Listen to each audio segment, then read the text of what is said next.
I thought my world had collapsed after Mom passed away. Moving from Paris to California. I thought it was just an escape. 1. Prologue. Let's go, Millie. The moving truck is here to ship our belongings overseas, Dad shouts from the living room. Yep, after living in Paris for the past 12 years of my life, I am very anxious to discover what is waiting for me in California. Oh, I'm so sorry, how rude of me. I didn't even introduce myself. My name is Amelia Grace Evans. I am 17 years old and I am currently moving to the United States with my dad. After my mom, famous fashion designer Margot Evans, died 3 months ago from a car accident, my dad and I needed a change of scenery.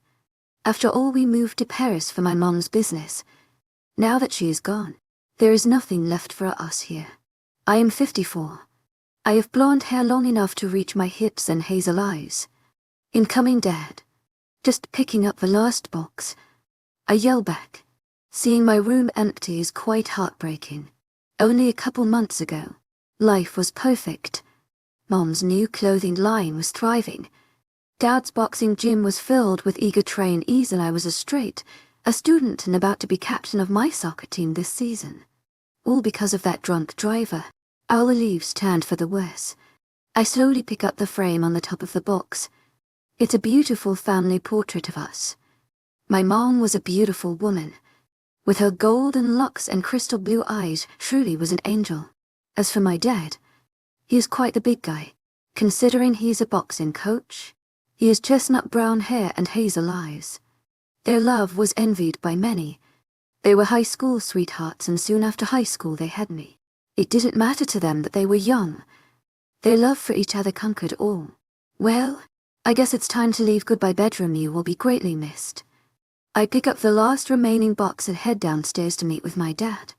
Monsieur Evans, il faut que vous êtes votre fil patent bint si vous avez pos manqué à votre avion. To my agent extraordinaire, Madeleine Nilben, heartfelt thanks for your unfading patience, enthusiasm. Evans, you and your daughter must leave soon if you do not want to miss your flight, our driver Jean says. Due to my mother's and father's success, we were very comfortable financially. Here's the last box, Dad. I guess it's time to head out, I say. My dad looks over and takes the box out of my hands and hands it to one of the moving workers. This will be good for us, Millie. Jade and Beat Rice are outside waiting to say goodbye to you. Oh, wait in the car, Dad says before pulling me into a hug. I slowly step out of the house and take one last glance before setting off to say goodbye to my best friends. Leah on valet voir avant you to parts. To est element nous manquer. We wanted to see you before you left. We are going to miss you so much, Catherine says to me. She is the sweetheart of the group and we all love her for it. I was definitely going to miss my best friends. But Dad and I can't stay here living in my mom's dream anymore. I know. I will miss you guys so much too. But we will keep in touch and try and call every night. I love you all so much, I say with tears creeping into my eyes.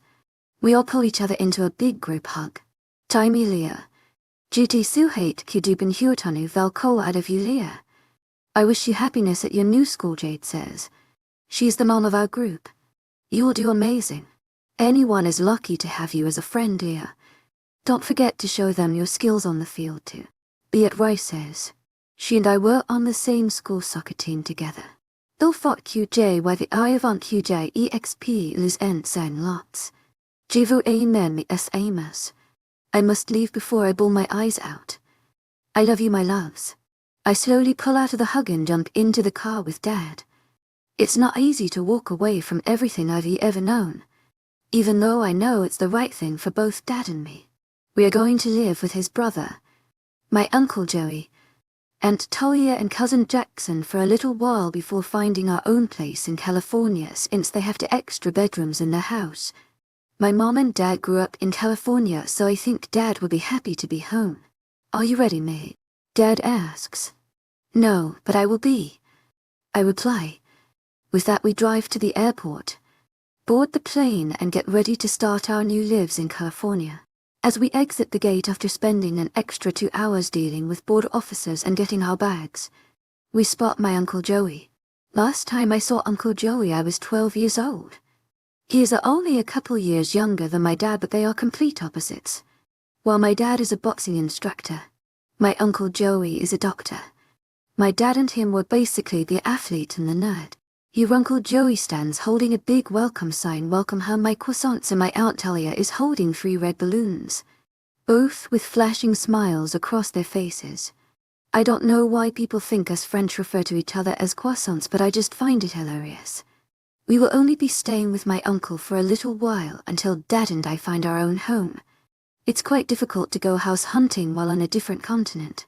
Joey, I missed you, brother. Thank you so much for picking us up and allowing us to stay in your home, my dad says, while pulling Uncle Joey into a suffocating hug. While I was watching the pair express their romance, I am also pulled into a bear hug from my Aunt Talia. She is a petite woman with black hair and brown eyes and a face filled with freckles. She is an economics professor at a nearby college. My Uncle Joey is much leaner than my dad, although they are around the same 6'1" height. They both share the same chestnut-colored hair, but my Uncle Joey has green eyes which are covered by black rectangular, framed glasses. To my agent extraordinaire, Madeleine Logan, heartfelt thanks for your unfailing enthusiasm. You can always count on us, David. Amelia, my girl. You have grown into such a beautiful woman. Come here and give me a hug. Joey says. Obviously, I comply and join in on a group hug. Talia and Joey were very kind and warm people. I am very happy I will be staying with them for a bit. Both Dad and I could use some more warmth in our lives. After our little reunion, we hop into Uncle Joey's black SUV and head out of the airport. The rest of our belongings will be shipped as soon as we find our own house to live in. As we drive through the city, I can't help but be amazed at how different everything is. No cobblestone roads and identical buildings everywhere. In California, everything seemed quite laid back and colorful with huge billboards everywhere. After exiting the city, we finally reach close to Uncle Joey's house. He lives in a town in the outskirts of the city. It's a little quaint but looks stunning. There's tons of small little shops along the ocean line and 2 beaches on one side. When you turn the other way, there seems to be miles and miles of dense forest.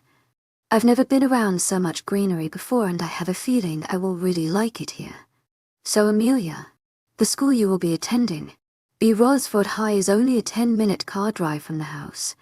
Jackson will be there too, and from what her dad says, it sounds like you two will be in the same grade. Anything you need, you can always count on him, Aunt Lee explains. That's great. I just hope it's not too weird, a new senior coming in March. Do you know if the soccer team has already been chosen? I've played soccer since I was 8 years old. It's my escape from the madness that is my life. I had Jackson look around, and I hear there's a tryout on your first day in school. So make sure to pack an extra bag and make us proud. Jackson says everyone at school is quite welcoming, so you shouldn't have any worries, Uncle Joey replies. Okay, good. At least I have soccer. It will be easier to make friends if I'm on the team too. After another 15 minutes, we finally pull into a driveway. Their house was very cute. The shape of the house was a tad bizarre, being both round and square. It was painted white, with brown doors, a brown tiled roof, and filled with windows. Surrounding the house was forest, with neighboring houses quite distanced out. I loved the palm trees. Something about palm trees gave me the aura of calmness and remedy. Jackson was out somewhere when we first got into Uncle Joey's dismay. Dad and I were showed our rooms and were left to settle in and unpack our things. Aunt Talia decorated my room. She said Jess always wanted another girl in the house. I must say, she did a beautiful job. My room was a rectangular shape, with big windows in the far end. The walls were painted a light grey. I had a beautiful white marble-in-white bathroom, a large walk-in closet, which was amazing since I had a lot of clothing. Not my fault my mom was a fashion designer. I had a glass desk with a fluffy white desk chair, a queen-size bed up against the far right wall, and a matching nightstand. The color scheme in my room seemed to be light grey, whites and pinks. After spending 2 hours unpacking my clothes and adding personal touches to my room, a new voice crept into my doorway. Hey Frenchie, long time no see, Jackson says, I must say he grew up. He was quite tall and bulky, about 61. He had short black hair and brown eyes, the spitting image of his mother. Him and I would got along quite well when I last visited. I hope he didn't lose his kind demeanor. Hey Jackson, I hope you don't mind me crashing your senior year. By the way, in no Frenchy, say that to your Parisian accent. You're not fooling no one, he snickers. And you're not crashing anything. You're always welcome here.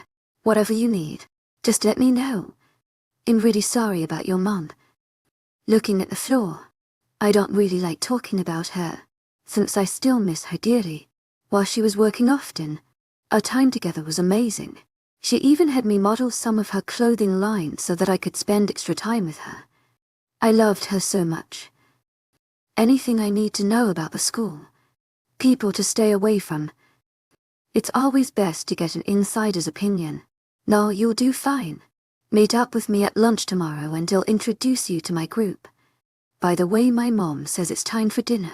He says and gives me a comforting smile. We both head out of my room to join everyone else downstairs and chow down on the lovely dinner. I'm glad Jackson is still the sweet cousin I knew 5 years ago. After dinner we all sat and watched a couple episodes of Suits. Gosh, Harvey and my car goals and there'd be romance. Changed into pajamas and then headed to bed. Tomorrow was my first day of senior year and my nerves were fine. Tu restons les cours d'histoire Millie. Wake up, pee-pee, Dad yells. I slowly awake from my deep slumber. This jet lag really took me out. It's a good thing I went to bed early last night. Jimmy reveille papa. Can't I'm waking up, Dad, calm down, I reply, groaning, as I begin to sit up in bed, escaping my want-woo comfort. Aunt Talia said she made pancakes for breakfast and you have 40 minutes to get ready before Jackson leaves with the car. Yes, you're right. Dad says. Oh, and meet me at my new gym after school. I will be there for a while and I hear all about your first day, he mentions before leaving my room. I slowly get out of bed and go into my bathroom. I brush my teeth. Brush my long blonde hair, it basically reaches my butt at this point. Not to self. Get a haircut, I decide to not do anything to it and let it fall naturally. I put on a light layer of mascara and then proceed to my closet. I chose a pair of light jeans, a white tank top and cover it with a baby pink camisolo. I then pull out my white Air Force Ones and head downstairs for breakfast. Good morning, Millie, you look lovely. Aunt Talia says. I sit down at the brown oak table across from Uncle Joey, who is having his second cup of coffee as he is reading the morning newspaper. To my right I see Jackson, scarfing down his pancakes like it's his last meal on earth. Good morning, Uncle Joey. Aunt Talia and Jackson, I reply with a smile. Dad had to leave early to pick up his car and he is starting renovations on his newly bought gym right away. After a delicious breakfast I thank Talia and follow Jackson out the door to his black pickup truck. We buckle in and he starts to drive off. Chill out, Amelia. I can literally hear your heart racing. They will love you. Besides, the school could use a soccer star too. Jackson says, even though we haven't seen each other in forever, he could always read me like a book. Thanks for the pep talk, Jackson. I can't help but be a little nervous though. I know how high school works. In fresh meat. I say worriedly. He chuckles and turns on the radio. Watermelon Sugar by Harry Styles comes on. We both have a mini jam sesh before continuing our conversation. Breathe me in, breathe me out. I don't know if I could ever go without him, just thinking out loud. I don't know if I could ever go without. Well, if someone is giving you any trouble, just come see me. But honestly, you'll be fine. I'll walk you to the front office and your first class. Look, here we are now, he says, looking ahead. Soon enough we pull into a gigantic parking lot filled with students. My nerves are at an all-time high. The school is massive. It's all grey concrete filled with rectangular windows. There's a huge entrance with large cylindrical pillars. The school is surrounded by palm trees and to the side there's a massive turf field. Well, at least the amenities are nice. We both hop out of the car and I grab my school bag and soccer bag. As we walk down the parking lot, a lot of people stare. I guess they're not used to new people here. We walk past a couple of classrooms and lockers before finally getting to the front office. Hello, Jackson. Hi, dear. How can I help you? Ingrid, the woman says. Are you HM in New here? Amelia Evans.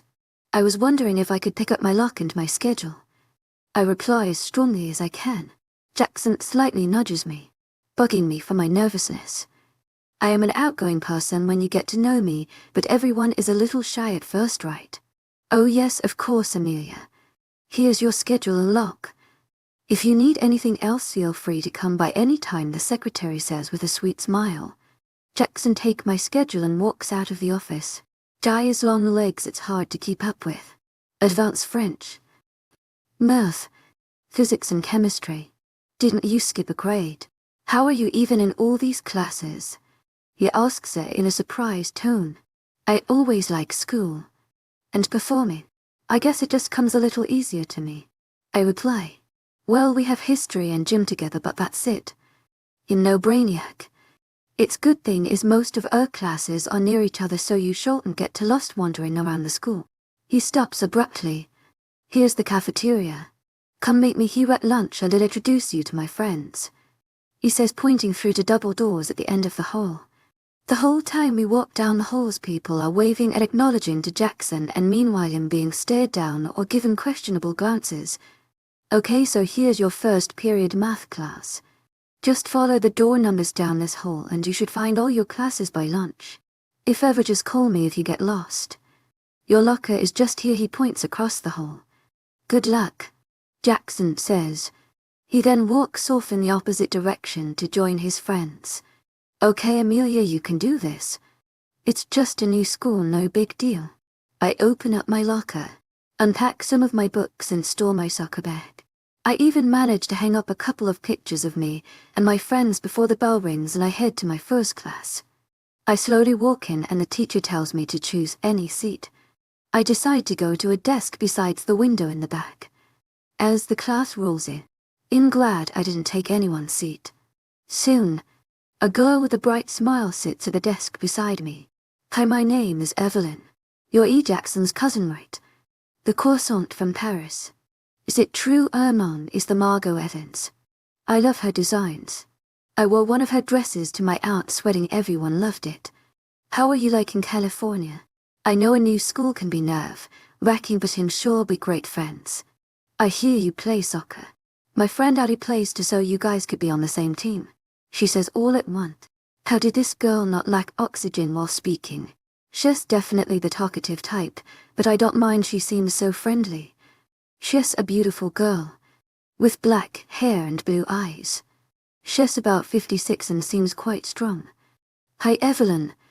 Nice to meet you too. I'm Amelia. Yeah, I just moved in with my uncle and Jackson yesterday. OMG, I love your accent. She squeals with a huge smile on her face. I was about to reply when another girl comes and sits at the desk in front of me. Hey, Ali. This is Amelia. Wait, Amelia, do you have a nickname? Evelyn asking as she points to me. Well, my friends call me Leah. It's nice to meet you, Ali. She's a brunette with short hair and brown eyes. She's about 57 and has a very similar muscular build to Evelyn. Nice to meet you, Leah. Jackson has been telling us all about you this past week. I hear you play soccer, right? I'm actually the captain of the team here, so if you have any questions about the team, let me know. Ali replies with a warm smile. Let's see your schedule. Hopefully we have more classes with you. Evelyn adds and takes my schedule from my desk. We talk a little more before the teacher begins our lesson. It's a little different learning everything in English, but I'm catching on quick, thankfully. Turns out I have advanced physics, chemistry and French with Ali, and advanced English with Evelyn. After class I go to my locker and grab new books for my history class. I slowly walk through the halls when the bell rings. Shoot, I'm late, I mutter. I begin walking faster with my eyes glued to the doors, searching for the correct door number. All of a sudden, I am stopped abruptly when a large figure bumps right into me, causing me to drop everything and fall backwards. Oh gosh, I'm so sorry, I'm late, and I wasn't paying attention. All of a sudden, I'm cut off in my speech. Our fingers brushed while trying to pick up my books, and a jolt of electricity ran through my body. Weird, right? No, it's my fault. I was looking where I was going.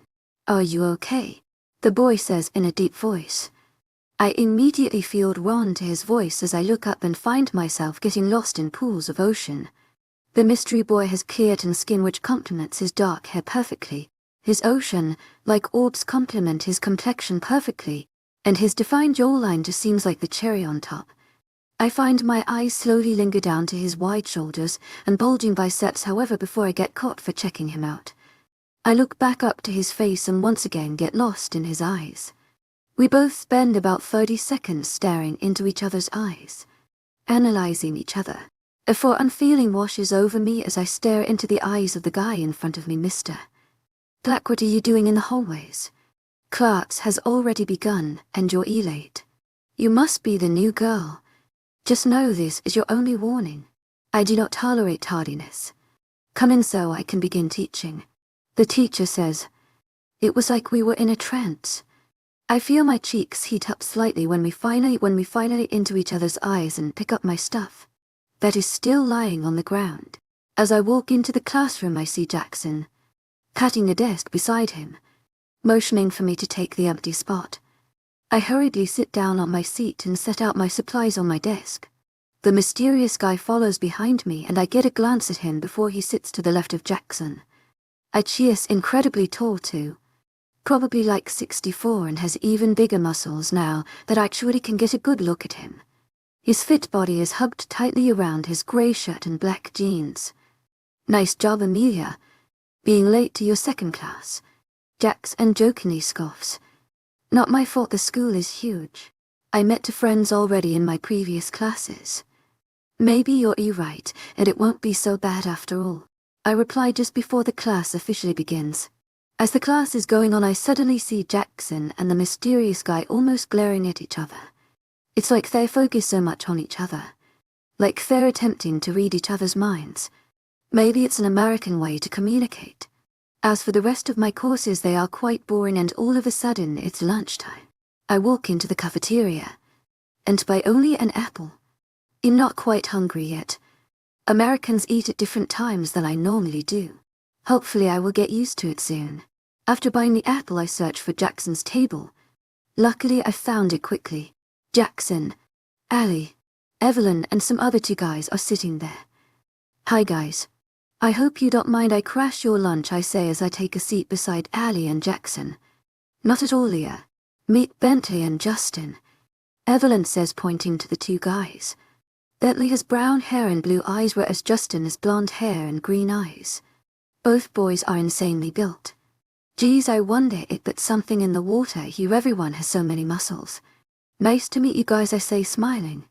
But aren't you going to be hungry if you just eat an apple? Jackson says, looking at me weirdly. Maybe later, but I'm not used to having lunch this early.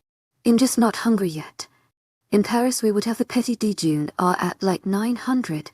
Déjeuner at around 2, and dinner only around 700 p.m. I respond, wow, I could never last the mornings. That's so cool that you grew up there. Ivy always wanted to go to Paris, Ali exclaims. Bentley and Evelyn nod in agreement. Lunch was very enjoyable. We all shared small talk and got along very well. I learned that Jackson and Justin were on the school lacrosse team. Bentley and this guy named Christian were on the football team. Christian apparently left a second period because he wasn't feeling well. Jackson and Ali are dating, and so Justin and Evelyn. My afternoon classes passed by quickly, and soon enough it was time for my soccer tryout. I follow Ali to the locker rooms and she tells me to change and then to go onto the field, and I will be practicing with them today as my tryout. I pull on my shorts and jersey, put on my shin pads and socks and tie and braid my long locks into a ponytail. After that I exit the locker room and join the rest of the team. Soon enough I find Ali and head towards her. She directs me to the coach, Coach Fredericks. He and I talk a bit about my past soccer experiences, and he brings me towards the team. Girls, this is Amelia. She'll be joining our practice today. Now 3 laps around the field. They all smile to me and itch themselves and begin to sprint off around the track. I am in very good shape, so I do it with ease, but I notice about half the team can very easily keep up as well. All the really muscular ones, it seems. After that we do some passing and finishing drills. Coaches us scrimmage for the last 20 minutes. The team is pretty good, but I can't help but notice the difference in the level of fitness of the girls on the team. Some are super strong and fast and others are just average. Good thing I am quite fast and I have good technical skills. During one play I get the ball, sprint to the last defense, fake right and go left. I cut in and shoot and score in the top right corner. The girls and coach seem quite impressed with my skills, so I'm very excited. After the scrimmage is over, coach calls us for a last little talk. I am very pleased with the level of practice today, girls. We do need to work on corners, so we will be doing that next practice. Amelia, welcome to the team. You are amazing out there. The coach turns towards me and smiles. The rest of the team pats my back and claps. Allie gives me a quick side hug and whispers, so good. I smile and hug her back.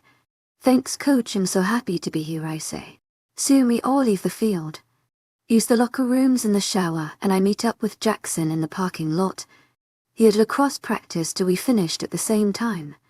Hey Millie, I heard you put on quite the show on the field. I told you, nothing to worry about here, he says and punches my shoulder lightly. Yeah, you were right. Thanks, Jackson, I smile him. Do you mind dropping me off at my dad's gym? He told me to meet him there after school. I ask him. Sure. Hop in. Before Jackson gets in the car, Allie runs over to him and gives him a kiss. She then hops in the car with me. Jackson said she's staying over tonight. The car ride was filled with sports talk and the usual gossip. Even though it is only my first day, I was quite comfortable with the people here. I was finally feeling happy again. 3 days less onerous. Jackson dropped me off at Dad's new gym and drove him and Daddy back at the house. Dad's new gym is really nice. As I walk in, I see tons of equipment already set up. As I'm walking through, I see Dad talking with someone in his office. I decide to wait and play on my phone for a bit. After a couple of minutes, I see Dad and the man exit his office. Hey Millie, meet Mr. Tobias Black. At Cheer's got tons of people who are dying to be first-hand using this gym. My dad says, grinning. Training is his escape and passion. I'm so happy he's starting to be happier again. Hello, Mr. Black.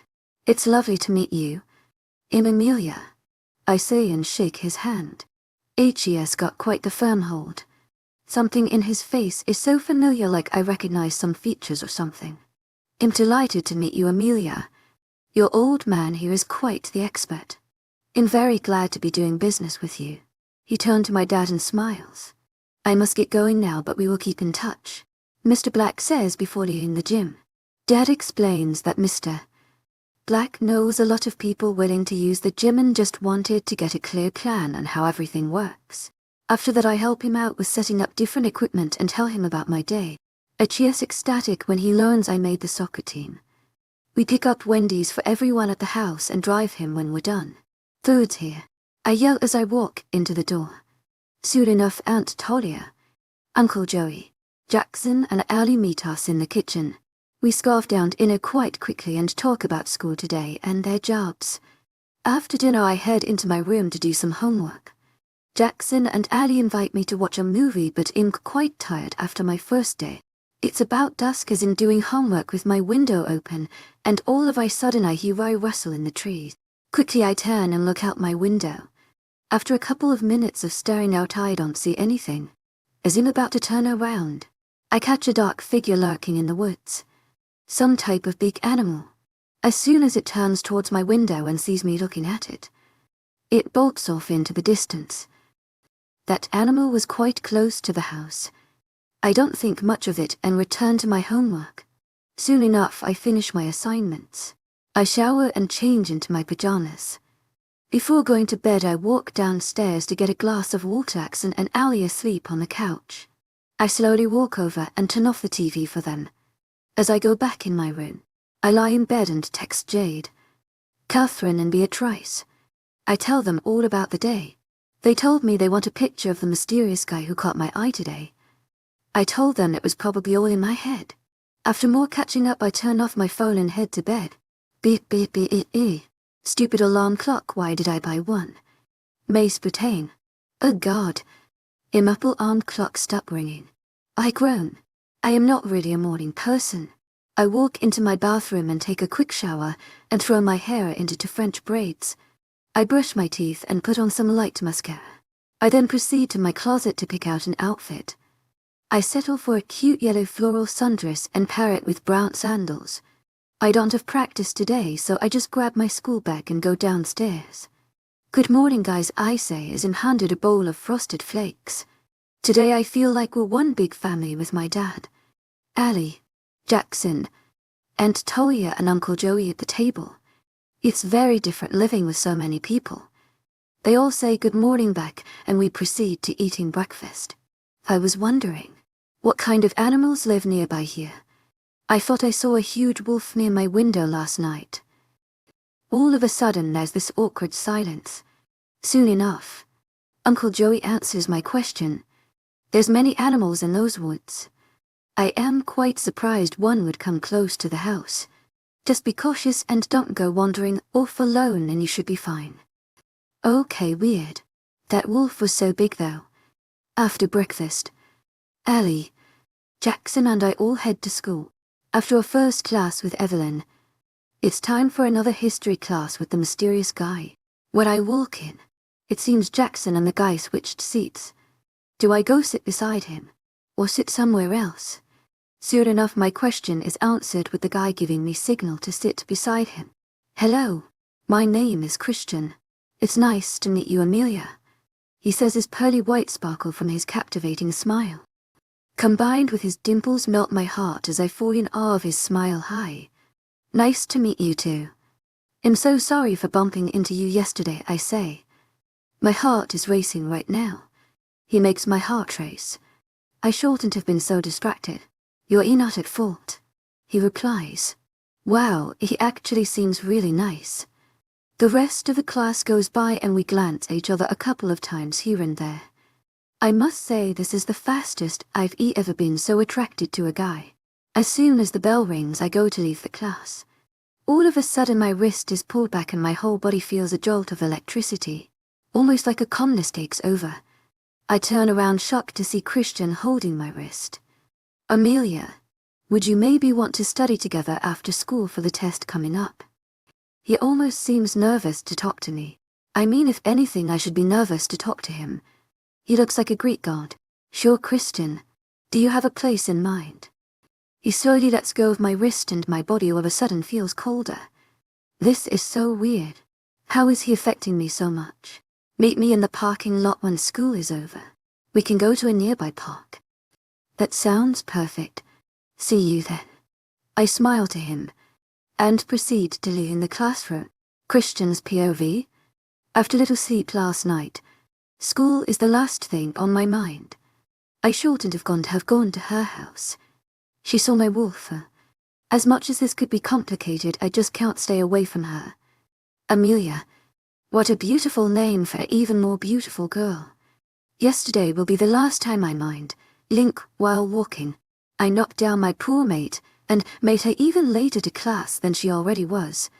Flashback in bold is regular speaking and actions. In italics is mind, linking.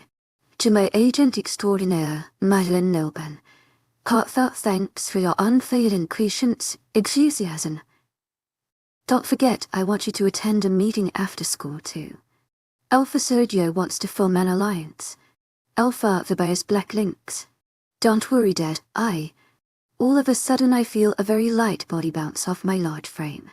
As I exit my mind link, I am suffocated by the most amazing scent. Vanilla and lemons. I look down to see the small girl and my heart almost stops. She is beautiful. Her golden locks shine in the light. As I bend down to help this beautiful angel, our fingers graze. My wolf, Xavier, begins jumping inside, screaming mate mate mate once we make eye contact. My world shifts. I was always told finding your mate was an incredible feeling, but this, I have no words. In one glance she became my purpose, my world. To my agent extraordinaire, webnovel. Heartfelt thanks for your unfailing patience, enthusiasm. Christian, is everything okay? My dad links. Should I forgot to answer him? Everything is fine. I just found my mate. Talk to you later, I say and quickly shut off the link and focus on my angel still trying to pick up all her books. Of course the stupid teacher must interrupt time with my mate. As we walk into class. A class filled with unmated males, I might add. Her not being a werewolf may have a lot more risks, but to me it just means she'll need me and my protection more than ever.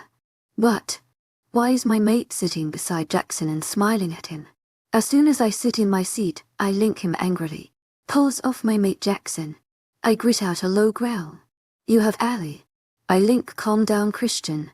She's my cousin. It's her first day and you already claim her. How about pulls off my cousin? He links back and then glares at me. She's beautiful. Does she know about us at all? I link. Maybe I won't have to explain anything. That would be easier. She hasn't got a clue. Good luck, bro, he links back. And flashes me a smile. Well, this won't be easy. Should I need to think about this? In going home, I need to talk to mom and dad about this. I hate leaving her, but it's what's best. I wonder if she feels the pull too. After history class, I shift into my midnight black wolf and run back to the pack house. As soon as I get there, I shift back, throw on some grey sweatpants and go into my dad's. It's a very modern office, which I'm appreciative of. When building all the pack houses on our territory, we had an interior designer come in to help with colors of rooms. I'm glad we did because I really like the office. Son, what are you doing here? Shouldn't you be in school? Dad says, as he looks up from the paperwork at me. Well, I found my mate. She's human. I have no idea what to do. It's Jackson's cousin. The ones who just moved here from France, I say nervously. That's great, Christian. I would recommend talking to Mom about this stuff. I'm not too good at these kind of things and I have a meeting to attend to. With her dad, actually. He'll be back soon. He says as he gets up from his chair and we both exit his office. After searching around the house a little while, I finally find my mom in the kitchen with the younger pups making cookies. As soon as she sees me, a stern look becomes her face. She hates when I miss school, since it's my last chance at education before becoming alpha. To my agent extraordinaire, Madeleine Nilben, heartfelt thanks for your unfailing patience, enthusiasm. What are you doing home from school? She says. Well, I found my mate. I say slowly. Oh my goddess. This is wonderful news. Tell me about her. What's she like? What does she look like? Is she smart? Does she like kids? Did you mark her? She and my sister are very alike with their energetic side. Both my mom and Evel and never know when too much is too much. My mom runs over and hugs me tightly. Mom, it's a little more complicated than that. She's human. Not that it matters to me, but how do I introduce her into this world and tell her she's mine? It's Jackson's cousin. She's really been left in the dark in all this. I reply. My mom is shocked with the news. It's rare that a wolf has a human mate, but even rare for an alpha wolf to have a human mate. I wonder what the goddess had in mind when barring mine and Amelia's souls together. After about a minute of silence, my mom's face lights up. She definitely has a plan. Okay, well, you will have to tell her eventually, but so it doesn't feel too forced. Try and become her friend first, maybe even boyfriend. Allow her to catch feelings for you before she learns that she is bound to you for life. That way it won't just be the bond for her. Take her out on an activity or date, but you must tell her as soon as you can. She probably won't like being lied to. It's not only you keeping that secret but her entire family too. I have faith in you, boy. Now go run off some steam. I must get back to my cookie baking. With that she runs back into the kitchen. My mom gives great advice. That sounds perfect, actually. Maybe I can ask her to study. Okay, time for another run. After hours of running, I somehow find myself in the tree line right in back of her house. Looking at her through the window. Xavier has been on edge later all day, so I figured we could just wait a little while and ensure she is safe. I already advised all my trusted members to watch over her, especially my Gamma. Bentley's my Beta. Achies basically my second in command.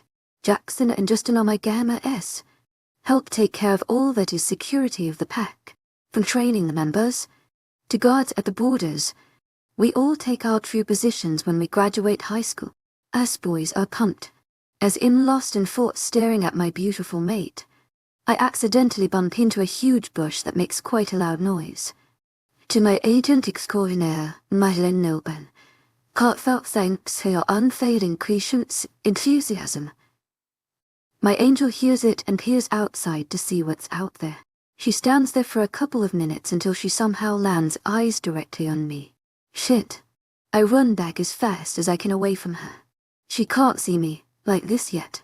After showering and doing a bit of homework, unpack paperwork, I finally get to bed, ready to get my plan action to win over my mate. For Lorenz, vous à la bord du Marmelia POV. All day, I had butterflies thinking about Christian and our plans after school. I had no clue why he affected me as much as he did. The classes were boring and at lunch we ate just the girls because the boys had sports meetings. Ali and Evelyn are really nice. Evelyn said she's throwing a party this weekend. Ali and I are going to go to her house early and get ready all together. I'm excited for my first American party. I wonder if it's like all the ones in the movies. After packing my bag for the day and closing my locker, I go out to the parking lot and find Christian waiting for me by the entrance. Hey Leah, are you ready to go? Instead of the park I was thinking we could go to the pier. He says sure. I haven't seen the ocean yet anyway, so I'm glad to go. I smile back. He motions for me to follow him through the parking lot to finally stop in front of a black Jeep. Nice car. I've always wanted a Jeep. You know, like the white ones in Clueless. I say jokingly. Sensing his confusion, I should have just kept my mouth shut. Way to go, Amelia. I've never watched Clueless, but white Jeeps are dope, he replies. Thank God, that's a solid answer. Surprisingly, he comes over to my side first and opens the door for me. I jump into the car and smile back at him, my cheeks slowly becoming crimson red. He then jumps in the car as well. Wow, I never noticed how good his cologne smells. Like pine, woodsy.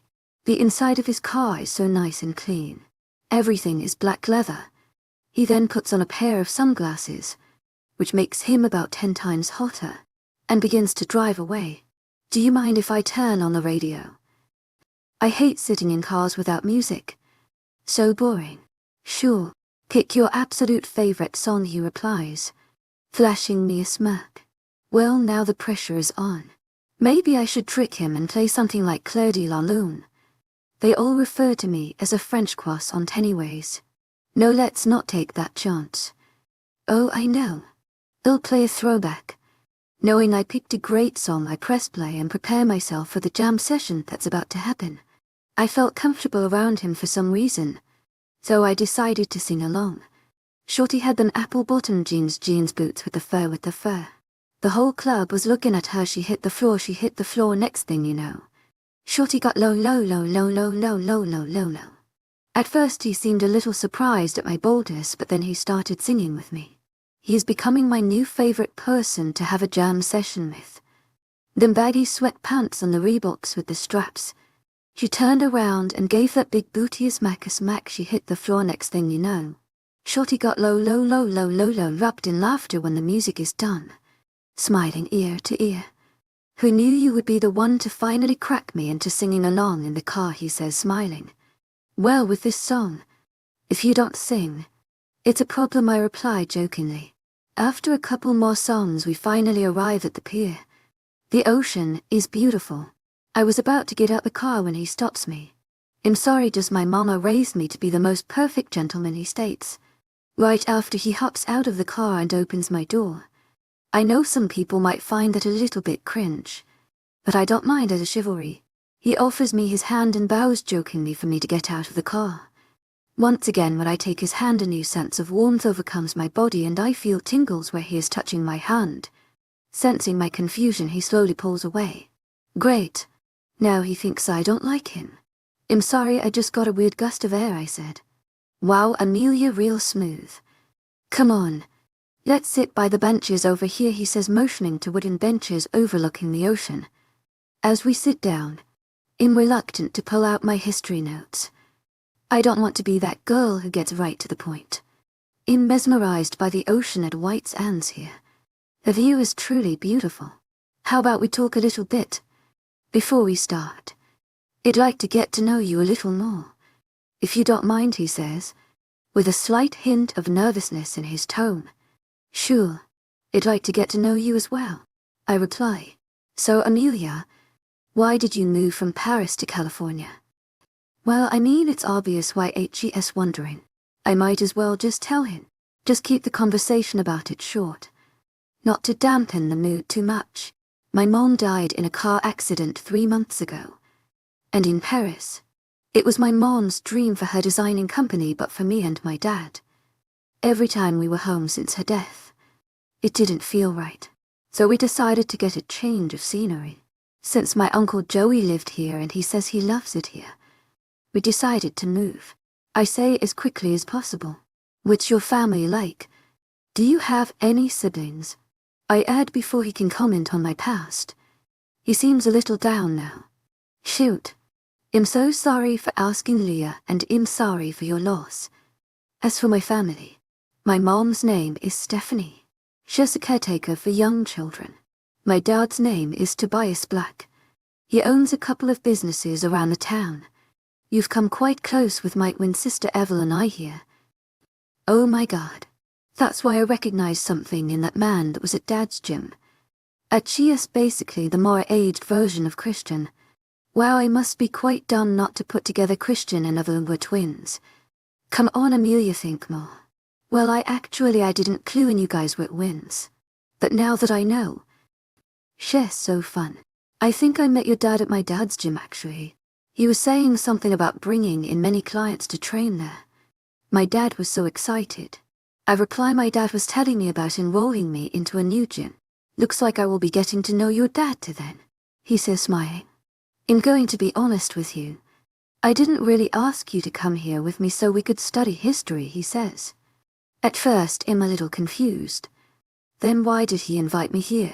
Are you going to kidnap me or something? I say jokingly wide-eyed. He seems to have fallen for the joke when he gets all tense. No, not at all. He states worriedly. I begin giggling. He then understands and lets out a little chuckle. I wanted to hang out with you. It seemed really fun, and I didn't know if you would say yes to that because we just met yesterday. He explains. Well, I'm having a lot of fun hanging out with you, so please. Ask me anytime. I reply. He then gets up and holds out his hand for me. I am a little reluctant to take his hand at first, but finally accept. We spend the rest of the afternoon making small talk with each other hand walking along the pier. He even bought me ice cream. He and I share the same favorite flavor. Cookie dough and Oreo mix. I learned that after high school Christian will be taking over his dad's business. Christian really likes art. He is quarterback of the football team and his hobbies include running, doing paperwork with his dad, hanging out with the friend group and training. I'm a little sad that our outing is coming to an end as Christian drives me home. To my agent extraordinaire, Madeleine Nolban, heartfelt thanks for your unfailing patience, enthusiasm. The conversation flows so easy with him. It's like he understands me so well. Finally, we arrive in front of the house. Amelia, I had a really great time with you today. I hope we can hang out together soon, he says, smiling, showing his dimples. I had a great time too. I'd love to hang out again. Are you going to be at Evelyn's party? To my agent extraordinaire, Madeleine Nolban, heartfelt thanks for your unfailing patience, enthusiasm. We kind of live together.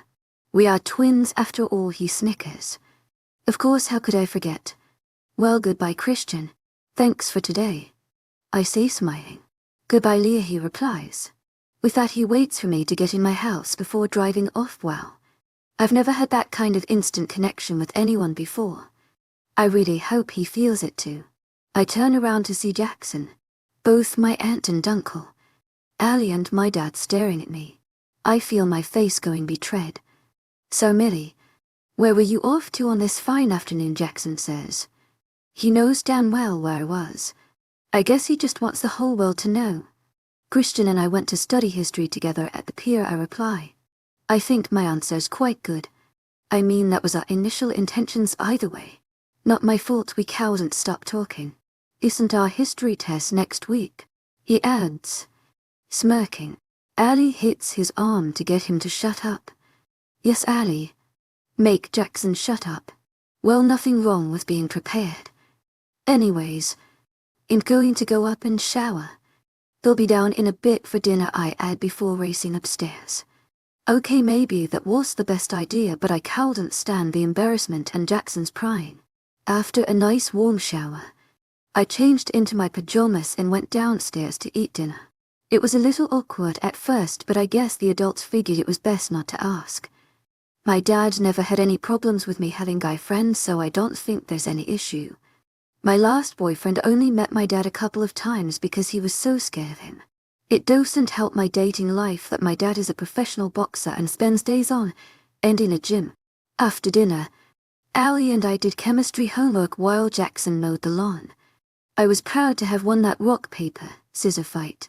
After homework was done, we watched a couple episodes of Vampire Diaries. I asked her if she was Team Stefan or Team Damon. To my relief, she was Team Damon. Anyone who is Team Stefan is just untrustworthy. Since I was starting to get tired, I went to lie in bed. Once in my bedroom alone, all I could think about was my time with Christian. That boy is taking a toll on my brain, that's for sure. How I feel when I'm around him. How it felt when we touched. It was a feeling like no other. Honestly, I wanted to experience it again. 5. In vain was Shay News. After a long week of school, it was finally Saturday. Not much else happened this week after my hangout with Christian. Last night, Hallie, Evelyn and I went to a nearby mall to find perfect outfits for tonight's party. I will be sleeping over at Evel and Ness' house tonight with Hallie. Christian wasn't at school much this week. He missed the last 2 days of the week. Luckily, Evelyn was still at school and she didn't seem worried, so I didn't think much about Christian's disappearance. It's now lunchtime and I'm with my dad at gym. Dad likes me to train with him at least once a week, so ensure I'm in good shape. We also like to spar with each other.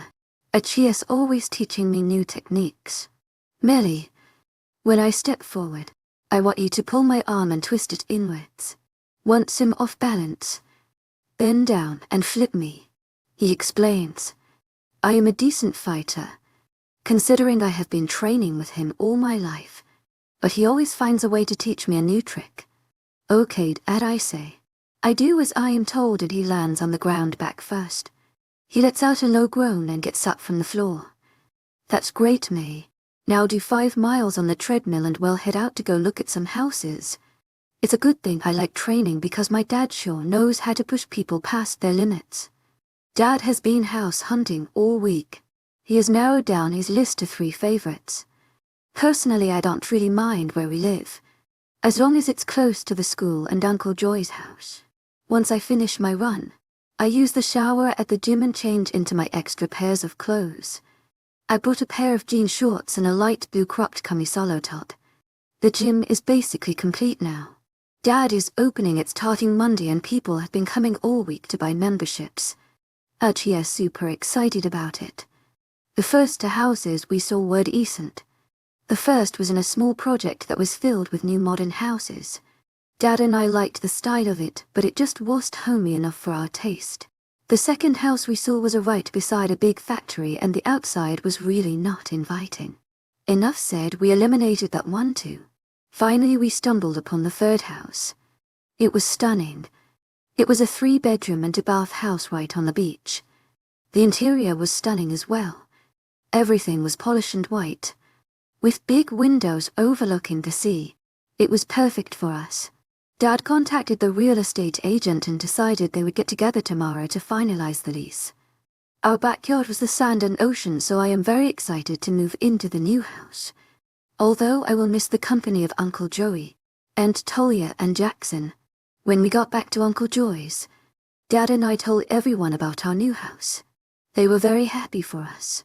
Since we finally found a house we could call home, we decided we would do Sunday afternoon barbecues at the new house with the family. We've grown quite close, even though we haven't spent too much time together. Dad also seems much happier than he was in Paris. There's a newfound light in his eyes, what I haven't seen since Mum's passing. After talking with the family for a bit, I went upstairs to pack my overnight bag and shower. It's 5 p.m. now, and Dad is driving me to Evel and Ness' house. They live about 20 minutes away from Uncle Joy's. Dad and I were making small talk in the car when all of a sudden our favorite song comes on. Take me with you, I start to miss you, take me home. I don't want to be alone tonight, and I do want to show you I will run to you till I can't stand on my own anymore. I cross my heart and hope to die, cross my heart and hope to die. Cross my heart and hope to. Cross my heart by Mariana Strench. Dad and I both have a little jam sesh, each taking a turn singing the verses. After a couple more songs, we finally turn off towards a road leading into forest. I hope I have the right address.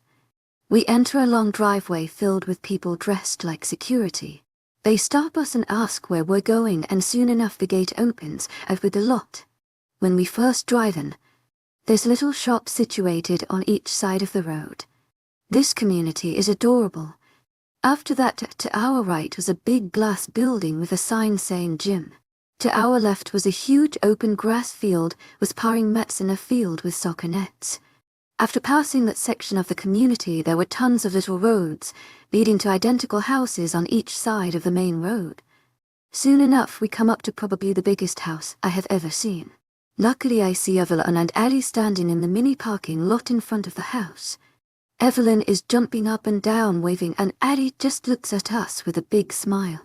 Leah R.A. Welcome to the house E. Mi cosa es su cosa amiga. Evelyn yells as I get out of the car. I give Evelyn and Ali a nice smile and wave and turn towards Dad. Mill, I want you to call me before you go to bed. Have fun. I love you. Dad says. Yes, Dad. I'll call you later. Gee, Timey, I love you, I reply. I open the trunk, grab my overnight bag, and head towards Ali and Evelyn. Hey guys. Evelyn, your house is. How many people live in there? Him.丨. It's beautiful. It has a dark stone exterior, filled with windows, minus the fact it was the size of a castle. It looked very homey, with warm lights and fire pits surrounding it. There's about 2 of us, aged 16-24. Evelyn says. There's a bit of hesitation in her tone. 200. With no adult. I've never heard of anything like this before. Okay, Leah, play this cool. Maybe this is normal for people in America to live like this. Act casual. Oh well, is it something Americans do? People live based on their age or something. I reply. I sound crazy. This sounds crazy. Yeah, something like that, I guess. Here, well, give you a quick tour. Ali jumps in. She must be sensed my dismay. I guess Ali lives there with them. You guys both live in here. Does anyone else from school live here? I ask as we walk into the entrance. We walk into a grand staircase with a really big lantern-like chandelier. The house is so beautiful. Yeah, we all live here. Except for Jackson, actually. He used to, along with his family, in one of the houses you saw on the way in. But they moved out of the community so that Toya can be closer to her job. Ali replied. That sounds so fun. There's everything you'd ever need here too. Maybe Dad and I should have looked for houses in this project. After visiting there for living rooms, 2 kitchens and 3 dining rooms, we finally come up to the 4th floor. Apparently Ali and Evelyn's bedrooms are here. For the amount of people who supposedly live here, I haven't seen anyone around, except for Evelyn and Ali. I guess everyone is busy during the day. We suddenly stop in front of wooden double doors and enter the room. Welcome to my room. You can drop off your bag anywhere. I was thinking we could cook pasta for dinner. Evelyn says. Her room was pretty big. It also had a large closet and in white bathroom. Everything was white with small blue accents around the room. I decide to drop my bag near the wall beside her closet. I love pasta, I exclaim. After looking around her room a bit, I notice a wall of pictures and walk towards it. I see tons of pictures of the whole gang. Pictures of them when they must have been like 3 years old. Well, you guys have known each other for a long time. I say while looking through the pictures. Yeah, Our parents were good friends before they had us. So we basically all grew up together, Evelyn replies. I stop at a picture of Evelyn and what seems to be a younger version of Christian. They were both immersed in mud making mud pies. I let out a little chuckle. Well, let's head down to the kitchen. We have about an hour to eat because after it's time to get ready for the party, why Evelyn says. I turn towards them and giggle. We all make our way back on the ground level and head into the kitchen. We decide to make pasta primavera. Ali is cooking the noodles. Evelyn is prepping the sauce and I'm cutting the vegetables. Do you mind if I turn on some music? Sorry, it's just I don't like working in silence, I say shyly. The girls nod eagerly and I connect my phone to the house speakers. Yes, house speakers. I scroll through my phone and finally find the perfect song. This one is for the boys with the booming system top down. AC with the cooler system. When he come up in the club, he be blazing up, got stacks on deck like he 7-Up. And he ill. He real. He might got a deal, he pop bottles and he got the right kind of build. He dope. He might sell coke, he always in the air. But he never flag out. He a motherfucks and trip. Sailor of the ship. When he make it drip. Drip kiss him on the lip. Lip Super Bass by Nicki Minaj. We all drop what we're doing in the kitchen and scream out the lyrics. If somebody walked in right now, and sure they would think we are mental. Evelyn decides to get on the counter and do a little dance for us. Ali runs out of the room and comes back with Monopoly money and starts making it rain for her. As soon as the song finishes, we collapse on the floor laughing so hard I don't think I can breathe. Guys, I'm gonna pee my pants. Where's the nearest bathroom? I ask as I slowly get up. Go straight down the hall. Turn left and it will be the second door on the right, Ali replies. I make my way down the hall and into the bathroom. Quickly I do my business. Wash my hands and fix my hair a bit. After I walk out of the bathroom, I make my way back to the kitchen. As I turn down a corner, I accidentally bump into something. Oh gosh, I am so sorry, the girl said. Poor thing, I must be scared her. She looks around my age though. She has big doe brown eyes and long red hair. No, it's my fault, I was looking where I was going. Are you okay? I asks, utterly concerned. She looks really spooked. Why, yes enough, fine, she says looking down. Maybe I can invite her to eat dinner with us. Are you hungry? Evelyn and I are making pasta if you do like. I say, flashing her my biggest smile. No thank you. I couldn't impose, she says in almost a whisper. Her face draining in color. I wonder why she's so scared. Maybe I can make her laugh and she'll warm up a little. I decide to get down on my knees and beg her to come and eat. Please come and eat with me, my friends. We want to be blessed with your presence, sir. Shit, I didn't even ask her name.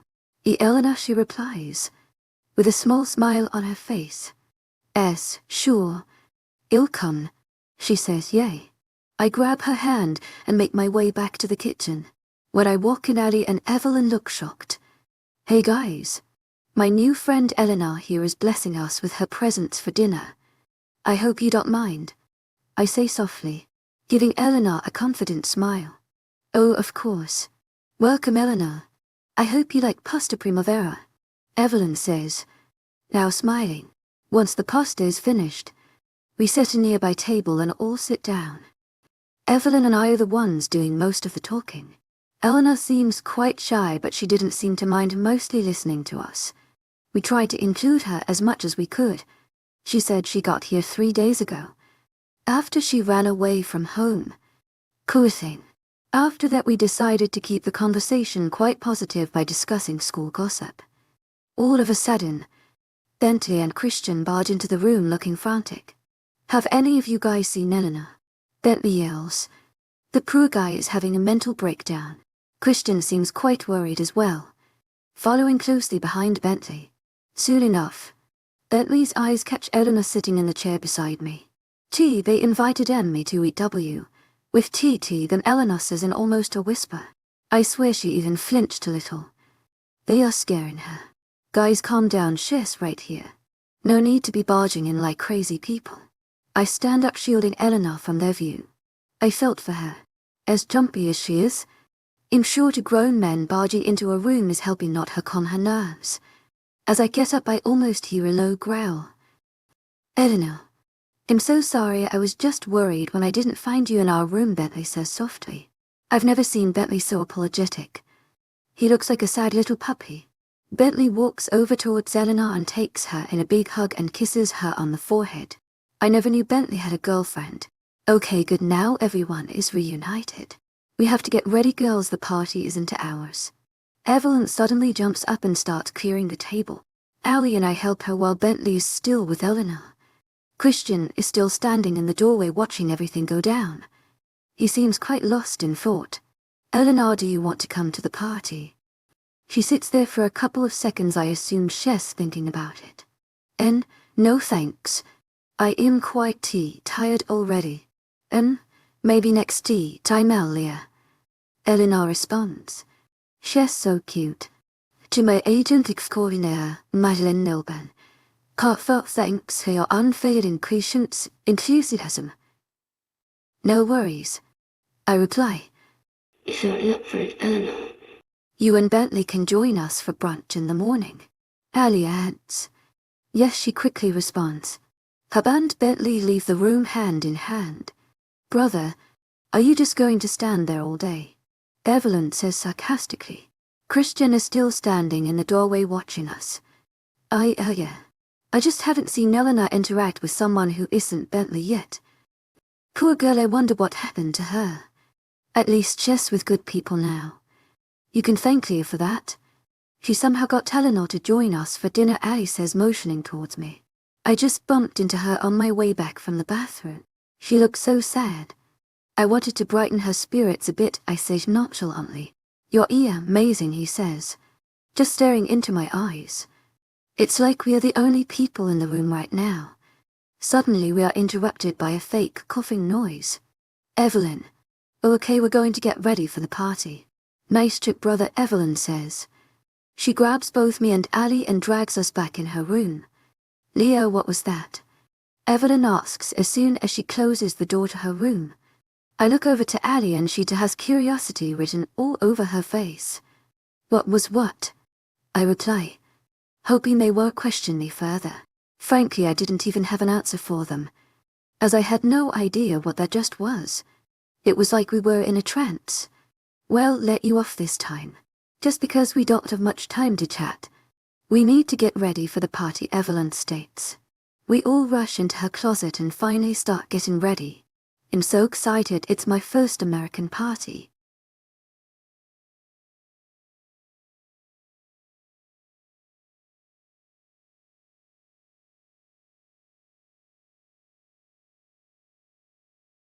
It was the perfect date until he suddenly mentioned someone I didn't know, Alpha. 6. Tons of Destiny Vogue opens, guys, I'm not sure about this. It's quite revealing for just a house party. I look up and say to Allie and Evelyn. We finally finished getting ready. Allie is wearing a royal blue tip top, paired with tight black leather pants and black pumps. Evelyn is red tip top, paired with similar tight black leather pants and red pumps. I am wearing a cheetah print up top, paired with another similar black leather pants and red pumps. We all decided it would be super cute to be matching. While I love the idea, the outfit showed quite a lot of skin. Allie applied my makeup. She kept my face bare but did a cute winged look with false eyelashes for my eyes. Evelyn helped me straighten my hair.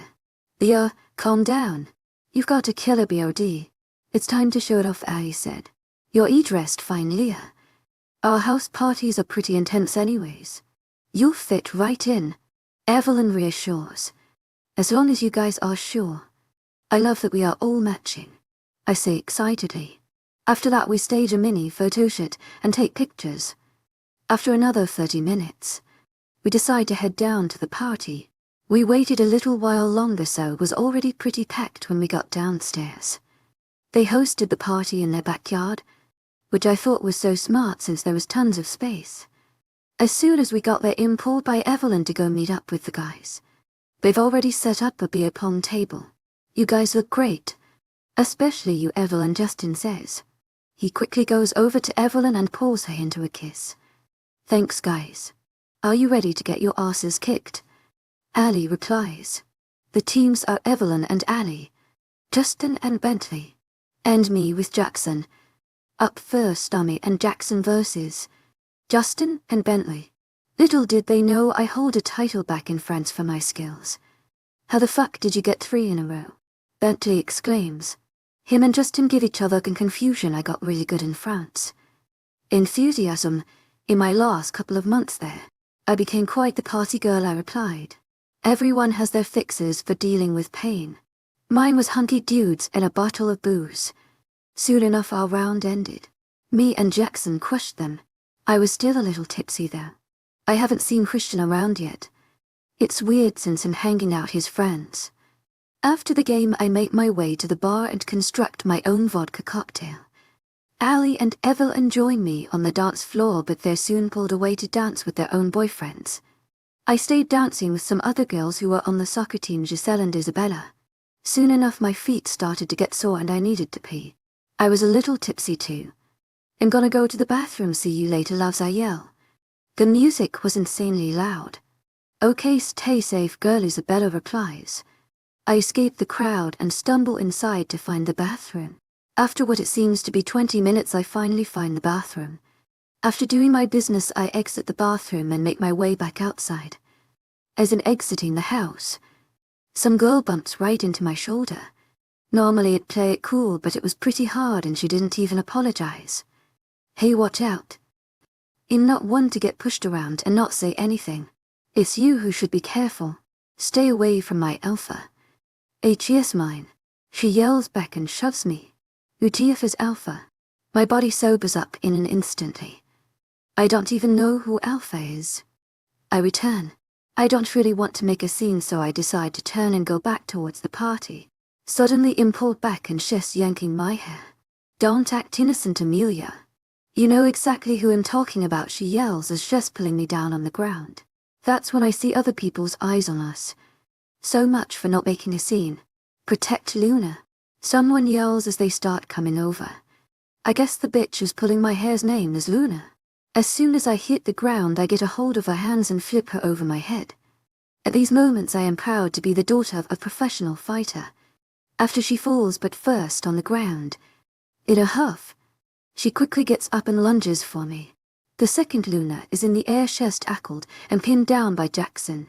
Soon enough someone else is pulling my arm to get me off the ground. I turn quickly to see Evelyn and Ali looking at me with worried faces. Anyone know someone named Alpha? Tell him to come get his bitch, I say to the crowd as I'm standing up. Looking around, people are giving me mixed faces. Some shocked, some confused, and even some who look angry. I brush off the dirt on my pants and turn towards Ali and Evelyn. Oh my god, Leah, are you okay? I'm so sorry I wasn't here sooner. Evelyn says, looking at me with worry spread across her face. Yeah, I all of a sudden am pulled into someone else's embrace. This person feels super warm and I'm enveloped in comfort. I feel them move my hair and almost sniff me. Who is this? Amelia, I'm so sorry I wasn't here to protect you. Are you alright? Do you need the doctor? Christian says, still hugging me. To my agent extraordinaire, Marlene Nilben. Heartfelt thanks for your unfailing patience, enthusiasm. Was he not even at this party? How did he get here so fast? Yeah, Christian, in fine, I reply. I slowly back out of his embrace and notice that which of sadness in his face. After that I'm pulled away from the crowd by Ali and we go inside the house. Christian and Lee stay outside to help Justin with the crazy girl. Ali, Evelyn and I enter the kitchen and I sit on the counter. Mais putain. Sie take quos un problemi.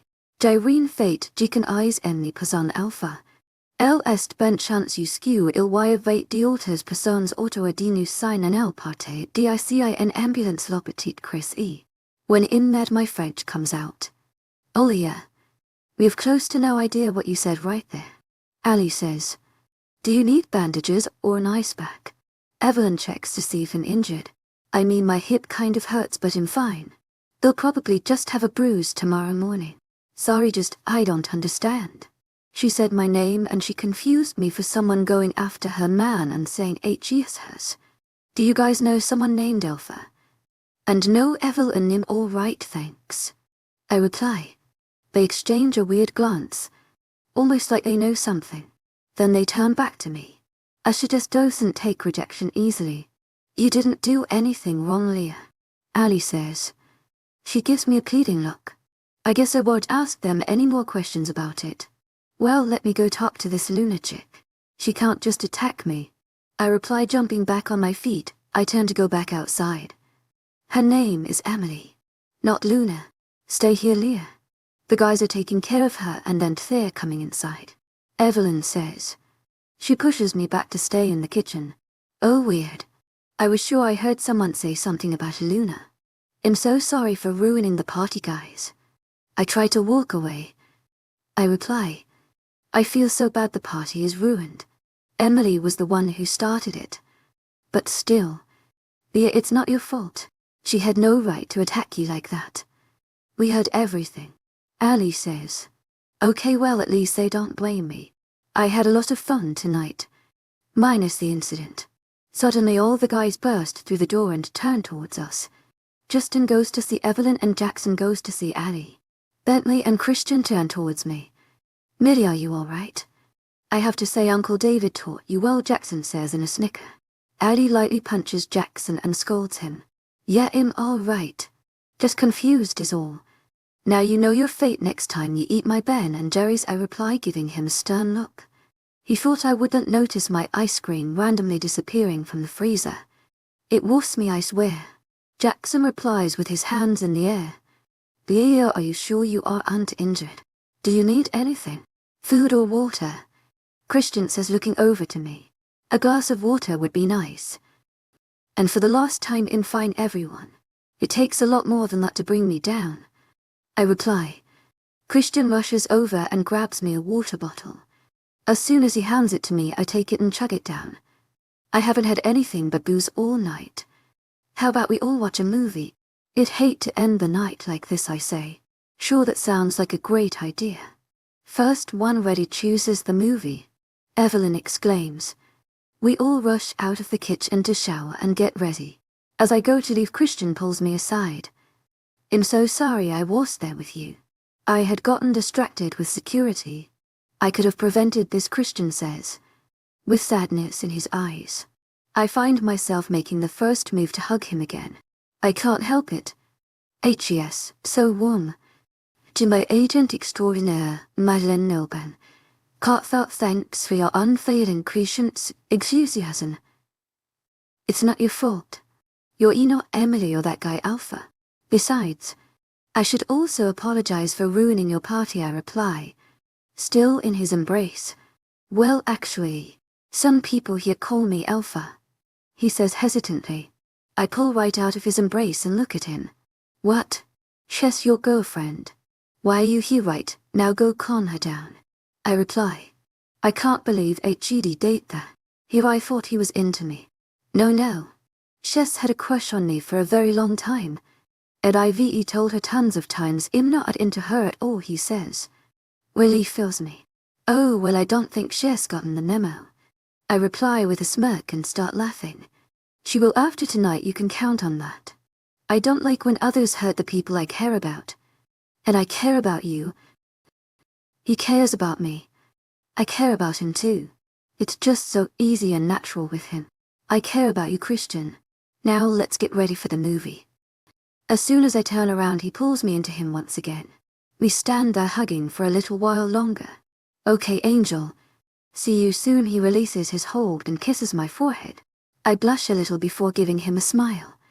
I exit the room and we go our separate ways. Christian POV, stupid rogues getting in the way of spending time with Amelia. I'm sure she looks amazing at the party tonight. Instead of being with my Angel, I'm stuck at the border of the territory going over new security rotations. Since we had a breach last week, a rogue got across the border and took out one of my guards.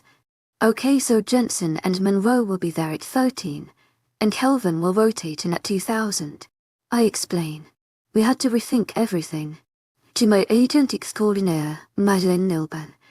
Heartfelt thanks for your unfailing patience, enthusiasm. Emily is attacking Luna, one of my pack members. God in mind links me. Get a cell ready for Emily. Incoming, I linked back to him. Shit.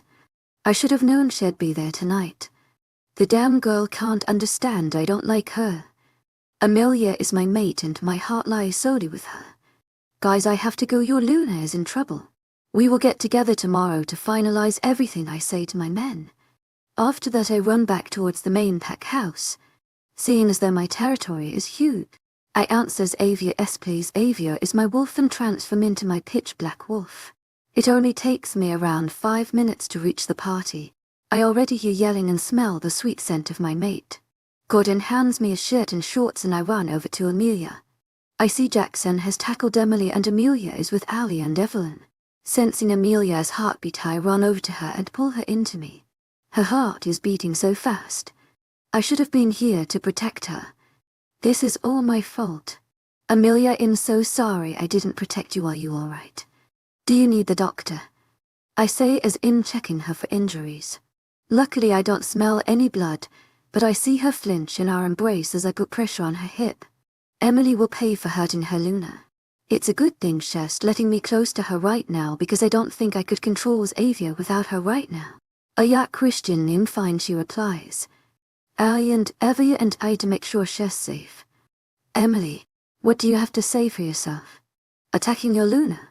You could have killed her. I turn to Emily and yell, filled with rage. Amelia is only human. Had Emily gotten the upper hand, the fight could have ended horribly.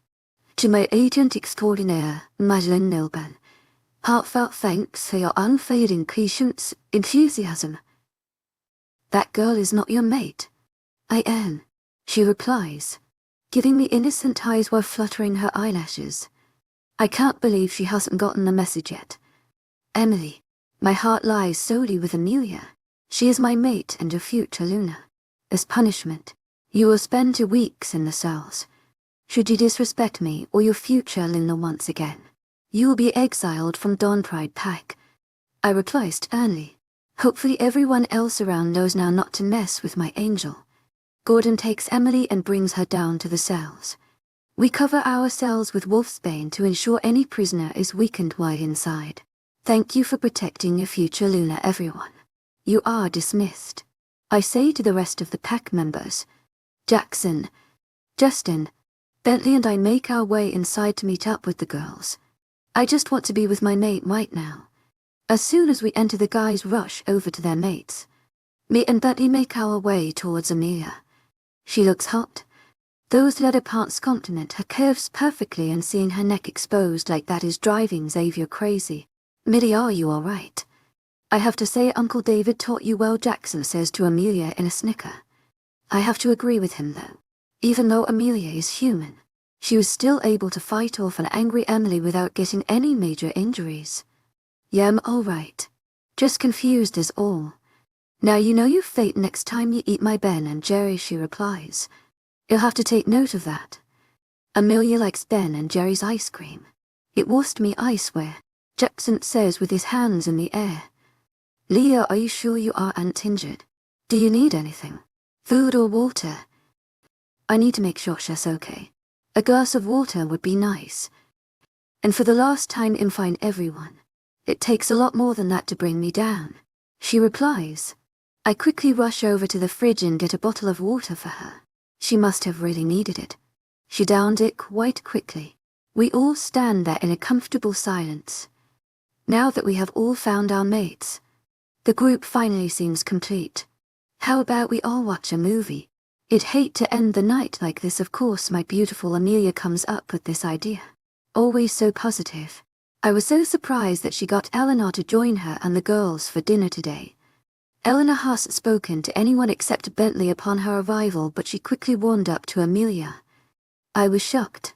She's going to be the perfect Luna. Sure, that sounds like a great idea. First one ready chooses the movie. Evelyn exclaims. They all rush out of the kitchen, but I'm quick to grab Amelia before she leaves. I'm so sorry I was there with you. I had gotten distracted with security. I could have prevented this, I say. I feel so guilty. This is all my fault. To my agent extraordinaire, webnovel, Heartfelt thanks for your unfailing patience, enthusiasm. It's not your fault. You're not Emily or that guy Alpha. Besides, I should also apologize for ruining your party, she replies. Well, I actually am that Alpha guy. Emily better not have told her our secret. Amelia doesn't seem scared of me, so that must not have been the case. Well, actually, some people here call me Alpha. I had to be honest with her at least about that. I just wished Emily used my actual name. What? She's your girlfriend. Why is you wait now, go calm her down. Shoot, I don't want Amelia getting the wrong idea. I only have eyes for her. Amelia is my gravity. Not that she knows that yet. No. She's had a crush on me for a very long time, and I've told her tons of times I'm not into her. All I say as quickly as possible. She needs to know Emily means nothing to me. Oh well, I don't think she's gotten the memo. She replies, giving me a smirk. She will after tonight, you can count on that. I don't like when others hurt the people I care about. And I care about you. Hopefully this is clear enough for her to understand that she means a lot to me. She's my future, but she's also the future of this pack. We need her safe and sound. I care about you too, Christian. Now let's get ready for the movie. She replies. She cares about me too. I pull her into another hug and savor her touch. I wonder if she feels the sparks too. I could stand here with her in my arms forever. Okay, Angel. See you soon, I reply. I give her a quick kiss on the forehead before letting her go get ready. 7. Lobel at Lobby T. Christian POV. As soon as I make it into my room, I call my dad and let him know about the situation tonight. I'm sure he'll be confused to find Emily sitting in the cells tomorrow. My mom and dad both said that I did the right thing. They decided they wanted to join us during our brunch tomorrow. I don't mind though. I'm excited for my parents to meet my mate. After speaking about my mate, I let him know about our new security schedule. He is going to join the meeting tomorrow as well. While he is the Alpha, Dad has been slowly giving me more and more responsibilities since as soon as I graduate. It's my turn to take over the pack. After our call, I jump into the shower. I then brush my teeth and make my way into my closet. I settle on choosing a pair of grey sweatpants and a white t-shirt. After that, I make my way back downstairs. I took my time, so I highly doubt I won. I see Evelyn and Justin in the living room. To be more precise, a pouty Justin and a happy Evelyn with the Beauty and the Beast CD in her hand. So much for choosing the movie. I never really complain for movies because I get called away to do pack work most of the time. Tonight that is not going to happen. I have Amelia with me. Seriously, why can't you choose something like White Chicks or Happy Gilmore? Justin exclaims. Jay, I want to watch Beauty and the Beast, so we are watching Beauty and the Beast. Besides, I was down here first. Evelyn replies. I was here faster. You were the one who spilled the juice on me, so I had to go up and change. Justin states. Okay, eyes chill. It's just a movie. Justin, come, let's get some snacks ready, I butt in. Justin gets up from the couch moping and Evelyn sticks her tongue out at him. No wonder they're mates. They always act like children. Your sister is such a sneak, Justin mumbles under his breath. You've known her for years, Justin. You should be familiar with her winning tactics, I reply with a chuckle. Justin gets the popcorn ready and I pick out some candy for the movie. After everything is ready, we both return back to living room and are greeted by everyone. Even Eleanor showed up. Allie is already cuddled with Jackson. Evelyn is on the other side of the couch, waiting for Justin.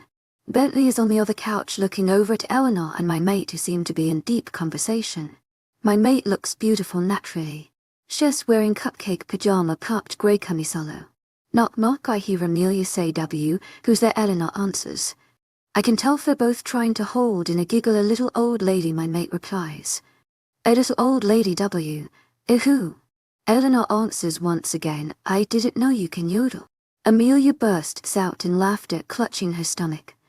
Eleanor takes a moment for it to sink in and then joins her in their laugh attack. Even Allie, Justin, Bentley and Evelyn let out a little chuckle. She's going to be a great Luna Christian. All Amelia had to do was show her face to get Eleanor to join us for the movie. This is the most excited she's been since coming here. Bentley mind links to me, she's amazing.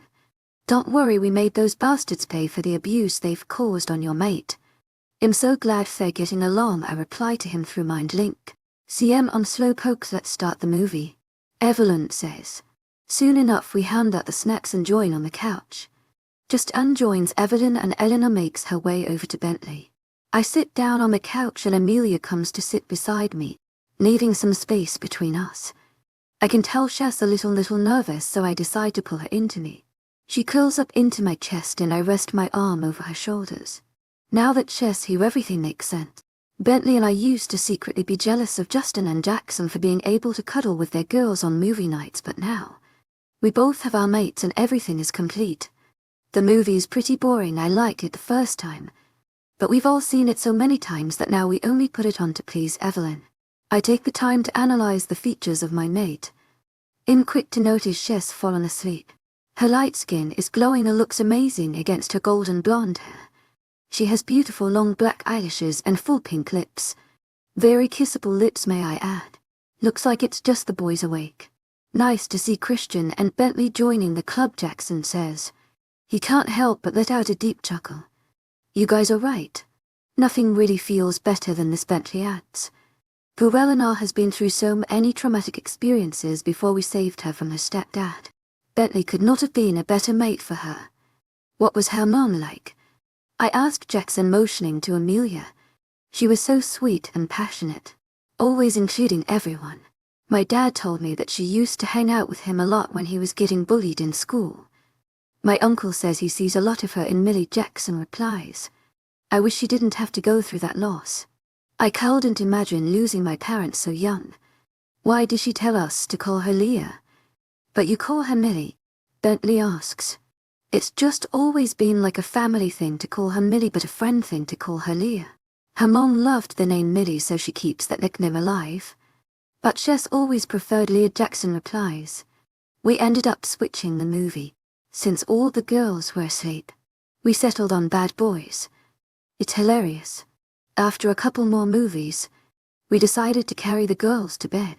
Amelia, Evelyn and Ali are all in the same room tonight, so it was pretty easy.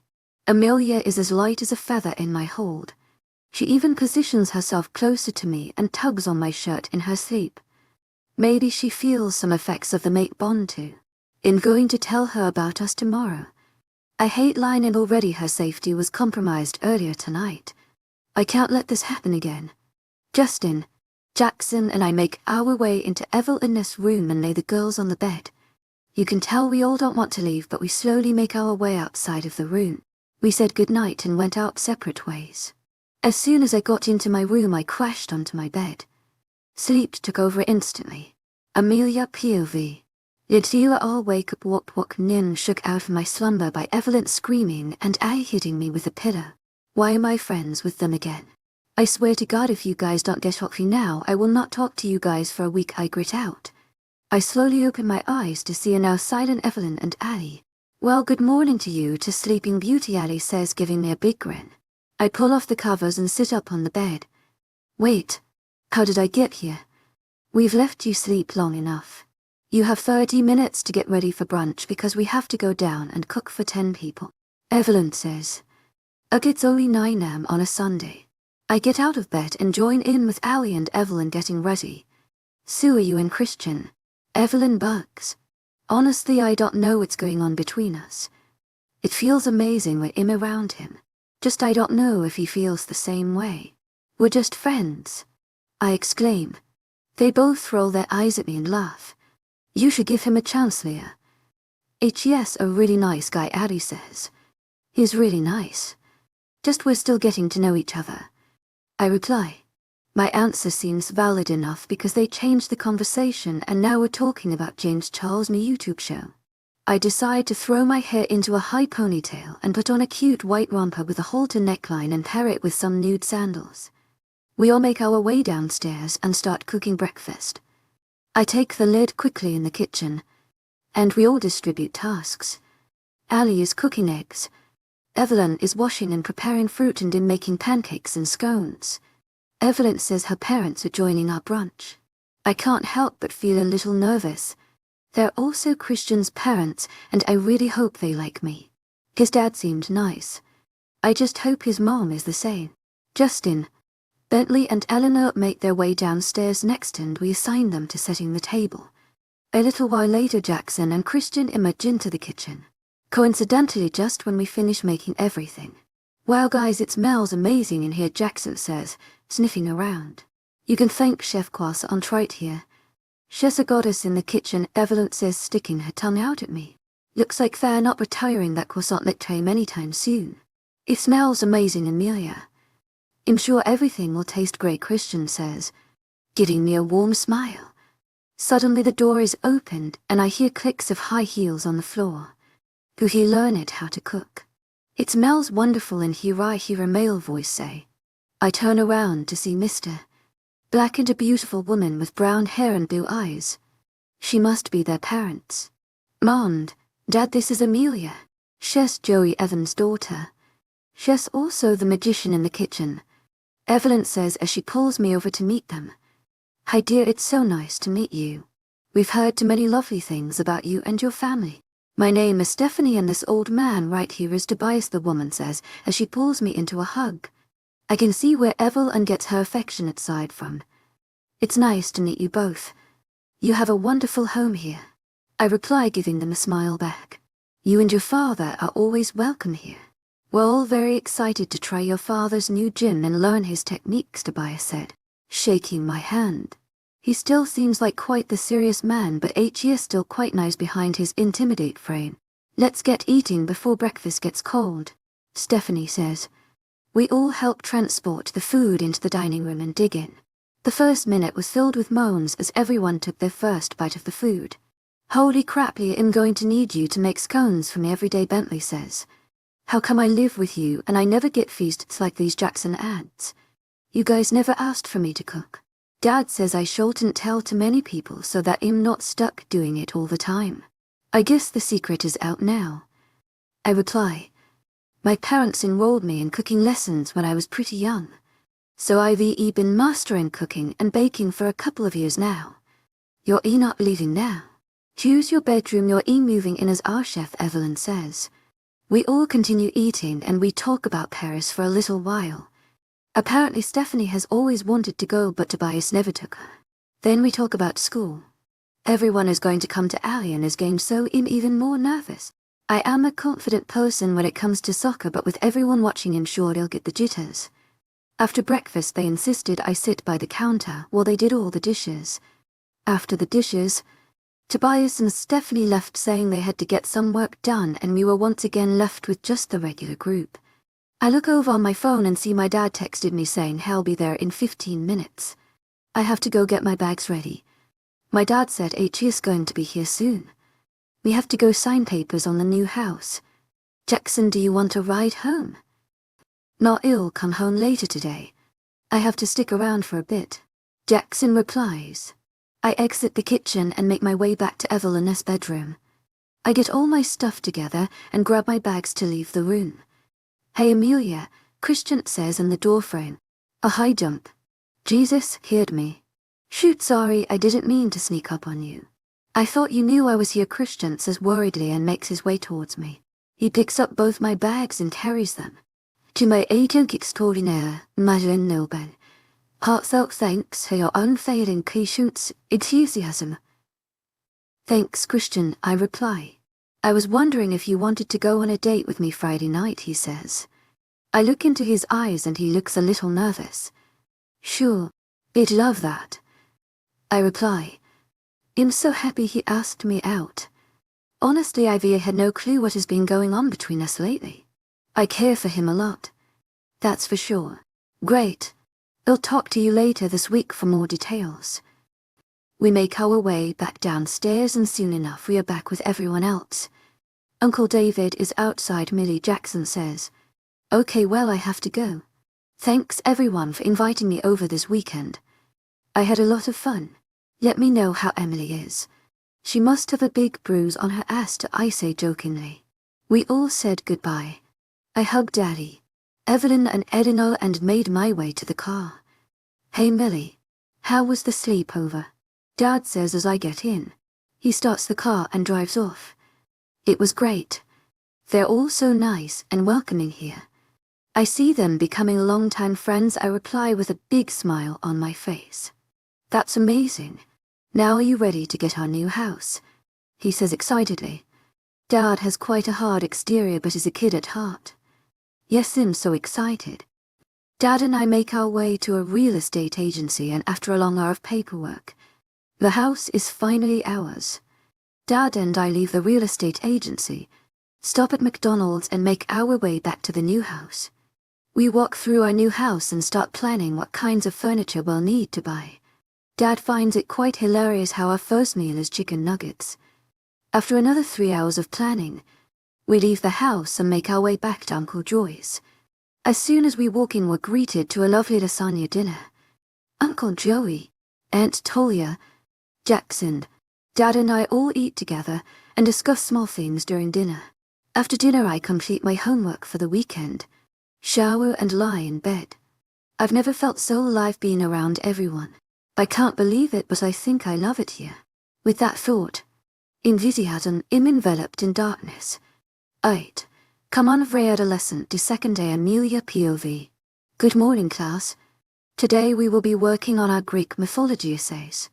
Don't forget to let me know which god you choose. Great, just what I need on a Monday morning.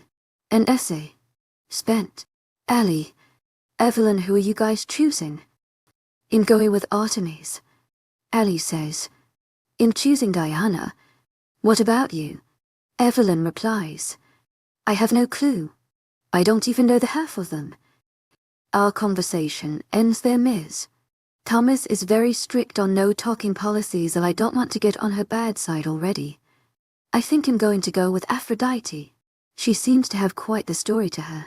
After a boring English class, the entire day was slow and uneventful. At lunch, I had a meeting with the soccer team to discuss practice schedules and games. We are going to practice every Mondays and Wednesdays, with games on Thursday. Coach said there's no practice today, so I invited Allie to join me at Dad's gym after school. Word got around, and at the end of the day Allie, Evelyn, Jackson and Justin decided to all come to my dad's gym. Christian and Dee weren't at school today. Apparently they caught a stomach bug. So now here we are walking into my dad's gym.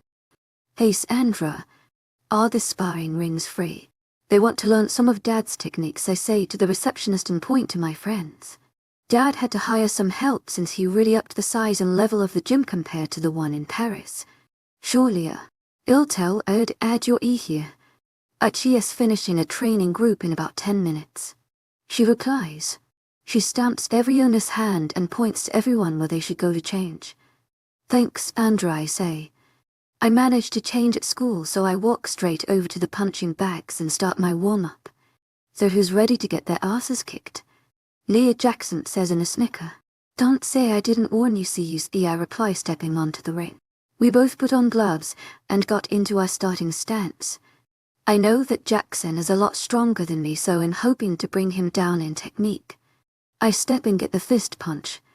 Right in his ribs. He barely looks affected, but I don't let that stop me.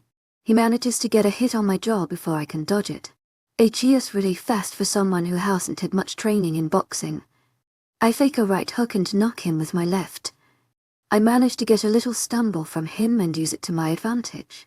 I get 3 more jabs on his ribs before he pushes me off of him. Get him, girl. Evelyn says. You're really gonna just let your cousin beat your ass like that, Jackson? Justin snickers. Our fight goes on a little longer until I get hold of his arm, twist it, and flip him over. I get him into a headlock and finally, he taps out.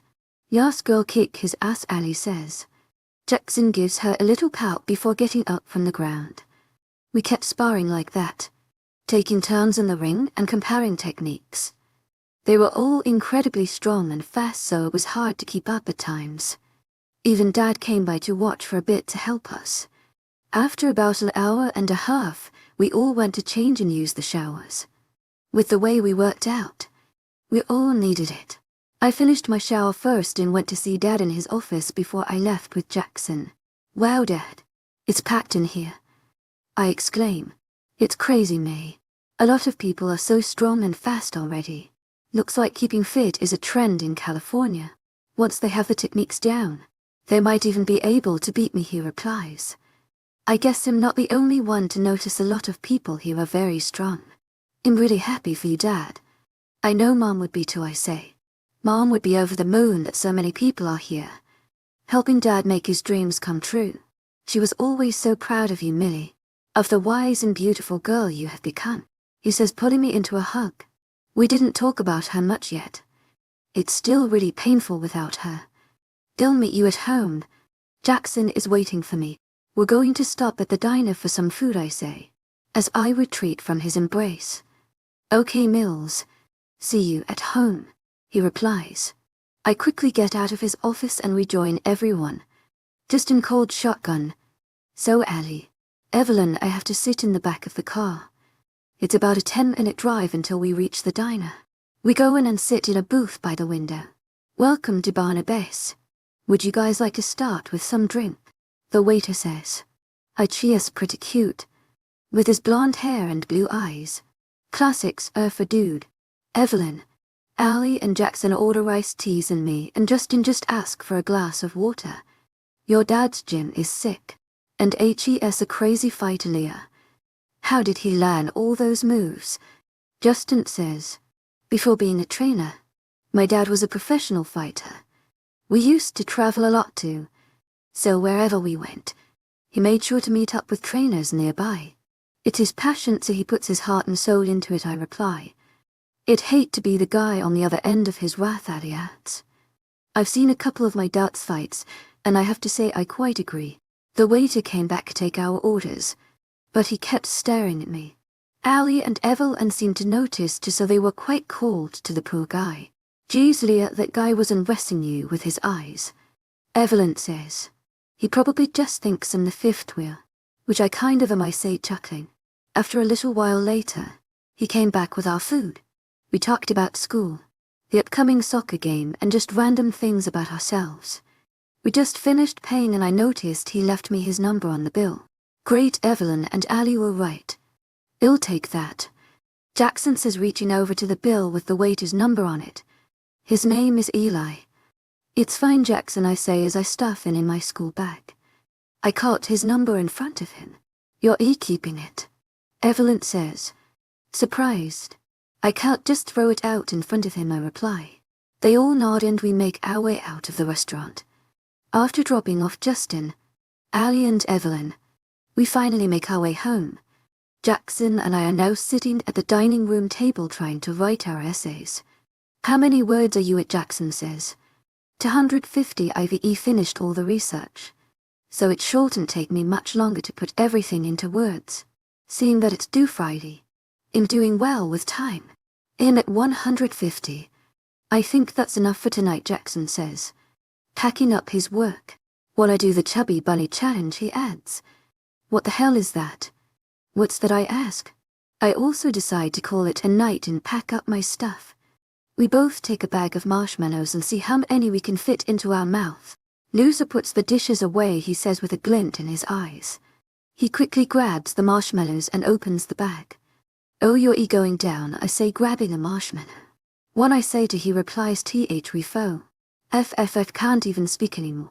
Finally I got to 13 marshmallows with his mouth. How are you good at this game if you've never played, he says, whining. I almost choke from laughing and finally spit out all the marshmallows.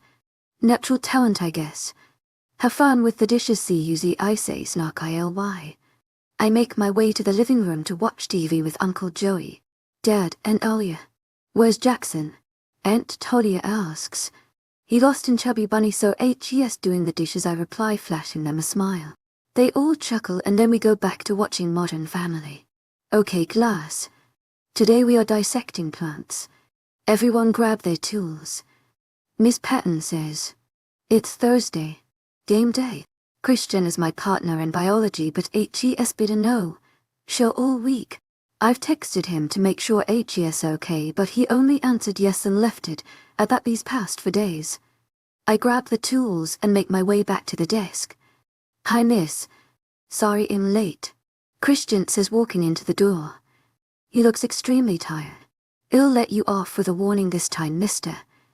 Black. Get to your seat, she replies. Christian hurriedly sits beside me and puts his books down. Hey Amelia, he says with a smile. Okay now, H.S. nice to me. Read through the lab sheet and I'll start cutting, I say. I was worried about him and he basically ignored me half this week. I thought he said he cared for me.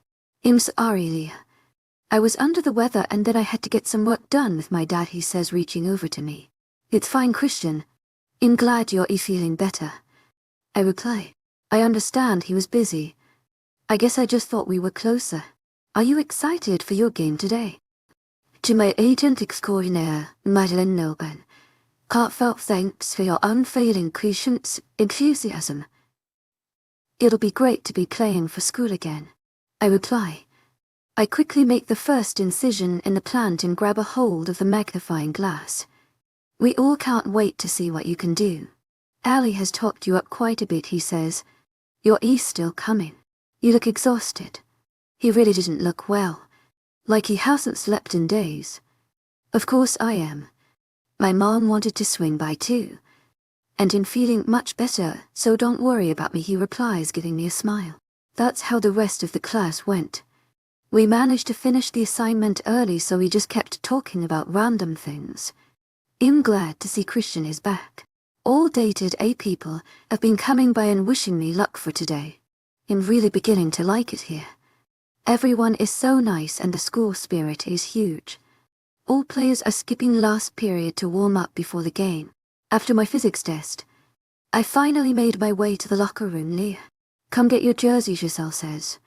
I walk over to pick up my number 10 jersey. Who's got who? Isabella says. Soon enough, someone grabs the speaker and starts blasting songs while we get ready. We played songs ranging from 7-Eleven Beyoncé to Boyfriend by Justin Bieber. I finally got all my gear on and finished my French braids. Ali and Giselle also asked me to do some in their hair, so obviously I complied.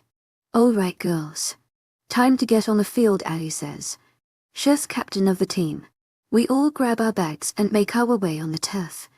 30 minutes until the game starts and there's already an audience coming to view.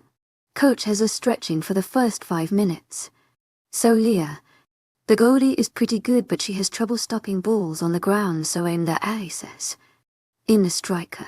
So the main goal is for me to evaluate the goalie and score. I am growing pretty nervous. After all, it's my first game with them. After stretching, we do some passing drills for another 10 minutes and finally a possession drill with minimal contact to warm up before the game. After, the referees call Ali to see who starts with the ball. Coach calls us to the bench. Okay, everyone knows who starts. He actually gave me a starting spot, so in sight. Girls, remember, they played early. Don't fall for the trap and play the game I know you all can play. Combinations will be key in this game, so work on the ones we've practiced, he says. Right after the referee blows his whistle, we go on the field. I quickly glance at the stands and see everyone has made it. Dad, Uncle Joey, Aunt Talia, Justin, Jackson, Evelyn, Bentley, Christian and Stephanie. I think I even see Eleanor with them. I hope she'll come to school with us one day. The referee blows the whistle and the game starts. They started with the ball, so work quick to get it back. Giselle wins the ball and passes it to Ali, who does an overlap. Ali carries it to the corner and crosses it in the box. I get there just in time to head, but the ball and the goal. 10 for us. Great play, girls. Coach yells from the bench. Our opponents are a good team, but they don't stand a chance against us. I was even able to use some of my signature move to get around their defense. Now, there's only a minute left of the game and the score is 31. I scored 2 goals. Isabella passes me the ball. I make a turn to avoid the defense and run up with the ball. I glance at my left and see Giselle making the run to the goal. I quickly send her the ball in space and she hits a one-timer right into the net. Everyone goes crazy. After another 30 seconds, the referee calls the game and it ends at 41. Thea, you're amazing, that pass you made. Oh, that headbutt. Ali exclaims. Are you kidding? Your slide tackle skills saved us a good 10 times. I reply. Great game, girls. I'm so proud of you guys. Amelia. I'm going to need you to teach the rest of us some of your moves. Your way of playing is incredible. Coach says. Thanks, Coach. I love playing with you guys. I reply smiling. Allie and I grab our bags and make our way to the stands where our friends are. Great game, guys. I haven't seen the team do that well in a while, Jackson says. He goes over to Allie and kisses her on the cheek. Thank you all for coming to watch. We wouldn't miss it for the world. You and Allie make a great team out there, Stephanie Christian's mom says. I can't wait for her to teach me that European footwork. Allie replies. We all make our way back to the parking lot. They're all going to get ice cream, but I had to decline. Dad and I are going to pick up the last of our furniture for the new house since all day Saturday we will be moving in. Well, Leah, they told me you were good but you killed it out there. Christian says as we're walking to the cars together. Thanks, Christian. I had so much fun with the team, I reply. He turns to kiss me on the cheek, but as he goes to hold my waist I went. What happened? He asks worriedly and all tense. Some bimbo elbowed me pretty hard. Don't worry though, it happens all the time. I reply. He seems to relax and returns to kiss me on the cheek without touching my waist. So I'll pick you up tomorrow at 7 if that's okay. I forgot he asked me out for Friday. Sure. As long as you're feeling up to it, I reply smiling. And fine, don't worry about me. I'll see you tomorrow, Amelia. He gives me one last smile before walking off to the rest of the group. I give them a wave and then get into the car with Dad. You played one of your best games out there, Mel. I'm so proud of you, Dad says. Thanks, Dad. I reply.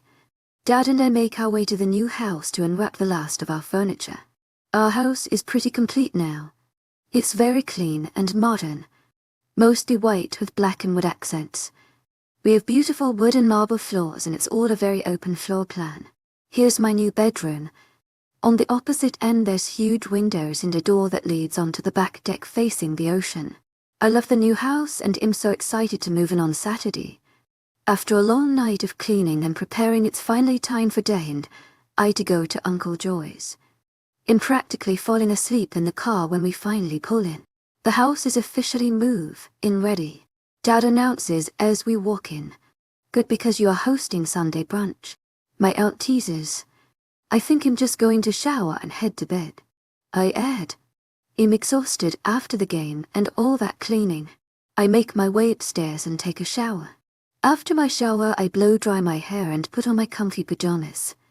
After scrolling through social media for a bit, I finally go to sleep. 9. Ne serait pas pour avec moi. Leah, what are you doing? Christian is going to be here in an hour. Here I am taking a Friday after school nap. I'd had a long week of school, training and prepping the new house. I deserve this nap, right? Nope, I guess not. I am unfortunately interrupted by Evel and Ness screeching as Allie and Evelyn storm into my room and yank the covers off my body. Guys, please. He said to dress casual anyways. 20 more minutes, I grumble. It's not that I don't want to dress to impress or anything. Just I've had a really long week and am really nervous for tonight. The butterflies haven't left my stomach since school has ended. You need to have time to choose an outfit and let us do your hair and makeup too. Evelyn exclaims. So much for my nap. They're never going to let me have that extra 20 minutes. They'll jump in the shower, so give me some time first. Jackson is in the backyard if you guys want to bother him, I reply. I get out of bed and trot my way to my bathroom. Allie and Evelyn give me one last look before leaving my room to go and see Jackson. I slowly wash my body, shave and use my extra scented coconut shampoo and conditioner. The last thing I want to do is smell bad on my date. Once finished, I brush my teeth and moisturize my face. To my agent extraordinaire, Madeleine Nilben, heartfelt thanks for your unfailing patience, enthusiasm. I wring a towel around my golden locks and throw on a robe before stepping back into my room. Took you long enough, Allie states. Here they are, Jackson, Allie and Evie Evan, and sitting on my bed holding papers in their hands. What is happening? We're going to rate your outfits. 1, being amazing, and 5, being EW girl trash, that Evelyn explains. I would expect this from Allie and Evelyn, but Jackson. I turn my gaze to him and he rolls his eyes. Ali said, "I'm sleeping on the couch. If I don't help," he scoffs. We all let out a little giggle. These girls truly do amaze me with their determination when on a mission. Okay, so when you were in the shower we raided your closet and found our top 3 outfits, so try them on and strut your stuff and we'll rate you. Evelyn says. She proceeds to usher me into the closet, pointing towards the 3 outfits. The first outfit is a simple one, strap blue sundress that ends just above my knees, paired with white heels. After throwing the outfit on, I make my way back inside my room. To Ali throws up. The dress really shows off your body, though 3 Jackson chooses on his paper. To Evel and Ad, you look so pretty. Thanks guys, it's cool having Styad. After earning a small chuckle from each of them, I make my way into my closet to try on the next outfit. I find ripped jean shorts, with a white camisolo and a beige knitted kimono, paired with my white Air Force Ones in a pile. After putting on this outfit, I once again make my way back into my room. To Jackson shows first. 2.5 Ali adds. 1 Evelyn finalizes. This is better than the sundress, but I still want you to try on the last outfit. Evelyn. I roll my eyes playfully and make my way back into the closet. The last outfit is a white spaghetti strap-V, net blouse paired with light wash jeans, a black belt and white sandals. Honestly, I think this is my favorite outfit from the 3. I finally step back into my room for the round of judging. 1 Evelyn throws up. Queen. 1 Jackson also adds. I like this one the best. 1 Ali finalizes. This outfit is perfect. Honestly, I think this is my favorite one too. Plus, it's the most comfortable I am. Both girls squeal and jump up from my bed. Jackson takes this as his opportunity to dash to the door. We all give him one last look and roll out eyes. All you need is mascara, Leah. I really don't want to touch your naturally radiant skin, Evelyn says. Thank you so much for the help, guys. Any of you know where HE's taking me? I ask pleadingly. All I got was dress casual. For all I know, he could be taking me to Antarctica. We're not telling you anything, Leah. Don't worry though. We made sure to dress you appropriately. Ali adds with a smile. Does everyone know about this date except me? They both exchange looks. Pretty much.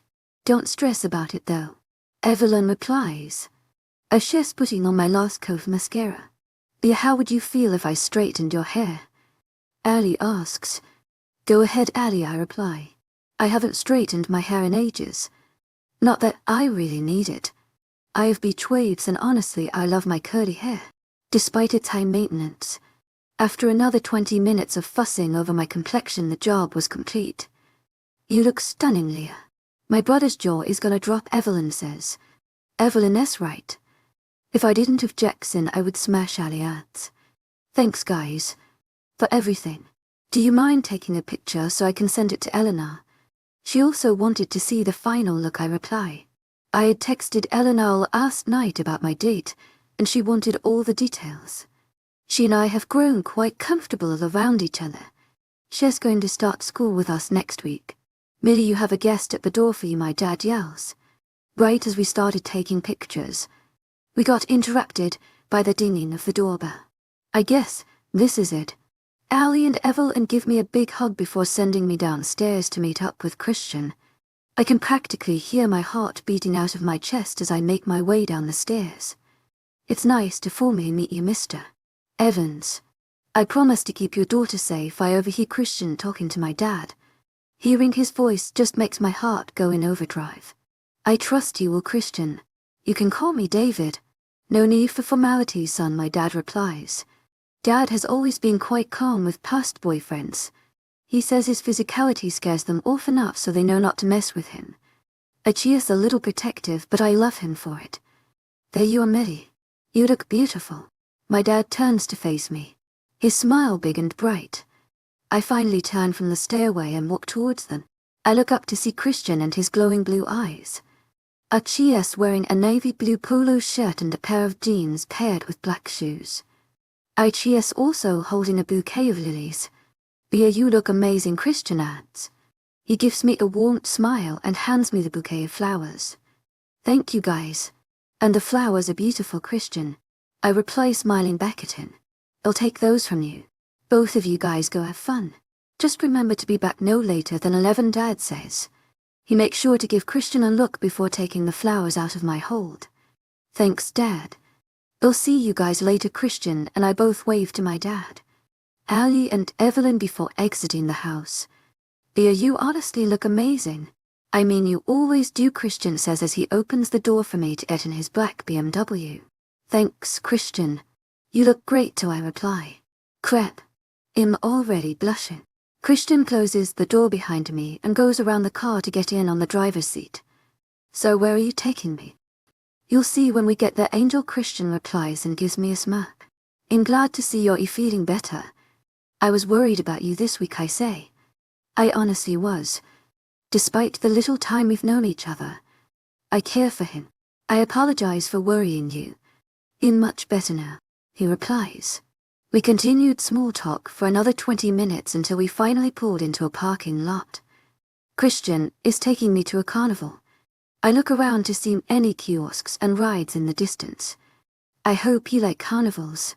I used to come here with my family a lot when we were younger, and I thought you might like it here too. He says hesitantly, parking the car. Are you kidding? This perfect. I reply, smiling widely. He gets out of the car to open my door. Once again. After I get out, he rests his hand on the small of my back and guides me to the entrance. To my agent extraordinaire, him.丨Heartfelt thanks for your unfailing patience, enthusiasm. It's so nice to see you here. It's been so long. Who's this beauty beside you? Is it you? I think it is. A small grey-haired old man greets us with a wink smile. It's nice to see you as well, Eugene. This is Amelia Evans. We wanted to check out the carnival tonight, Christian replies as he shakes Eugene's hand. To my agent extraordinaire, him.丨Heartfelt thanks for your unfailing patience, enthusiasm. What honor to have you both here. Lovely to meet you, Miss Amelia. Go right in, kids. Eugene replies and gives me a warm smile. What nice man. Thank you, sir. It's so nice to meet you as well, I reply gratefully.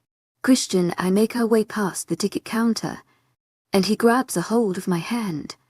Butterflies burst in my stomach from the action. I give him a reassuring squeeze in return. So where to first?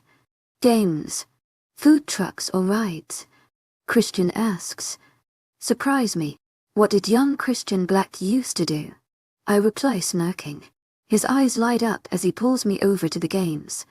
The first counter we come across is a ring toss game.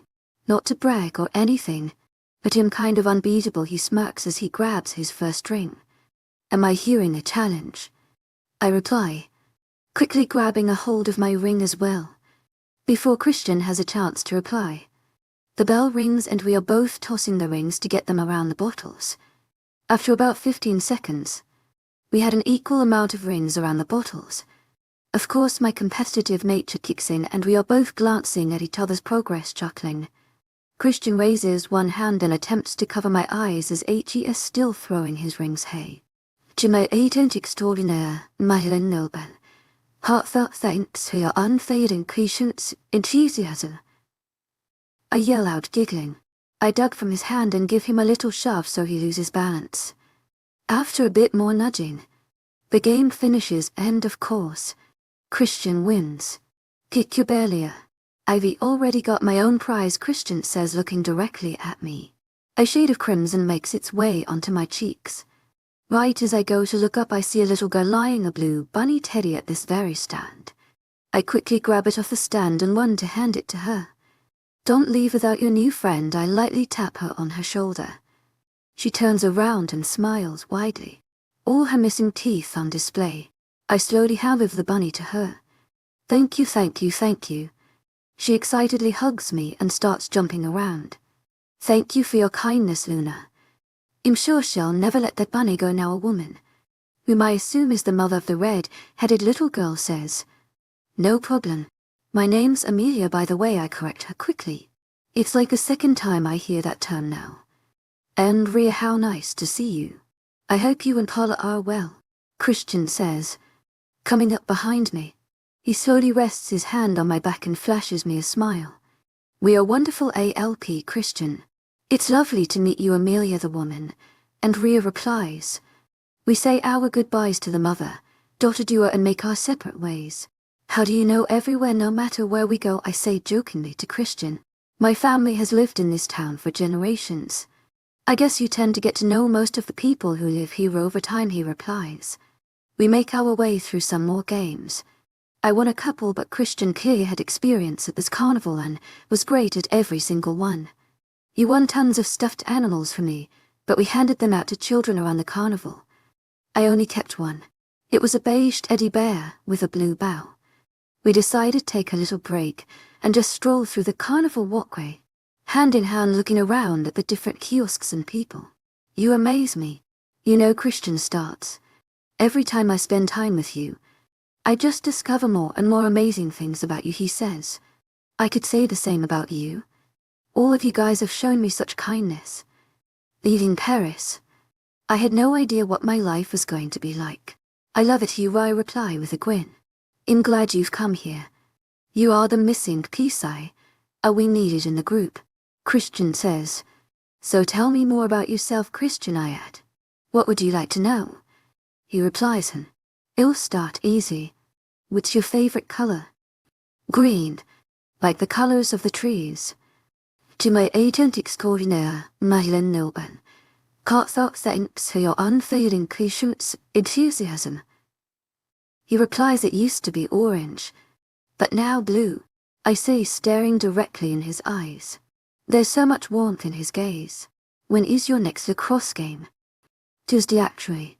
Coach had asked for an extra hour at practice these past 2 days, he replied. Let me know what time. I'd love to come, I say. He came to my game. It only makes sense. I'd also like to see Christian in his element. Everyone else says he is amazing at it. It's right after school. I look forward to you coming, he gives me a little wink. We come to a stop in front of a couple of food trucks. What do you fancy? He asks, motioning towards the food trucks. Hamburgers. Smokehouse. Could we go see the waffle truck? I ask excitedly. I love waffles with my entire being. There's nothing better than a sweet waffle. Sure, he replies, chuckling. We walk over to the stand. He orders a waffle with Nutella and bananas, whereas mine has Nutella and strawberries. You've got a little bit of Nutella on it, and I say, giggling. He tenses a little and looks down at his face. He will get it, I add. I grab a napkin, make my way to his face until he leans forward and rubs the Nutella on my arm. Hey, I say, jumping up. Christian throws his head back and has a good laugh. Sorry, Angel, I cowled and resist, he says, wiggling his eyebrows. I stick my tongue out at him and wipe the Nutella off my arm. We finish eating our waffles and make our way back into the carnival. We begin walking through the pathway again and stop right in front of the carousel. A Christian. I'm kind of afraid of heights, I say nervously. It's life without risk, Angel. Besides, I'm right here to keep you safe, he replies, smiling. Easy for him to say he is not the scared one. I take a step back, pulling him with me. What if I promise you 3 goals in your name at my game on Tuesday if you come on with me? He gives me the biggest smile. How can I say no to his face, with his dark hair falling perfectly in his twinkling blue orbs? Not to mention those dimples that fit his tan complexion so well. Fine. You better pay up, though, I reply with a stern look. He quickly guides me back into line and we make our way into our seats on the carousel. I promise I will, Angel, he replies as we sit down, and he takes me hands. I hesitantly lean into him for support. If in facing my fears it's the least he can do. Soon enough I feel the carousel start moving and my grip on him tightens. I'm sorry, I didn't think you were actually this scared, Leah. He turns towards me, looking at me with worry all over his face. Just look into my eyes. It'll be over soon, he adds. I comply and look up from my lap and meet his gaze. The second our eyes meet, I become lost in his trance. My heart rate picks up and he brings me closer to him. Warmth and ease overcomes my entire being. We remain lost in each other until the ride comes to a halt. I break out of our gaze to look forward and see we are at the very top of the carousel. aside from my fear of heights hitting me like a ton of bricks. The view was incredible. I could see all the lights of the nearby cities and the moonlight glow on the ocean. I turned back towards Christian, who was looking at me with a big smile. I leaned into him and instantly relaxed in his hold. "You are very special to me, Leah. I want you to know that," Christian says, breaking the silence. My body heats up from his words. "You are special to me," to Christian I reply, leaning more and more into his body. I've never felt so safe and relaxed before with anyone. It's like over time I'm near him, my body is filled with warmth. I never want to let this go. The carousel starts turning again, and soon enough it's our time to get off the ride. Christian gets off first, and then helps me off. My legs are still a little shaky from this whole experience. "Well, that was actually surprisingly fun," I exclaim. "One of the best feelings in conquering your fears." "I'm glad you had fun," Christian replies, squeezing my hand. We make our way back through the carnival and to the parking lot. It's already 10:30 p.m. "Thank you, Christian.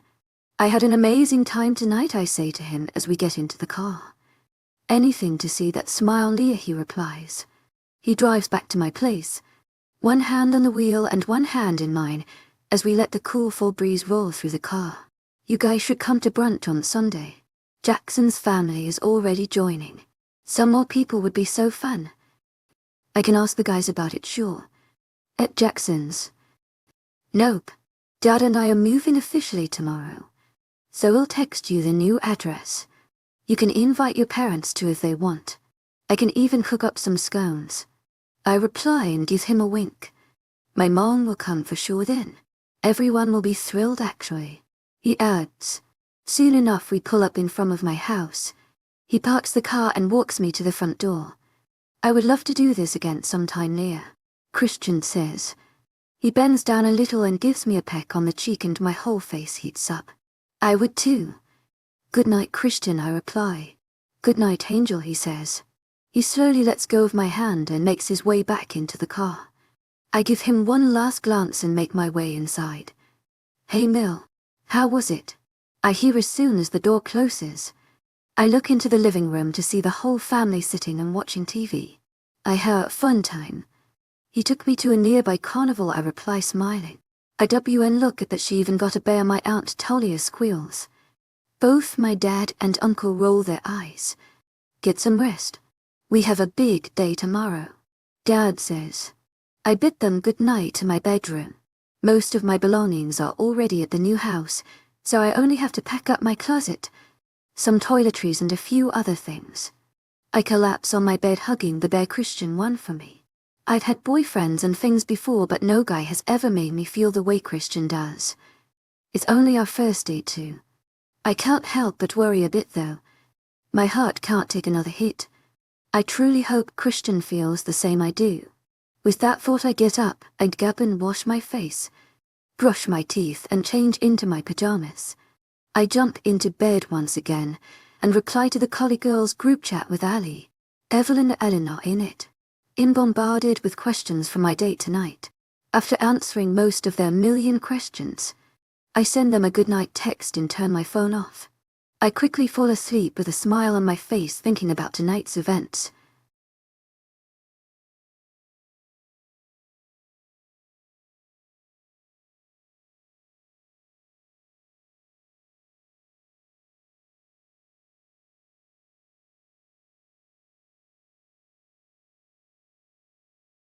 Un nouveau roi des loups Christian POV Christian. Come on, the ceremony starts into hours. I almost forgot. Today is the day I finally become alpha of the Dawn Pride Pack. I've been on cloud 9 ever since my date last night. Just being around her puts me and my wolf at ease. I wish she could come today. Not that being a human is a bad thing. I love that she's a little extra fragile. It just gives me all the more reason to protect her. Evelyn. I'll meet you downstairs in a bit, I reply. It's not only my alpha ceremony, but Bentley's going to become beta, Justin is going to become gamma, and Jackson delta. Betas are basically the alphas, right? Handman. Gamma S are in charge of pack security and help the alphas with pack business, and deltas are the Luna's right-hand man. Obviously, Amelia's lunar ceremony won't be for a long time, but I still want Jackson to officially take on the role. If anything, it provides more protection for my angel. With the threat of the midnight eclipse pack and rogues, it's becoming tenser by the day, and I cannot afford to lose anyone else. It's been 2 years since Annabelle was taken from us. I've never stopped looking for my little sister, even though everyone thinks she's gone. We still do search parties every week, but I can tell most of the pack has lost hope. The rogue situation has only gotten worse recently. I had to miss school for most of the week from our last attack. They somehow got a hold of Wolfsbane and used it to their advantage. I was asleep for 3 days and I worried my Amelia. Her presence would have definitely helped in my recovery, but I can't bring her into this life right now. I hate lying to her, but she doesn't deserve any more hurt. I slowly get out of bed and head into the shower. My room is made of grey walls, a king-sized bed, oak wood desk, a nice leather couch with a flat-screen TV and huge windows that led onto a balcony looking over part of our territory. Bentley and I share the top floor of the pack house since we are the future leaders of the pack. We have our bedrooms, a mini kitchen, living room and both our personal offices.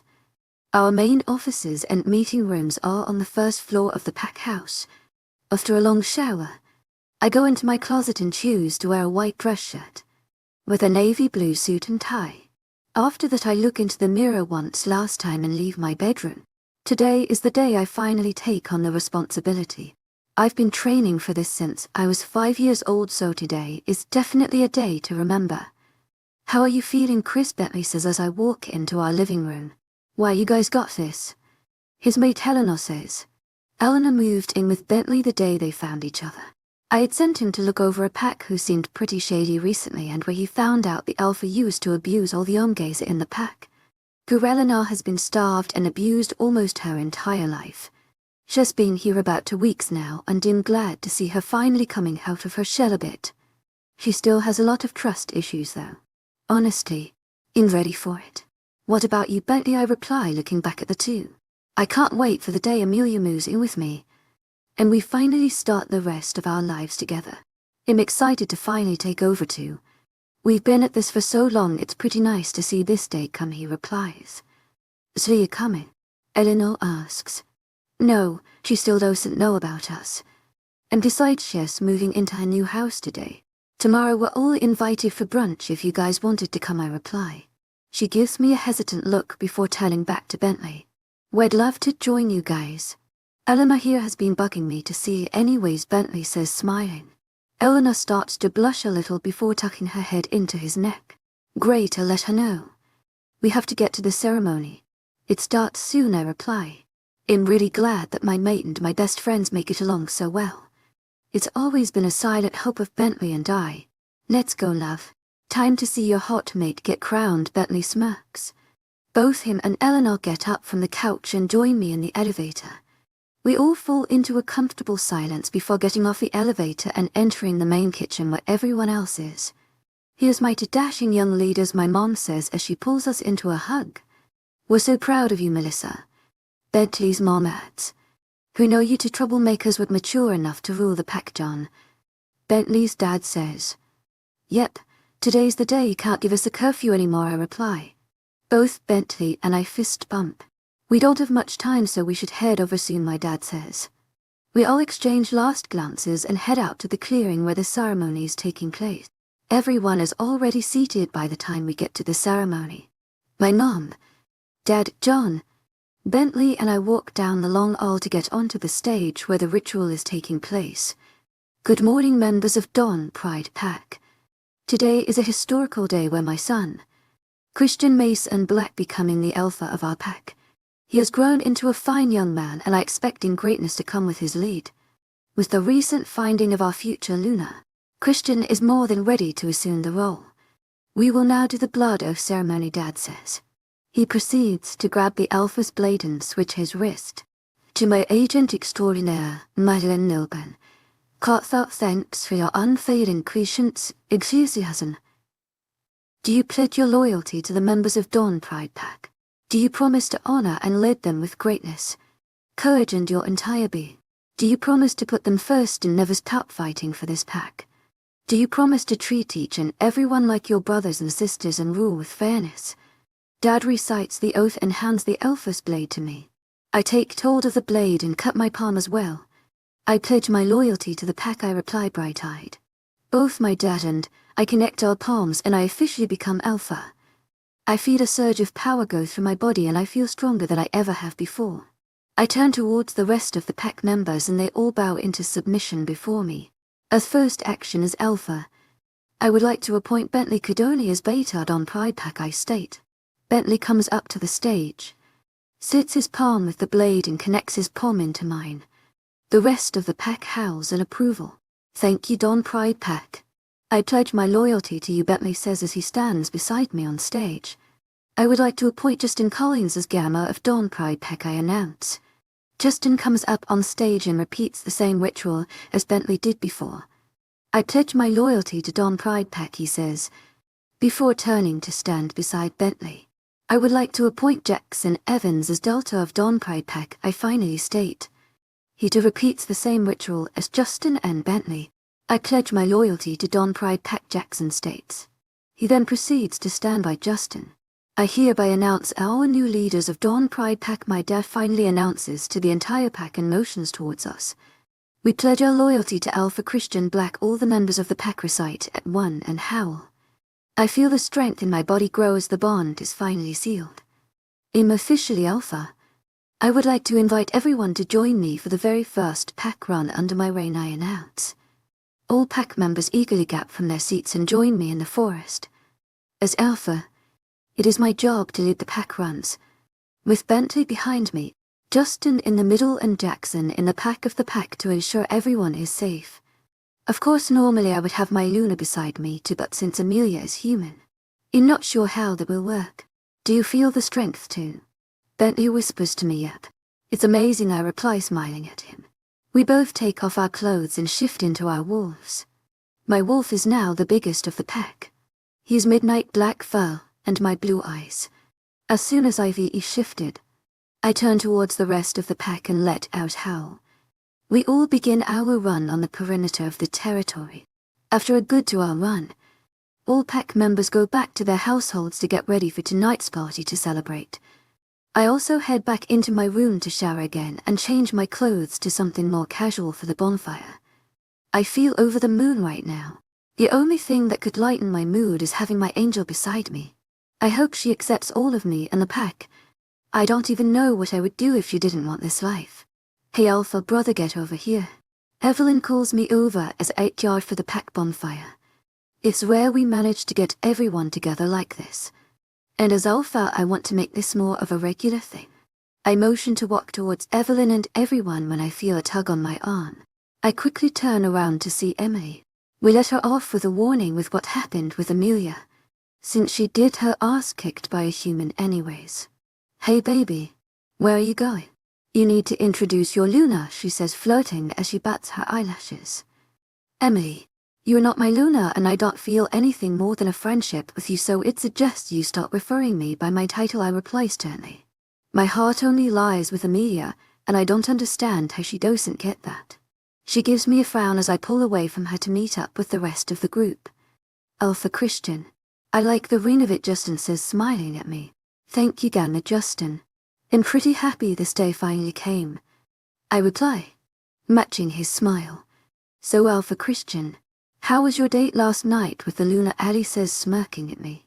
Honestly, I never believed you could feel so much adoration for a person before meeting her.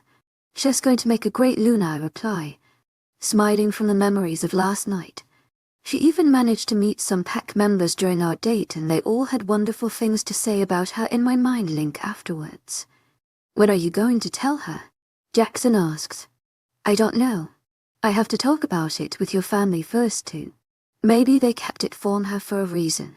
David is half werewolf anyways, I reply frowning. That is not a conversation I am looking forward to. Yeah, I understand. I think they kept it from her CU's Uncle David doesn't shift and her mom is human. They had no need to. Uncle David wants to tell her soon though, considering half this town is filled with werewolves anyways. I hate keeping the secret from her, Jackson says, frowning as well. Enough of this sad talk. Time to celebrate. Eleanor, come get some s'mores. Evel exclaims and drags them away. That's how we spent the rest of the night. Enjoying each other's company and talking with pack members. It was a great barbecue and I am truly honored to be the alpha of this pack. By the time 2 o'clock am came around, I helped everyone clean up and finally went upstairs back in my room. Everyone is able to make it for brunch at Amelia, so they're all super excited for her cooking. Luckily her new house is closer to pack grounds. Only a 10-minute drive from our gates and 3-minute run, if I ever needed to get there quickly. I fall asleep with my last though of my mate's beautiful hazel eyes and the sound of her laugh. Amelia POV'd, Ad, do you know where the flour is? I yell from the kitchen. Yesterday Ad and I spent half the day setting up the rest of the house and the other half like couch potatoes. It was nice to have a relaxing evening. Ever since we moved here it's been always on the go. Finally today is Sunday brunch and I'm cooking for 14 people. Mommy used to always help me out when we would have people over, so it's a bit of a wake-up call doing this all alone. I miss her smile every day. Under the second cupboard to the left, he replies. I put him on setting up the outside table duty. I even sent him to the flour store for a nice centerpiece. So far I've finished the omelettes, pancakes, bacon and sausage. And now rolling out the dough for some chocolate cherry scones and peanut butter cookies. I've noticed that people eat a lot of food around here, so this is probably one of the biggest brunches I've ever cooked. I wipe the remaining flour on my apron and throw them in the oven. Dad, can you pull out the scones and cookies in 20 minutes from the oven? I need to change before everyone gets here, I yell. Yep, go ahead, he replies. I take off my apron and make my way to my bedroom. I love my new bedroom, with its beach views and marble and white bathroom. I also have a fully stocked closet filled with Mom's collections. I wash my face and let down my hair in the bathroom. Quickly, I apply some mascara on my lashes and make my way into the closet. I decide to wear a white romper with roses, some gold hoop earrings and tan flats. After finishing getting ready, I make my way back into the kitchen and greeted with the sweet smell of my baking. I don't think I can wait any longer for them to come, Millie. Those scones are mouth-watering, Dad exclaims as he reaches over to grab one. I quickly swat his hand away and roll my eyes. Can't let I and me, Papa, control yourself, Dad, I reply, chuckling. Was suddenly interrupted by the sound of the doorbell ringing. Dad makes his way to the door to greet our guests while I continue cleaning up the kitchen from this morning's mess. Welcome to our home, brother, Dad says and pulls Uncle Joey in a hug. This place is beautiful. I love the art, Aunt Talia exclaims. We brought over all our Parisian canvases to remember our old home. Millie, it smells amazing in here. I should have had you cook for us sooner, Uncle Joey jokes. Dad takes them both for a tour of the house. Meanwhile, I take charge and bring in the food outside. Right as I make my way into the kitchen for the last plate, the doorbell rings again. Leah. It's so pretty here. You are now hosting all our sleepovers, Evelyn says as she jumps into my arms. Allie, Evelyn, Eleanor, Bentley, Jackson and Justin all in the doorway. Welcome to my new home. Make yourselves comfortable, I say, smiling at all of them. As soon as I go to close the door, I see Christian with his parents walking up. Good morning, Angel. You look beautiful, he says, smiling at me. Good morning, Chris. Thanks for coming, I reply. The butterflies in my stomach come back in full force. Amelia, dear, what a lovely home you have. Thank you for welcoming us here. Stephanie, Christian's mom says. She quickly pulls me into a hug and hands me a housewarming basket. Thank you, Stephanie and Tobias. It's great to have you here, I reply, smiling and returning her hug. Are you kidding? Steph hasn't stopped talking about your cooking, Tobias says. We make our way inside to the backyard to join up with everyone else, who's already seated. David, how nice to see you. Meet my wife. Stephanie. Tobias greets my dad when we walk in the backyard. Nice to meet you, Stephanie. Welcome to our home, my dad replies, smiling back. We all take our seats at the patio table, overlooking the ocean. Everyone quickly digs into the feast, and for the first minute, all I hear is moans of appreciation. Once again, Leah, You killed it, Mr. Evans. Can I take her home with me? Evelyn exclaims as she goes for a second plate. The table erupts in chuckles. You can have her on Saturday's, Dad jokes. I give him a little glare and he winks at me. I would like to say a big thank you to everyone here today. Both Millie and I appreciate the hospitality you have all shown us upon our arrival, Dad begins. It's really great to see my little girl surrounded by lovely people. And seeing my gym take off is a true dream, he says. You guys are family, and your arrival is deeply appreciated by all of us. Uncle Joey says. We all exchange smiles and continue digging into the food. It's a good thing I doubled everything. These people sure do eat a lot. We continue to small talk for the remainder of the brunch. After we've all finished eating, everyone helps me bring in the plates and do the dishes. Really, it's fine. You should all be relaxing. As Aunt Toya, Stephanie and Allie take over dish duty. Nonsense. You slaved over the oven for us. The least we can do is clean up, Allie replies. Once cleanup is done, we all make our way back outside on the patio to hang around for a bit. Jackson, Allie, Justin, Christian and Batley take a liking to my pool. The adults ended up staying inside to chat in the living room with coffee. Eleanor, Evelyn and I sat on the chairs watching them play volleyball. I can't help but admire Christian, from his 8-pack to his back muscles and his tanned skin. The Arch is truly a Greek god. I'm convinced. So Eleanor, are you excited for school tomorrow? Trying to pry my eyes away from Christian's frame. I'm quite nervous actually. I haven't had the best track record in school, she says lowly. She proceeds to cross her arms and look down. She has gotten more comfortable around us, but I still see her often retreating to her shell. Christian explained me a bit of her situation during our date. I can't believe her own father would do something like that. Abusing your own child is horrible. Well, don't worry, you have us now. Well, be so annoying you will wish we left us alone, Neverland jokes. As a former new girl, trust me, you'll have a blast. She seems to be a bit more reassured as she lets out a small smile. We continue gossiping until the boys and Gally thought splashing water all over us was a good idea. We all ran around frantically trying to dodge the pool water. You can run but you can't hide, Angel Christian whispers as he tries to sneak up on me. I run off the deck to the side of the house in hopes of losing him. Clearly that didn't help. I feel strong arms wrap around me and pull me into a hard chest. I turn around to see Christian's blue orb staring directly at me. Oh, Christian, you're all wet, I reply, cringing my face. He smiles at me and shakes his hair in my face. I try to pry away from his hold without success. He proceeds to sticking his tongue out at me. Sorry, Angel.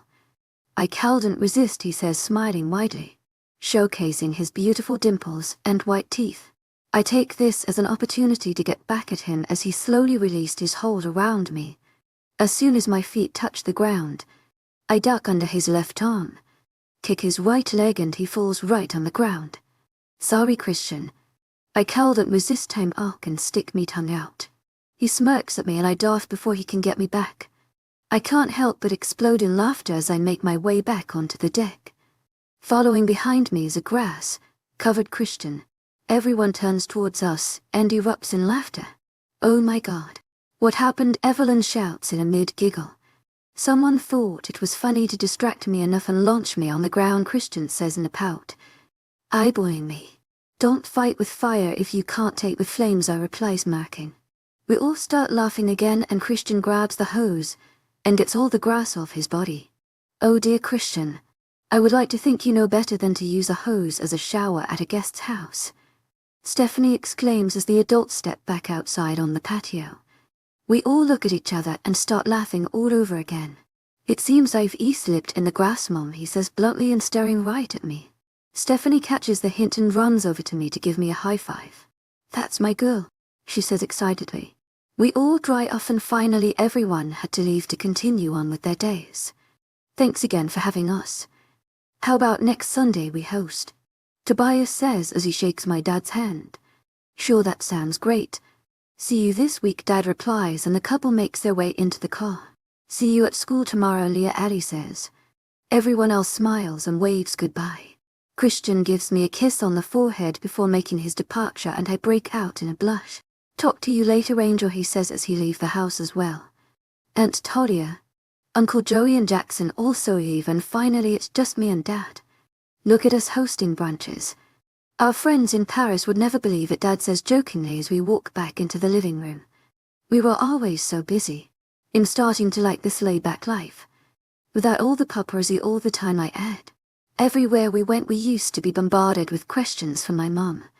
Anyways, I have to get started on my homework. Math waits for no one, I say as I turn to go back to my room. I haven't gotten anything done all weekend so far, so I need to get a couple of hours in. The rest of the day went by pretty quickly. I finished my homework. Dad ordered pizza for dinner. We both watched a movie, and then finally it was time to go to bed before facing yet another Monday morning. At least I had a blast today. I scrolled through my social media one last time before finally closing my eyes and going to sleep. 11. No primi way be so Eleanor. I'm so happy you'll be here. Lucky for you you're stuck with me for French first period, I say excitedly. Just as Dad dropped me off at school, I saw Bentley walking in with Eleanor, so I rushed to catch up with them. Oh, and hey Bentley, I add. There's so many people here. Eleanor lets out in a whisper and clings to Bentley's side. He wraps his arm around her to help ease her stress. Don't worry about it, Eleanor. You have us here. Remember, you can contact me whenever. He speaks slowly to her. Hey Leah. Good timing, he adds and looks towards me with a slight smile. We continue walking in the school and make a quick stop in the office for Eleanor's official schedule. After picking it up, we go our separate ways as I make my way to my locker. Bentley said he is going to escort Eleanor to class himself, and I promised to save her a seat beside me. I slowly make my way towards my locker, walking through the busy school walls. Hey Leah. Giselle passes by me in the hallways. She's such a kind soul and I love playing with her. Good morning, Giselle. I smile back at her. After our brief exchange, I finally reach my locker. After a couple of minutes looking for my things, the bell rings and it's time to get to first period. I quickly make way to class and reserve the seat beside me for Eleanor. After a couple minutes of sitting down and a small conversation with Isabella, I finally see Eleanor make her way through the door. She looks like she's seen a ghost. I get up right away and wave at her so she comes to sit beside me. I can see the relief on her face once we make eye contact, and she hurriedly makes her way to the desk beside me. Maintenant escores différents vont trail font puisque j'ai finalement eu un ami qui me comprend. Now my French classes will be fun since I finally have a friend who understands me, I say to her. I learned during our first encounter that she was raised with French as a mother tongue. Si bitiment is tellement gros et il y a beaucoup de personnes dans les corridors. The building is so big, and there's so many people in the hallways. She replies. Maybe she has never been to school before. As to DJ one tell Cole. Have you ever been to school before, I ask her. Pendant quoiques en est. Mais s'iltait un petit Cole privé for a couple of years. But it was a small private school, she replies. You'll love it, he trust me, I say, and give her a little squeeze on her hand. Soon enough the second bell rings and class starts. Lunchtime, Evelyn says as she jumps around my locker. I've never met anyone so infatuated by food before. Yes, let's go. We should be there before Eleanor and Bentley show up. I reply and grab her arm to drag her in the cafeteria. We spot Ali and Jackson and join them at our usual table. Hey guys. We'll be right back, I have to buy my lunch, I say quickly as Evelyn sits down. I slowly make my way in line for the cafeteria. Hey, freak. Did I stutter, I hear behind me. I quickly turn around to see that girl Emily picking on Eleanor. Where did Bentley go? I leave my spot right away to go and confront Emily. I'm not holding back this time. I hear Eleanor stuttering as she holds her arms up to protect herself. What's going on here, Emily, I say pretty loudly. I make my way between Emily and Eleanor, shielding her from Emily's nasty glare. Just teaching stutter over here how to speak, she says, snickering as she turns to other girls who I presume are her sidekicks. Back off or I'll make you, I threaten. This is the second time she acts like this. No more nice, Amelia. Emily's facial expression tinted into a smirk. Oh yeah, what are you going to do? She says, giggling, as if she's not threatened at all. I start to see a crowd from around us, looking to see what the commotion is about. I was about to kick your ass last weekend. Unless you want a repeat of that situation, I suggest you apologize to Eleanor, I reply, flashing her with my very own smirk. I turn around to look at Eleanor, with tears running down her face. God, where the hell is Bentley? You think I'm scared of you, pathetic human, she replies. I hiss at she human too. Suddenly I see her eyes change from the usual blue color to pitch black. What the hell? Emily, control yourself. Don't forget who you're talking to here. Apologize now. Evelyn Butson walks between Emily and I.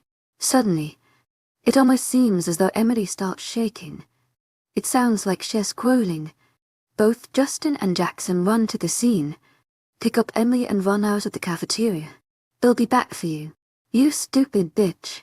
Watch your back because I'm now finished. She screams as she's being pulled out of the cafeteria. What the hell just happened? Right as I turn around, I finally see Bentley and Christian running to the scene. Eleanor. There you are. Bentley runs over to Eleanor, pulling her into a hug. Christian follows close behind and runs towards me. What happened? Are you hurt? Christian's as worriedly as he scans my body for injuries. I was standing in line when I overheard Emily bullying Eleanor, who was left alone. I emphasized, glaring at Bentley. Seeing how worried Eleanor was this morning, in shock, he left her side. I stepped in and told Emily to back off. I replied to Christian, looking into his bright blue eyes. He pulls me into a hug and rests his head in the crook of my neck. In almost an instant, my anger from before vanishes from his embrace. Nothing else to see here. Resume your lunch, Christian states. Everyone went right away and sat back in their seats, no questions asked. I slowly make my way out of Christian's embrace and turn towards Eleanor, who is still on the floor in Bentley's arms. Eleanor, are you all right? I ask as I take a step towards her. She looks right up at me and breaks out of Bentley's hold and practically jumps in my arms. Thank you so much, Lee, she says in a low whisper. I hug her tightly, then finally let her go so that she can go back with Bentley. Christian follows me back in the cafeteria line so that we can get our lunch. He chooses a meatball sub, and I go for turtle any. After we've both paid, we rejoin our group for lunch. Well, that was quite hectic. I didn't know you had that in you, Leah, Justin says. I don't like it when people mess with my own. I consider all of you family now. I say simply before taking a bite of my pasta. I look over at Christian, who gives me a reassuring smile. I've always known you for being quite the badass, Jackson teases. We dropped the conversation about before after his comment. We finished lunch quite peacefully and the rest of the day went by well. Emily was nowhere to be seen. Dad was there to pick me up after school and we made our way back home. How do you feel about a charcuterie board for dinner tonight, Dad? I ask as we enter the house. Sure, May. I have some paperwork to go over tonight anyways. So simple is best. He replies. I head right into the kitchen to start cutting up the food and Dad makes his way in his home office. I plug in my phone to the speaker and jam out while I prepare dinner. After a little while, it's finally ready and I called Dad in the kitchen so we can eat.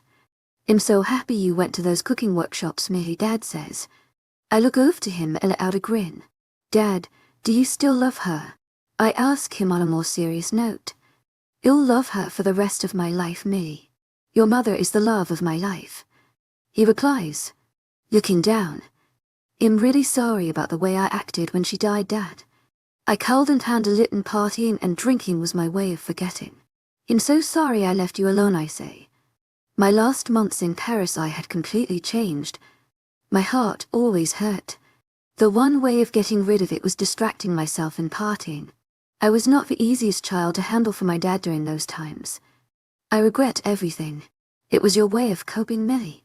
I wasn't around much either when everything happened. I'm just so overjoyed that you found your spark again.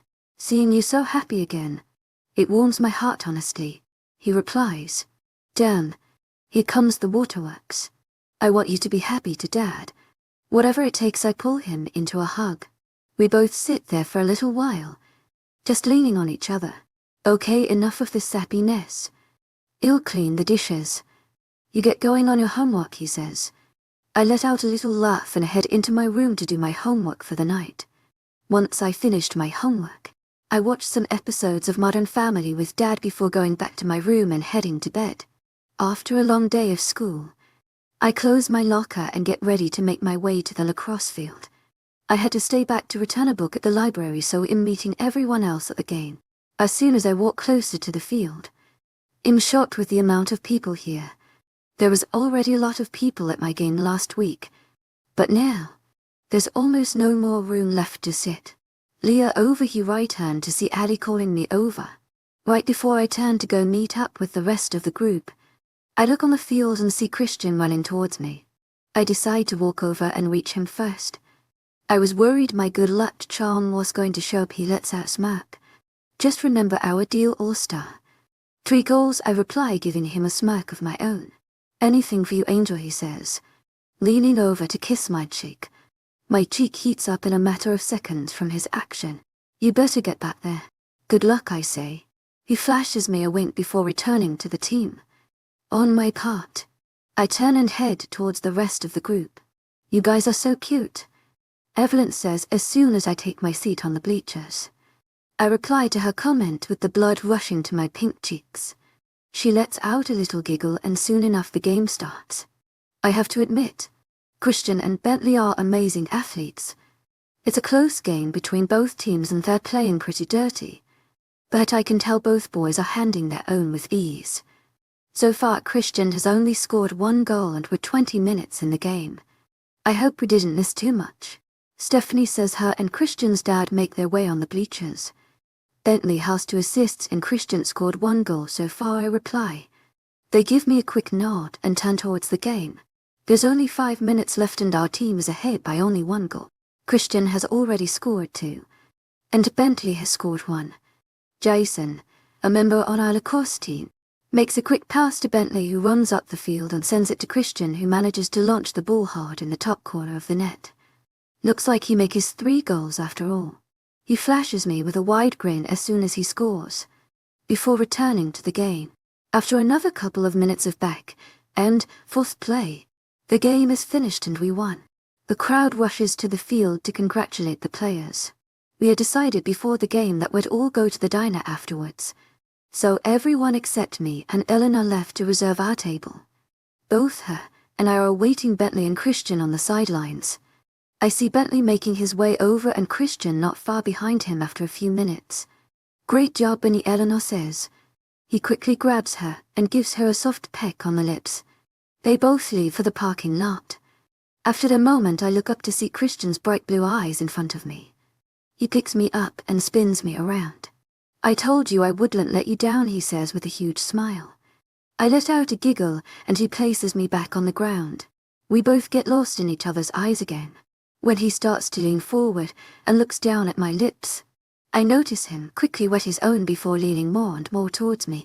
He stops about 2 centimeters before me and I'm the one who quickly closes the gap. Our lips collide and warmth and butterflies fill my entire body. His lips are incredibly soft and fit mine like they were made for each other. He places his hands on my hips gently and pulls me into his strong frame. I wrap my arms around my neck and my fingers his soft locks. The kiss is quite soft at first, but gets intense when his tongue lightly brushes my lips asking for entrance. My body feels as if it's on cloud 9 in his embrace. Things start to get even more heated when suddenly whistling sounds from his teammates interrupt our moment, and I swear I heard Christian growl lowly, "Get a room, Jason," one of his teammates say. I break the kiss and Christian pulls me even closer into him, my lips still tingling from our past actions. I can feel Christian's body stiffen from Jason's comment. As soon as Jason leaves, he loosens his hold on me, and we are once again met in each other's gaze. Wow is his only word. I let out another giggle. Wow indeed, I say sheepishly. I can already feel all my blood rushing to my cheeks. He lets out a chuckle of his own and rests his hand on the small of my back to guide me to his car in the parking lot. I allow my body to rest close to his during our journey to the parking lot. Once we reach his car, he opens my door for me and I buckle in as he makes his way on his side. You played amazing, by the way, I say. When he hops in his seat. Thanks, Angel. Those guys were pretty annoying though. Always slashing to high on the stick, he replies. I can sense the irritation in his tone. He switches gears and pulls out of the parking lot. We all saw. Your mom was about to get on the field and yell at the referee, I say jokingly. He lets out a small chuckle. My mom's quite the mama bear sometimes. But you got love her for it, he replies with a smile on his face. After another 5 minutes, we both make it into the diner. It's a cute little joint, with a major retro 50s vibe. As soon as we walk in, we're greeted with smiles and hollers from the others to join their table. We walk right to where they're sitting. Good game, Christian, Jackson says. Yeah, you and Bentley killed it out there, Justin adds. Thanks guys, Christian replies. As we both take our seats in the booth. The vibe of the diner is so cool, with red leather booths, old neon signs everywhere on the walls, and even a jukebox. I hope you don't mind. You guys took a while, so we ordered you both pao thai, Ness, Evelyn said. Sure, that sounds great, I reply, smiling. Christian and I exchange a quick glance and smile at each other. He rests his hand on my thigh under the table. Every time we touch, it's like a sense of security overfills my body. I wonder if he feels the same. I hope you guys have some extra cash lying around, because I saw today that it's the semi-annual sale at Victoria's Secret this Saturday. Evelyn exclaims. Allie and I perk up, meanwhile Eleanor just sits there looking a little confused. Eleanor? Allie, we're leaving at 10 am and Leah, be ready for 10:10, because we need to get there as soon as it opens. Evelyn adds. The boys all groan. What's with all your attitude? It's not like you guys are coming with us. At Victoria's Secret, I ask. The boys quickly exchange glances. Boys' Day, they all say in unison. We all let out a good laugh, and finally the waiter is back with our food. Only the sound of chewing is heard around the table as we attack our meals.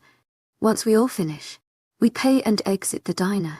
After saying goodbye to everyone, I hop in the car with Christian, since he offered to drive me home. Hey Christian, can we do something I've always wanted to do? Anything, he replies with a smile. Can we open all the windows and the sunroof? Blast the radio. I heard it's a Californian beach vibe thing, I say. He nods and opens all the windows, then cranks the volume to the max on the radio. I let out a little squeal, then let my hair get blown by the wind, inhale the salty sea breeze. Christian lets out another chuckle, and we both sing along to the music. To it. We are young, so let's set the world on fire, we can burn brighter than the sun, so if by the time the bar closes and you feel like falling down, I'll carry you home tonight, we are young F. Okay. That was fun, I say excitedly when the song finishes. Christian closes all the windows and lets out another laugh of his own. We both turn towards each other with big grins. Enjoy the moment, Angel. You're the only one who's going to see me like this, I reply, smirking. I playfully hit him on the arm, and soon enough we pull into my driveway. He puts the car in park and faces me. Thank you for coming to my game today. You don't know how much I appreciated seeing you there, he says, with sincerity written all over his face. I grab a hold on his hand and give it a squeeze. I had a great time, Christian. I'm really happy I came, I reply, flashing him with a smile. He leans over and gives me a quick kiss on the cheek. After that, I unbuckle my seat belt and grab my school bag. Thanks for the lift. See you tomorrow. Good night, I say as I get out of the car. Good night, beautiful, he replies as he pulls out my driveway. As soon as I enter the house, I wave hi to Dad, who's on the phone, and make my way upstairs to shower. After a long overdue scrub, I change into my matching pair of pineapple PJs and go back downstairs. Hey Millie, how was the game? Dad asks as he finishes his last bite of pizza. It was good. We won. Can I go shopping with Allie, Evelyn and Eleanor on Saturday? I reply, sure. Do you want to do something together Friday? Dad questions. I forgot I had a day off at school on Friday. Sounds great. Let me know what you think of. I reply with a grin. Dad and I haven't had much time to hang out together much, so I'm happy to spend more time with him. Dad and I spend the rest of the night watching TV and stuffing our faces with popcorn. 12. You and Tailed Anne's laugh at another strike. Dad yells and gives me a high five. It's finally Friday. Dad and I are spending the day together. We started by going for brunch. Then we sparred in his gym for a couple of hours. Our last stop is the bowling alley. Then home to watch an Avengers movie marathon. Okay Dad, you're up for the win, I reply, handing him a blue marble bowling ball. Dad takes the ball, lines up in the alley, takes his standing position and launches the ball. Both of us are leaning left and right watching the ball roll down the slippery wood floor. Bam! All pins go down. Dad and I jump up at the same time yelling. I yell out of anger. Dad yells with a victory dance. Loser does the laundry. Dad snickers. Maybe he'll throw in some of my gym stuff, he adds. I give him a little shove as we make our way back to the front desk to return our shoes. Thanks for the game, Dad says as he hands his shoes to the worker. The worker takes our shoes and we make our way out to the parking lot. So any upcoming fights? Dad sometimes gets called to train fighters all around the world. That's another reason for why we always traveled so much. I'm working on a deal here actually. I cheers a new fighter and from his videos. He shows a lot of promise, Dad replies as he pulls out of the parking lot. That's great, Dad.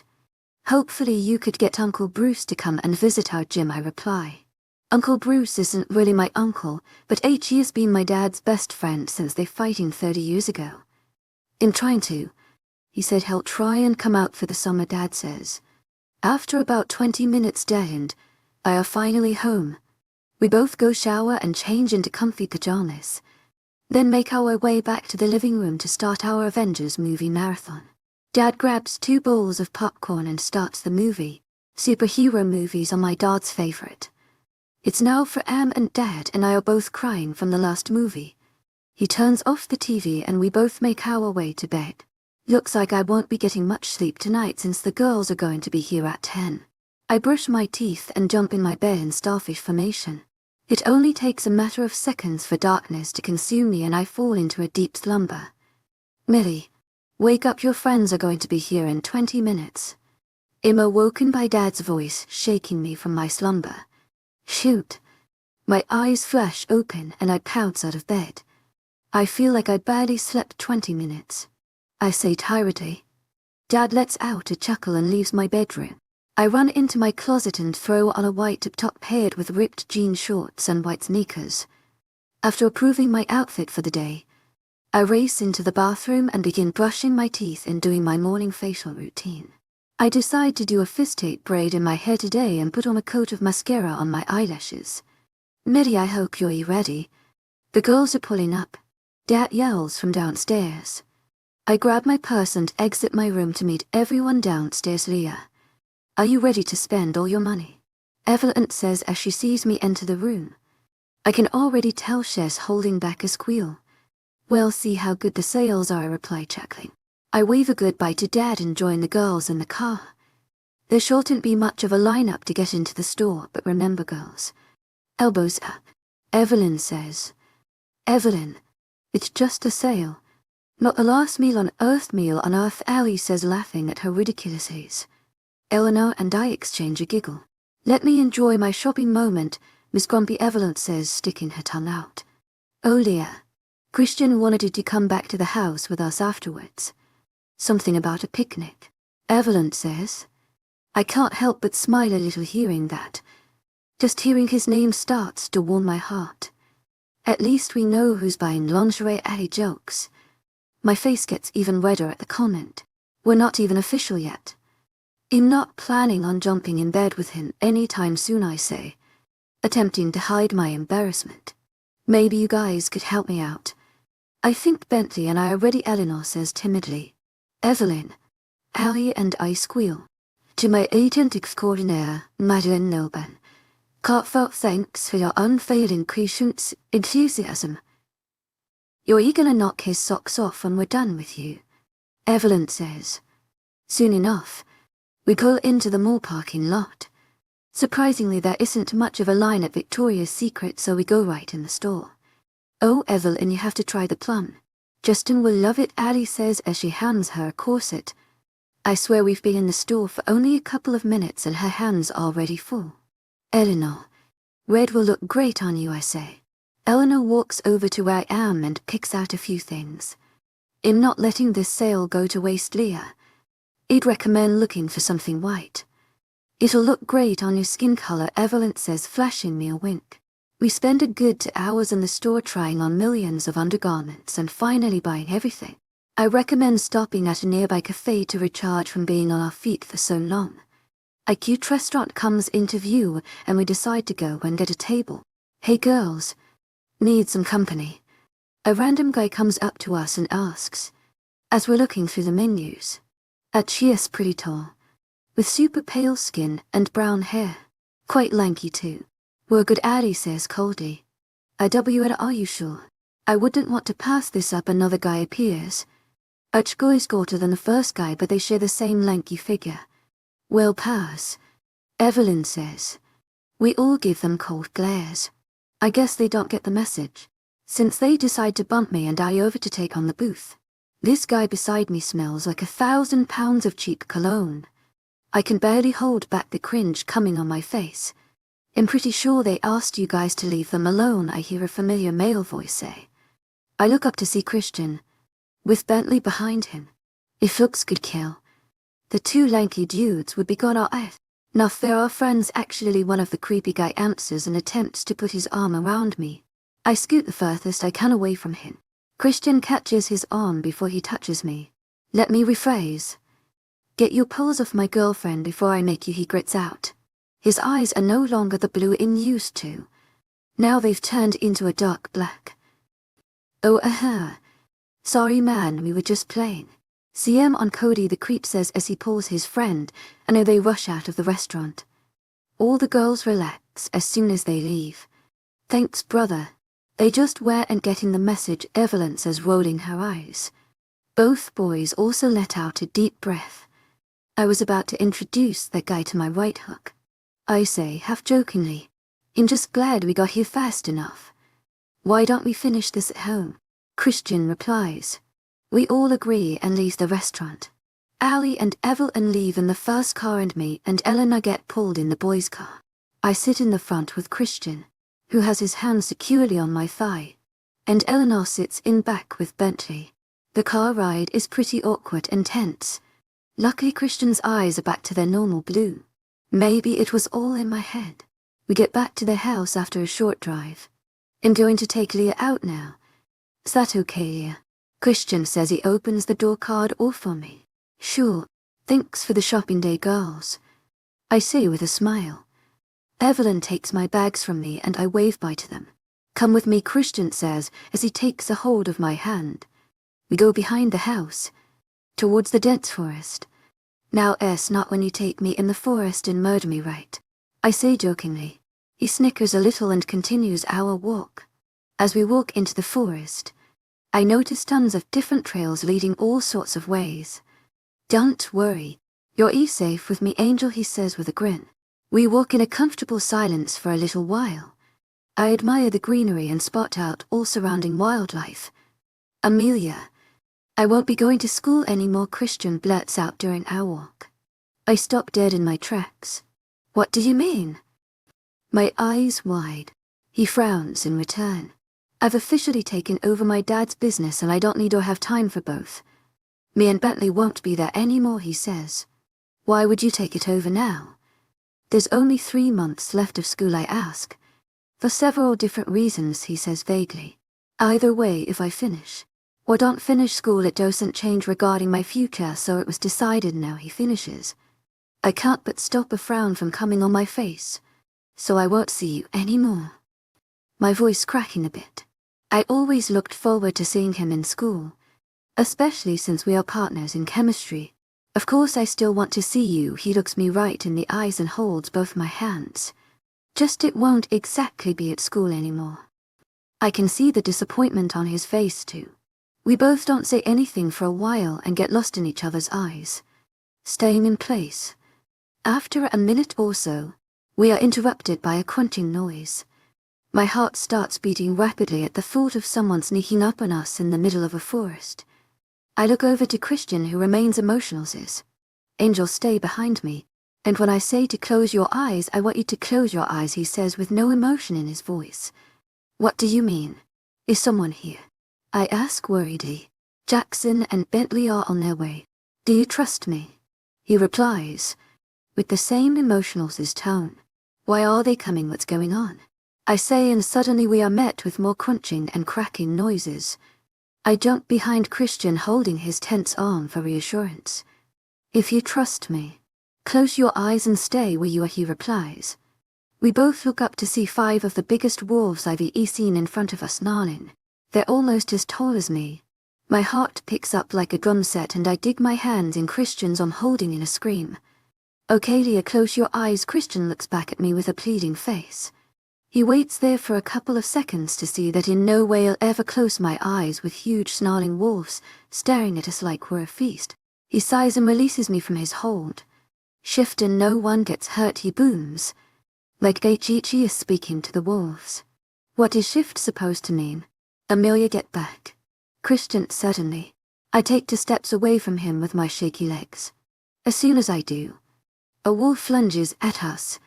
Let out a scream and freeze in place. My eyes shut, expecting the contact from the wolf. But it never comes. I open my eyes back up when I hear more crackling and see that Christian is nowhere to be found, and I noused and behind an even bigger black wolf. One that is much larger than me on 4 legs that I am on too. I swear at the rate my heart is beating I'm going to have a heart attack. I see another one of the 5 initial wolves lunge at me, but it's quickly blocked from me by the big black wolf. The black wolf snaps the other wolf's neck within a matter of seconds. I'm so busy watching the commotion in front of me, I don't notice a wolf behind me knocking me down. I fall hard underneath the ashy grey wolf and hit my head on a tree root. As fast as I feel the weight of the grey wolf on me, it's lifted off me and thrown against a tree a good 10 yards away. I lift up my now pounding head and see the big black wolf looking right at me. It has blue eyes, not red ones like the other wolves. Somehow my heart rate relaxes a bit when I make eye contact with the wolf. Those eyes look so familiar. Our moment is soon ended with 2 brown wolves jumping in our direction. The black wolf dodges one and scratches the other. During the 2-on-1 battle, I see another 2 wolves in my peripheral vision. They too are noticeably bigger than the initial 5 wolves, but have nothing on the black one in front of me. I make eye contact with each of them and move to get up off the ground and run. Unfortunately, the second I attempt to lift myself off the ground, my arms give out and my black dots fill my shaky vision. I collapse once again on the ground, unable to move. Where the hell did Christian go? Christian POV. Bentley, get your asses here now. To my agent extraordinaire, Madeline Logan, heartfelt thanks for your unfailing patience, enthusiasm. In with Amelia. I mind-linked the guys. I was so busy concentrating on Amelia. My mind link was often so were my senses. Shift and no one gets hurt. I use my alpha voice, hopefully scaring off the rogues so that I don't have to shift in front of my mate. I wait a few seconds to see they only respond with more snarls. Looks like everything is about to go to shit. Amelia, get back, I say. If they lunge at me, I'd feel safer with the extra distance between us. Soon enough the first fleabag lunges at me and I'm forced to shift in mid-air to block him from my mate. I'm able to kill it instantly. Hopefully the other ones are as bad at fighting as their friend here. Now in my transformed black wolf, I look bad at Amelia to see her confused and scared face. I can hear her heartbeat from here. At this rate I'm worried she'll pass out. I turn back to snarl at the rogues, when I hear rustling behind me and see a wolf who knocked Amelia down. The scent of her blood sends me and my wolf's aviar on overdrive. I pounce on the rogue and launch it towards a tree. I back closer to an almost unconscious Amelia, taking a defense position. 2 other rogues pounce on me, what I just nearly dodged and one on my back. I roll over quickly and shake the dirty wolf off me, lunge at the first wolf, and get a good bite at its neck. The second rogue gets a bite on my leg before I manage to kick it off on me towards another tree. The cracking sound confirms my kill. The scents of Jackson and Bentley calm my wolf a little bit, seeing as though there is only to live rogue left. And 3 of us. Well, take care of the last, a Christian. Get to Amelia, Bentley says. I give him a nod and turn towards my mate. She has a trail of blood coming from the back of her head. I shift back and run to her. Her heartbeat is faint. I need to get her to the pack doctor fast. I hold her in my arms, bridal style, and run through the forest. Her scent and touch is the only thing keeping me from force shifting right now. Drive. Denver, I need you now. Your Luna is about to be unconscious. I mind link the pack doctor. Angel, please stay awake. Fight for me. I whisper to her. As I look down, I see her eyes fully closed. Even her heart rate is very slow down. I spot the clinic and barge through the front doors. Get me a gurney. Was Dr. Denver? I yell out to all the nurses. They scram all around and bringing over a gurney for my Amelia. I lay her on the bed and hold her hand while I follow her into a room. I see the pack doctor. Drive. Denver there as soon as we walk in. To my agent extraordinaire, webnovel. Heartfelt thanks for your unfailing patience, enthusiasm. You need to back away so I can check her for injuries, he says nervously. I growl loudly at the thought of leaving my angel when she is most vulnerable. Christian Black. Let the doctor save your mate. Now I hear the yelling voice of my mother. I turn to her, trying to pry me away from my mate. Realizing she's right, I hesitantly let go of my mate and give her one last look before I leave the room. That's no way to behave to a man who's just trying to help your mate, Christian. I know she's hurt, but you need to let the poor man do his job. My mom says. Mom also throws a pair of shorts my way. With all the action, I forgot I was completely naked. I grab them and throw them on quickly. She was bleeding from her head, Mom. It's all my fault if I was so distracted. I growl lowly and run my hands through my hair. I can't afford to get lost in Amelia like that. She's only human, and today is an exact example of how fragile she really is. How is she? I see Bentley run in the hospital. What the hell happened? I notice Evelyn making her way into the waiting room. Are they all dead? I ignore my beta and my sister's questions. We kept one for questioning, but the rest are dead, Bentley replies. That last rogue will wish he was dead for what he put my mate through. How did they get past the border, I ask. All 3 patrols are passed out. It seems they've used some sort of sleepy gas to get by, Bentley replies. I was about to answer when Drive. Denver makes his appearance in the hall. She's going to be okay. We had to give her 4 stitches on the arm and she has a concussion. She's resting right now, but she should be pretty tired for a couple of days, seeing as though she's lost quite a bit of blood. The doctor finishes. Relief washes over me. Amelia is going to be okay. Thank you, doctor. I apologize for before I say briskly and walk back into Amelia's room. Seeing her lie there, drained of energy, breaks my heart. Her beautiful blonde hair is now stained and matted from dried blood. Her skin dirty and scraped up from her fall, and her eyelids hiding her beautiful hazel eyes from me. I walk over to her and pull in a chair beside her bed and reach for her hand. The sparks I feel from her touch confirm she's okay. I calm myself down as I inhale her scent. Do I call her Dad? Jackson comes into the room.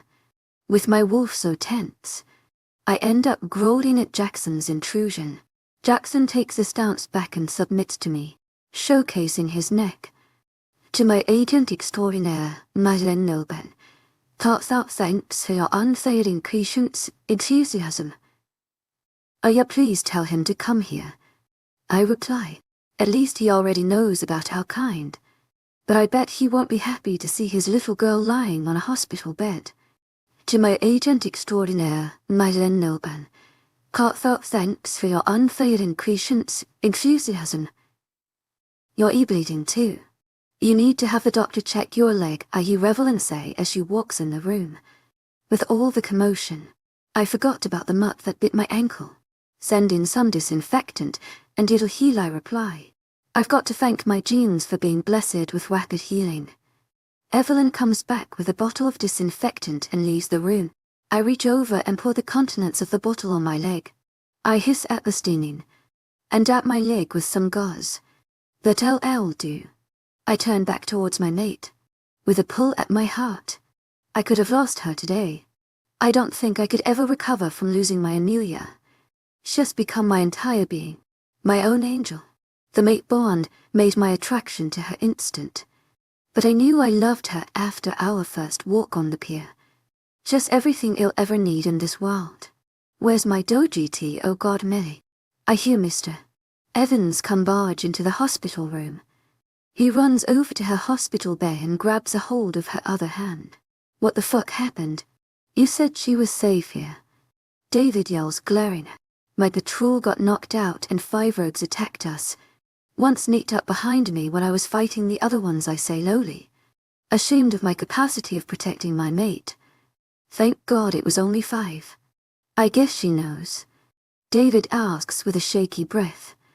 I mean, I would guess she saw me shift. We can't keep it from her anymore.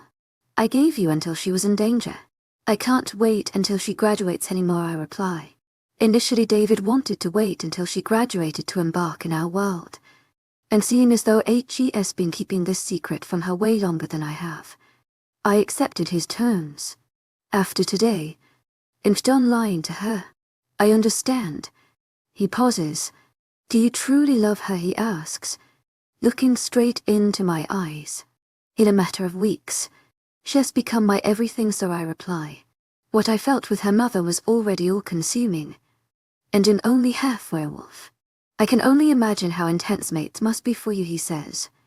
We both fall into a silence after that.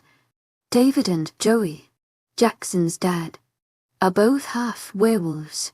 Joey's mate was a high-ranked werewolf in our pack, so Jackson came out a werewolf. But David's mate, Amelia's mom. So Amelia is human. She could maybe have some lycanthropy DNA in her bloodstream, but it's so little that she doesn't feel any effect. Besides the mate bond, David was not thrilled hearing his only daughter was mated to me, future alpha of the Dawn Pride pack. But after further explaining her role, and him understanding that there's nothing he can do to change fate, he accepted it. Our discussion for telling Amelia was not easy there. I wanted to tell her right away, whereas David wanted her to have a normal year of school before another big thing altered her life. I agreed to his terms. Seem as though she has been through a lot this past year already. She's going to be groggy for the next few days, I say, breaking the silence. I assumed so. I'm going to get some coffee. Do you want anything? David says as he gets up from the hospital chair. I'm good. Thanks, I reply, and he exits the room. Evelyn, can you bring a change of clothes for Leah, please? I mind link. Sure. Be there in 5, she replies. Finally, Xavier has calmed down inside me, seeing as there is no more threat to my mate. Now I have to think of how I'm going to let her out of my sight after this whole situation. How I'm going to explain this world to her.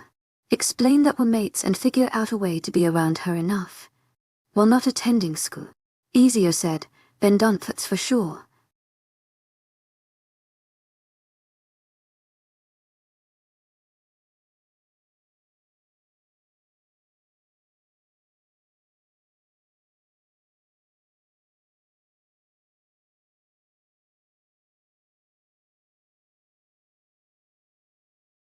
My dad kept the fact that H is a half werewolf from me, while I'm just a human. 13. Secret set revelations. Amelia POV. Why does my heart hurt so much? Okay, I'm somewhere that smells like disinfectant products. Lying down on a soft surface, so it assume on a bed. I think someone is holding my hand. Wait. Oh my God. The wolves. How did I get here? Okay, let's start by opening my eyes. 1, 2. I slowly open my crusted eyes and am hit with an even bigger headache from how bright the room is. I look around and in a cream-colored room, with white machines and beeping noises. In guessing by the smell and simplicity of the room, in the hospital, I slowly turn my head to face the person who's holding my hand, and am met with the familiar blue eyes I've learned to love. Amelia, you're awake. Doctor, I hear Christian say. Sure is all I managed to blurt out. My head is still pounding. Christian hovers over me now and pulls me into him. I feel myself melting in his hold and he rests his head in the crook of my neck. Wait. He left me to fend with the wolves for myself. I push him off me with all the force I have left and glare at him. What the hell? You left me to fend with those wolves, I say and smack him on the shoulder. His face is flooded in confusion at first and then eventually a smile grows on his face, followed by a snicker.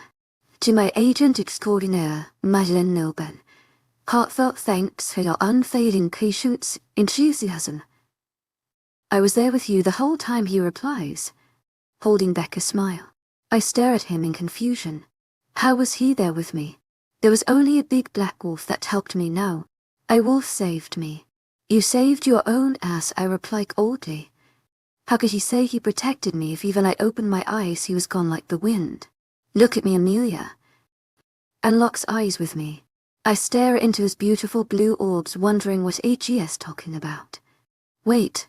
No, that's crazy. I mean the black wolf does have similar blue eyes to Christian, but that's impossible. I must be really bumped my head if I'm considering Christian is that wolf. Only by his eye color. I let out a giggle. I have no idea what you're trying to say here, I say. Still giggling. There's no way a man can turn into a wolf. Even though I did feel the same warmth when I looked into the big wolf's eyes as I do Christian's. Amelia. I was the wolf, he says, looking dead serious. Oh, where's the cameras? Him's definitely on a P-ranking TV show. I continue to look at him, but I can't see anything but sincerity in his facial expression. Okay, and I'm a mermaid. Maybe I should pinch myself to get out of this weird dream, I say. Christian continues to look at me dead serious in the eye. Is there a possibility that this is actually true? Like it's impossible. But could Christian have been that wolf? I did only close my eyes for a second, and I would have seen Christian run away and that black wolf did appear out of nowhere. The color drains from my face. Amelia, I'm serious. We all are. I've even wanted to tell you since I met you.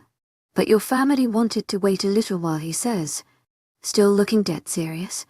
What? Why family? What do you mean my family? Jackson is a werewolf. He is part of my pack. Your dad is half werewolf. But you came out human, so he ever told you about it. That all of us are. Allie, Evelyn, Eleanor, Bentley, Justin and me, Christian says. This joke isn't funny anymore. Stop.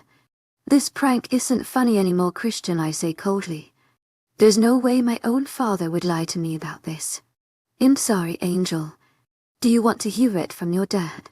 I mean, I can show you right here if you don't believe me, he says, with a guilty look on his face. Oh my God, he's actually not lying. My family are wolves. My friends are wolves. They all lie to me. I feel my heart rate pick up and it's getting harder and harder to breathe.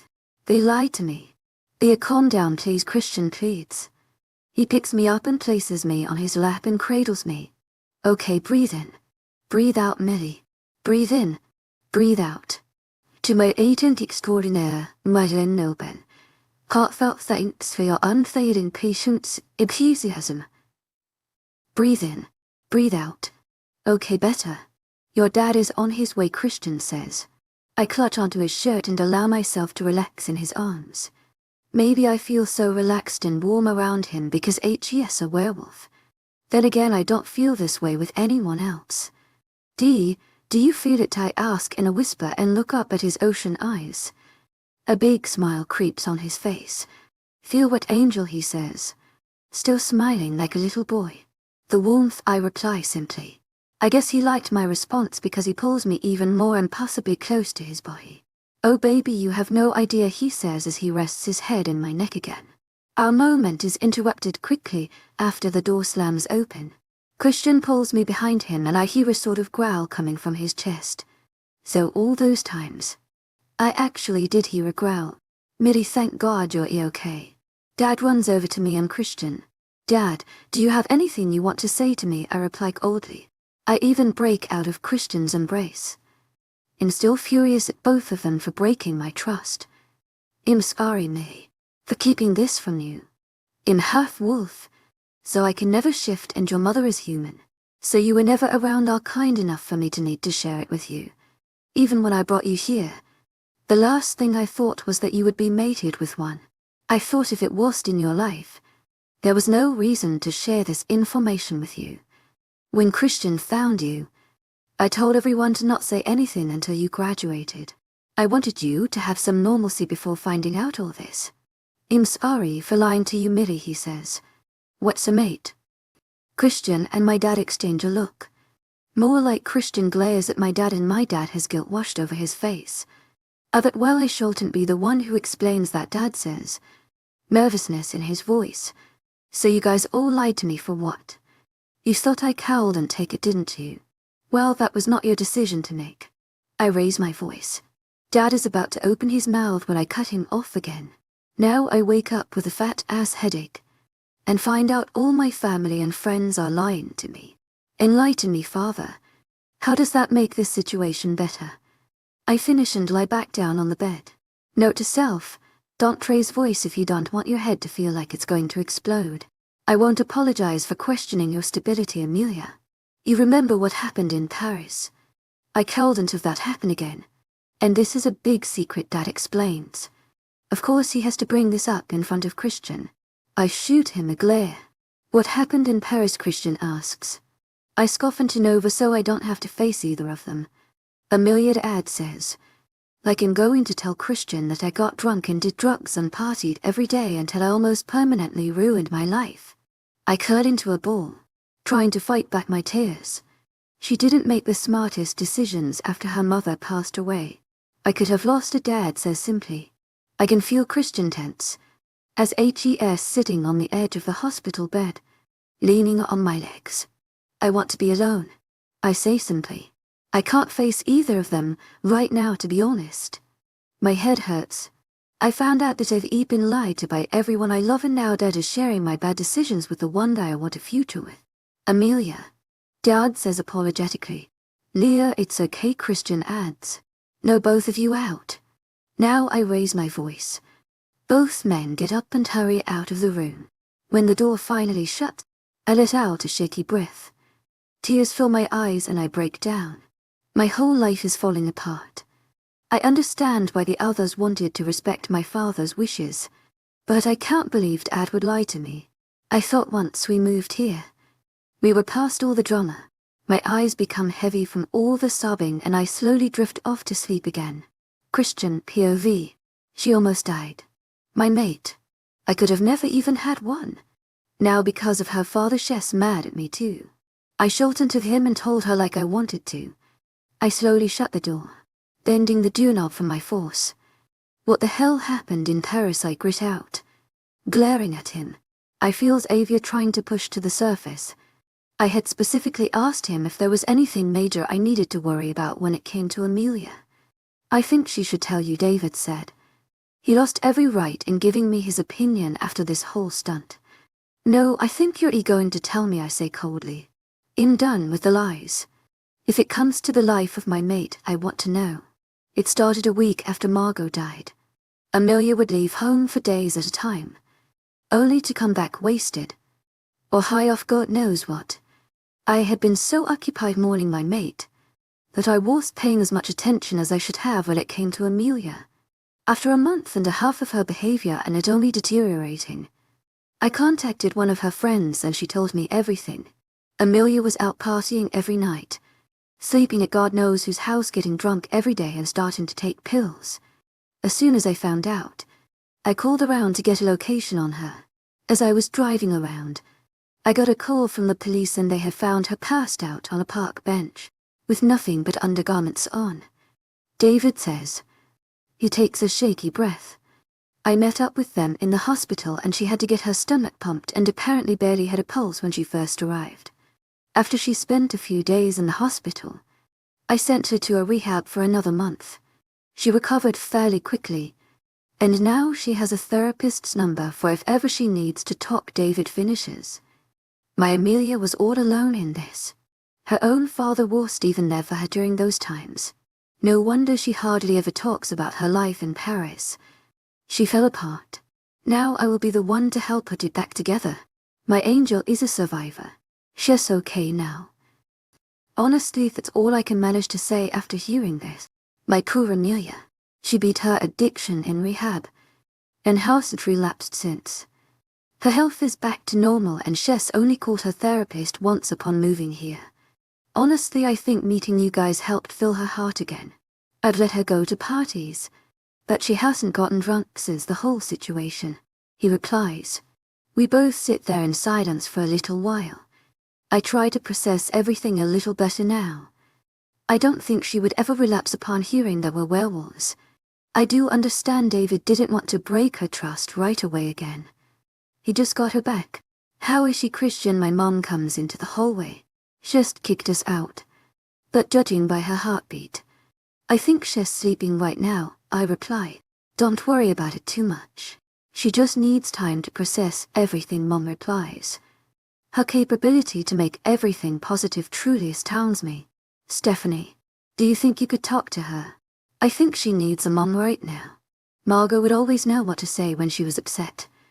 I was mostly there to make them both laugh once Amelia was starting to feel better, David says weakly. Of course, David. It'll give her some time to rest first, my mom replies. David and my mom head to the cafeteria and I take a seat right outside my mate's door and start on my piling papers of packwork. Amelia POV. Hey sweetheart. How are you feeling? I awake from my nap to find the loving eyes of Christian's mother. Stephanie. Hey Steph. I guess I've been better, I reply. I know you must feel like you are going through this alone. But Leah, you aren't. You've got a whole damn army here for you. If you want to talk about how you're feeling. My ears are open, she says, smiling warmly at me. She reminds me a lot of Mom. I know Mom would have wanted me to talk about it too. It just hurts. To be lied to by everyone. For my dad to still see me as a ticking time bomb. Steph takes a seat beside me on the hospital bed and pulls me into a hug. Tears begin to prick my eyes again. I know, Leah. For what it's worth. Your dad does not see you as some fragile little girl. He knows you are stronger than anyone else. But as a parent, you will always worry for the well-being of your children, regardless of how capable and strong they are. We all thought that we were doing what's best for you. It was an accident. What happened in Paris? Yes, I did take all that stuff. But I didn't mean for it to get out so of hand. I am better now. You'll never let it happen again. I feel so embarrassed of it. Just I cowled and go back home to an empty and dark house every night. She was my best friend. Allowing the waterworks in my eyes flow. What's important is that you beat the hurt, Amelia. You recognize your faults and that's what makes you stronger. Just know, now you have our entire village here for you. Christian especially. All he hopes for is that you are happy and feel loved. What's a mate? I heard my dad say something like I was Christian's mate. I ask her. She hesitates for a second before answering. I think Christian should be the one who explains the whole concept behind the word. But if you have any questions after your talk with him, he'll gladly answer them all. She replies, smiling at me. Why did those wolves attack us? I ask. Maybe she can answer that. Well, Christian is the leader of this pack, the Alpha. I guess they saw that he was alone with you and decided to attack. A pack without an Alpha or Luna will crumble. A Luna is an Alpha's mate. I am currently Luna, since Christian's dad was Alpha before him, until you're ready to assume the role that is. What does a Luna do? Tons of things. We are kind of like a general motherly figure for the pack. We also balance out our mates, the Alphas. Alphas have heightened emotions and often act impulsively. Lunas help wane them down a bit. We also attend meetings and help the Alphas in any way we can to run the pack. Every good Alpha has an even stronger Luna by his side. From what I've seen and heard, you're already a natural, she says. Holy crap, I have to help run a pack of wolves when I'm human. How am I a natural at running a pack of wolves? I am human, you know, I say with a light chuckle. Well, you're very protective of your own, which we've seen from how you interact with Eleanor. A team player we've seen when you play soccer. You're selfless. I learned that from when you gave young Hope the bear at the carnival. Plus, you're already a good fighter. The list is never ending. And you'll only develop more and more of those qualities the more you interact with our pack. It's automatic for you to have a tendency to be more protective and motherly to your own, as it's the pack's instinct to always protect you. Well, so I really have been clueless this entire time. Thank you, Steph, for being here for me, I reply. She sends me a warm smile. You can come to me anytime, Amelia, she replies. I'm going to leave you rest a little longer. If you need anything, just yell. Christian is right outside the door. She finishes. Could you send him in actually, please? She gives me a nod and smiles once again before exiting the room. Okay, well, I do need to process all of this. But I guess I understand why they didn't tell me. I just wish I didn't find out this way, honestly. Hey, are you feeling better? I hear Christian say as he walks in. He stays put by the door, waiting for me to invite him in. You can come closer. Ive calmed down. Yes, your mom really helped, I reply. He gives me a reassuring grin and takes a seat beside my bed. I don't like that you guys lied, but I can understand why you did it. I will need time to properly process all this, though, I say. He held my hand. To my agent extraordinaire, Madeleine Nilban, heartfelt thanks for your unfailing enthusiasm. And if you have any questions, ask away, he replies. What's a mate? Apparently you're the guy to go to for this question, I say, giggling a little. He seems a little uneasy and nervous after hearing my question. A mate is a person's other half. With creating werewolves, the gods needed to find a way to keep them from losing all their humanity to their wolf sides, so they decided to use the tactic of love. Selene, the moon goddess, created mates. In the before life, while our souls are roaming freely, Selene observes each and every honest personalities and behaviors. With that knowledge, when it's time to bind a soul to a body, Selene also binds the soul with another soul in the realm. She takes two souls that complement each other in every way so that during their time on Earth, they become the best of themselves when reunited. Your mate is your soulmate, the one that complements you and brings out your absolute best. Your mate can be your biggest strength but also your biggest weakness, because there is nothing you wouldn't do to keep your mate happy. There comes the mate bond. Mates first recognize each other by their scent. You smell like lemon and vanilla. It's very intoxicating. Christian lets out a chuckle. Another way is by looking at each other's eyes. As eyes are the windows to one's soul, it's easy to recognize the instant connection because you are overwhelmed with a feeling of calmness when seeing each other. Kind of like how at last I've found you. Mates can also help calm down their other half, as just being around their scent and touching them brings an instant calmness and warmth. Most mates even feel like electric pulses or tingles when they touch. I don't really know much about how humans feel regarding mate bonds because it's quite rare for a wolf to be paired with a human, but most people don't question the bond. Selene never makes mistakes. Well, so I have a predetermined soulmate, and you and I are mates. I question. I already know the answer, but I need the validation. Yeah, but if you don't want this, I understand. I don't exactly know if the feelings are reciprocated for humans, so if you want out of this, just tell me, he says. I've felt nothing but happiness since I've met Christian, and the feeling is only getting intenser. While the idea is a lot to grasp, I'm not planning on leaving him anytime soon. Instead of responding with words, I lean up from the bed and pull his jaw towards me. He seems to be surprised by my movement as he cheers, looking at me with a question face. I lean in and kiss him. I hear him let out a growl in his chest and he grabs my thighs and pulls me onto his lap. My legs on each side of his legs. His hands run up and down my waist as I grasp the back of his neck. Calling him into me, he responds and kisses me even more passionately, our lips moving in perfect sync. I feel his tongue gently against my lips, asking for entrance. My mouth opens slightly and it enters at full force, my own and his intertwining in harmony. I hear a low growl come from him as his hands slide down to my butt and pull me closer. He parts from my lips and makes his way down my jaw and like planting a trail of kisses. I bite my tongue, holding in a moan. Suddenly I feel something sharp graze the skin on my neck and Christian pulls away from me. I look up to see him, his eyes pitch black. Oh, it's happening, I ask. Breathless, he doesn't reply. Instead, he gets off the hospital bed and turns away from me. Did I do something wrong? My heart clenches at the thought. After a few more seconds pass, he turns around and am met with the familiar blue eyes I love. Sorry, Xavier. My wolf was trying to take control. I had to rein him back, and he says, walking back over to the bed, did I do something wrong? Worried for the answer. Not the opposite, actually. The more heated, the more my wolf wants to mark you. Marking is where a wolf stakes his claim on their mate.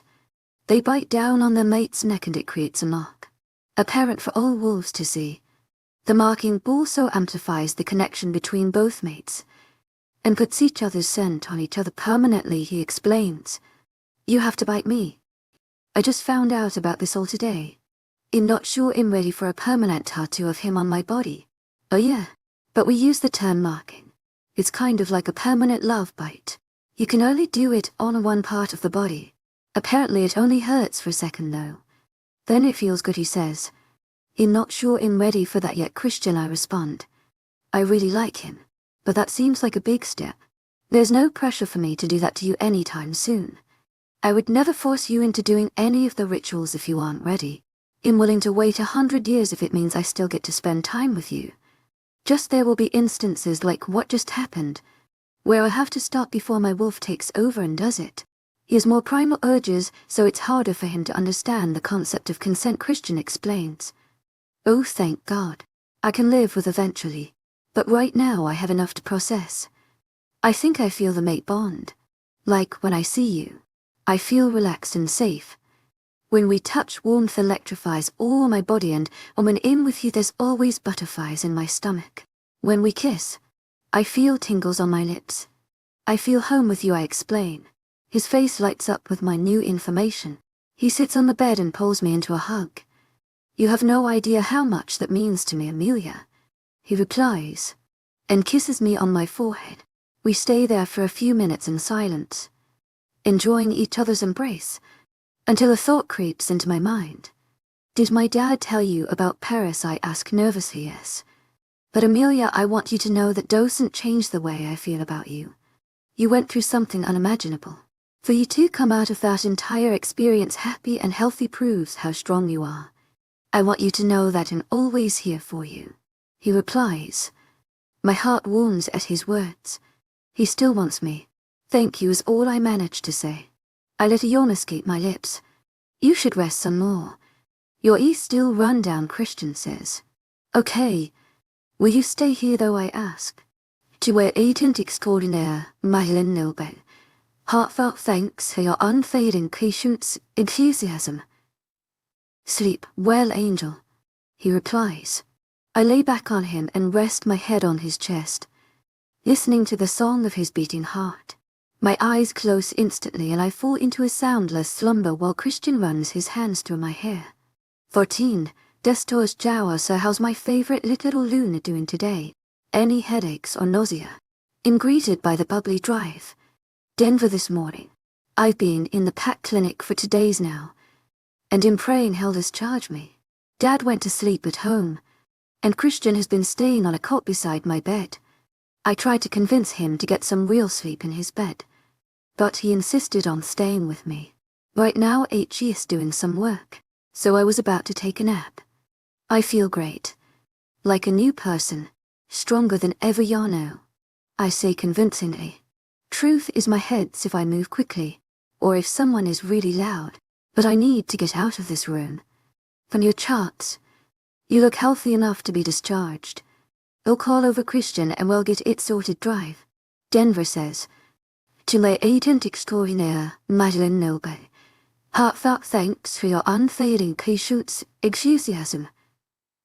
Could you call down Evelyn? I just convinced Christian to finally do some work and I don't want to bother him with my discharge. Maybe contact my dad too. I insist. These past few days I've learned much more about their pack, and how big Christian's role is. No wonder he can't do school anymore. Sounds good. The paperwork should only take a few minutes, and you'll fax it over to Christian's office. You're eager to go, but take it easy. No physical activity for at least 2 weeks.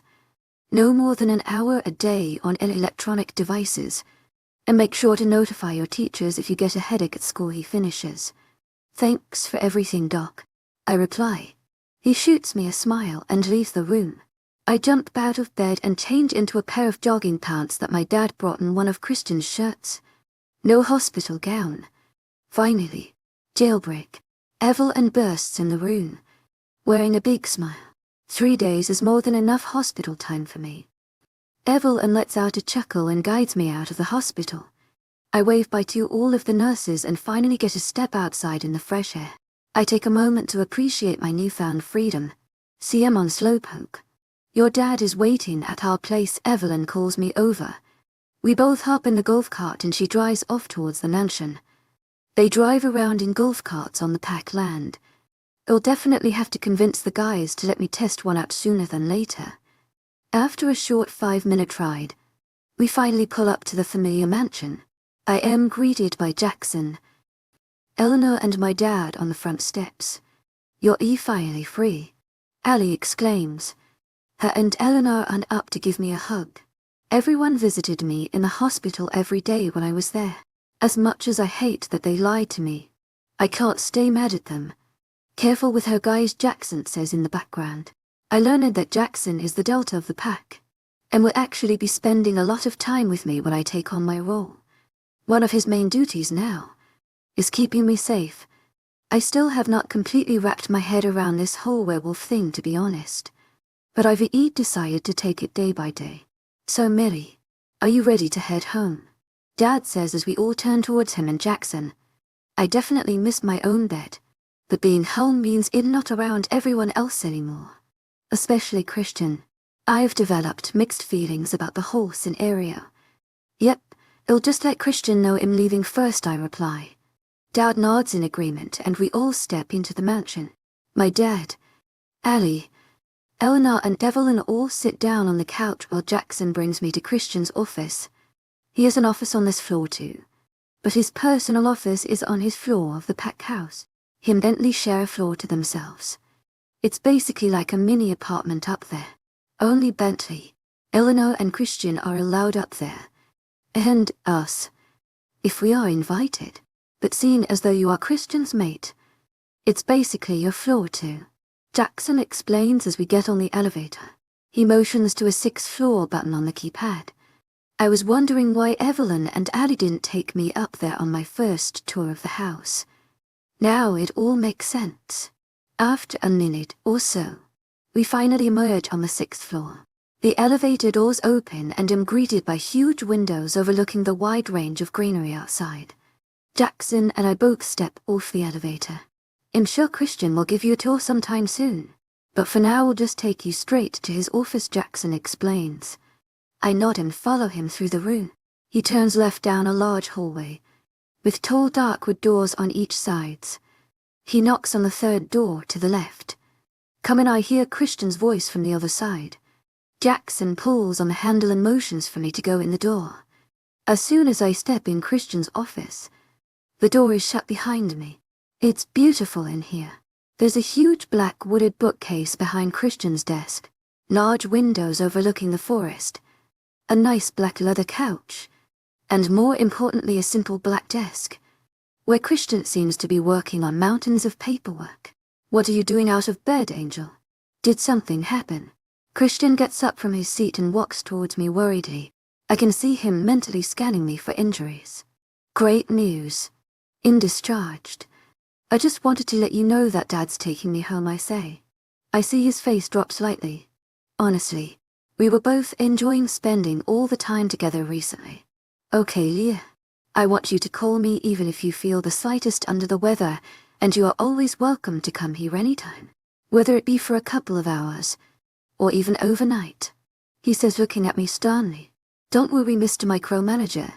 You'll be the first person on my emergency contact list. I joke. When will I see you next?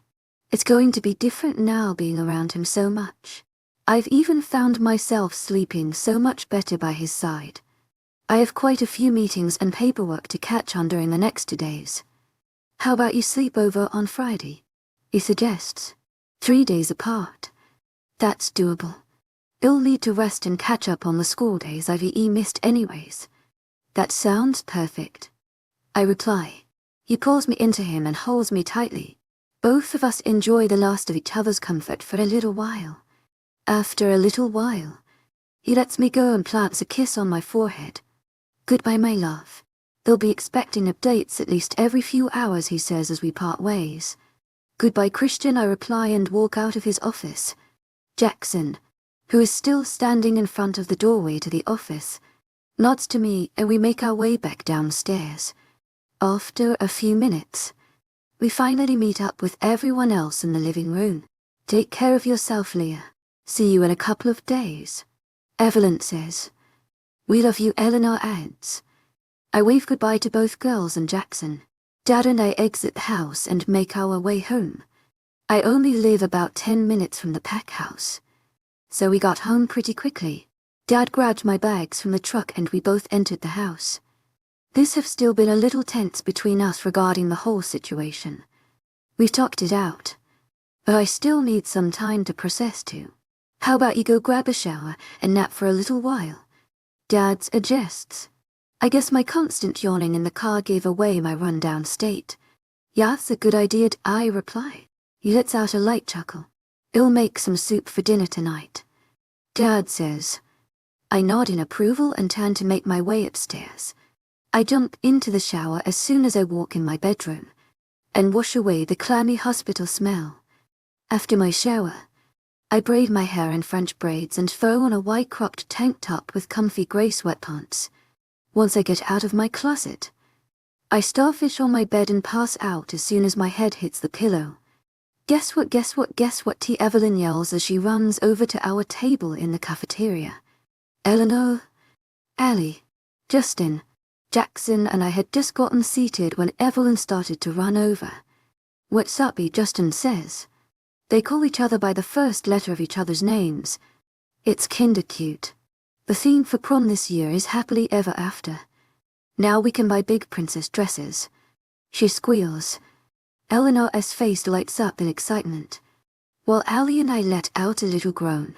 I never wanted anything super puffy as my dress, but now since it's fairy tale themed, my options are limited. I've always wanted to wear a princess dress, Eleanor says excitedly.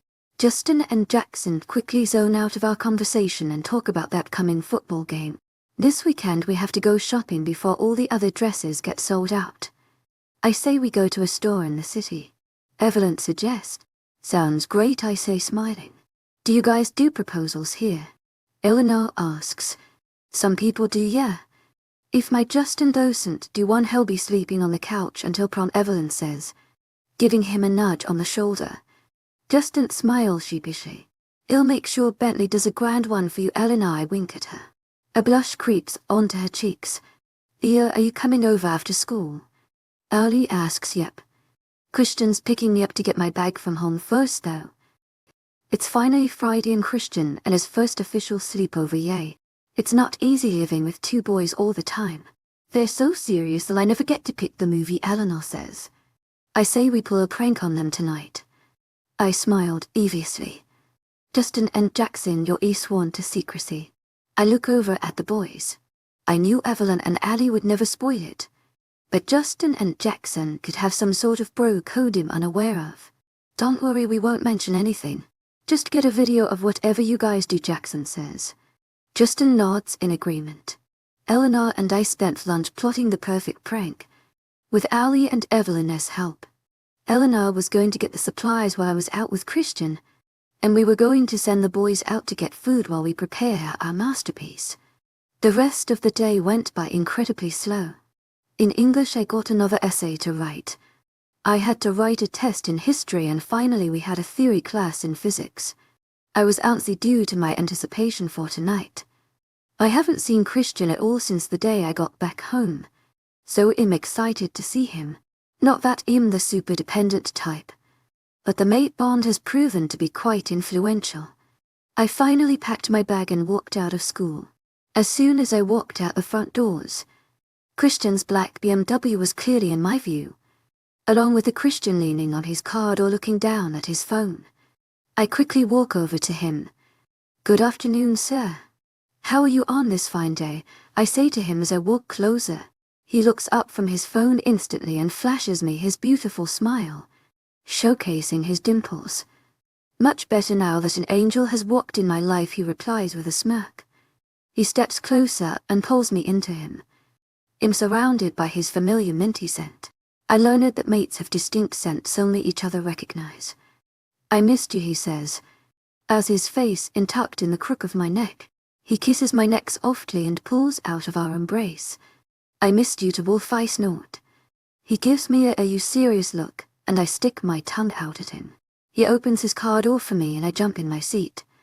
Within seconds, HES in his seat and pulling out of the school parking lot. How is being out for coming along, I ask. It's a lot of paperwork and meetings, but I enjoy it. It's nice having a purpose to the pack, he replies. Christian seems like the natural-born leader type, so I'm sure HE is great at leading the pack. It's crazy, I feel like him dating a CEO or something.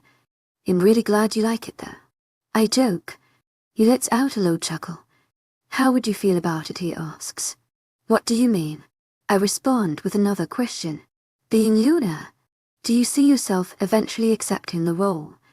Being by my side, he clarifies. Honestly, I don't know how some goddess thought I would be the best person for the job. For sure it will be a lot of adjustment, and I would want to take things slow. But I have already fallen in love with this place. And the people. Honestly, the thought of being in charge of over at people is quite scary. But with you, and your mom's help, I could be ready to accept the position. But would your kind even want a human as one of their leaders? Honestly, the thought has crossed my mind too. I'm weaker than all of them and yet expected to lead them. To my agent extraordinaire, Madeleine Noban, heartfelt thanks for your unfailing Christian's enthusiasm. You're my mate. The people you've already met already like you. And the more pack members you meet, they'll accept you in no time, Amelia. He reassures.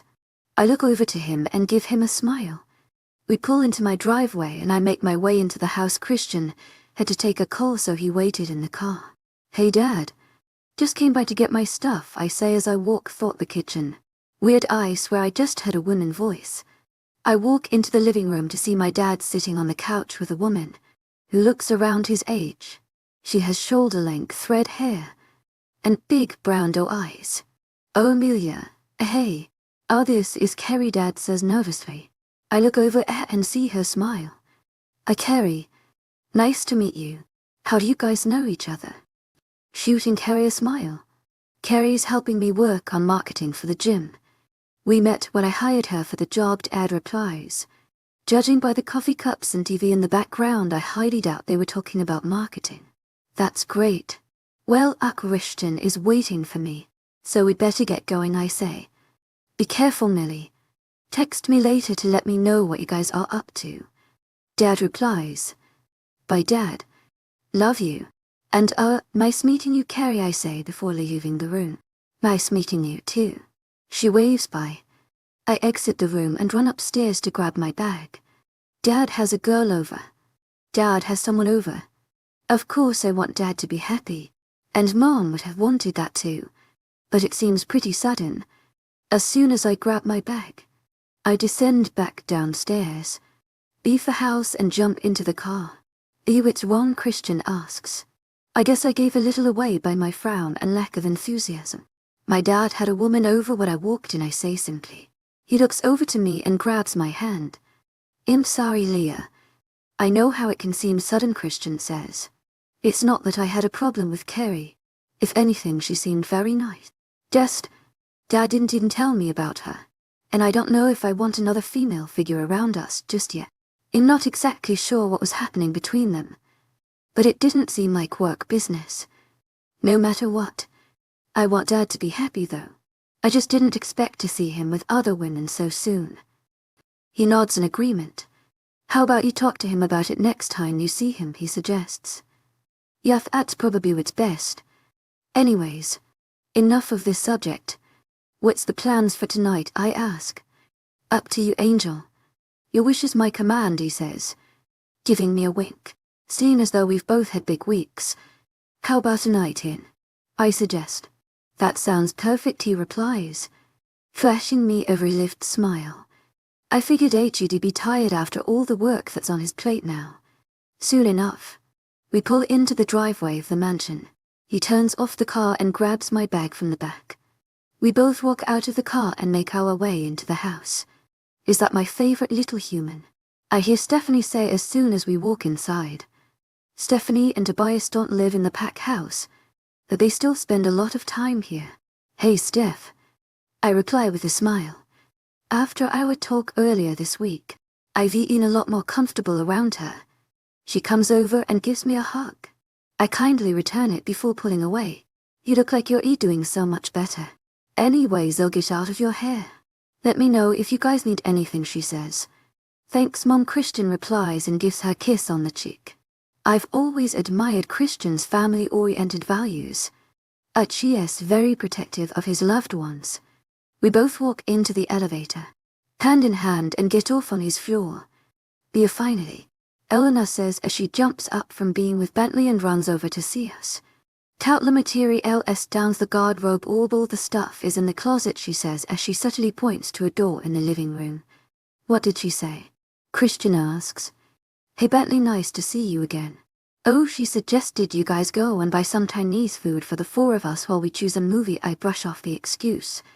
Eleanor sends me a wink for the good save. Hey Leah. Yeah, that sounds pretty great right now. Whose car are we taking? Chris Bentley asks, as he gets up from the couch. Yours. I just got in from driving around, Christian says as he sends me a little why didn't we stop before coming home look. Thanks, Christian, I say, giving him a kiss on the cheek. He rolls his eyes and heads back out with Bentley. As soon as the elevator doors close, Eleanor and I get to work. We had 20 minutes to put our plan in action. Okay, so they'll put the food on the counter. Then we tell them to wash their hands, so they have to walk over to the bathroom. I start. They will catch the tripwire, which will make the glue fall on their heads. I gesture to the cans of glue carefully positioned on top of the bathroom door frame.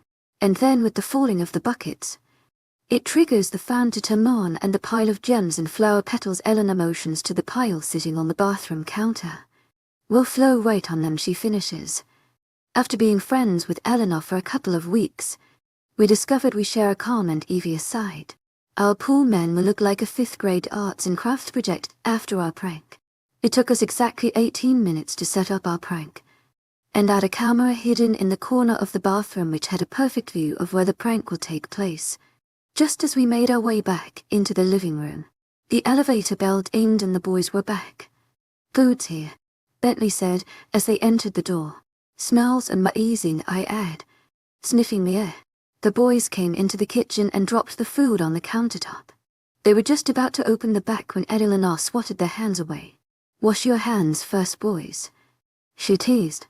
They both rolled their eyes, and in a huff they made their way to the bathroom. Eleanor and I were jumping in excitement while we saw them go towards the door. There's something about the adrenaline from when you're about to pull off a prank that excites me. We hear them both scream. Eleanor and I rush to the bathroom in giggles. What the fuck, I hear Christian yells. Why the fuck are we covered in flower shit, Bentley yells. Eleanor and I start laughing hysterically when we see them. The poor guys were completely covered in plastic gems and fake flowers. Amelia, Eleanor, they both yelled in unison when they turned to face us, their faces red in anger.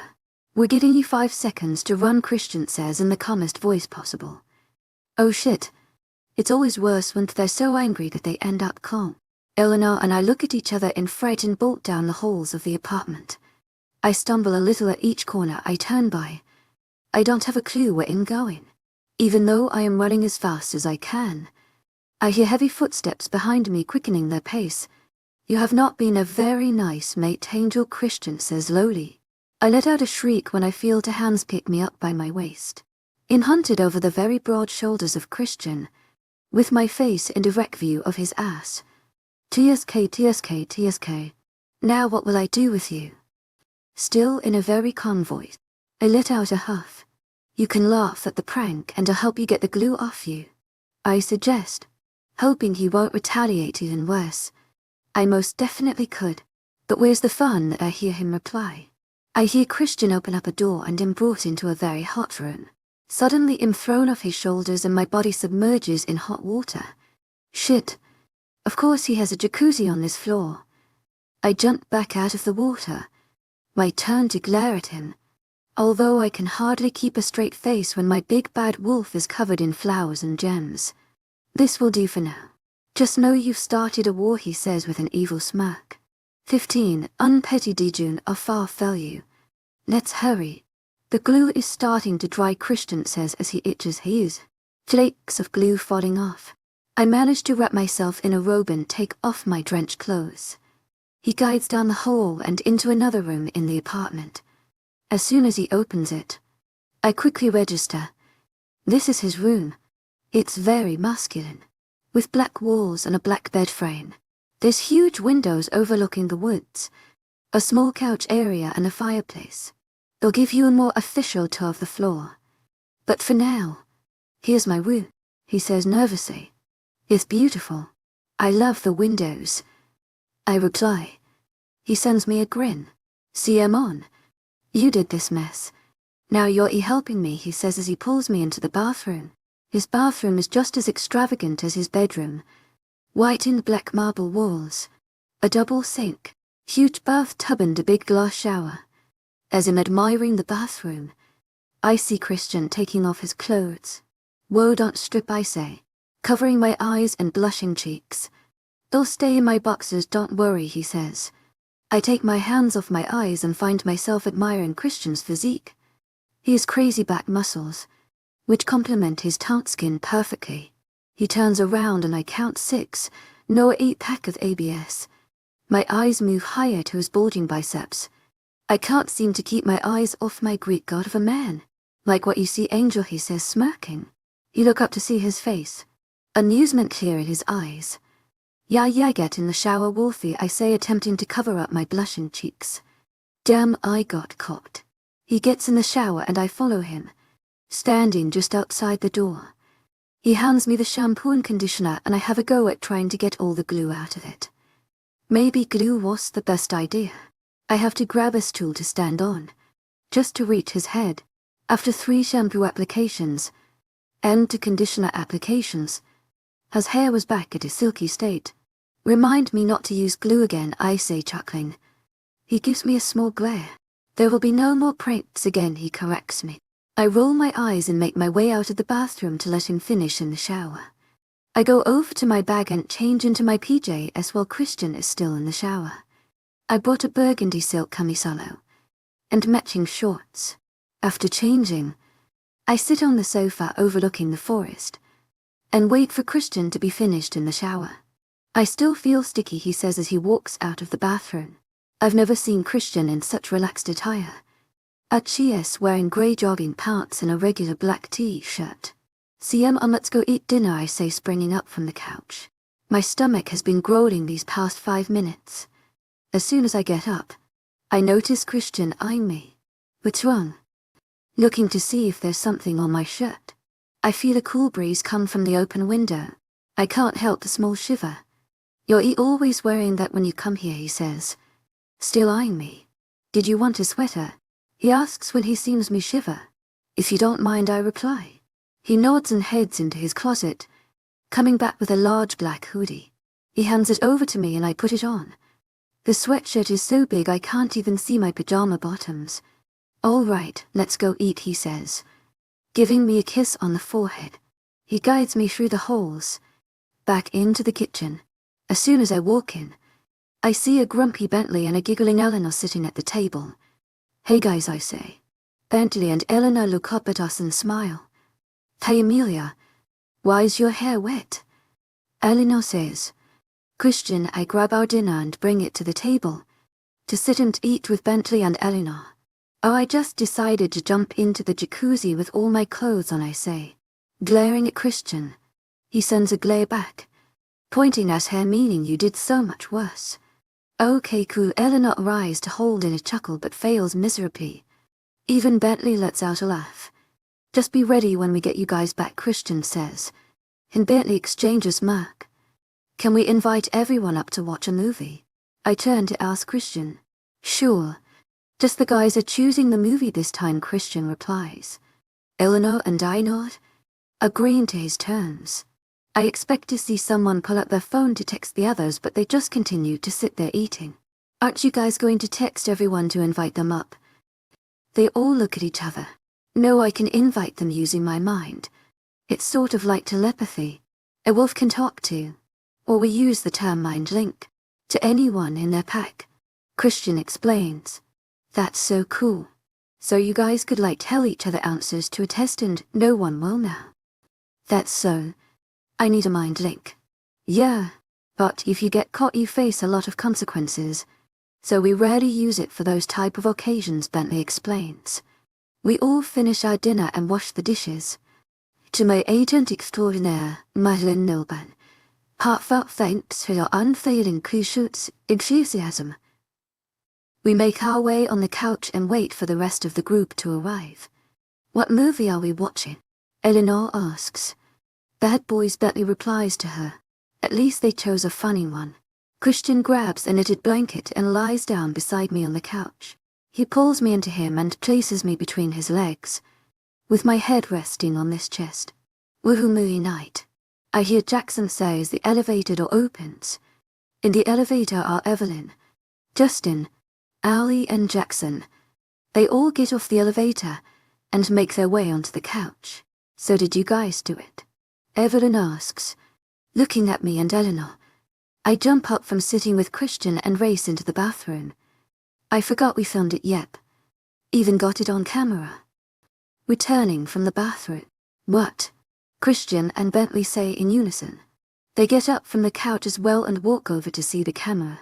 Christian uses his speed and grabs it right out of my hand. Hey, I yell as he takes it from me. This belongs to me.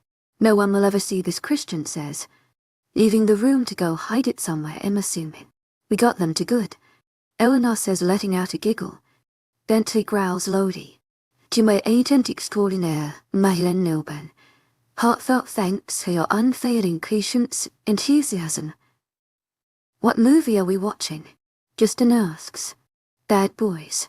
Let's get on the couch, Christian says. The guys break into a wide smile while Ellie and Evelyn roll their eyes. We all make our way back on the big couch. Christian and I lay in the same position as before, my head listening to the rhythm of his heartbeat. He wraps his arms around my torso, his fingers making circles on my stomach. Warmth overwhelms me and I snuggle myself even more into him. About an hour into the movie, my head starts to hurt from all the flashing lights and I let out a wince. What's wrong, Leah? Christian asks in a whisper. To my agent extraordinaire, webnovel, heartfelt thanks for your unfailing patience, enthusiasm. I'm just starting to get a bit of a headache. I reply nonchalantly.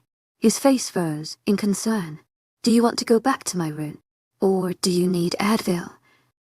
I didn't want to leave right now. It's so nice to be all together, and I will forever cherish these moments. If you have Advil. Yes, please, I reply. I slowly lifts me up and gets off the couch to get Advil. Everyone looks at him questionably. Achia's just getting me some Advil, I clarify. They all nod and resume watching the movie. Christine returns quickly with a bottle of water and Advil. I gulp them down and he sits back on the couch with me. He pulls me onto his lap and I curl into him, resting my head in the crook of his neck. He wraps his arms around the small frame and plays with my hair. My body relaxes instantly and even my headache begins to fade a bit. Thank you, I mumble out. He kisses me on the head and continues to play with my hair. Soon enough, Bad Boys was finished. We were all pretty tired, so we decided to call it a night. Good night, guys. Thanks for coming, I mumble out, leaning on Christian in my sleepy state. He wraps his arm around my waist. Good night, they all say as they get on the elevator. Once the elevator closes, we turn towards Bentley and Eleanor. Well, Bentley with a sleeping Eleanor in his arms. We bid him good night and make our way back to Christian's room. If you'd be more comfortable, I can sleep in another room, Christian offers as we walk into his bedroom. No, don't worry about that. Come, I say, collapsing on his cloud-like bed. He chuckles and follows me to the bed. He pulls off his shirt before collapsing on the bed beside me. I turn to him and start to trace my fingers along his chest. I hear a small growl from him. He catches my hand and pulls me into him, his lips roughly coming in contact with mine. Our pace quickens as our tongues collide, dancing between the walls of our cheeks. Christian pulls me underneath him and lets out another growl, his hands trailing down my waist, finding my butt. His lips leave my mouth and trail down to my neck, leaving kisses at every inch. Suddenly he stops and looks up at me. His eyes are dark black. He lies back down on the bed and pulls me into him. "You are the best thing that's ever happened to me, Amelia," he breaks the silence, my breath hitching at his words. "And you, Christian, are my gravity. You've brought me back," I add. "Before coming here, I never thought my heart would be whole again. But with him, everything is patched up. If anything, it's stronger now more than ever." Christian plants a kiss on my cheek and I snuggle into him. After a few minutes, we both fall into a soundless sleep. I slowly open my eyes to be greeted by the warmth of the shining sun on my eyelids. As I stretch out on the bed, my hand makes contact with a very warm and toned chest. I glance over quickly. Oh yeah, I slept at Christian's last night. I move my body so that in facing him, I admire all his features. I trace my fingers along his face, from his dark wavy locks, to his long eyelashes, all the way to his cute dimples. I trace along his sharp jawline, feeling a little stubble, which makes him all the more attractive. He was definitely my type. Morning, he mumbles as my fingers tracing down his shoulders. He slowly opens my eyes and a wide smile emerges on his face. I retract my fingers immediately. "No, I liked it," he says, gripping my hand to bring it back on his face. I shake my head and pull away my hand. He lets out a small pout. "Did you sleep well?" I ask. He nods and pulls my body closer into him, his head resting in my neck. "How's pancakes for breakfast?" he suggests. "Sounds perfect. Do you mind if I shower first, though?" I reply. Christian slowly lets me out of his hold and I get out of bed. "Sure. I have to go to my office for a bit, so meet me in there when you're done," he says. He makes his way into his closet and comes back out wearing a black shirt and black shorts. "To my audiobook extraordinaire, Madeline Noble. Heartfelt thanks for your unfailing patience, enthusiasm." "What time is it?" "The girls are leaving at 3 to go into the city," I ask. He looks down at his watch. 11:30. "I never heard about you guys leaving," he asks questionably. We both walk into the bathroom. "We're going to buy prom dresses," I reply. "Our mates allowed to come?" He says while he puts toothpaste on his toothbrush. "Nope. You guys will see your dresses at prom," I state. He rolls his eyes at me while I brush my teeth too. After a minute or so, Christian leaves me the bathroom and makes his way to his office. I've secretly been excited to try out his shower. I saw so many different buttons and modes yesterday, so I want to try everything out. I wash my body, using all different shower modes. After I apply my coconut shampoo and conditioner and wash it all out, using the last of the shower settings. As soon as I get out, I wrap a towel around my body and blow dry my hair. It takes me a good 20 minutes to finish blow drying it. My now straight hair falls loosely down my back. I apply my facial products and a small layer of mascara. Then, I put on my clothes for the day. I put on an off-the-shoulder black blouse, paired with blue ripped skinny jeans and topped off with black booties. I put all my shower stuff in my bag into Christian's room. I place my bag on the couch and make my way to his office. After passing through doors, I finally find myself in front of the door to his office. I decide to knock, in case HE's busy with something. "Come in," I hear him say on the other end. I open my door and slowly walk into his office. Christian is sitting on his desk, with a phone in one of his hands, and him writing something down on a piece of paper with his other. I stay quiet and take a seat on the couch facing another window while I wait for him to finish his conversation. "Yes, Alfred X. I will make it over to your territory sometime at the end of the month." "No, I will not come sooner. My pack is still dealing with a few rogues and I will not leave them if there is still a threat, he sighs and rolls a hand through his hair. He looks up at me and gives me a weak smile. Okay, Alpha. I will see you then. Goodbye. He ends the call and writes some final notes on a piece of paper. Sorry, Leah. This Alpha isn't capable of taking care of his own, Christian says, as he finishes his final notes and gets up from his office desk. What's wrong, I ask. He sits beside me on the couch and kisses me on the cheek. You have nothing to worry about. But there has been frequent rogue sightings at our pack, and the surrounding packs, seen as though this one is one of the strongest. Alpha Dax of the Horizon Pack is asking me to visit his pack for a few days to help him plan for the situation. His pack is about 5 hours away by car, so I can't really get up and leave when my pack is facing some threats, he explains. Nervousness grows within me at the words rogues, considering my track record with them. Oh, I see. You can't do video calls for now. I recommend. He sits there for a moment thinking about the idea. I suppose I could. That way he isn't completely defenseless until I make my trip in a few weeks. I'll send him a quick email about it now. Great idea, Luna, he says and flashes me a wink. He pulls out his phone and finishes the email within a few minutes. After the tapping of his fingers on his phone ceases, he turns my way and grabs my hand. He gets up from the couch and leads me out of his office. You look beautiful today, by the way, he says as we enter the kitchen. You look pretty handsome yourself, I reply, grinning. I take care of mixing the batter together and Christian cooks them on the stovetop. They grab a plate and stand behind the island, Christian says suddenly. I comply and make my way behind the island. Suddenly, a flying pancake that Christian must be flung from the pan comes flying in my direction. I lunge forward and catch the pancake before it falls on the ground and let out a nymph. Great catch. Christian compliments, chuckling. I get off the floor and place the plate on the island. My turn, I say, and I run over to the pan. I cook the next pancake while Christian prepares himself across the island. And 1 to 3. I say in a little accent. I turn to see the pancake flying in the air and land perfectly on Christian's plate. Woohoo, he says while he takes his first bite. I sit down on one of the island stools and join him. I've always wanted to do that, he states. I let out a giggle. Now it's our tradition. The crazy pancake flippers and catchers. I reply, still giggling. He nods in approval and scarfs down another pancake. After Christian eats 7 pancakes, and I eat 3. We clean up the kitchen. Where are Bentley and Eleanor? I ask as I'm wiping down the last plate. At pack training, Christian replies. You guys train all together? Yep, it's pretty fun actually, he explains. Well, why aren't you training? If the entire pack trains together, why isn't Christian there?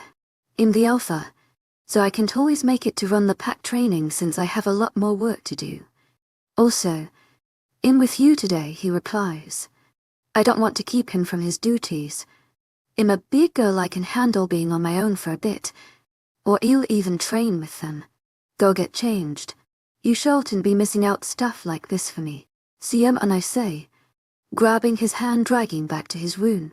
Christian throws on a pair of blue training shorts and a black top. I decide to stay in my outfit, seeing as I've already showered and blow-dried my hair. After he finishes getting dressed, we make our way into the elevator. You will not be training with the other werewolves, Christian says as we're descending the elevator. Why not? I did already shower today, so we'll probably watch for the most part.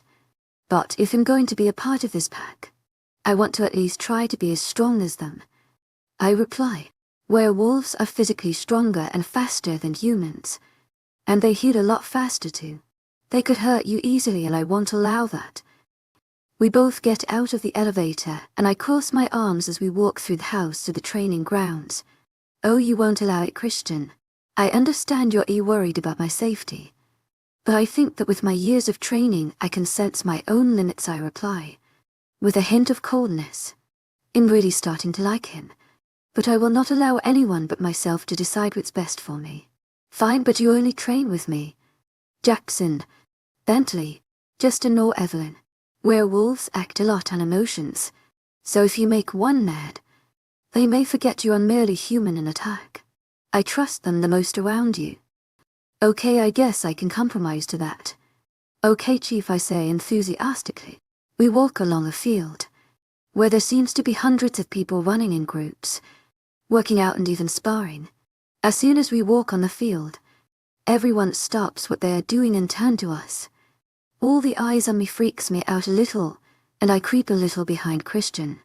To my agent extraordinaire, webnovel, heartfelt thanks for your unfailing patience, enthusiasm.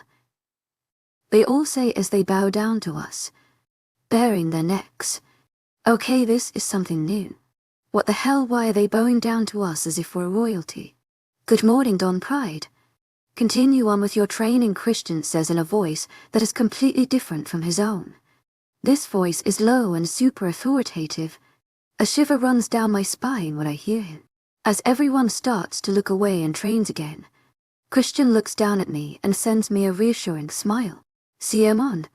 In running the sparring exercises today, Christian grabs my hand and leads me over to a place where there's tons of blue mats and people fighting.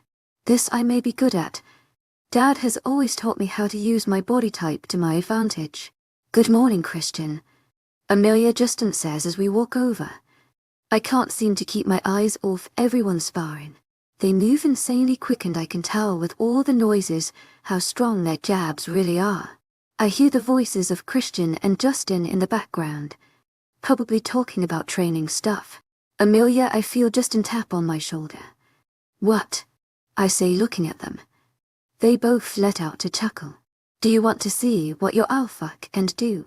Justin says, looking over at Christian with a smirk. What do you mean? Looking over at Christian too.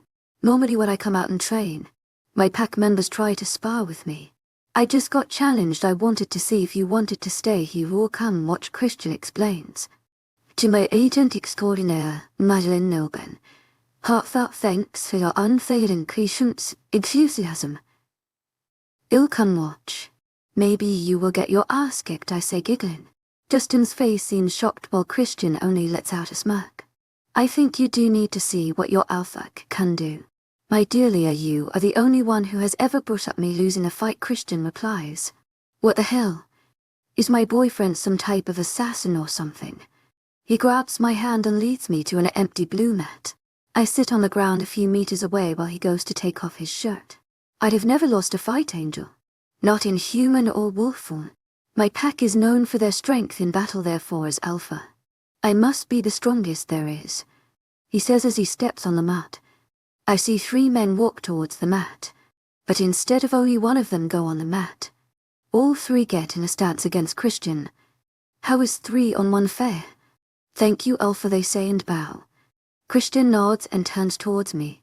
Amelia, let us know when to begin, he says, still flashing me a confident smile. I don't want to see him get hurt and his odds aren't very good.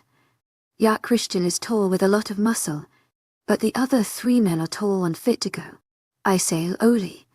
As soon as I gave the word, the 3 men pounced on Christian. Christian ducked, missing the first guy's right hook. The poor guy landed flat on his ass behind Christian. The second brown-haired guy jaded Christian in the leg, while the third blonde guy went for a right hook in Christian's face. Watching this, my heart rate speeds up dramatically. Right before Christian receives the blonde guy's right hook, he grabs his hand and flips him over his head. The poor blonde guy lands off the mat and bows to Christian. The first guy finally gets up off the ground and jumps on Christian's back, trying to get him in a headlock. Christian grabs him off his neck and swings him in the way of the second brown-haired guy. Both men fall stumbling. The first guy bows to Christian, but the second guy gets up and runs Christian's way. He throws a punch at Christian in his ribs and Christian winces a little. To my agent extraordinaire, webnovel, heartfelt thanks for your unfailing patience, enthusiasm. Christian throws right hook after left hook in the brown-haired guy's ribs. After a few jabs, Christian wrestles the brown-haired guy to the ground, and he taps out. Christian literally just beat 3 full-grown men. Is my boyfriend the Hulk or something? See, Angel. Nothing to worry about, Christian winks at me. The 3 men slowly get up from the ground. rubbing the bruises forming on their bodies. Christian walks my way. In calling you the Hulk now, I don't want to train with you. You'll kill me. I say wide-eyed. Maybe Christian was right after all regarding different strengths between humans and werewolves. I would never throw you to the ground like that, nor would I throw a punch. Amelia, I would never lay a harmful hand on you. I knew those men could take it and heal fine. That is why I fought them with more strength. You are my little human. I would solely teach you techniques, allow you to practice on me, he explains. He goes over to give me a hug, but I back away. Sweaty, I say, putting my hands in front of him. He pouts and plats a quick kiss on my forehead. I spend about an hour watching Christian fight everyone he goes up against effortlessly, all while even giving them pointers. It's amazing to see this new side of Christian. It's like I'm finally seeing him in his true element. Finally, he fights the last person and he motions for me to get up to follow him back. You looked really happy there. You seem like quite the respected leader around here. But what's up with all the bowing, I ask as we make our way back to the house. It's a sign of respect. By bowing and showing their necks, they submit to me. Basically, their wolf has establishes that I am their leader, he explains. Wow. I could never see humans ever adopting his kind of behavior. Imagine bowing down to Donald Trump. That's interesting, I say. We walk into the house and make our way to the main kitchen so Christian can grab a drink. To my agent extraordinaire, Madeleine Nilban, heartfelt thanks for your unfailing patience, enthusiasm. I need you to look at these cameras for a minute. A random guy comes into the kitchen. They both stand in silence for a moment. I presume they're talking to each other in their heads again. I'll be right back, Angel. Stay here, Christian says. He kisses my head and hurries off out of the room. I decide to pour myself a glass of lemonade and play games on my phone. Suddenly I hear more commotion, and a few guys that look around my age walk into the kitchen. Did you hear Tyren Ennis throwing her? One boy stops talking as he glances at me. His friends turn my way too. A new unmated female. Damn, you're a gorgeous sweetheart. In Rider, one of the guys says, flashing me a cringe-worthy smile. I saw her first. Hey, sweet cheeks. In Damien, another guy with short blonde hair says, this is hella awkward, OMG. I reply with a forced smile. I don't want the people here to hate me, so I have to bite my tongue for those comments. Babe, if you need a place to stay, my bed is always free. A third guy says. They all walk towards me. In good, I say bluntly. Oh, a challenge. That's okay. The easy ones are never good in bed anyways, Ryder says as hand traces my arm. Back off, I say. More affirmative this time. If Christian's right, I can't fight off werewolves. They all let out a chuckle. It's okay, baby girl. We only bite a little, the blonde-haired guy says. I move to get up off the chair to leave the room, but the guy's only close in on me. Were you trying to go, beautiful? We're just... Suddenly one of the guys is interrupted by a loud growl coming from the doorway of the kitchen. I look up to see Christian. A black-eyed Christian. I look back at the boys. Frightened shock written across their faces. Go on, boys. What were you saying about your Luna? Christian says lowly, gritting his teeth. His body is so tense he looks like he is about to blow up. Alpha. We didn't know. Ryder spoke up, stuttering in his words. Christian walks right towards the boys towering over them. Should I find you talking to any woman the way you have talked to your future Luna ever again, you will face 3 weeks in the cells. He grits out. A month's sketch and duty. Add 5 laps around the territory for the disrespect you have shown to Amelia and myself. I'm sorry, Luna, all the boys and run out of the room. Christian pulls me into him and I crash on his bare chest. His face nuzzled in the crook of my neck while his arms are wrapped tightly around me. I still hear low growls and rumbles coming from him. Christian, I'm okay. Breaking the silence. His body tenses once more. If I wasn't there, you wouldn't have been. You should be safe inside our pack. He grumbles. I pull his head away so he looks at me in my eyes. I am safe. If they would have stepped any closer, I would have yelled and someone would have came. They barely seem older than me, Christian. They're just your young men. I say as I'm running my fingers through his hair at the neck of his neck. He closes his eyes for a moment, and reopens them. I'm greeted once again with my favorite pair of blue eyes. Mein Christian growls as he pulls me closer again. I guess he needs me to calm him down a bit. Eventually he releases me and grabs my hand to make our way up to his floor. Was everything okay with the video cameras? We've been sitting in silence the whole way up. The guard thought they saw rogues on our border. It was only some foxes, so all was okay, he replies. We finally get off the elevator and walk into the living room and kitchen area. Do you mind if I use one of your computers to continue my essay while you shower? I ask Christian. He nods and leads me to his office. It takes him a moment to clear some files off his desk, and he pulls out another laptop and places it on the desk. This is my school one. The password is 1234, he says, as he sets up the computer. I hope you have better passwords for your other computers, I say in a giggle. He only returns a smirk and a small glare. I use password as my password for the rest, he smiles. I snort and roll my eyes. As soon as the laptop is ready, I take a seat at his desk. I feel so professional right now, I say jokingly. He lets out a chuckle. I'm going to go shower. Please stay on this floor. Bentley and Eleanor should be returning shortly, he says as he walks out of the room. Okay, so now let's write an essay on Hamlet.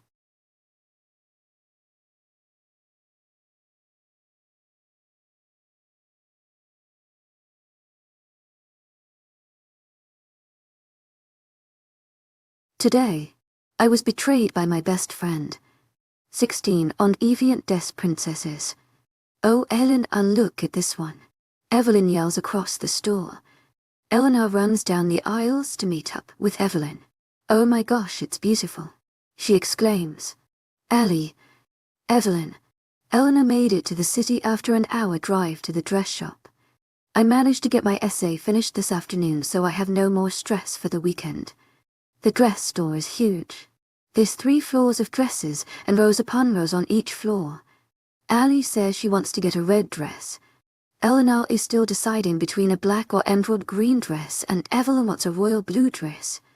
I, on the other hand, have no idea. Mom always told me she would design my own prom dress when the time came, so I never thought about actually going to stores to look for one I like. I think you should stick to the light pinks and blues for your dress.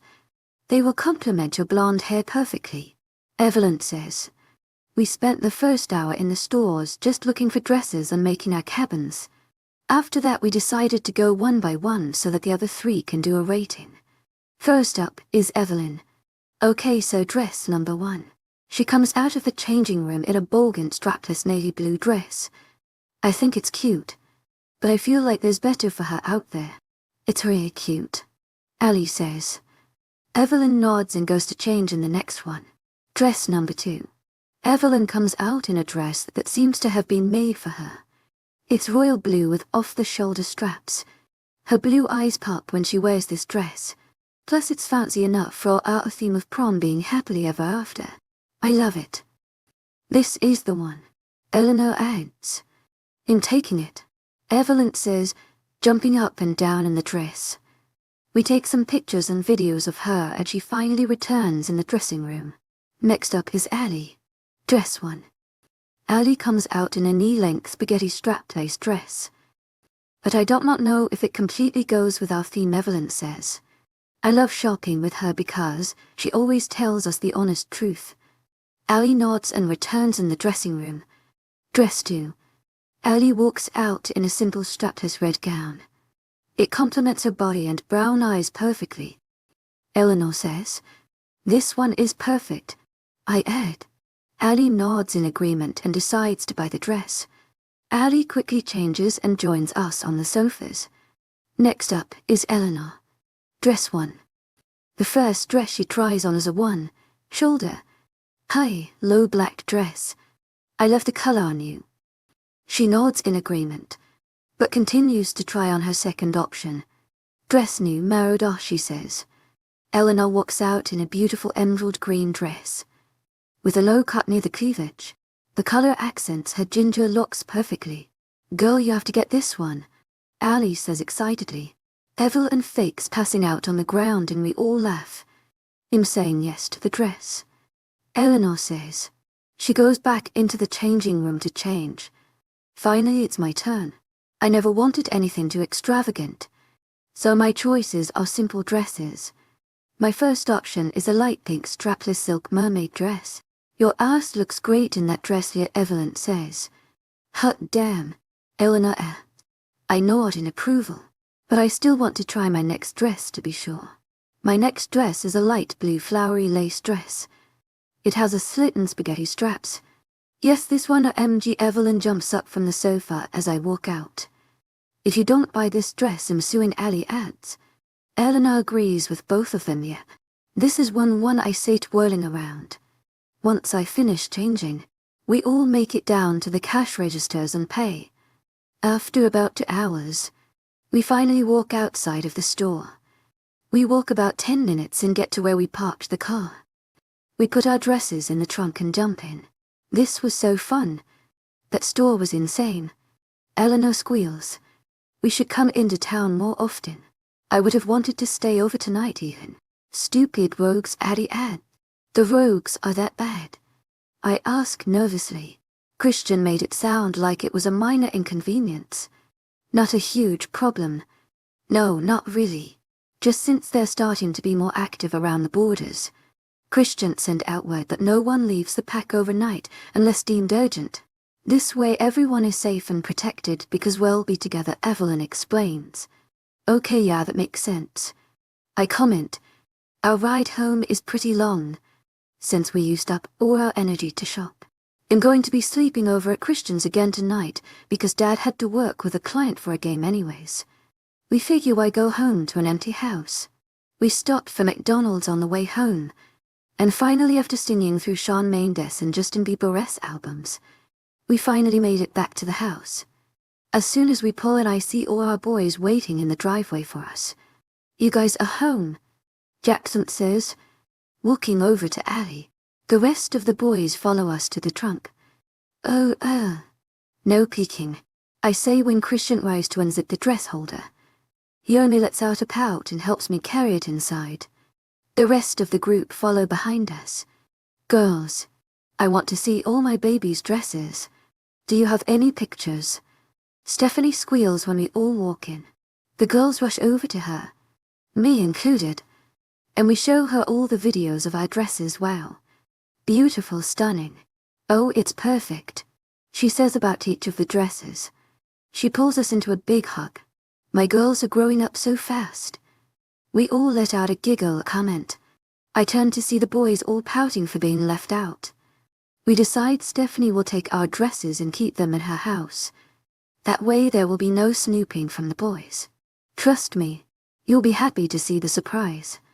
We will all let you guys know our colors when you go and buy your suits, Evelyn says as she walks over to kiss Justin. Kids, don't forget we're organizing a bonfire later today, Stephanie says. I wonder who forgot about it, and also forgot to tell me. I look up at Christian and see him smiling sheepishly. I can't help but let out a giggle. Looks like the big alpha isn't as organized as he seems. It's okay, Hulk. You were busy fighting bad guys today, I tell him, and he lets out a chuckle. We all get into the elevator. Justin, Evelyn, Ali and Jackson get off at the floor below us, and the rest get off on our floor. Do you have more work to do? I ask Christian as we walk into the living room area. Nope. Your little video calling idea saved me some time. I should be good for the rest of the day, he says, smiling. Honestly, I'm glad to. He needs a break. Can we watch a movie in bed until the bonfire? Shopping has really taken a toll on me too. Christian nods eagerly. We say bye to Eleanor and Bentley and make our way to his bedroom. Christian changes into a pair of grey sweatpants, and I wear one of Christian's hoodies with a pair of comfy shorts. After we got changed, both Christian and I crawl into bed. I rest my head on his chest while he plays with loose strands of my hair. What do you feel like watching? Christian asks. You choose. I feel like I'm just going to pass out through most of it, I reply, already with my eyes shut. I never really wanted to watch a movie. I just suggested it because I didn't want Christian to be bored if I said I wanted to take a nap. I feel like just napping anyways, Christian says as he puts down the remote. He turns closer to me and pulls me even turns closer into his body. I love his minty smell, but I can only really pick up on it when I'm super close to him like this.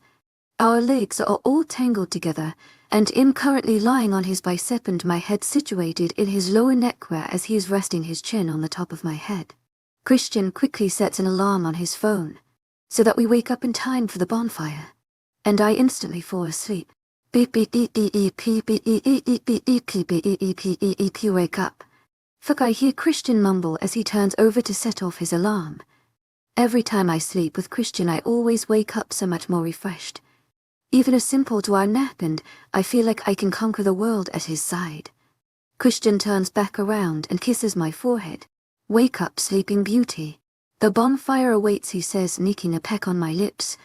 Is it part of the mate bond that I sleep better with you? I ask him. He nods in reply. Your body finally feels relaxed and protected in my arms, so you're able to fall in a much deeper and more replenishing sleep when we're together, he explains. Yep, that definitely must be it. Do you feel it too? I ask him. To my agent extraordinaire, webnovel. Heartfelt thanks for your unfailing patience, enthusiasm. I haven't slept this well since I was in the womb. I let out a chuckle. We both slowly get out of bed and start getting ready for the bonfire. I chose to wear a burgundy turtleneck sweater, with black leggings and a pair of black sneakers. I also take care of my messy hair by putting it into French braids. Christian puts on a pair of jeans, paired with a black Nike crewneck and black sneakers. We look hot, I say, walking out of the bathroom. You're making me want to just stay in the bedroom all night, he says, walking over to me. He pulls me closer to him and leans in for a kiss. I quickly lean into and our lips start dancing with one another, moving in sync. I wrap my hands around his neck and my fingers find myself in his hair where he picks me up and wraps my legs around his torso. Christian starts walking me to the bed and letting me down slowly, our lips still connected. Yo, Christian. Amelia, let's go. We'll meet you downstairs. The sound of Bentley's voice ruins our moment. Christian lets out a low growl and backs away from me, leaving my lips a little puffy. I get up from the bed. We both straighten out our clothes and finally make our way out of the room to get downstairs. As soon as the elevator hits ground floor, Christian freezes and holds me from getting off of it. I feel his body tense up slightly against my small frame. There's rogues nearby. 30 of them. Stay in here until the girls come and you guys will go into my office on our floor, Christian says in an emotional tone. I look up at him warily. Will you be okay? He looks down at me and gives me a peck on the cheek. My face heats up with his action. You don't need to worry about me, Angel. I will be back soon, he says simply. Oh dear. There you are. Addie comes into view, followed by Eleanor, Evelyn and Stephanie. Christian gets off the elevator and the doors close, leaving us girls to get back upstairs in Christian's office. As soon as the door opens, we all walk quickly down the hallway and I open his door. All 5 of us walk in and lock the door. Stephanie walks over to the windows, presses a button I've never seen before, and suddenly iron bars spread across the windows. Just as a precaution, she says simply, to my agent extraordinaire, webnovel. Heartfelt thanks for your unfailing patience, enthusiasm. We all huddle on the couch holding hands and hoping for the best. We sit there waiting in silence for a good 45 minutes until we hear someone knocking on the door. It's Bentley. Open up, we hear Bentley say. Eleanor jumps off the couch and opens the door for him. Bentley, along with Jackson, walk into the office. Addie runs over to Jackson and gives him a hug. Eleanor follows close behind, jumping in Bentley's arms. We got all of them. Christian and Justin are just checking with security to see how exactly they're getting in. They used a gas last time, but we put masks on all our guards. Bentley explains. Is everyone safe? I ask nervously. There's tons of families on these lawns, and I'd hate to see anyone get injured. So far just a rogue who escaped our prisons and a few beat-up guards. Luckily no casualties, Bentley replies. Oh, thank God. Okay, that's good at least. Allowing a small grin to creep onto my face. Everyone else nods in agreement. Bentley and me will be escorting you guys back to your rooms for the night. Millie and Eleanor, you guys stay on this floor and don't let anyone inside. No matter what. Jackson explains. To my agent extraordinaire, Madeleine Noble. Heartfelt thanks for your unfailing patience, enthusiasm. Stay safe, everyone. I reply. Stephanie gave each of us a big hug before leaving Christian's office. Allie and Givy and wave good bye and follow her out. We'll be back soon, El Bentley says as he kisses her on the forehead. They nod goodbye to us and exit the room as well. As soon as they all leave the room, Eleanor turns back to me. They won't be back before tomorrow morning. They never are. Do you want to make something to eat? Eleanor says. I can't believe people walk onto others' territories just to cause trouble and violence. Some werewolf ways I cannot understand. Sure, I reply warmly. I'm so glad I have Eleanor to help me get through this, and it's great to see her come such a long way from since she first got here. Eleanor and I leave the office and make our way back into the kitchen. After a little debating, we settled on making homemade Margaret A pizzas. Fill the dough, and you catch it. I squeal out. I'm starting to teach Eleanor my ways around the kitchen, and she seems so interested by it. We even put on some Italian music on the radio to set the mood. To my agent extraordinaire, Madeleine Noble. Heartfelt thanks for your unfailing patience, enthusiasm. She replies. I throw it up spinning, and she gracefully catches it and continues spinning it around. After preparing the dough, we made our own tomato sauce and cut fresh mozzarella. After putting on our select toppings, we put it in the oven and left it cook. What time is it? I ask Eleanor. I haven't looked at the time before the whole security breach, and it's been dark for quite a while. Oh my God, we're making pizza at 4 in the morning. For dinner, Eleanor yells after looking at the time.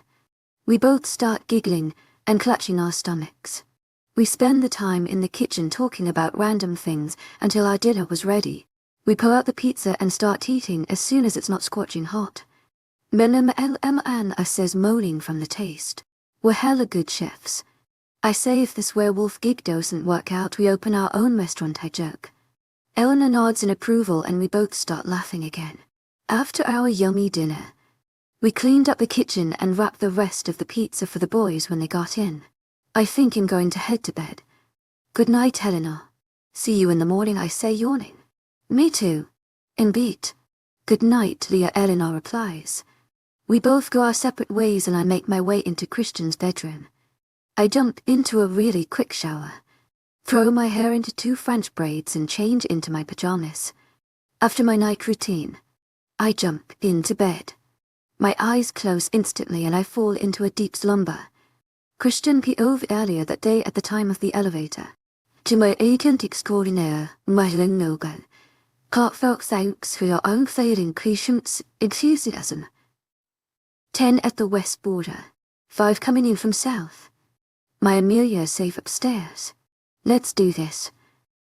I want 50 of our men escorting all the children and people incapable of fighting. The girls are safe in my office and I have 10 guards around the perimeter of the house.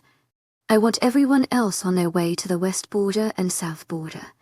But small groups of 20 at both the eastern and northern borders just to be sure. I mind-linked to Justin. Yes, Alpha. Meet you at the west border. He links back. I exit the house quickly and shift into my Black Wolf. Xavier takes over my senses and brings us directly to where the rogues are. It takes me about 2 minutes to run to the scene. There seems to only be a few rogues still standing and no pack casualties. I run into the middle of the scene and knock down a feral grey wolf. After tumbling, it looks straight up at me, snarling with red eyes. I jump on it and crack its neck instantly. Another wolf tackles me down and manages to get a good scratch down my back. I roll over swiftly and bite down hard on its paw. The wolf retreats and whines, and I take my opportunity to puncture my claws in its throat and slide them down to his chest.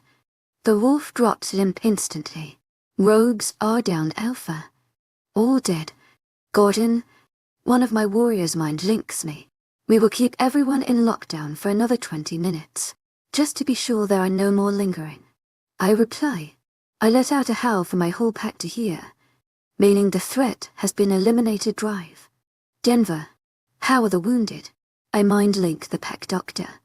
I would have felt if any of my members died, but I need to make sure no one is seriously wounded. A few minor injuries. All warriors should heal in maximum 1 week. He links back. I gesture for all the warriors on the battlefield to bury the bodies of the rogues, and I make my way back to the pack house. Jackson and Bentley go and get the girls and escort them to their rooms. No one is to leave for the night time. I link Jackson and Bentley. Yes, Alpha, they mind-linked back. Dad, everyone can leave the bunkers. The threat is gone. I mind-linked by Dad. Retired Alphas are the ones who stay by the bunkers to protect those who cannot fight. Okay, Christian. Well done. He links back. To my agent extraordinaire, Madeline, heartfelt thanks for your unfailing patience, enthusiasm. One of our prison cells has been broken into and prisoner 3976 is gone. Our trackers have traced his scent and he has left our territory. Orion. My head prison guard mind links me. On my way, I link back. Instead of heading back to my downstairs office in the pack house, I take a detour and make my way to the cells. I shift back and change into a pair of extra pants hidden under a tree. In our pack, we leave clothes lying around everyone should anyone need some. Welcome, Alpha Christian, all the guys say and bow in my direction as soon as I walk into the cells. Thank you for your time, warriors. Who exactly is 3976? I ask Orion. We both walk through the cells and step into his office. 3976 has been here for 315 days. Taken in custody when he was alleged to be aiding the Midnight Eclipse Pack. It is believed he possibly could have information on Annabelle Black's whereabouts. Orion states, reading off the file. Well, fuck, there goes one of our chances in getting leads. Moon Goddess, please keep my sister safe, whether it be up in heaven with you or elsewhere. Have every warrior in the pack remember his scent. Should he come back, he is to be captured immediately, but kept alive. They all nod in agreement. Any other issues? To my agent extraordinaire, Madeline, heartfelt thanks for your unfailing patience, enthusiasm. Emily is getting very restless awaiting your decision, Ferdinand. Another one of the guards speaks up. He is right. I need to decide her fate. I just wish I didn't have to do this. She was once a good friend with an honorable family. I did tell her the consequences of her actions and she continued to disobey me. Emily dear, she has her ass bait a Bentley's mate. She has physically fought and challenged my mate, your future Luna, and she almost had a forced shift in school in front of all the humans. In aim to harm your Luna. For these crimes I order Emily Deal to be exiled from Dawn Pride Pack. We will allow her family to spend the day with her and tomorrow night at 9 p.m. She will be officially exiled. I finish. The other guys nod in understanding. She could have shared our secret with the whole human race due to her reckless actions. Yes, Alpha Christian, Orion says. The guards write down my statement and exit the room. Thank you for your time, Warrior Orion. I quickly turn and leave the room and the prison cells behind. Next stop, the Border Patrol offices. As soon as I enter the Border Patrol offices, I greet my secretary Delia and quickly enter the meeting room. Bentley, Justin and Jackson are already there waiting for me. There's also Wesley, the head warrior of the North Patrol. Jacob, the head warrior at the South Border. The head warrior of the West Border, and finally Domenico, the head warrior of the East Border. Alpha, they all say in unison, and bow. I dismiss them quickly and sit down at the head of the table. The girls are okay. I turn to Bentley to ask him.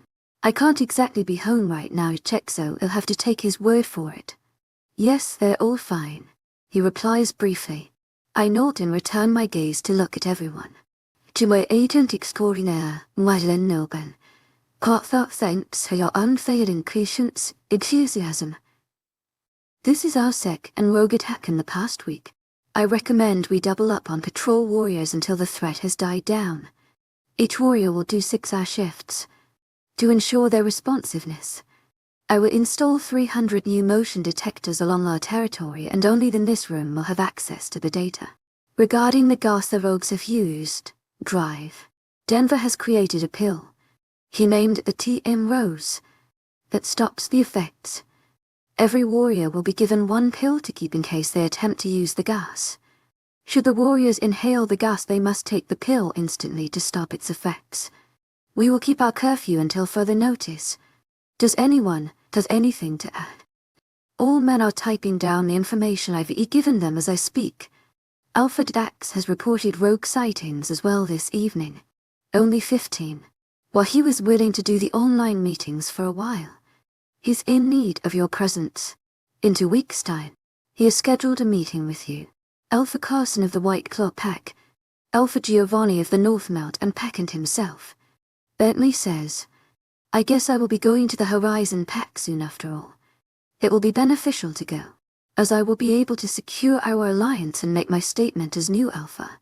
The North Mountain Pack also neighbors the Midnight Eclipse, so maybe they could have seen some suspicious activity. I will accept his invitation. Justin and Evelyn will accompany me during this meeting. I ask you all keep me updated on pack activity at least once every few hours. Does everyone agree to these terms? As a leader, I always try my best to input others' opinions. I don't think there could be only one man for the job. The greatest alphas work with their warriors, rather than just dictate everything. Yes, Alpha, they all reply. Well, that concludes this meeting. I apologize for the short notice and circumstances, however I knew this must be dealt with immediately. Thank you for your time, warriors. I briefly check my watch. And Dan, it's 5:30 in the morning. We all shake hands goodbye, and finally I can head back home. It takes about 10 minutes for Justin, Jackson, Bentley and I to walk back to the pack house. We split up in the elevator, and finally Bentley and I get back on our floor. Good night, bro, Bentley says as soon as we walk out of the elevator. Good night, Ben. I cancel the pack brunch tomorrow, so don't worry about waking up, I reply. We both nod and part ways to our rooms. As soon as I walk in my bedroom, am intoxicated by the scent of my beautiful mate. She's currently huddled in a ball in bed, clutching onto my pillow. I guess her subconscious misses me as well. Before getting in bed, I jumped in a quick shower. In about 10 minutes, I finish up, dry myself off and throw on a pair of sweatpants. I quickly walk back into the room and jump into bed. As soon as I lie down, I pull my Amelie closer to me, resting my head in the place where she will bear my mark one day. I plant a soft kiss on her cheek and snuggle into her. She has given me a reason to come home. After Annabelle, everyone was so down. Amelia has begun to bring light back into the house. She's my light in this world. My eyes start to weigh a few tons, and I finally fall asleep in the comfort of my mate. Amelia POV. Hey Dad, I say as I jump in the car. I put on my seatbelt as Dad pulls out of the driveway at the pack house. Christian and I slept in the afternoon from the long night. Other than an already healing scratch on his back and severe lack of sleep, he was doing okay from yesterday's events. We had breakfast with Bentley and Eleanor, and he told me about everything that went down yesterday and about his meeting. When he leaves, we agreed that I will be staying at the pack house as a safety precaution. Luckily, HES only leaving for 3 days and the pack will be in good hands. Hey Millie, how was your weekend? Dad asks. It was really fun. They'll show you my prom dress when we get in. I reply. Stephanie brought it to me this morning so that I could take it back home. How was the fight last night? I ask in return. Great. Aaron won. So your dad got himself a regular client. Dad replies while grinning wildly. I guess it's finally time to grow a pair and ask Dad about Carrie. Dad, why was Carrie at the house? I ask him directly. He pauses for a moment, looking to be thinking about his answer. Well, she's my friend. A werewolf in Christian's pack actually. She's been helping out with local businesses, so I asked for her advice. We got to know each other more and turns out we have a lot in common. Dad finishes. I can tell he isn't ready to introduce her to me yet, considering his nervousness in his answer. Okay is all I managed to reply. It's not like he brought her up in a romantic way, so I can't really assume everything. I should be happy Dad is making more friends. Feel free to invite her over for dinner sometime soon. I add, sure May. How about Thursday? He replies, that sounds great. I'll cook. I reply smiling. I want Dad to be comfortable to be honest with me about things between him and Carrie. Even if I may have to sit through an awkward dinner. Oh, and drive. Denver cleared me for sports. Apparently just being around Christian more and accepting us. Some of his healing has transferred over to me. I add, I'm so excited because we have our next game on Friday. That's great. You've been slacking anyways, Dad jokes. I lightly punch him in the arm and scoff, says the retired fighter. I joke. Now it's Dad's turn to roll his eyes.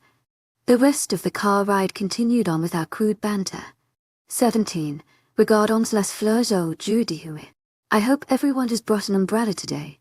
Despite the rain, our field trip to the botanical gardens will definitely be worthwhile. Time to get in the buses, people. Miss Gar-Ent-Why says, it's finally Thursday, meaning field trip day.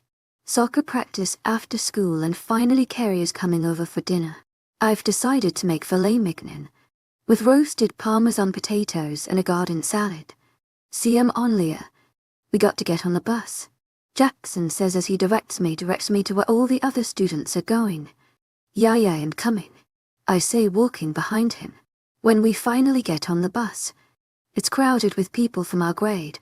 Luckily I spot Eleanor with an open seat for me, sitting in back row.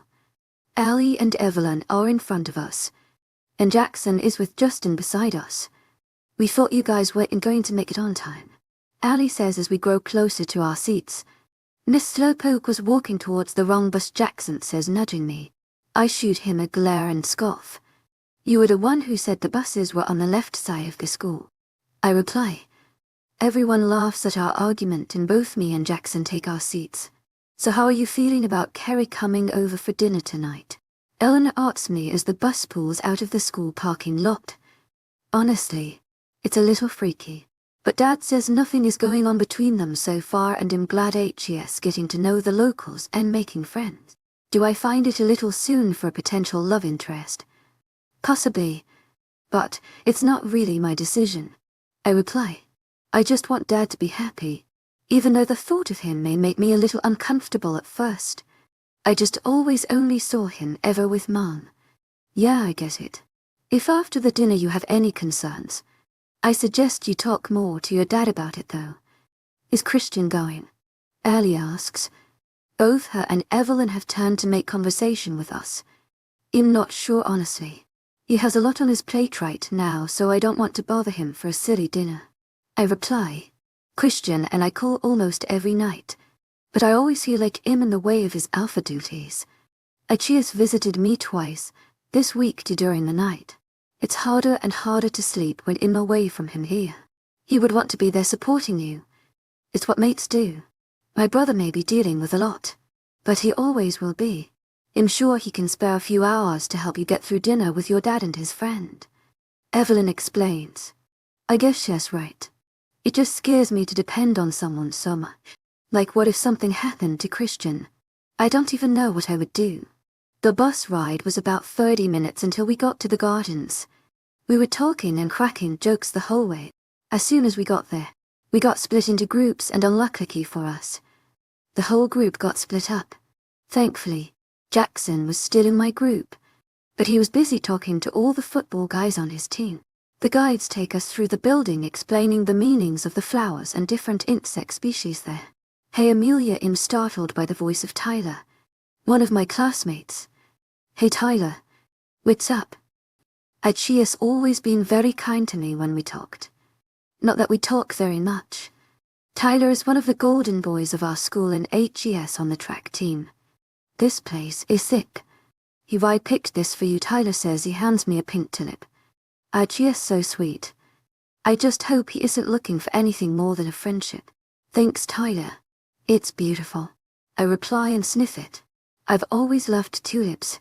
However, lettuce have always been my personal favorite. I was wondering, was there anything ever going on with you and Christian? Tyler asks. other than being fated to be together for life. No, nothing else going on. webnovel actually. What about you? I see you with Naomi a lot, right? I know they're just friends, but I don't want to leave the conversation this awkward. Oh, us great congrats. I did find this one girl really pretty and sweet, but it's not really going to work out. As for Naomi, we're just friends. Well, if you ever change your mind about Christian, I'd love to take you out. Tyler answers, flashing me a grin. That's really sweet. I begin saying, back off my cousin Tyler. Jackson cuts into our conversation, walking in between us. I was talking to you, Jackson. Besides, we were just getting to know each other, Tyler replies. Walking closer to Jackson. It looks like HES challenging him. Tyler, thanks for the tulip and best of luck with that girl. Jackson. A word. I butt in. Gritting out the last part. Talk to you later, Amelia, Tyler says before walking off. You didn't need to butt in like that. It was rude. I already told him I was with Christian, I say, speaking to Jackson. He was still hitting on you, out of loyalty to my alpha, as well as your my baby cousin. No one other than Christian is to flirt with you, he states. I think I can handle my own. I don't need a savior from a high school boy.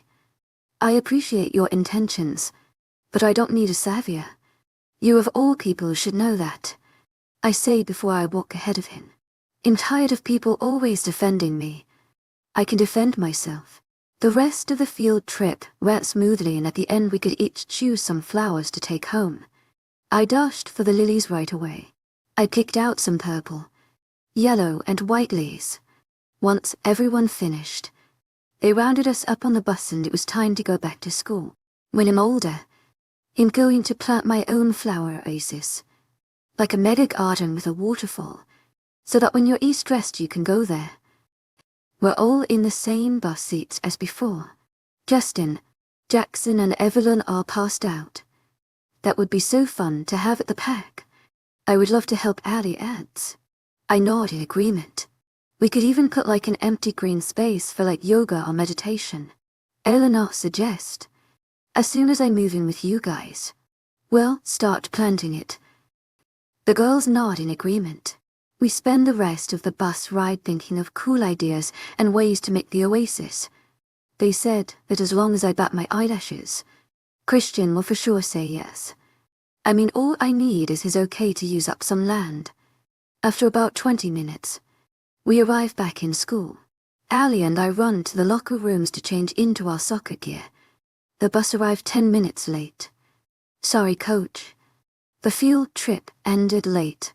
Ali says as we run onto the field. No worries, girls. Your teacher let us know. Go run around the track for times, then join us for warm-up, coach replies.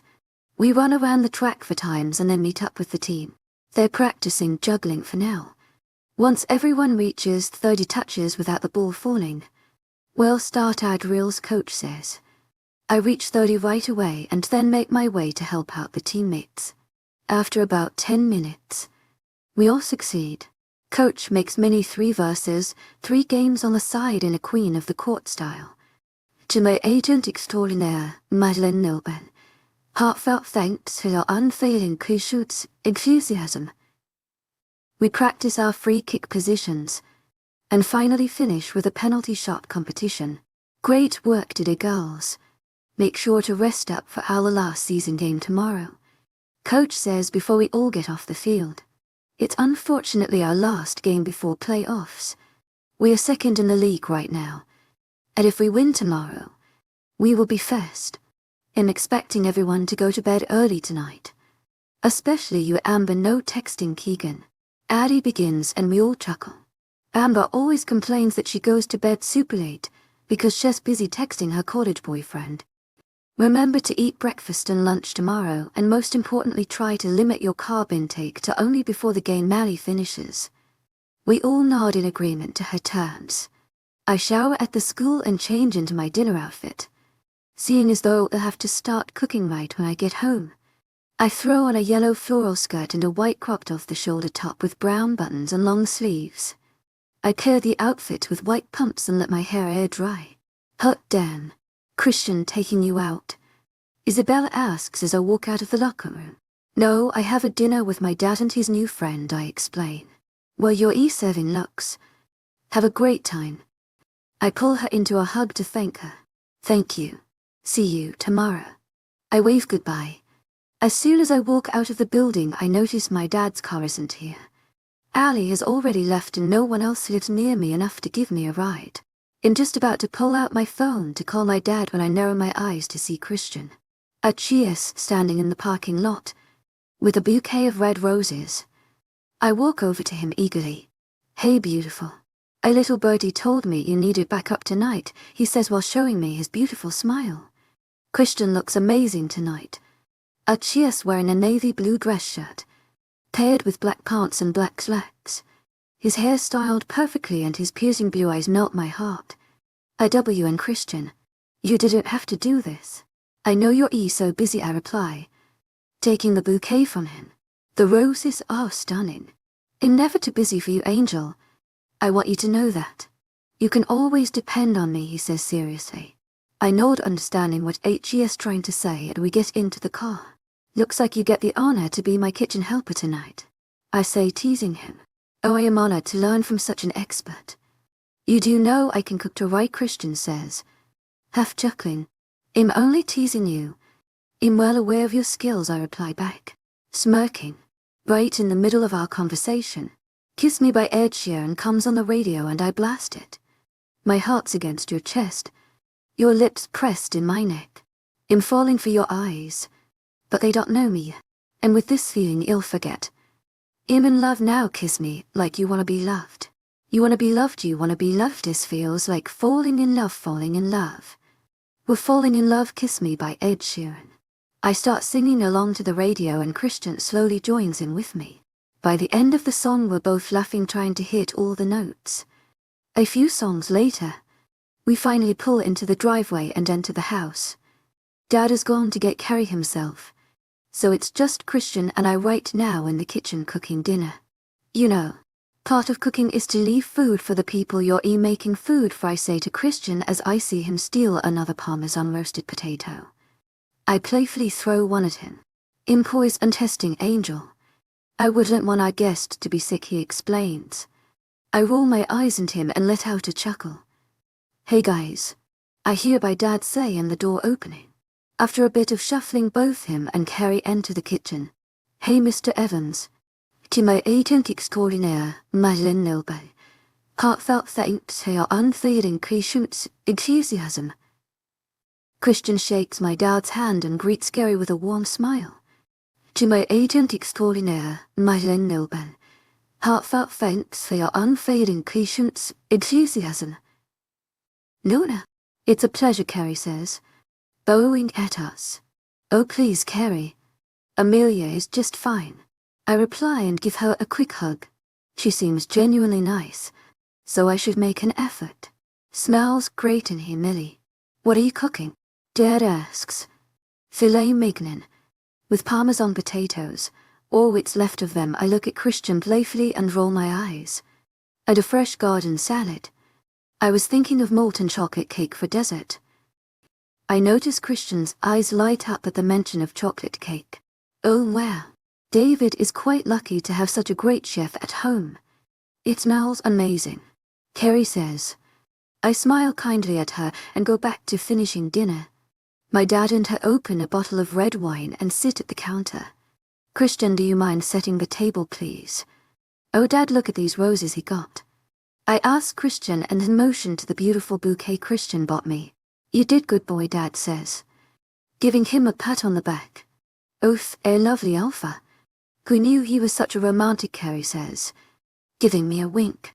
After about 10 minutes, dinner was ready and the table was set. I quickly served everyone their plates and we got eating. So how long have you guys been friends? I ask my dad and Carrie. We met about 2 weeks ago, obviously for work, but your dad and I had so much in common. We became fast friends. Achias, a very nice man, Carrie says, smiling at my dad. My dad gives her smile back. They do look happy together. I think so too. Just don't let him get you in a headlock, I joke.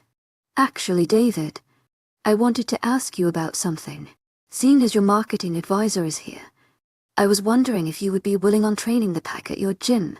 I know my dad had began talking of deals of some sorts, but I would like to propose an offer for you to train exclusively my pack. You are half werewolf, and your skill set is something that can be very valuable to all my warriors. Amelia has said that you travel at times to help out specific clients, so we can definitely negotiate that in the deal too. Christian says. I have to say I'm a little shocked at his offer to my dad, but she has never said anything to me about it before. I understand that it is a business side of his life and not relationship, so I'm not offended or anything. It makes sense, seeing as most people in town are part of the pack. That sounds like a great idea, Christian. Just I do have a few classes I would prefer not to drop. I could open the gym to your pack 6 days a week, and 6 hours a day. Just on Sundays is when I do personal defense classes and pre-boxing classes, which I cared deeply for. Is there any way I could keep Sunday for the humans? Or at least 3 hours of the Sunday? Dad replies, and actually really happy that my dad can become part of the back too. To my agent extraordinaire, Madeleine Noban, heartfelt thanks for your unfailing patience, enthusiasm. They'll set up another meeting in a more professional setting to go over the exact terms, but I can gladly accept your request, Christian replies, and they both shake on it. Christian then rests his hand on my lap and smiles at me. A small blush creeps onto my cheeks and I smile back. Once dinner is done, I throw in the chocolate cakes and we sit in the living room. Both my dad and Kerry have a glass of wine, and Christian has a beer. Lucky me gets a water since it's a school night. So Kerry, tell me about yourself a bit, I ask. Other than her job, I don't really know too much at this point. Well, I am currently residing in the houses in Christian's pack. My mate died when we were both 20 years old, so I've been alone for a while. I really enjoy pottery and fishing. I have a master's degree in marketing and I help work out the finances for all the businesses that run the pack, she says. That's so sad that her mate died when they were so young. I am really impressed with her though, and am starting to be more comfortable. I'm so sorry to hear that, but it's great that you are so successful. My dad loves fishing too. You guys should go one time. I reply smiling. I hear the timer go off and quickly go get the cakes to bring them back in the kitchen. I'm going to need you to make me these every time you come over now, Christian says, as he leans over and kisses my cheek. They're amazing. Even my mom would love this. You're an amazing cook, Amelia. Kerry adds. Dad just sits there devouring the cake. Once we all finish our cake, we chat a bit more and finally it's time for Kerry to head home. Christian offered to drive her. I'll talk to you later, Angel. And I'll see you at the game tomorrow. Christian says as he gives me a quick kiss. Can I steal your sweatshirt for tonight? I need a good sleep, I reply. It's the truth. All this sweatshirt is soaked in his minty scent and it helps me relax. Of course, he replies and pulls off his sweater and gives it to me. I pull him in a hug, just relaxing in his hold. See you tomorrow, Wolfie, I sticking my tongue out. Christian lets out a chuckle and walks outside. I meet up with Kerry and my dad in the living room as Kerry's getting her coat on. It was lovely getting to know you, Amelia. Thank you for dinner, Kerry says. Come back anytime, Kerry, I reply with a smile. Goodbye, Kerry. See you tomorrow. Dad escorts her out the door and closes it. Amelia, I think I might see a future with her, Dad blurts out as soon as the door is closed. I assumed as much based on their chemistry at dinner. Look, Dad, I want you to be happy more than anything, and so would Mom. If it's with her, then that's great. I was a little worried about how fast things are moving, but I can see your obvious chemistry with each other. I say go for it. Walking towards him, Dad pulls me into a hug. You're the best, you know that, right? I laugh at his statement and nod. I've got the big game tomorrow, so I'm going to head to bed. Good night, Dad, I say as I pull away from our hug. Good night, Millie. Skip first period tomorrow for the extra sleep. I'll wake you up, Dad says. Yay, first period is history class. I smile widely at him and finally make my way upstairs. After changing into Christian's sweatshirt, I jump in bed and fall asleep instantly. 18. G-time me. It's been a week since the dinner with Carrie and things have been running smoothly for everyone since then. We won our game. The first playoff game will be in 2 weeks. Teachers have been giving us a lot of homework lately, so everyone has been pretty busy trying to get everything done. According to everyone, there has not been any rogue sightings since 2 weeks ago, so Christian is feeling a lot more confident to leave tomorrow for his meeting. Currently, in packing my overnight bag for the long weekend, Dad and I just finished lunch, so it's finally time to head over to the pack house. The girls gave me a very long and detailed list for what kind of outfits I should bring. Leah, are you almost ready to leave?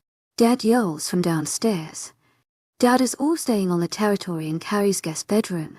I'm getting a lot more comfortable with the idea of having her around, as long as she doesn't consider herself some type of replacement.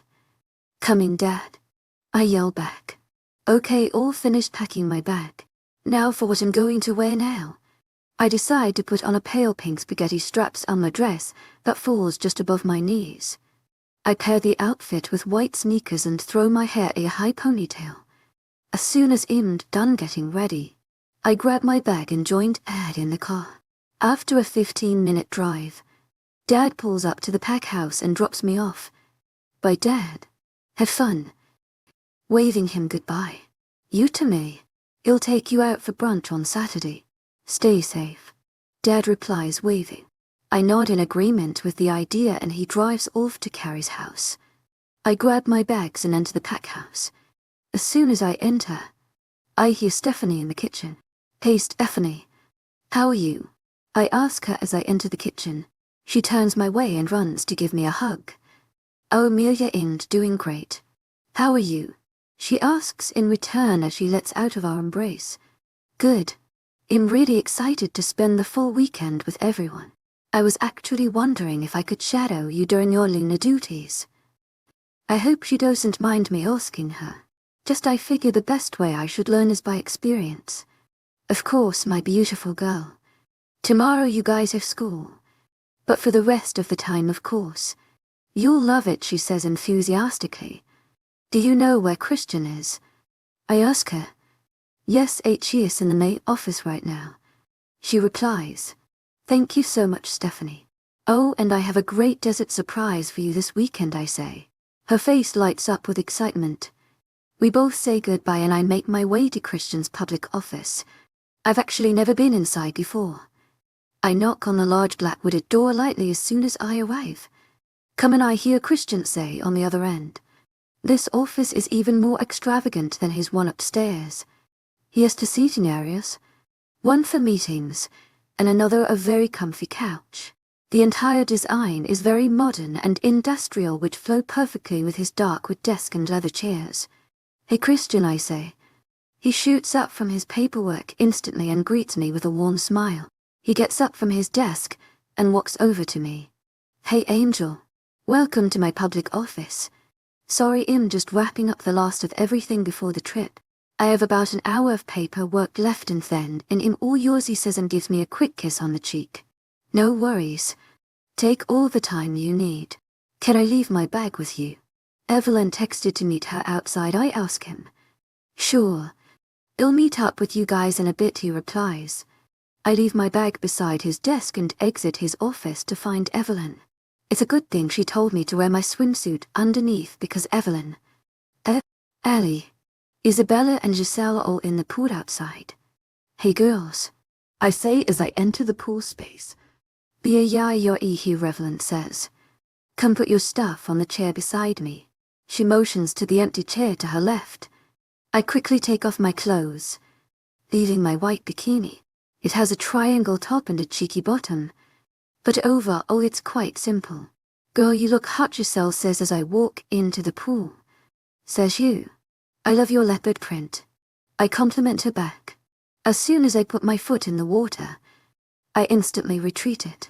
The pool water is so cold. Sorry, werewolf body temperatures are much warmer. So we keep our pools cold, Ali explains after seeing me flinch. Oh yeah, that makes sense. It'll just turn a little to get hot first, I reply. I go back onto my sunbathing chair and lie down. You didn't hear it from me, but Christian plans something special for you guys tonight. Eleanor whispers beside me. Like what? I ask, eagerly. I'm not sure. All Bentley said was that Christian did not want to be disturbed tonight unless someone was dying, Eleanor says, chuckling at the last part. Only Christian would work all week and still manage to do something nice for me. She has been so sweet to me even since the moment we've met. I think I might be falling in love with him now. I am in love with Christian. He makes everything so much brighter and never ceases to amaze me. What's got you so zoned out, Mia Evelyn asks. I think I love your brother. Like my brain has finally processed it, I say breathlessly. My cheeks heat up at the revelation. OMG, you're so cute. You have to tell him. Evelyn squeals. The other girls also perk up at the news, all giving me wide smiles. I will tonight. I reply confidently. We all squeal and they pull me into a hug. We all hold each other tight, giggling. Our moment was quickly interrupted by tons of water being sprayed on us and of voices in the pool. Get a room, please, Jackson says. After he resurfaced from his cannonball. I look up and all our hair is soaking wet. All due to Jackson and Justin's reckless jumping. I just got my hair done today. Evelyn says in a cry as she reaches for her now wrenched black locks. Sorry, Evelyn. We figured you guys were going into the pool as you're all in your swimsuits, Justin says sincerely. He clearly feels guilty about making Evelyn mad. Just remember you're messing with the queens of pranks, I say. Eleanor nods in agreement and we both give them an evil smile. I quickly jump into the pool and attempt to drown Jackson Leah.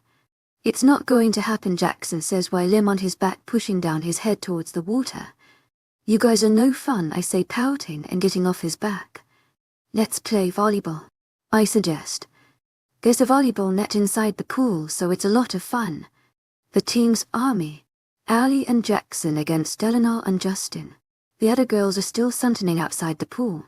You guys serve first, Allie says as she hands the ball to Justin. He serves and the ball flies through the air. Jackson is quick to bump the ball up and I jump to smash it on the other side. Woohoo, Allie says when we score our first point. She picks up the ball and begins to serve. We played volleyball for a little while, but I got tired very easily. Being so short and not being as strong as the rest left me exhausted trying to swim in the deep end. I excused myself from the game and got out of the pool to dry off. Hey Leah, can I borrow your phone for a second? I hear Bentley say as he walks outside to the back of the pool. Usher Bentley, I say curiously. I walk over to him and hand him my phone. As soon as I do, a figure zooms by me and wraps itself around my waist. Aha, I scream as I'm launched into the pool. By the tingles I feel from the person's grip on my waist. I realize it's Christian. We both fall into the pool, creating a huge splash. As soon as we are inside the pool, Christian lets go of my waist and I resurface. You looked like you needed a swim, Angel, Christian says as he resurfaces with me. A huge grin plastered on his face. I look around to see everyone laughing at us. You just love to see me wet, don't you, I say, sticking out my tongue. This is the second time he has thrown me into the water. Christian leans closer to me and plants a kiss on my lips. You know me too well, beautiful, he says in a whisper. I playfully push him away and swim away from him. Bentley, I can't believe you help him out. I turn over to a still laughing Bentley holding my phone. He sets down my phone on a nearby table and jumps into the pool as well. You did help put glue and sparkles all over me, he says as he resurfaces from the water. Very true. I will not be holding a grudge, I reply jokingly. Jackson, Bentley, Christian and Justin stay in the pool wrestling and playing volleyball and I decide to get out and try to dry off once again. We spend the rest of the afternoon relaxing around the pool, enjoying each other's company. Oh mon Dieu. Oh my God, I say as I walk into Christian's bathroom, facing the mirror. What's wrong? Christian says he rushes in behind me. Your email made it to a lobster. Look how red my face is. I exclaim. I guess not putting on sunscreen all afternoon was not the best idea. I think it's cute. You look like 5 years younger than you actually are with your burnt face and pool hair, Christian replies as he kisses my cheek. If we go out we don't want people thinking we're illegal. A 12-year-old and a 19-year-old. Christian only replies with a chuckle and leaves the bathroom. We both just got back from the pool. Christian said he wanted to go out for dinner tonight, so now it's time to shower and get ready. I strip from my wet swimsuit and hang it on the door. I jump into the shower and use very cold water against my sunburn. Oh, how I wish I could tan like Christian and Evelyn do. I wash my body and apply my shampoo and conditioner. After about 15 minutes, I finish in the shower and dry myself off. I think it's time to remodel the bedroom a bit. Seeing as though I've found you now, Christian says as I walk out the bathroom. I decided to let my hair dry so my natural waves are cascading down my back. What do you mean? I ask him. Christian somehow already has floor plans in his hand as I walk over. Well, stuff for you too. Maybe a paint job. Bigger closet. Another shelf. Do you want a vanity? Oh, and well, need to design your new office too. Christian says as HES scanning over the documents. My own office. I don't really need all this stuff though, Christian. I'm sure you could use the money elsewhere. I reply. I'd hate to make a big fuss. As long as we have a bed to sleep in, everything is fine. Nonsense. Just describe me your dream bedroom. We both sit on the couches. To my agent extraordinaire, webnovel. Heartfelt thanks for your unfailing patience, enthusiasm. But promise me you won't go crazy trying to get everything done, I say hesitantly. I'll do my best, Angel, he replies, grinning. Clearly this is important to him. If I were to live here too, we probably would need a bigger closet because I do have a lot of clothes, I begin. The dark colors in the room don't bother me that much. But I personally find white looks very fresh and clean in a bedroom. Maybe with some accent colors. A navy blue. To my agent extraordinaire, webnovel. Heartfelt thanks for your unfailing patience, enthusiasm. Something neutral for both of us. A vanity would be really cool. But it's not necessary for me. I would want to have a love seat and some chairs in the bedroom. Maybe a TV too. What do you want? Hopefully he isn't writing all this down. That sounds perfect actually. The only thing I would add is a small balcony for he finishes. My eyes light up at the idea. We'll talk about your office another time. We've got a reservation soon. Christian says as he gets up from the couch and walks into his closet. The restaurant is like beach, classy, he says. All right, time to pick out my outfit. I throw on a long pink sundress and pair it with nude open-toed heels. Luckily my curls are not too crazy, so I leave my hair as it is. I quickly apply some mascara and highlight and am all ready. Christian comes out wearing a light blue button-up dress shirt, with beige shorts and brown slacks. You look stunning, he says as he walks out of his closet. I smile widely at the compliment. You look great too. You should wear blue more often, I reply. He walks over to me and extends his arm. Shall we, Your Majesty, he says, bowing slightly towards me. We shall, I reply, giggling. We walk out of the bedroom hand in hand and make our way downstairs. Instead of going out to the front, Christian leads me to a new side of the house. We have a garage here too. For our more expensive cars, he explains. Christian opens the metal door, and we walk into a huge garage filled with sports cars. Christian guides me to a matte black Lamborghini H&I.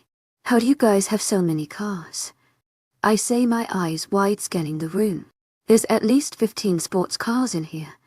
We use them for formal events. And my dad has always been a car enthusiast, Christian replies. He opens my door for me and I get into my seat. He gets in the driver's seat and starts the car. The engine roars. I look over to see a giddy Christian with a huge smile across his face. Chef's mine, he says, motioning to the car we're in right now. Christian pulls out of the parking spot and speeds out the garage. I'm not so used to fast cars, Christian. Please take it easy on my poor heart, I say, clutching the handle on the car seat. Christian lets out a chuckle and rests a hand on my lap. I grab a hold of his hand and squeeze it as we bolt down the territory. I was thinking, would you consider moving in with me when you graduate? Christian asks as we're driving down the freeway. I think it's a good timeline. Dad has been making a lot of new friends recently, so I think he would be okay with living alone too. I'm really glad he has Carrie, I reply. I can't wait to wake up beside Christian every day. Perfect. They'll plan to get the renovations done by then, he replies. Well, I know. I want to become Luna by then, I blurt out. He turns to me, looking for any hint of hesitation in my features. After a few seconds, a wide smile grows across his face. Amelia, you're amazing. That will be perfect. I'll introduce you to the pack officially in the next month or then. They all know about you. It's more of a formal lunch. We'll also have to make your office on our floor and your main office downstairs. He explains. That sounds good. But I really don't need anything extravagant. I reply as we pull into the restaurant. It's a beautiful beach restaurant with windows all around the building, with flowers everywhere. Christian stops the car and gets out to open my door for me. He quickly opens the door for me and helps me out of the car as the valet grabs his keys. Our hands interlock and Christian guides me inside. Reservation for Christian Black, please, Christian says to the hostess. She nods immediately and guides us to our table. We walk up a staircase and go through a door and we're back outside on the rooftop of the restaurant. It's surrounded in ferried and ferries overlooking the ocean view. The hostess leads us to a table closest to the ocean view, and both Christian and I sit down. It's so beautiful around here. How did you find this place? I ask Christian, with my eyes still wandering around the ocean view and ferry lights above us. Luigi, the head chef, was my dad's good friend growing up. Luigi said that this must be the first restaurant to take my mate out to when I found her. So here we are, he replies. This place is beautiful, honestly, I say. Christian smiles and holds my hand. Oh yes, it's my pride and joy. I heard the Luna was in and I just had to see for myself. Welcome to the restaurant. Luigi. An older man says, walking up to our table. He's quite short, with a grey beard and short, grey hair. Achia's dressed in a chef's uniform and hat too. Hey Luigi. Christian says, getting up to hug Luigi. I decide to get up as well. Meet Amelia Evans, Christian says, motioning to me. Cospella. She's so beautiful, Luigi says, as he grabs my hand and kisses it. It's a pleasure to meet you. The pleasure is all mine. This place is spectacular. I reply with a warm smile. Oh, thank you, thank you. Now sit. I will be feeding you guys chef's choice tonight. Luigi says, he pulls my chair for me. Both Christian and I take our seats once again. Thank you, Luigi. You should come by the house sometime soon. Dad's still getting used to so much free time, Christian adds. Oh, I will. Now I must get back to the kitchen. Make sure the kids don't overcook anything. Enjoy yourselves. Luigi replies. He hurriedly walks back into the kitchen. Luigi is so nice. I say to Christian. Achia's always been very kind with our family. Achia's one of the only humans around who know about us. I hope you're hungry, because I'm sure Achia's going to the whole menu tonight, Christian says with a chuckle. I can't wait. I reply with a smile. Remember, Amelia, you should tell Christian how you feel before he leaves. Or wait until dessert or something. So, how are you feeling about leaving? I ask Christian. I'm not very happy about it. But it's what needs to be done. I hope the meetings will go by quickly and you'll be able to come back early. You might feel a little down, by the way. When mates are fair from each other, the mate bond affects their bodies so that they must come back to one another. Normally affects kicking after about a week. But I'm not so sure how it would be considering our case is a little different, Christian explains. This mate thing is pretty complicated. Here's your appetizers. The waiter comes to the table with a house salad, bite-sized crostini and a small plate of pan, fried scamosa. Everything looks and smells amazing. Would you like anything to drink? The waiter adds. We'll have some Prosecco, please, Christian orders for us. I raise an eyebrow. The waiter leaves to get our drinks after placing all the plates on the table. Ordering alcohol for a minor. You could get arrested, mister. Black, I say in a snooty tone. I'll take my chances, he replies with a smile. We dig into the food, moaning at the taste. This is one of the best Italian restaurants I've been to. It's Italy quality food. After we finish our appetizers, Luigi served us some pizza and pasta. We managed to eat most of the plates. Well, Christian helped a lot. I was getting full just after the appetizers. After the main course, We decided to take the desert to go. Seeing as though either of us was so full, we decided to order tiramisu, and Luigi delivered it to us himself. We said a goodbye and thank you to him and finally were on our way back to the house. Thank you for tonight, Christian. I had an amazing time, I say to him with a big smile on my face. As did I, Angel. I wanted to spend the night together. Seeing as though I leave in a few hours, he explains. I'll miss you, I reply to him. I honestly will. She has become someone who I can depend on again, and just being around him lights up my mood. I will miss you too, he replies. After another 5 minutes we pull into the house garage and make our way straight up into his bedroom. Everyone was already in bed since it was 12 am and we had school tomorrow. As soon as we walk in, we get changed into our PJ and jump into bed together. Christian, I begin. Right now we're just lying down cuddling for a bit, with my head resting on his chest. I push myself up to look at him in his beautiful blue orbs. I just want you to know how much I appreciate you. You've become someone who I can depend on again. I love how we can be so goofy together and you always know the perfect thing to say. Finding out about your world and meeting everyone has drastically changed my life. I have found a new sense of belonging and all that starts with you. To my agent extraordinaire, webnovel. Heartfelt thanks for your unfailing patience, enthusiasm.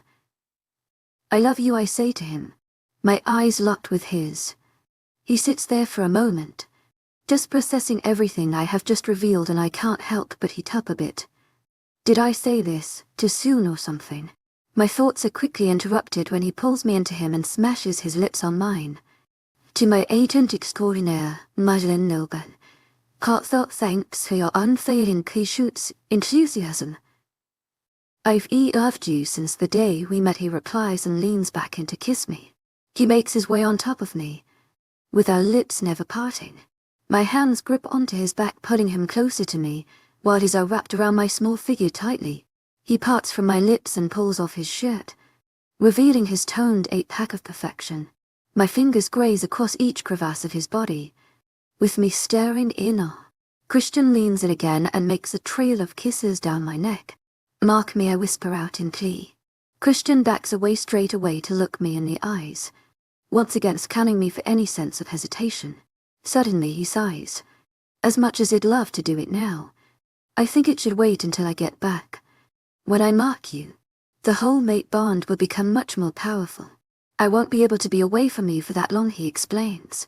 He pushes a strand of hair off my face and kisses my cheek. Come back soon, Christian, I reply. He lies back down on the bed and I cuddle into him, leaving no space between us. We love each other. In a voice squeal. Go to sleep, Angel. I'll wake you up to say bye, Christian says, running his fingers through my hair. I nod and close my eyes and drift off into sleep. I am awoken by Christian's soft whisper. I slowly open my eyes and meet his beautiful blue ones. And for my reply, still groggy from sleep, I'm leaving. I just wanted to say bye, he says. I reach my arms out and pull him into a hug. Stay safe. I love you is all I manage to whisper out. Christian pulls out of the hug and plants a quick kiss on my lips. I love you. I'll talk to you soon, he replies. I close my eyes once again, and fall instantly back to sleep.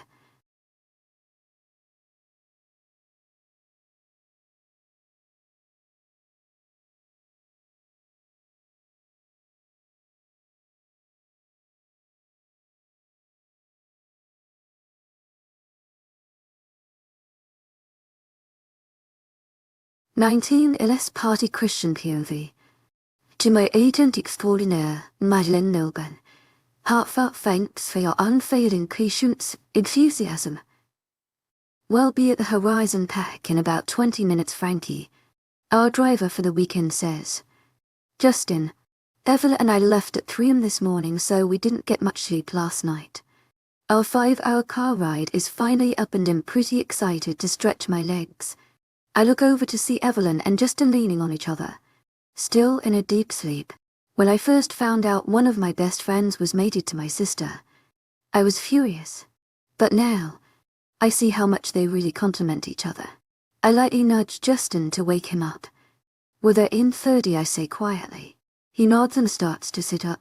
leaving a sleeping Evelyn leaning on his shoulder. What time is it? Justin asks me while HES rubbing his eyes. 7:40 am. Everyone is just waking up now. Lucky fuckers, I reply. Justin lets out a small chuckle. How was your night last night? Justin asks me. I told the guys that I was taking her to Luigi's for dinner. Honestly, I never thought I could be so whipped. I let out a low laugh. She told me she loved me, and I almost mocked how I finish. That's huge, Christian. How was it? I didn't mock her. I said we'd wait until after the trip. If I did, there was no way I was leaving her. My wolf is already on edge as it is. He knows how fragile she is, I explain.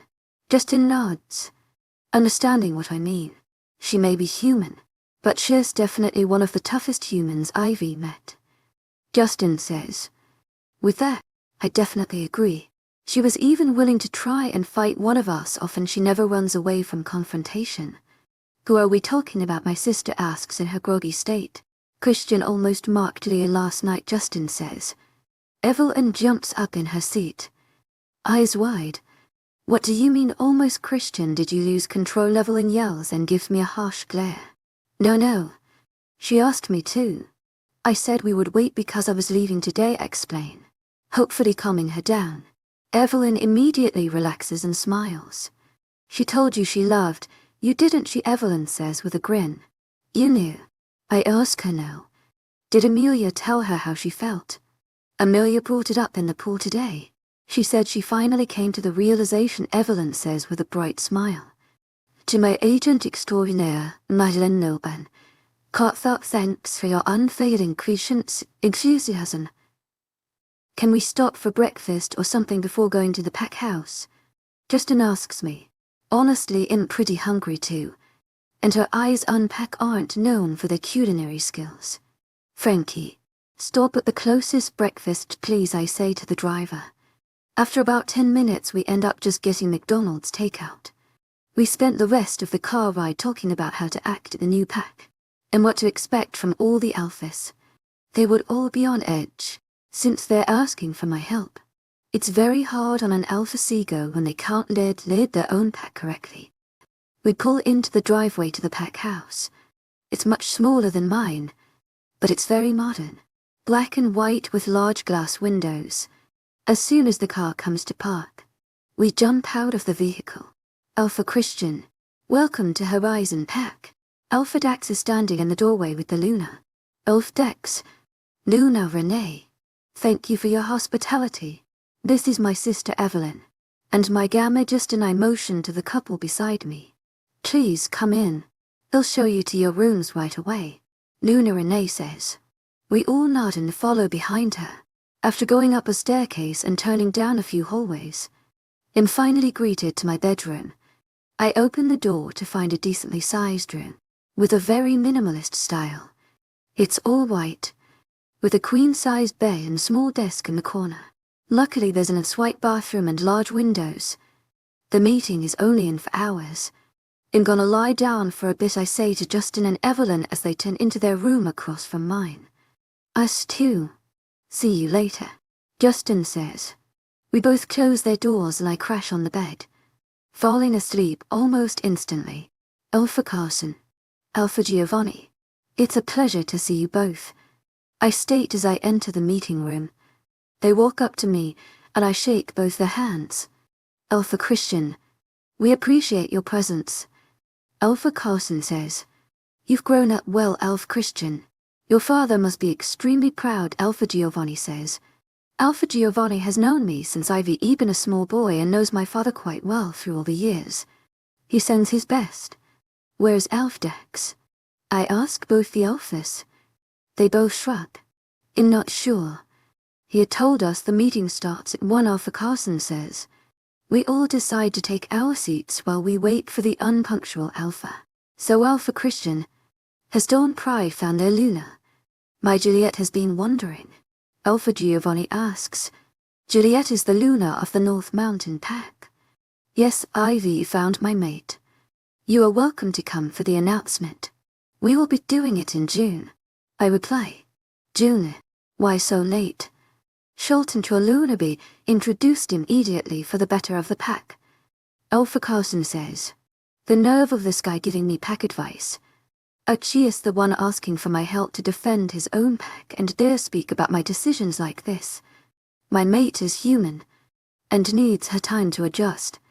Do you have any other inquiries on how I run my pack, Alpha Carson? I say in a low tone. Alpha Carson immediately leans back in his seat, shaking his head. I apologize, Alpha Christian, he says lowly, attempting to hold his pride. Juliet and I will be there for her announcement. Alpha Giovanni adds to the conversation. I nod my head at him in acceptance. I've always been very warm around my mate and friends, but it's times like this when my real alpha side comes out. I've always tried to hide it from my Amelia. Good afternoon, Alpha Christian. Alpha Giovanni and Alpha Carson. Alpha Dax finally enters after 15 minutes of useless conversation. The man looks like a mess with his unorganized papers in one hand and half-buttoned-up shirt. The things I do for allies. Good afternoon, Alpha Dax. We all reply. He quickly takes his seat and sets down his papers. The rogue situation has really taken a toll on our pack. A lot of our border patrols are down because of injuries or that toxic gas. Alpha Dax begins. I immediately. My doctor has found a pill that reverses its effect. I have brought to for each of your packs. I begin to hand out the containers and the Alpha stick them eagerly. Thank you, Alpha Christian, they all say in unison. Midnight eclipse have been quite disturbing around our borders.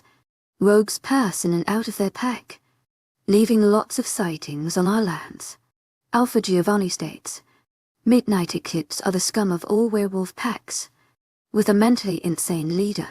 They're basically a pack of rogues following a crazy man. The rogues ever forgotten the meaning of pack borders? Alpha Carson exclaims, clearly frustrated as well. We haven't had any sightings in 2 weeks. As a precaution, we currently have 8 motion cameras around our borders. I have my warriors doing 6-hour shifts to ensure their peak performance, and the pills have proven to be of great use. I also have my pack learning new fighting techniques daily, as I have hired a professional fighter to help build up skill instead of strength. I explain. All the alphas nod at my statement. I suppose we can invest in the same supplies. Where did you find this professional fighter? Alpha Dax asks. I do not want to reveal the identity of my mate just yet, as other than Alpha Giovanni. I do not entirely trust everyone in this room. David Evans. He recently moved near my pack and I met him in his gym. He was more than eager to train skilled athletes. Explain. They all nod and take notes. The meeting basically goes on like this for a good 3 hours. The alphas sharing problems in their pack and we all strategize to find solutions. Finally, we are on our last problem.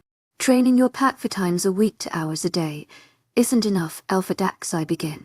They need to be pushed to that. I get cut off by a loud thud of the door opening. Christian, we have a problem, Justin says as he enters the meeting room with a frantic Evelyn. The alphas growl at their intrusion, but I quickly tell them to retreat. What I grit out. Amelia is gone. Evelyn says in a whisper. Wait, maybe I didn't hear her right. What did you say? I ask, standing up. The room seems to be heating up. Someone went to the school saying David was in an accident and Amelia was supposed to have left with that person. But David is fine. He was at the gym. Christian, someone took Amelia, Justin says, with worry in his voice. No, not again. Not my mate. Not her too. A loud growl escapes my chest and my wolf fights to take over. I'm leaving now. Justin will stay here for the rest of your needs. I turn to Alpha Dax. All alphas are now submitting to my growl. I turn to Evelyn and Justin, who nod at me, clearly scared out of their minds. I run out of the room into the parking lot, with Evelyn close behind me. Frankie is already waiting for me in the car. Frankie, step on it, is all I say, and he speeds out of the packed driveway before Evelyn even has the chance to get her seatbelt on. How could this happen? Only my pack members knew about her. I was so careful. I look over to see Evelyn sobbing. I reach over to her and hug her, allowing a tear to escape from my eyes too. First Annabelle and now Amelia. I grab myself own and call Bentley. Chris. I hear him answer. Where is she? What the fuck happened? I grit out, clutching on my phone. We have trackers everywhere with her scent. They found her bodyguards unconscious in the parking lot and a package. They're bringing it to me now. Jackson is going over security footage at the school. The entire pack is on lockdown until further notice. Isabella was the one to see her last. She said the teacher told her to go to the office urgently and Amelia left after that. Bentley says, Amela currently told the secretary that her dad was in a car accident and that was the last she saw of Amelia, Bentley adds. Of course they say a motherfucking car accident to get her running. Whoever is behind this will pay. I'm on my way now, Bentley. I hang up the phone after this. Xavier is on the verge of taking over as my claws rip into the back seats of the car. We'll find her, Chris. We have to, Evelyn says. In between a sob. I don't reply. The only thing on my mind is what those fuckers must be doing to Amelia right now. After about 30 minutes my phone rings again. What I grit out my answer. The package came. Christian, they knew the whole time about her. There's pictures of you guys since the time you went to the carnival. It's midnight eclipse. They left a note for you specifically, Bentley says. I crush my phone. Frankie, pull over now is all I managed to say. Evelyn face falls from what she overheard on the phone. As soon as Frankie pulls over, I jump out of the car. I transform into my wolf and run off, making my way back to my pack. Christian, I hear revel and cry out in the background. I ignore her and focus on my one destination. It took me about 2 hours to make it back to my pack. As soon as the pack house is in sight, I shift back and throw on a pair of shorts that were left under a tree. I run into the pack house, heading right for my office. I barge through the door and notice a scared-looking Bentley and Jackson. To my agent extraordinaire, webnovel. Heartfelt thanks for your unfailing patience, enthusiasm. I don't know how this happened, Jackson says. His voice choppy. I don't even leave for a fucking day and this happens. Show me the motherfucking note, I say loudly as I march over to my desk. Bentley hands me the note and I can it over. Dear Christian, I thought you were better than your father. But yet again you leave an innocent girl for me to take. She's quite a beauty, your lovely mate of yours. Maybe I'll keep her for me. Annabelle could use a friend anyways. I told you I would be back to take down Don Pride one day. The rogues were more than eager to help me capture her after seeing her beauty. Such a shame she's just a weak human. To my agent extraordinaire, webnovel. Heartfelt thanks for your unfailing patience, enthusiasm. Right back. Oh wait, you don't know where I am. You see, our pack has adopted the rogue life. So good luck finding us. Victor Wilde. I growl loudly after reading the letter, trying my best to avoid another force shift. I punch my desk, resulting in it to split in two. Christian, you can't freak out right now. We need your mind, Bentley says, attempting to calm me down. My pitch-black eyes glare at him. Oh, I'm sure he'd be all fine and dandy hearing his mate was stuck with the monster who kidnapped your sister who you still can't find. Everyone, she was dead. Oh, Christian, I hear my mom say as she enters my office, her eyes wet with tears. My dad follows closely behind her. Annabelle is alive. The mutt took me till I let out another growl. My mom's face falls as she starts sobbing hysterically and my dad tears up as well. Anger surges within me. Did the trackers find anything? I turn to ask Bentley. No is all he manages to reply. I turn briskly out of the room and go back outside. My outrackers can't even find their Luna. I shift into my wolf and follow her very faint scent. After running for about 5 minutes, I see Jackson, Evelyn and allies wolf catch up beside me, them to searching for her scent. After about 3 hours, we find the exact clearing where the last of her scent is. It's so faint. She must have been here hours ago. After this clearing in the forest, her scent vanishes. That's it. No other leads. I growl in frustration and turn to run back to the pack house to look over all the evidence again. Allie, Jackson and Evelyn follow me close behind. Her last scent is about an hour from pack territory. We all run back as fast as we can in order to help keep searching for my mate. Where are you, Leah? 20. Don's LN for Amelia POV earlier that day, so how about we go to the beach after school today? Allie suggests. To my agent extraordinaire, webnovel. Heartfelt thanks for your unfailing patience, enthusiasm. Evelyn and Justin left early this morning for their trip. I went to school with the rest of the group and my classes have been going by pretty slow. Right now I'm in English class with Ali. Yes, I haven't had a beach day yet. I exclaim happily. I've been wanting to go to the beach for a while now. Perfect, I just told the others. Stephanie even offered to make us a dinner to take. Do you like mayo in your sandwich? Ali asks in return. No thanks. Mustard is fine, I reply. The bell rings and we all leave the classroom. Next up is history class with Isabel. I walk over to my locker, grab my history things and head to my next class. Hey, Isabel says as I walk in and sit in the desk beside her. Hey Isabel, did you finish the assignment yet? I ask her. We have a huge presentation due on Monday that we're all dreading. To my agent extraordinaire, Myelin Nobel. Heartfelt thanks for your unfailing patience, enthusiasm. How about you? She replies. I managed to finish it before going over to Christian, so we'll just have to practice a little over the weekend. Yes, all done. I reply smiling with pride. Miss Evans, may I see you for a second? Our teacher, Mr. Derlinai says. I nod and walk up to his desk. It seems you have an emergency. Please head to the office right away is all he says. An emergency? What kind of emergency? I nod and walk out of the classroom. After passing a few hallways, I finally enter the front office. Oh yes, Amelia.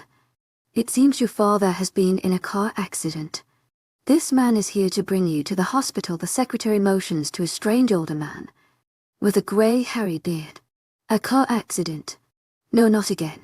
I don't manage to get any words out but instead turn towards the man. Is he okay? I ask him, my voice cracking. We should leave now is all he replies. He walks out of the office briskly and I follow behind him. We get to the school parking lot and jump in his orange rusty pickup truck. How do you know my father? I say as we're driving down the freeway. He hesitates for a second and finally answers. You are quite the gullible Luna. Victor said to talk about a car accident. I just didn't think it would be this easy, the old man says. Suddenly all the blood rushes from my body and my face grows pale. What is this guy talking about? What does he know about me? What? I say in a whisper. I think it's time for you to sleep is all he replies. He pulls out a rag from his pocket and forces it on my face. I try to hold my breath as long as I can and kick away, but judging by the man's strength, I chase a werewolf. Eventually I end up breathing in the toxic from the rag and I fall into complete darkness. I wake up lying on a cold hard surface. I raise my arm to rub my eyes when I notice big metal handcuffs wrapped around my wrist and look to see the chains tied to the wall. I raise my body to look at my surroundings. I first notice him lying on cold, rusting cement. I see why iron bars separating me from my freedom. I look to my left and see another figure staring at me intently. Another girl, who is also chained to the wall wearing nothing but a brown dress. I look down to see that luckily I'm still in my clothes from before. Grey sweat pants and a pink crew neck. Wait. Oh my god, I was kidnapped. No one knows I was even gone. Wait, how long was I asleep for? All these questions going on in my head are soon interrupted by the voice of the little girl. Hello, Immerse, she says. I look at her more clearly and she looks so young. Maybe even 10 years old. She has long black hair and brown eyes. Annabelle looks very skinny and weak. She needs to get out of here. What is this place? I ask her, still confused of my surroundings. The last thing I saw was that old man forcing the rag on my face. You've been kidnapped by the Midnight Eclipse Pack. This is their bunker. Did you happen to see how you got here? Annabelle explains, taking a step closer to me. They kidnapped me. An old man. He put a rag on my face when we were still on the highway. I try to explain. Amelia, I add. Nice to meet you, Amelia, is all she says. Why are you here? I ask her. What is a little girl doing stuck in a jail cell? They kidnapped me when I was 9 years old. I've been here for a long time, but I'm not sure exactly how long. The leader of this pack has been trying to take down my dad's pack since before I was born. The little girl explains. Oh my God, she was ripped away from her own family. If they haven't found her in such a long time. What is my fate? You're each human. What is your purpose? I don't know. Mated to an alpha, but we didn't tell anyone outside of the pack. Could it be he wants to take over my mate's pack too? I ask her. She nods and frowns. What pack is your dad's? Maybe I've heard of it. I add to my list of questions. My dad's pack is Dawn Pride, she says. Dawn Pride. Isn't that our pack? I was about to reply when we both turned towards the sound of footsteps making their way downstairs. Welcome, Amelia. I hope everything is to your liking. Is the floor cold enough? The man says in a snicker. He seems to be hiding in the shadows, so I can't get a good view of his face. He seems pretty tall. And muscly too. What do you want with me, I plead? I need to get out of here fast. Now first get acquainted, he says, stepping forward into the light. He seems about the age of my father, with red hair, green eyes and a sinister smile. He has a large scar that runs across his forehead. I am Victor, he says, bowing. This is Annabelle, your mate's sister. He motions to Annabelle and my mouth falls open. To my agent extraordinaire, my Noble. Heartfelt thanks for your unfailing patience, enthusiasm. He has another sister. You're a Christian's mate, she says as her jaw drops. I nod weakly, tears forming in both of our eyes. Oh yes, now that we're all reunited. Annabelle here will be my future wife, so I brought her a friend to keep her company. Victor says. I look at him horrified. The girl could be 9 years old and he has claimed a child. You won't touch her, I say, getting up to stand in front of her. My chains dragging across the cell floor. Oh, you humans always overestimated your strength. It's a shame I can't kill you right away, Victor says, snickering.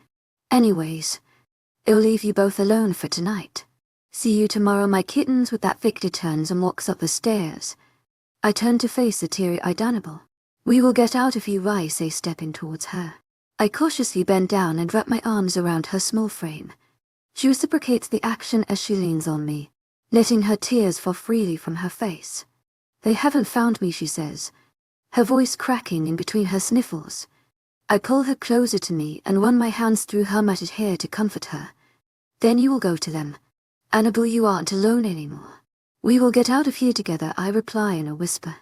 I've had HHM awoken from my slumber by freezing cold water being thrown on me. I bolt up from the cement floor and turn to Annabelle. Luckily they didn't soak her too. Wake up, kitten. It's time for your meal, the familiar old man says. Oh, in Gilbert, by the way, he says with a creepy smile. The man is missing most of his rotted teeth. Gilbert slides a silver tray under the bars. I look over to see a plate with one toast with butter and a small glass of water. Normally I wouldn't eat food a stranger gives me, but seeing as though I feel as though I haven't eaten in 24 hours. I'm freaking hungry. I scarf down the food immediately and slide the tray back to Gilbert. Time for your activity of the day, Gilbert says as he unlocks the cell doors. Annabelle jerks away and looks at him in horror. Gilbert makes his way to my chains and detaches them from the wall. He begins to hold them as he exits the door, yanking me along the way. He pulls me so hard I fly through the air and land hard on the ground. You're doing to regret, that fuck face, I grit out as I wipe the blood off my lip.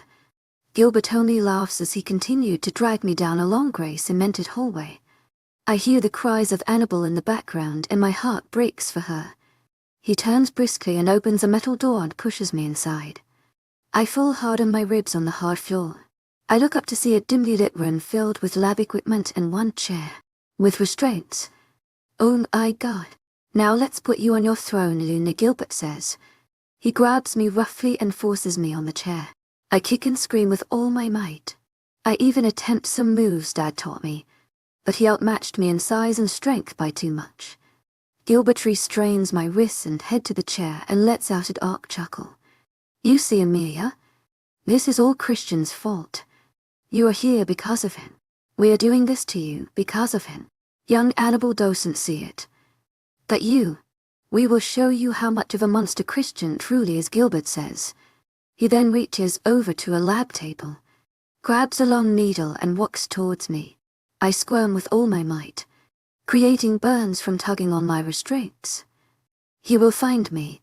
You are all monsters. Gilbert inserts the needle in my neck and my head starts spinning. My eyes close instantly. I open my eyes and find myself in the same room. Christian is here. Christian, help. Help. But he only looks at me and laughs. You are weak. You deserve to be treated like so. Take care of her. Christian motions to two other men I've never seen before. What no, Christian? What's happening to me? I scream even louder. Christian takes one look at me and laughs at my pleas. The two other guys start to walk closer to me, and finally, when they are only a few centimeters away, they start punching and whipping me, from my face to my abdomen and ankles. Pain surrounds me, and it's all because of him. Christian did this to me. I wake up in a jolt and find myself my familiar cell. I look down and notice only a few bruises on me, mostly from how Gilbert dragged me down the hall. Oh my God, what did they do to me? That worst Christian. The needle. They did this to me. My heart rate picks up and I begin to pull with all my might to free myself from the chains. Blood dripping from my wrists from all the friction. Amelia, stop, it's no use, I hear a faint voice say. I turn to see Annabelle, who's huddled up in a small corner. The needle. It wasn't real, it can't be real. I scream out, tears flowing from my cheeks once again. I want my dad. I want my mum. I want Christian. I need my home. I sob hysterically as I cover my face with my hands in a crouched position. What did they do to you? Annabelle asks, walking over to me. Her legs are all bone and I can tell from her wobbly frame she hasn't got much strength left in her. They know Christian. No, I saw him. Then they put in a needle. It's just so real. It's all I managed to get out. I eventually tire myself out and fall asleep, with tears still running down my face. It's been what I presume a couple of weeks I've been inside this hellhole. Every day I wake up with either freezing water splashed on me, or by a kick in the gut. Then I get one piece of toast and sometimes a glass of water. Then I go into the chair. I see visions of Christian and the monster he is. No, he isn't a monster. At this point, I don't know. Everything seems so real in there, and it's hard to differentiate the memories.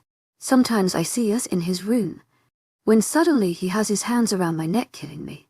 Sometimes I see us at a carnival on a date. Then he orders people to beat me up and watches, laughing at my pain. But then there's other memories, of times he was once good too. Annabelle tells me he has always been a great brother to her. But now, I don't know. He has done horrible things, killed innocent people. He doesn't love me. He doing this to me. Wait, no, he isn't. Victor is. Or maybe it's Christian. My mind has become mush. It's like my brain and my heart are constantly at war with the different memories I see once I enter the room with the chair. After I come back from the room with the chair, more like I wake up back in my cell. I spend the day talking with Annabelle about our old lives, about escaping, and I even taught her some of French. Then we have dinner, which is a glass of water or occasionally a piece of toast. After dinner, I go back into the chair and then wake up back in my cell, starting the routine all over again.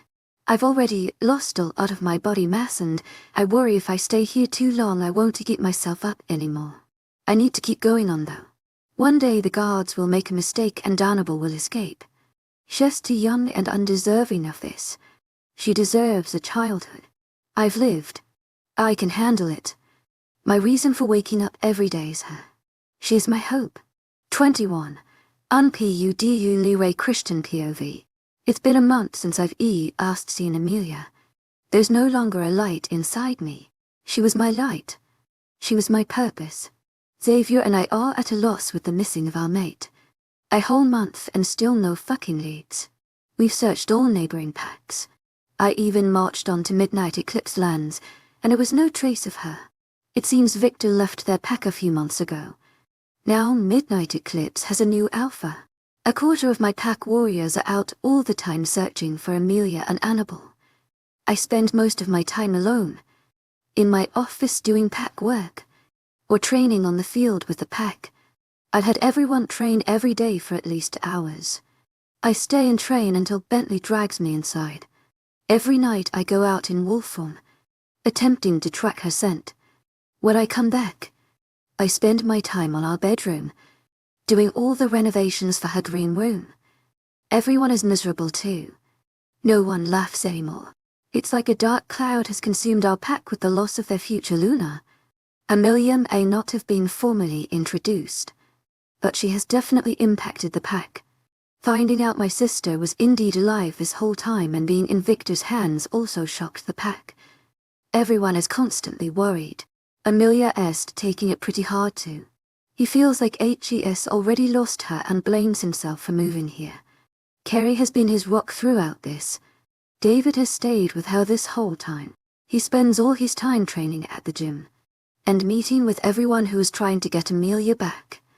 The entire pack is on lockdown, and we've even started homeschooling all grades. Christian, I hear Bentley say as he enters my office. I let out a low growl as I look up from my paperwork. I found this video recorder in your downstairs office and I think you want to look at it, Bentley says hesitantly. He gently places the camera on my desk and shuts the door. I take the camera and turn it on. As soon as the screen lights up, I do a double take. A video of my mate is on the screen. I quickly press play on the video. The boys are going to kill us. I hear Eleanor say in the background as my angel looks to be adjusting the camera. No, they aren't. Bentley's too whipped to lay a finger on you, my angel replies, giggling. Oh, how I've missed her laugh. I feel warm tears threaten fall from my face.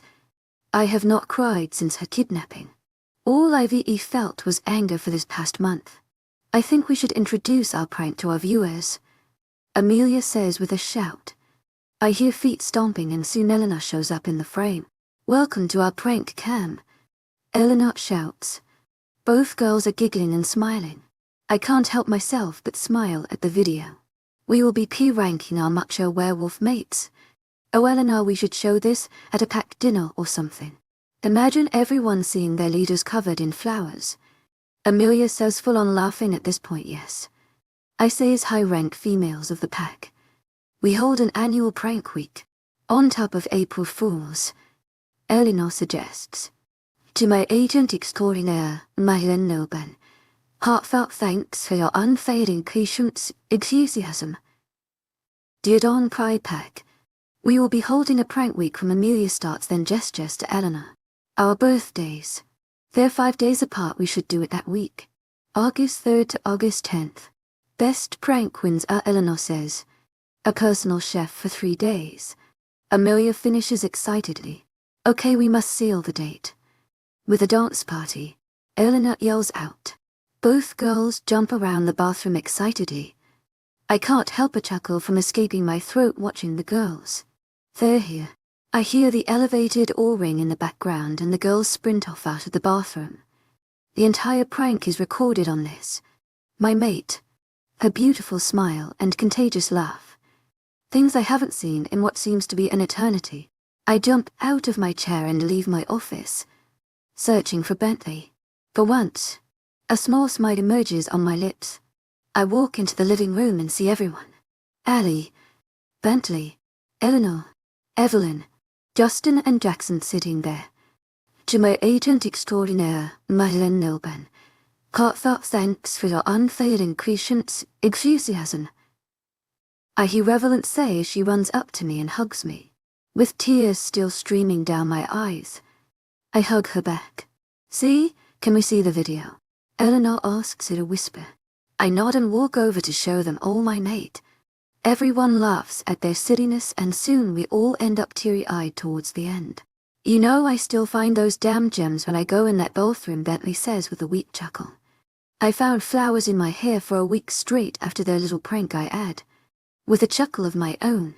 You know, Amelia was plotting another prank on all 4 of you guys, Evelyn says. Her turn giggling.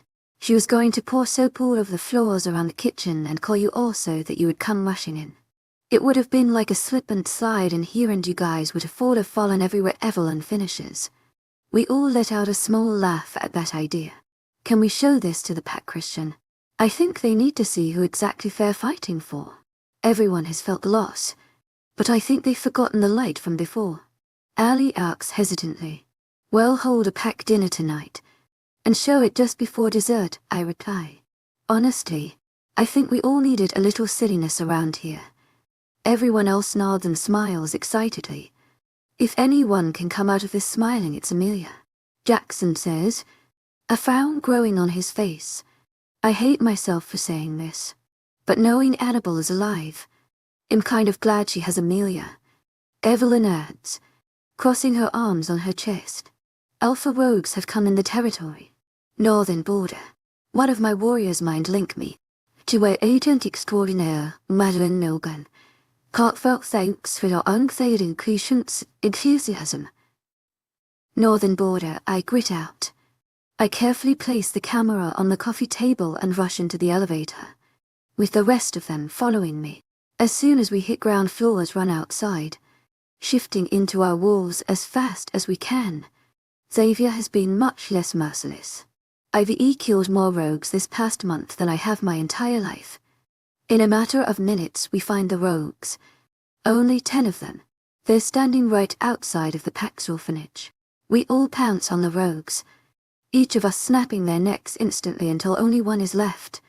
Deciding to interrogate the last one, we all shift back in our human form. Shift I command. The rogue growls, but ends up shifting into a blonde boy with brown eyes. He looks about my age, but seems really beaten up. Why are you on my territory, I boom, using my alpha tone. Victor said you needed a little bit of action, the rogue says, smirking. I growl loudly when hearing that mutt's name. I lunge at him and get a hold of the rogue's neck. Everyone behind growls at the mention of his name as well. Where are they, I grit out. The rogue only smirks wider this time. There's no point, Alpha Christian. All I know is that Victor is taking good care of your lovely girls, he says in a teasing tone. I crush my hand around his neck and he falls limp. I growl even louder this time. Xavier takes control and runs off into the forest. I need to let Xavier cool down. There you are, Christian. We were worried. My mom says as I enter the pack house. Sorry, I mumble out. You can't just run off like that, son, my dad says, making his entrance in the room. Him and my mom both walk closer to me. I needed to cool down farther. That rogue worked with Victor. He was taunting us. I say in a louder tone. Victor has been a problem with our pack since forever. Because he was in love with my mom, who left him when she found my dad, her true mate. He went crazy, going on killing sprees and challenging alphas.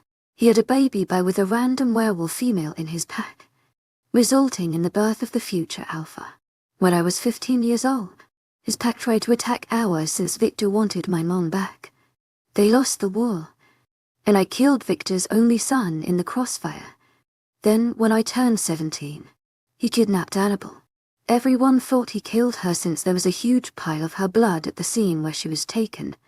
No one thought she could survive such a loss of blood, and we barely felt any ties to her being. Now, H.E.S. kidnapped my... You are Alpha Christian. You must control your temper more. Now they are waiting for us in the dining hall for dinner. Get cleaned up and be down here fast. My mother orders. I nod and let out a huff. I walk into my downstairs office and throw on a white polo shirt and jeans that I've left inside. As soon as I finish getting dressed, I walk out of my office and make my way into the dining hall. I enter the large dining room and all pack members rise. Thank you, Don Pride members. You may resume your meal, I announce quickly. They all nod and noise fills the room once more. I walk over to the head of the table and join everyone else. How are you doing? Bentley says as I take a seat beside him. Less angry, I reply as I pick up my utensils and begin eating my steak. The tech team is setting up the video now, Eleanor says, breaking the silence. We all nod at her statement and resume eating. After our meal is finished, I get up from my chair and make my way in front of the dining hall. Earlier today, Beta Bentley has found a video of our Luna. Following my sister Evelyn's suggestion, we have decided to share the happy memory with you all. I state. They all nod and turn their heads to watch the TV. The tech team presses play on the video and I watch as the entire pack watches it in awe. Even the little kids start bursting out in laughter at the sight of their alpha and beta fur flowers and gems. Smiles fill the dining room, and for the first time this month, the dark cloud disappears around the pack. This is what we are fighting to get back. My sister and Luna Amelia have been suffering at the hands of Victor for far too long. We must work harder than ever to ensure their safe return. I am open to all ideas and suggestions for their rescue. I thank you for your time, and I hope this video has brought as much happiness to you all that it has to me. I fight for Luna Amelia, and Annabelle, one of my pack members, stands up and bows to me. Everyone else follows his lead, and the entire dining room is on one knee. Thank you, Dawn cried. I will retrieve your Luna and my sister. Dinner is over. They all get up and exit the room. I make my way out of the room as well. I bid goodnight to everyone and make my way to our bedroom. I collapse on the bed. The only thing that her scent still lingers on. Sleep has not come easily for me this past month. When Amelia was first taken, I hadn't slept for a week. Nowadays, I manage to get a maximum of 3 hours in. At times like this, I worry about her. Is she breathing? Are they harming her? Sometimes, I feel her pain. It's the only thing still telling me she's alive. Our bond is hanging on by a thread, and I don't know how much longer I will be able to keep going without her. Without them both. I sigh, clutching onto my mate's pillow, and close my eyes, attempting to gain the few hours of sleep my body has allowed me. 22. L'Amelia POV Annabelle. CE Soitus Ors DC. GVA's Dista Air Notre Gardet VA Escurai, Ola plus Loin Q to Pux. Le Pain Q was mine and extra laws des, dus a mains vid I de Ravector Force. To my agent extraordinaire, Mylen Nilben. Heartfelt thanks for your unfailing patience, enthusiasm. Tonight you are escaping. I'm going to distract our guard, and you're going to run as far as you can. The extra bread that you ate these last 2 weeks will give you strength, I say to Annabelle as we go over our plan for a last time. These past 2 weeks I've given almost all my rations to Annabelle in order for her to be strong. We've been planning for a very long time, and Victor is planning on taking Annabelle away tomorrow, so it's now or never. Thankfully she's picked up on French quick, so we can talk to each other easily. Geneva was part of Sans TOI. I don't want to leave without you, she replies as I pull her into a hug. With her gone, I'm sure I will get all the beatings and more torture. But she doesn't deserve this. Annabelle deserves her life, and I am willing to die trying giving it to her. She will not be a slave to that man. To vie Esparta more papillon. Et ni reviens jamais. You are leaving my butterfly. And never return, I say to her harshly. I've given her the nickname Butterfly because she's a true beauty behind her shell. And once it's out in the open, she spreads color to everyone she's around. On the 80s over we will save you, Annabelle whispers, holding on to me tightly. I don't want them to come back. Christian will kill me. In hoping Annabelle will forget about me in here. Because I will not leave with that monster. Christian is why I am here in the first place. I hate him. I used to see good memories of him, but now I know it was all fake. Christian is the true monster. She is the one behind my nightmares on that little chair. He awaits. Git and I turn to glare at the guard who's walking towards our cell. Right now is time for my second visit to the monster of the day. The same thing happens. They strap me on the chair first. Then Christian comes in and tortures me or kills me. HES ruin me. The guard rustles with the keys and opens the door to the cell. I usher for Annabelle to take her stance, and she gets up and prepares to leave. As soon as the guard comes close to I wrap my chains around his neck and send the hardest knee but to his face as I possibly can. The guard falls onto the floor. Unconscious, I pick up his keys and toss them to Annabelle. She fiddles with her handcuffs and finally unlocks herself. She briskly gets up and takes one last glance at me. Fly away, my little butterfly. I whisper out. She's about to reply, but the guard starts moving around again. She bolts out of the prison and up the stairs. By the sound of the door, I can tell she's made it out. Relief washes over me as I finally feel peace. I pray that she escapes and finds happiness, that she lives the life she deserves. You bitch. The guard gets up and sends me flying with an uppercut to my jaw. My back hits the wall hard and I fall to the ground, coughing up blood. Christian won't be happy, he says with a sinister grin. He yanks me from the floor and drags me across the hallway, my bare legs skidding on the cement floor. As we enter the room, he grabs my wrists and throws me onto the chair, strapping my arms and head as tight as possible. He injects me with the same liquid and my eyes flutter shut. Unable POV trees, grass, the moon. I take in my surroundings as I run as fast as I can away from the underground bunker. I attempt to memorize the location as I brush past trees and jump over logs. I run for what seems to be hours, my strength rapidly decreasing. If only I was of age to shift. My legs are begging me to stop. My lungs barely circulating enough air for me to move on. Cannot stop. Amelia sacrificed her life to save me and I must get help to get her out there. I keep sprinting through the woods until suddenly I hear rustling and low growls. I turn around to see two wolves behind me, chasing me down. A shriek escapes my lips as one of them tackles me down. My back lands hard on the ground and the wolf stays on top of me, getting me to the ground. I turn to face the wolf and notice no red eyes. These aren't rogues. They are from a pack. They don't carry Victor's scent either. P. Clear. Immerse, Black of Dawn Pride Pack. Help me. I scream out, thrashing against the wolf holding me down. Suddenly the wolf jumps off me, allowing me to sit up. Both wolves shift into their human form. Alpha Christian's sister. A man asks. Why, yes, I reply, wheezing for air. Both men step forward towards me, when suddenly my eyes grow heavy and I collapse back onto the ground. My senses slowly come back to me, and I hear yelling around where I am. My body feels like it's on something soft, hopefully a bed. I slightly move my finger and all voices come to a halt. With all my strength, I open my eyes and look around the room. Daddy. To my agent extraordinaire, webnovel. Heartfelt thanks for your unfailing patience, enthusiasm. I croak out, hoping they are here. This doesn't smell like Victor's cell. My eyes flutter, adjusting to the lighting. There's a disinfectant smell lingering in the air and I see multiply wires attached to my body. I look up, my heart stops. Mommy, Daddy, Evie and Chris are here. Oh my, and a mommy runs over to me in a cry. She pulls me into her and runs her hands through my hair. I've missed her touch. Daddy soon follows, pulling both of us in a hug.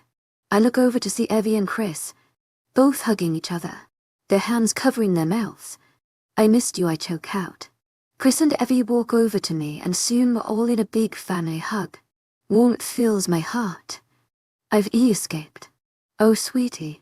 I'm so sorry, Mom says, still sobbing. We're all interrupted by the sound of a new person coming into the room. To my agent extraordinaire, webnovel. Heartfelt thanks for your unfailing patience, enthusiasm. I'm so glad you're awake. A woman wearing a doctor's coat comes in. Everyone pulls out of a hug, but Mom and Dad still hold my hands. How are you feeling, she asks. Home is all I reply. I feel at home. I have my family back. No more cell. To my agent extraordinaire, webnovel. Heartfelt thanks for your unfailing patience, enthusiasm. How did you get here? Dad asks. Oh no. Amelia. She needs help. Amelia. I yell out frantically. I turn and try to pull all my wires out of my body. Mom holds my hands back. She saved me. They'll hurt her, Mommy, please. I cry out. Chris steps towards me and crouches at my level. You saw Amelia. I see pain in his eyes. Yes, she was with me. She sacrificed herself so that I could escape. I continue yelling. Christian looks down and I see tears falling out of his eyes. Baby, do you know where she is? Mom asks, making me look towards her. I nod quickly. It's underground. I need to get to the forest. Once again attempting to break free from my bed. Let's try to see if you can walk first, Anna. We cannot risk your safety, Ellie says, taking a step towards me. Mom helps me unwrap from all the machines. Dad and Chris hold my arms as I take my first step off the bed. My knees buckle and just before I hit the ground, Chris catches me.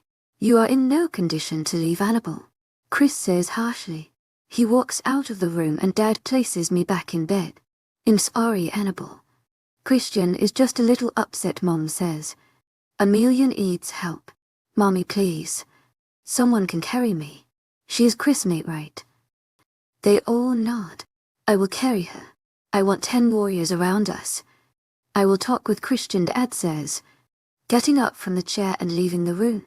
Mum and Evie make their way towards me and hug me once more. I love you, Annabelle, Mommy says. I've missed you, she adds. Amelia POV ugh. I slowly open my eyes and find myself back on the familiar cement floor. I slowly raise my body and look in front of me. My heart stops at the sight of Victor, standing right above me. My future wife has escaped at your hands. You pathetic human, he grits out, kicking me in the abdomen. She did it. Annabelle did it. I can't help a smile creep onto my face. My first real smile in what it feels like weeks. Don't smile, you brat. You will pay. He yells as he throws me to the other side of the cell, my body crashing onto the hard cement. She's at the North Mountain Pack. The Black family are there too. They will be coming soon. I hear another guard say as he makes his way down the stairs. No, not Christian. Don't let them come. No, don't let him come. I scream out, my breathing becoming heavy. I think it's time for Christian to have his darling Luna back. Don't worry, Amelia. He'll be back with my revenge, Victor says with a grin. Panic surges through me. No, I've seen that Christian is a monster. He'll kill me. No, no, please. I cry out, begging for them not to send me back to him.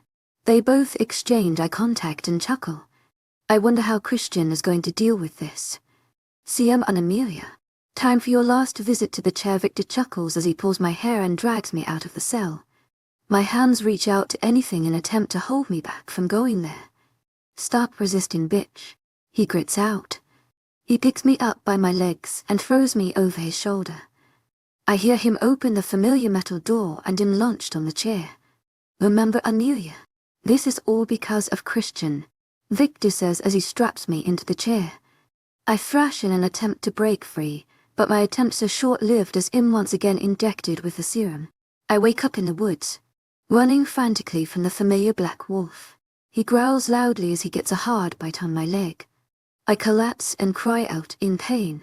I turn over and look into his blue eyes, filled with hatred, those monstrous eyes that haunt me every day. He lunges towards me and bites down on my neck. The last thing I hear is a snap and my eyes close. I jolt awake and find myself sitting in the same chair. Normally I wake up in my cell after seeing memories of Christian. Cold sweat drips down my forehead as I look around frantically. No one is here. I pull on the restraints in an attempt to get off the chair. I stop suddenly when I hear rustling outside the door and cower in fear. My breath hitches and the sound of my rapid heartbeat fills the room. I look over at the door and see the doorknob moving slightly. After a few seconds, the door bursts open and I scream loudly, HES coming for me. I thrash once more on the chair, my wrists and head bleeding from the friction. I hear footsteps and look up to see who's here. My eyes meet Christian and I let out a loud scream. No, stay away. Please. No. Tears rolling down my cheeks. They left me with monster. Hell hurt me. I look beside Christian and see Bentley. How could Bentley work with such a monster? Both men stay there, frozen in place while they watch me plead for them to leave. I look back over to Christian who takes a reluctant step towards me. Just get it over with.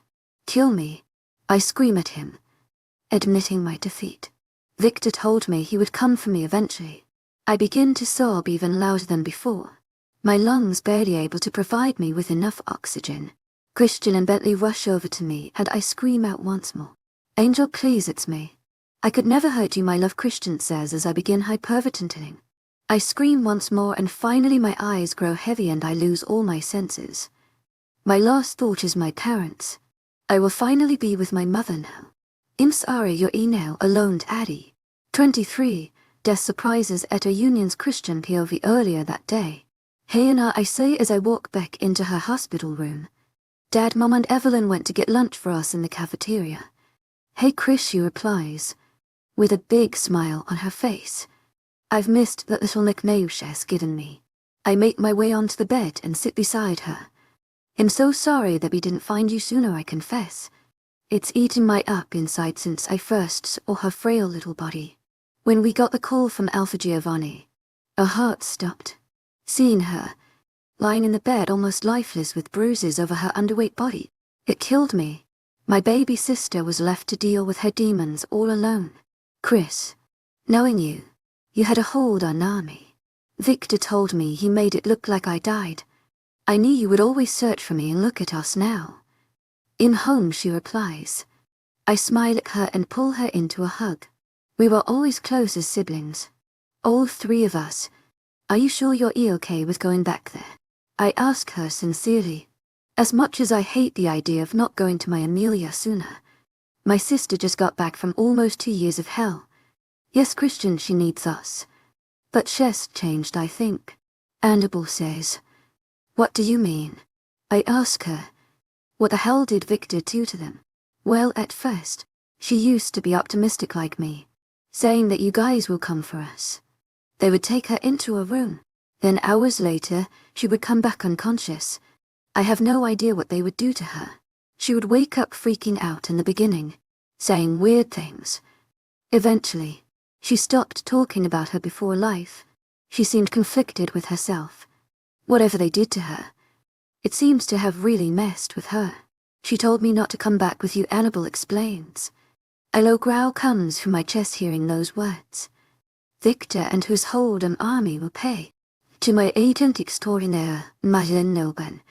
Heartfelt thanks for your unfading patience, enthusiasm. I say shortly, trying to calm myself down. Amelia will be back to us soon. To my agent extraordinaire, Madeleine Noban. Heartfelt thanks for your unfailing patience, enthusiasm. It's time to go. Bentley and Jackson are here, Dad says as he walks in. Dad walks over and picks Annabelle up in his arms, holding her bridal style. See him on horsey. Let's go on a quest. Annabelle says, patting my dad on his shoulder. Dad and I let out a chuckle and we make our way outside of the pack clinic. As we exit the doors, I see all the warriors we've assembled. Today, we rescue Aluna. Thank you to everyone who is fighting alongside with us. Annabelle will be leading the way. Her and Amelia are your top priority. Let's move, I state. All warriors line up and we take off into the forest, with my dad beside me, aiding the group with Annabelle in his arms. We'll find her, Christian. She's going to be okay, Bentley says as HES running beside me. That way, I hear Annabelle guide. We all follow her orders as we make our way through the woods. It seems Victor was not staying in a pack after all. He must have created his own rogue pack. After about an hour and a half of running, Annabelle calls us to a halt. Aye, it's underground, right behind that clearing. I recognize the Redbird house here. Annabelle points to a tree beside me. To my agent extraordinaire, Madeleine Noban. Heartfelt thanks for your unfailing patience, enthusiasm. We're going to take you back now. Amelia will be safe, I say to her. I quickly nod to my dad and he takes off back to the northern pack along with 10 of my warriors. All right, everyone. We all need to take caution as we don't know what kind of traps Victor has for us. Follow me, I say to the rest of the warriors.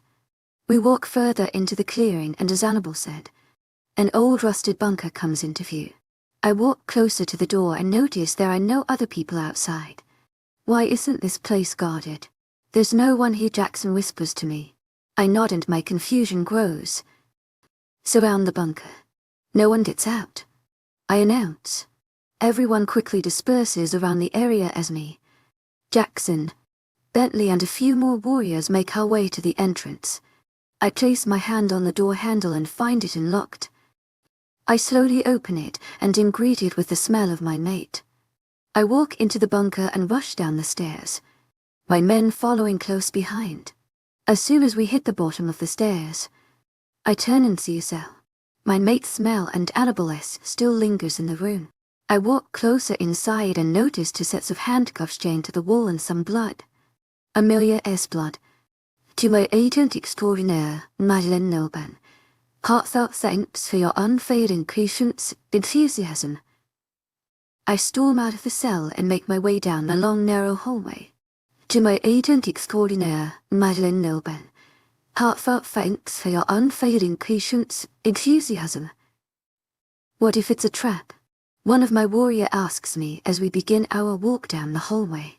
Either way, it's evidence. They may be gone, but I smell both of them here. Immerse leads down this hallway. I want everyone to search through these doors.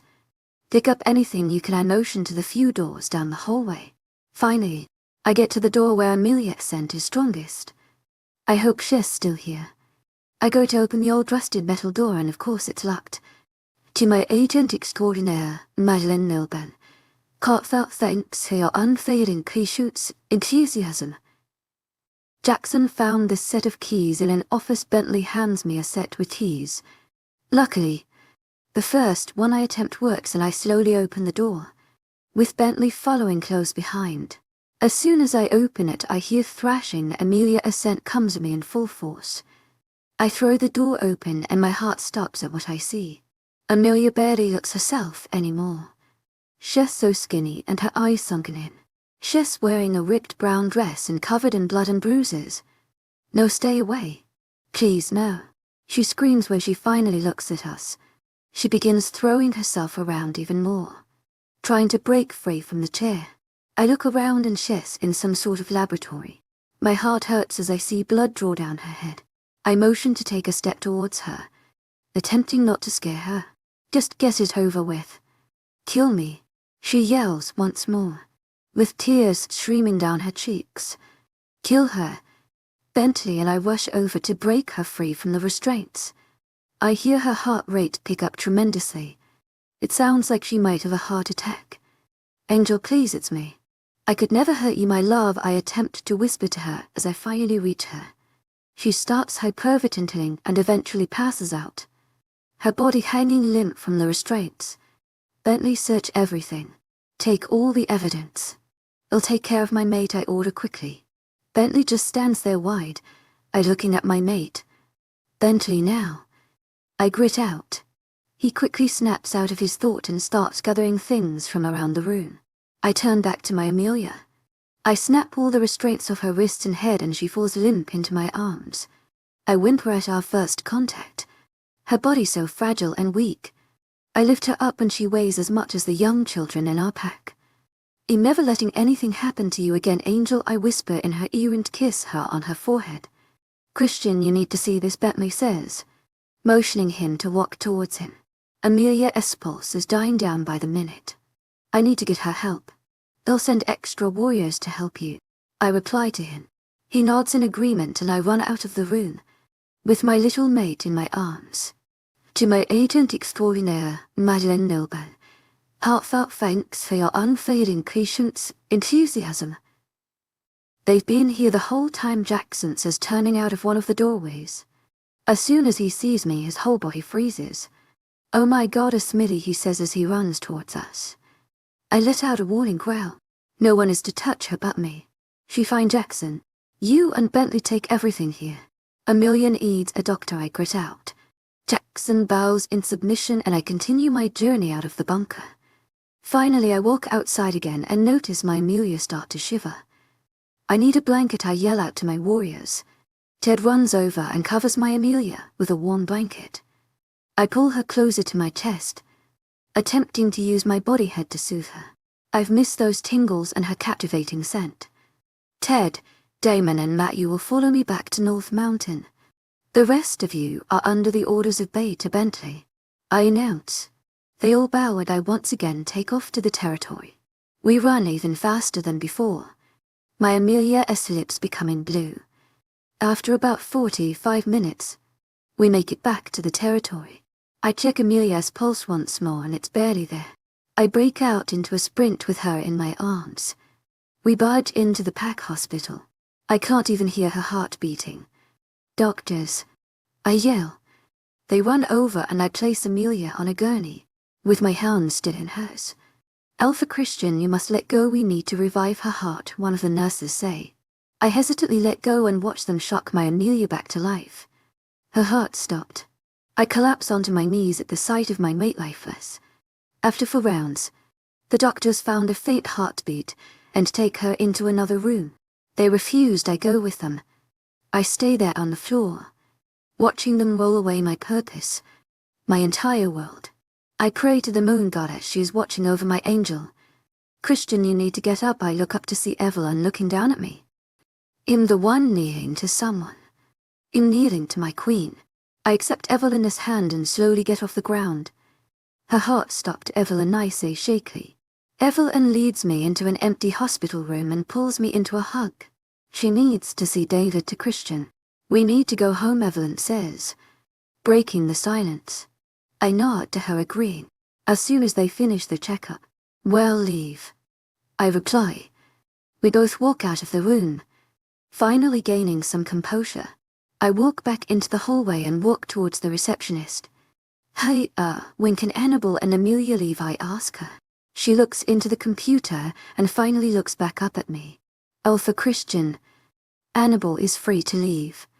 Amelia, however, has healing broken bones and brain trauma. She is stable enough to leave, but I must advise against it. The nurses prepare them both for departure. Immediately I reply sternly. The nurse nods and I make my way to Annabelle's room. I quickly open the door and notice everyone is here. Christian, how is she? My mom asks, getting up from Annabelle's bed. Not good. We're leaving in the next hour. David needs to see her, and it's time to get back home, I reply. Alpha Giovanni, I cannot thank you enough for what you have done for our family. We are indebted to you, I say as I turn towards Giovanni. Of course, Alpha, the Christian. I'm so glad everyone is alive, he replies. I should get back to my mate. I'll meet you guys outside in a few minutes, I say as I exit the room. Mom and Dad stay to help Annabelle pack up and Evelyn follows me to Amelia's room. I track her scent and open the door to her room. As soon as I open the door, Evelyn chokes on air at the sight of my Amelia. Oh my goddess is all she mumbles out, as she starts shaking. Amelia is bandaged up everywhere, with many wires strapped to her. She's stable for now and should be out for about a day. She has 4 broken ribs, a sprained wrist and a good possibility of a concussion. Take care of her, Alpha, one of the nurses says as she gets ready to move her. They're going to load Amelia in a larger van, so that she can remain at her hospital bed. I follow behind the nurse and help her load Amelia in the van. A trembling Evelyn follows close behind. Soon enough we make it outside, and I watch as the nurses load my fragile mate into the van. Hey Christian, I hear we're heading home. Bentley asks as I see Bentley and Tarkson jogging towards me. Yet David needs to see her. Did you get all the evidence? I ask them, since we found Amelia in a laboratory. I'm very concerned as to what they were doing to her. Yep, all the warriors are headed to their cars now, Jackson replies. Good. Evelyn, head in the car with Annabelle. Bentley and Jackson, you'll be with me, I say. Evelyn nods and makes her way to my parents. Luckily Annabelle is sleeping, so the trip won't be difficult for her either. I wave goodbye to Alpha Giovanni and we all climb into the van, sitting around a sleeping Amelia. The door is shut and the driver starts the car to drive off back to Don Pride. So, what did you guys find? I asked the boys, breaking our silence. In the lab, there was tons of syringes and test tubes. There seemed to be some sort of simulation set up too. Honestly, the whole thing was pretty creepy. What if they messed with her head? Bentley explains worriedly. The only thing keeping Xavier from breaking free is the steady breathing of my mate. I have to remind myself that she's safe with me now. That she's alive. In his office there was a map of every pack in the country. They had classified information on all the Alpha families too. I still can't wrap my head around why they would just let us walk right through the Jackson ads. I nod to his final statement. I don't understand it either.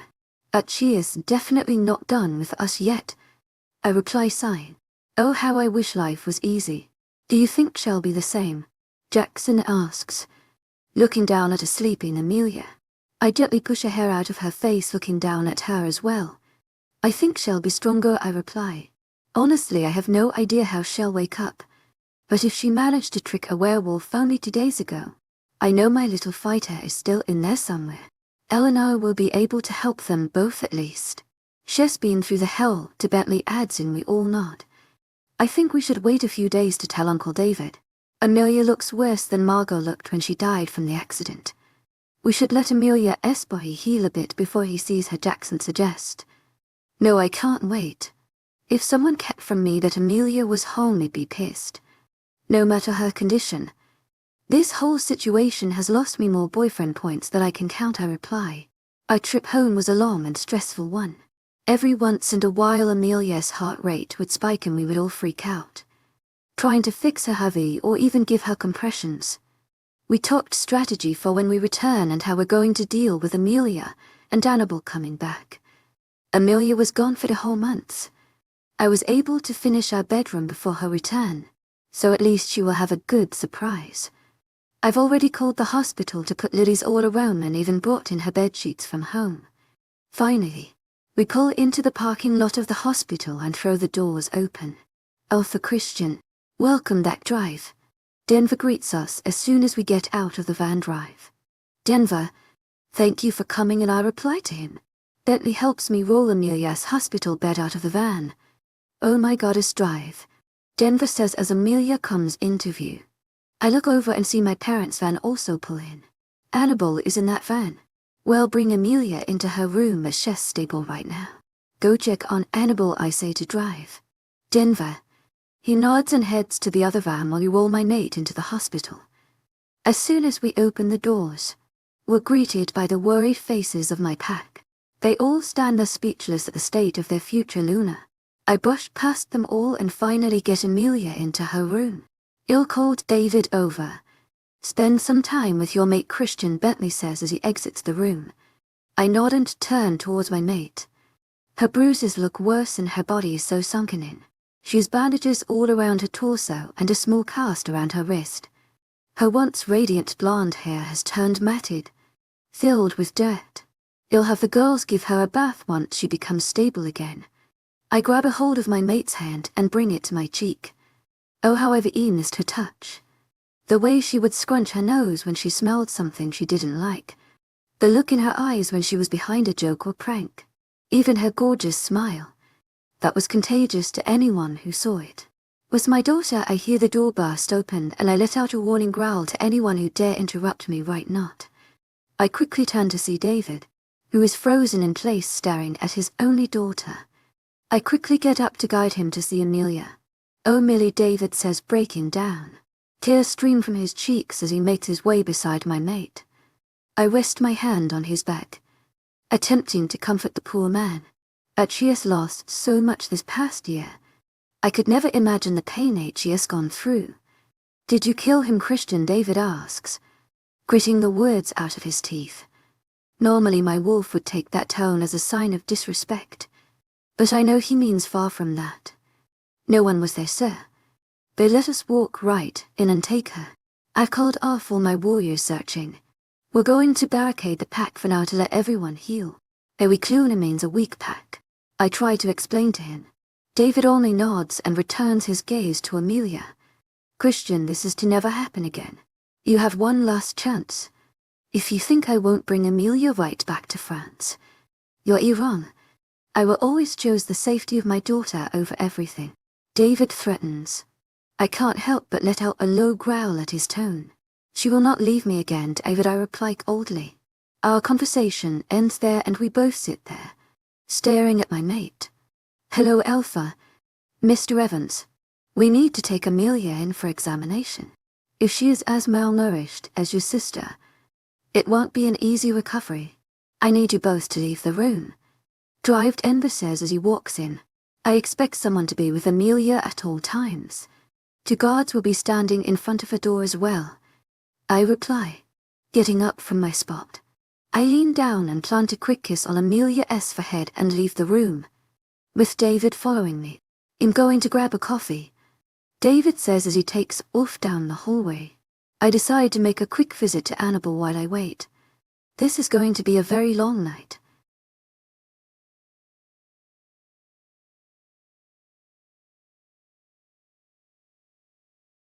I finally returned to the loving home.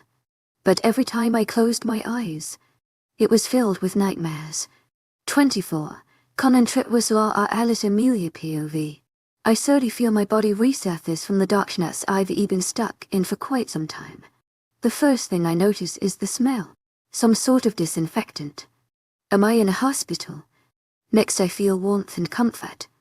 My body no longer seems to be on the cold cement, but a soft texture, possibly a bed. I feel warmth and sparks coming from my hand, radiating through my entire body. Okay, time for my sight. Eyes open. Still, all I see is darkness. My eyelids are so damn heavy. I feel myself stir as I finally get control of my body back.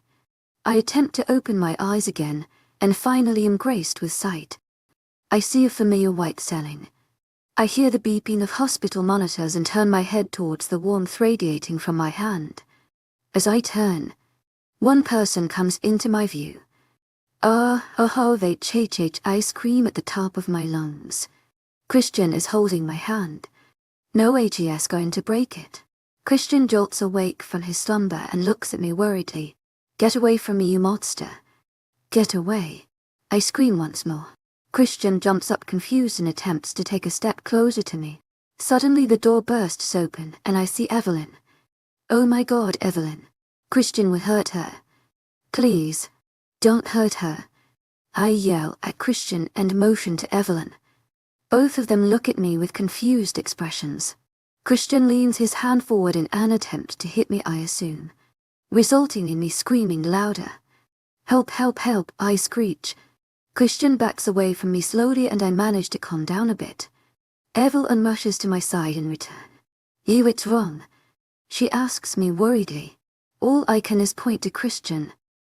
HE's trying to kill me. I yell out once more. The color from Christian's face drains instantly and I hear him let out a whine. Why hasn't he attacked me yet? What do you mean? Amelia, it's Christian, Evelyn explains. To my agent extraordinaire, Madeleine Nelbe. Heartfelt thanks for your unfailing patience, enthusiasm. Christian is a monster. She is a monster. I reply and suddenly my eyes feel heavy and I crash back into bed. Darkness overcoming my body. Christian POV he is a monster. My mate screams pointing in my direction. Xavier has gone silent, accusations and comments. What did they do to my Amelia? I see her lie back down in bed and her eyes close instantly. My eye contact goes to Evelyn, who seems just as confused as I am. What's happening? I heard screaming. Jackson, Ali and Bentley barge into the hospital room searching for any signs of distress. My mate is scared of me, is all I manage to reply. Xavier lets out another whine. It must be from that laboratory. They injected her with it, Christian. Bentley tries to explain. Evelyn, stay with my mate. Boys, let's go. I storm out of the hospital room. Victor made my own mate hate me. We walk through the halls and straight into the hospital laboratory where all the evidence from the bunker is being tested. Haley, have you found anything? I ask as I push open the laboratory door. Haley is our head chemist. Yes, Alpha, Christian. It seems the syringe makes the patient hallucinate. You program it from the computer when the patient was the headset. She explains. Oh my God. What did they show my Amelia? Can you access what they've done before? I ask intently. Yes, Alpha. Would you like to see? I would have to inject someone so that they hallucinate it, though, Haley says. They'll do it. Jackson immediately volunteers. We all watch as Haley straps Jackson to the chair. To my agent extraordinaire, Madeleine Nelbe. Heartfelt thanks for your unfailing patience, enthusiasm. This is going to go into your neck here, Haley says, pointing to a spot on his lower neck. Jackson nods and we watch Haley inject Jackson and turn on all the computers. As Jackson loses consciousness, she straps the headset to his head and continues back on the computer. She types in some codes and now we can see exactly what he sees. The screen is blank for a few seconds when suddenly I appear. Jackson seems to be lying beside me in bed when suddenly I jump on him and choke him until he passes out. The scene cuts for about 2 seconds when I show up again.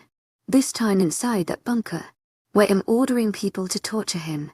I see myself laughing at Jackson getting tortured, and then finally I run up and snap his neck. The screen finally goes blank, and we all look over to Jackson. Jackson jolts awake on the chair and falls forward, looking around the room frantically. He pauses for a moment, staring right at me, and I notice it. Fear in his eyes. "Holy shit, that was so real," he says as he gets up from the floor. Haley hands him a glass of water, while the rest of us attempt to gather our thoughts. So they did this to her. Every day for 2 months. Bentley asks Haley. "Annabelle said they took her every day to this room. So yes, she saw her own mate torture her and kill her every day for the past 2 months," Haley responds, her voice dropping at the last statement. "Victor changed my mate's entire memories of us. He traumatized her, and I pray to the goddess I can convince her to trust me again." I feel Xavier pull forward with so much force I feel myself losing control.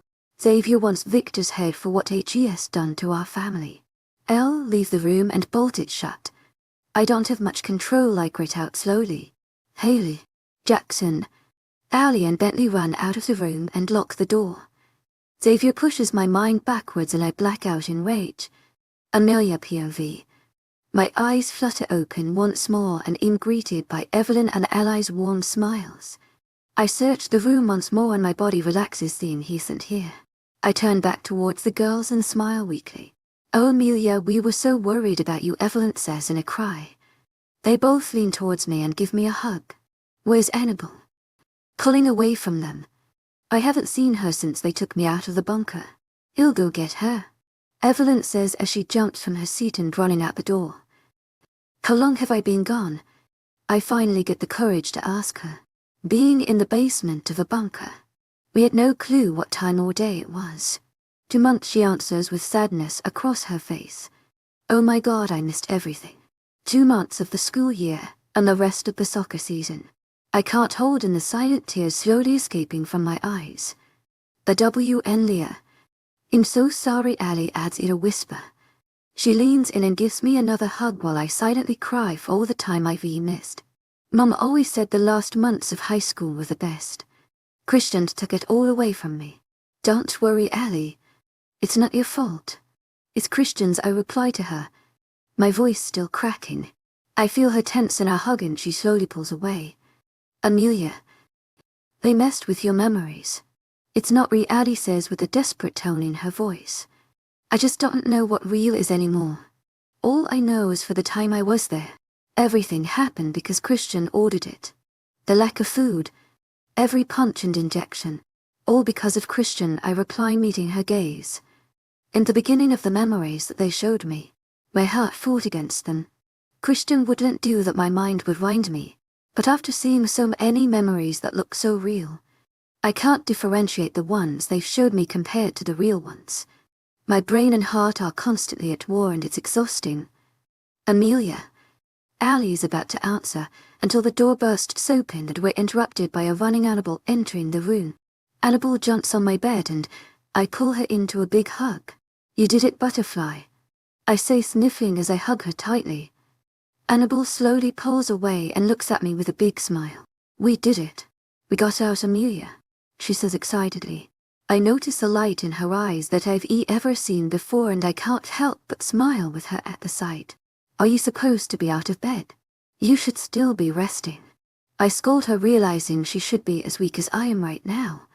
I can barely move my legs from the exhaustion. Werewolf healing has really come in handy. "I told you we would come back for you," she says, still with that beautiful smile across her face. I notice she has the same dimples as her brother. My heart clenches at the thought. Why am I thinking of that monster's dimples? "That's great, Annabelle." "Thank you," I reply in a low voice. I begin to feel a bit dizzy and decide to rest my head on my pillow again. "Sorry. I'm just feeling a little dizzy," I add as I lie down. "That's okay. We should get going back to the pack house anyways. Your dad and Jackson are waiting outside though. Can I let them in?" Evelyn asks as she picks up Annabelle and gets ready to exit the room. "Yes," I squeak out and wave goodbye to them. They all give me a wide smile and exit the room. I close my eyes for about a minute until the door creaks open once again. I look over to see my dad, eyes all red and puffy with Jackson. Hey, Dad says as he walks closer to my bed. I use all my force to get up once more and pull him into a hug. He returns the hug right away, hugging me tightly. Jitami Papa, I love you, Dad, I whisper out. Sobbing once more. Dad was on my mind constantly in that cell. I'd left him all alone for those 2 months. Jitami Aussie. To me Manquays Telemet Muffler, I love you too. I missed you so much, my flower, he replies. I slowly pull away from our hug to face a teary-eyed Jackson. I motion for him to come over and he pulls me into another hug. All 3 of us sit there crying for a good 10 minutes. We all catch up briefly. Dad says he has been staying with Kerry since I left, and I was so relieved to hear that. Jackson mostly stayed silent. He seemed to be just absorbing it all. After about 10 minutes, a nurse walks through the door. Good evening, Luna, she says as she enters. No, not Luna, I reply shakily.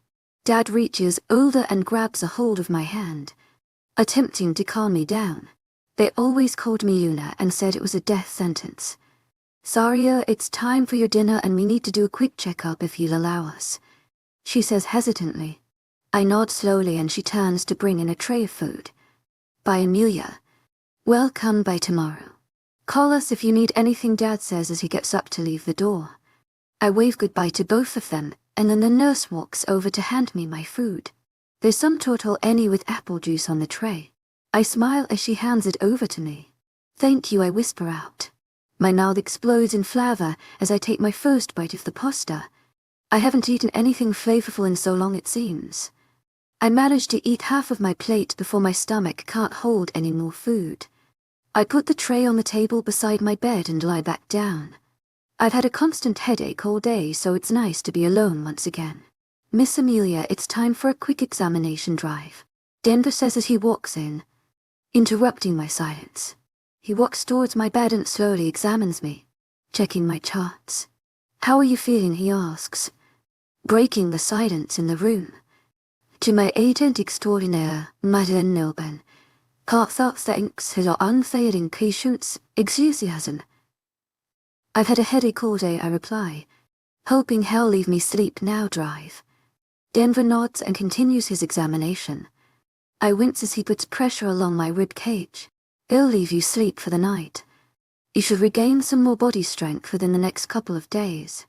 How about tomorrow we let you outside for a bit drive? Denver finally says once he finishes his examination. Please, I reply. I haven't been in the sunlight in so long I forget how it feels like drive. Denver nods and finally leaves the room. I smile gratefully and close my eyes, finally being able to sleep once more. That shower was all I needed, I say to Eleanor as I walk back into my hospital room.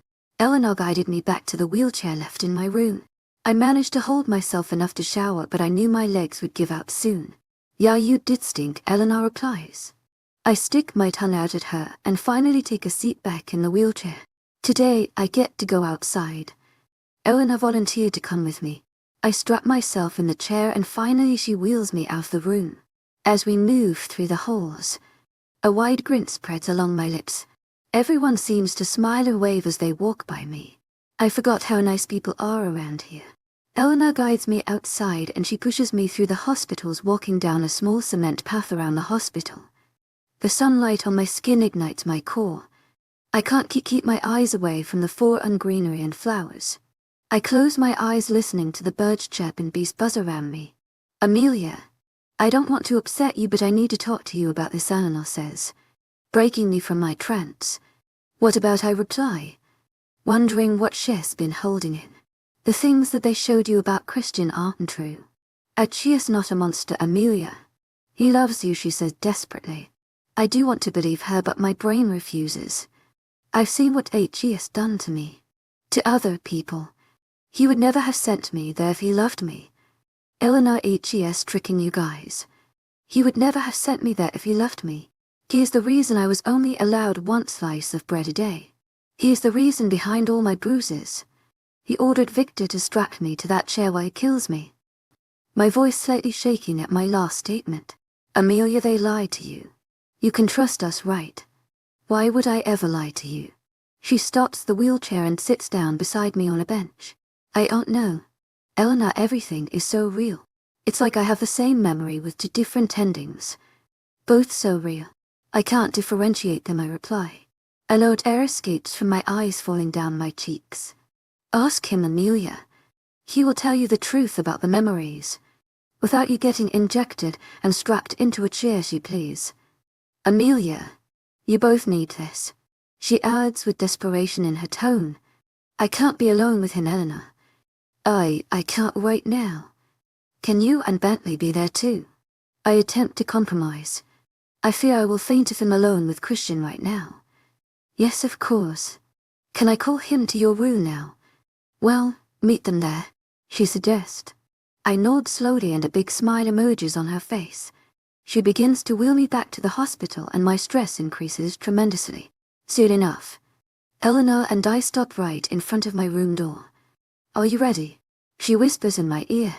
I grip the armrests on the chair and nod slowly. Mum always said to face your demons with strength and grace. Eleanor pushes the door open and eventually we enter my room. I see Christian and Bentley right away. They jump up from their chairs as soon as they hear us enter. When I glance over at Christian, I don't see the same man from my memories. He seems almost more toned physically, but his dark circles under his eyes tells me he's much weaker mentally. I forget to breathe seeing him again, my body not knowing when hell pounce on me. Amelia, breathe, you're fine, Eleanor says as she rests a hand on my back. I manage to catch my breath again, lowering my rapid heart rate. Hey, I say in a whisper. Christian seems just to be staring at me with a facial expression I cannot make out.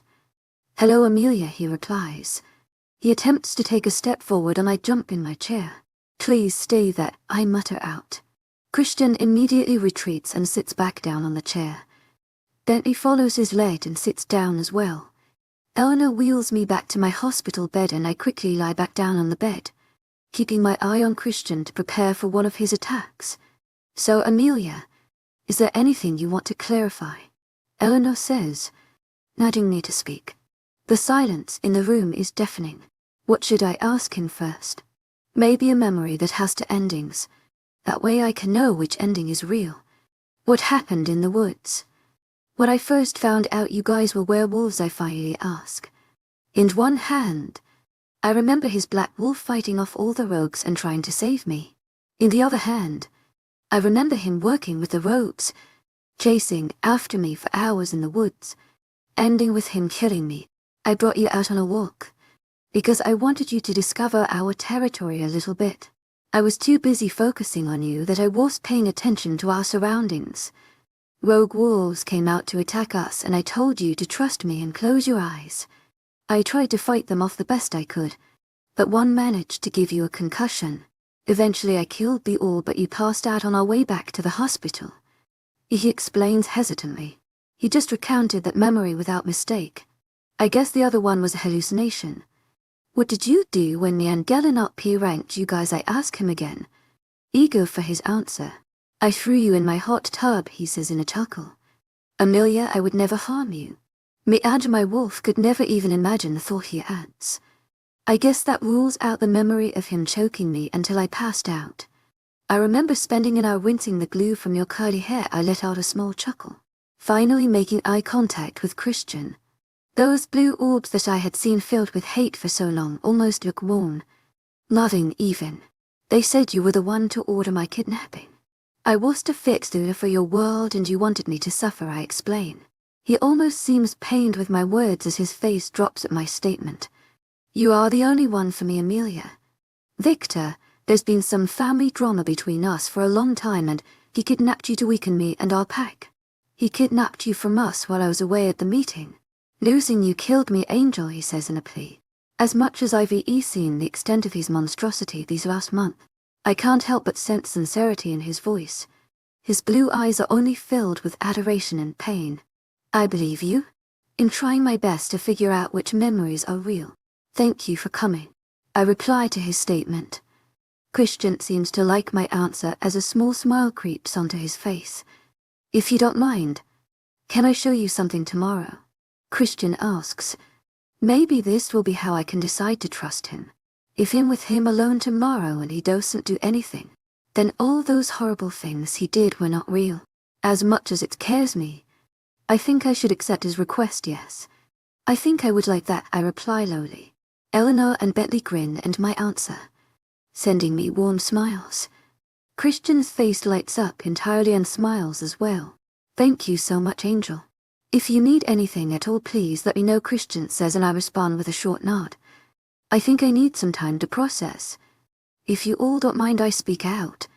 Of course, Amelia. Stephanie said she's going to come back to have dinner with you later. I'll visit you again soon.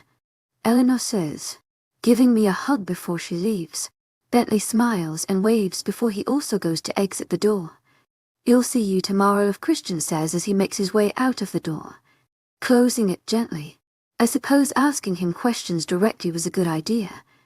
And he didn't seem at all violent today. Perhaps he isn't such a monster after all. Dad wouldn't be staying on his territory if it wasn't safe for us either. I spend the rest of my afternoon attempting to go through my memories, sorting them through to find the real ones. To my agent extraordinaire, him.丨Heartfelt thanks for your unfailing patience, enthusiasm. I once loved him. 25 on fake des renovations. Thank you again for letting me take you out today, Amelia. I just want to remind you that if you have any questions or feel uncomfortable, please let me know, Christian says as we walk out of the hospital together. He came to get me right after breakfast this morning and drive. Denver cleared me for a few hours of walking. After taking some time to think for myself and talking with Stephanie over dinner, I've gained a lot more trust for Christian. I've been getting nightmares every night, but I've come to notice and learn that the Christian I am seeing now is not like the one my mind is confused with. Thank you for understanding, Christian, and thank you for saving me, I replied to him. Standing beside him is weird without making contact with each other. It's like my body is aching for me to go closer to him, even though my brain is still apprehensive. Maybe I could test out holding his hand. I decide to brush my hand lightly against his, to test out his reaction. Christian immediately tenses at my action and grabs a hold of my hand again, caressing it with the most gentle touch. I turn towards him and smile lightly at him. He returns a matching grin. So as a little introduction to where I am bringing you, do you remember our conversation about your dream bedroom? Christian asks. I can sense excitement in his voice.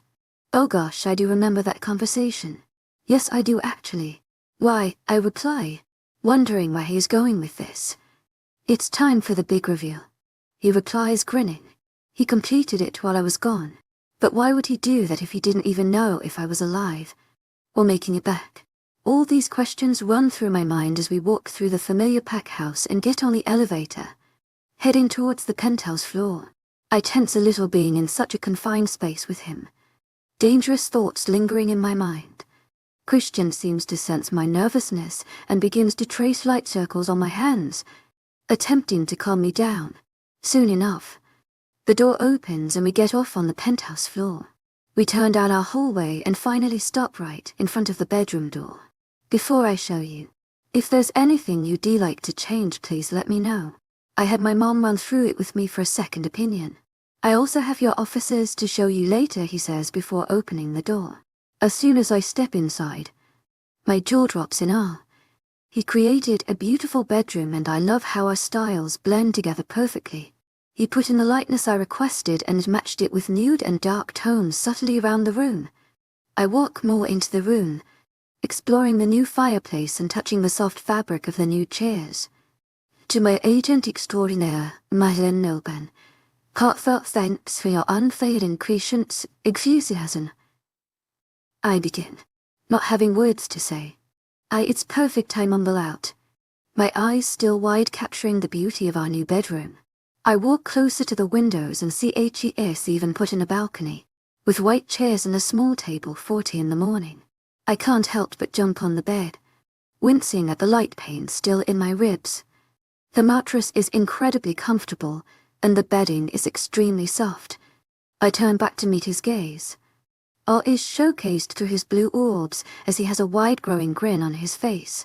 CM on jumpy, let's tell the rest of the place, Christians, says he chuckles at me curling up on the bed. I managed to let out a small giggle as he helps me back up and motions me down a new doorframe. I freeze in place at the sight of next room. He created a beautiful wooden closet with his and her sides. My side is filled with beautiful white cabinets, whereas his are deep brown cabinets. Both sides are separated by a navy blue felt closet couch. I walk further into the closet and notice both sides stocked in clothing, ranging from formal dresses to silk nightgowns. I squeal when my eyes turn towards the vanity in the room. Christian chuckles once again at my actions.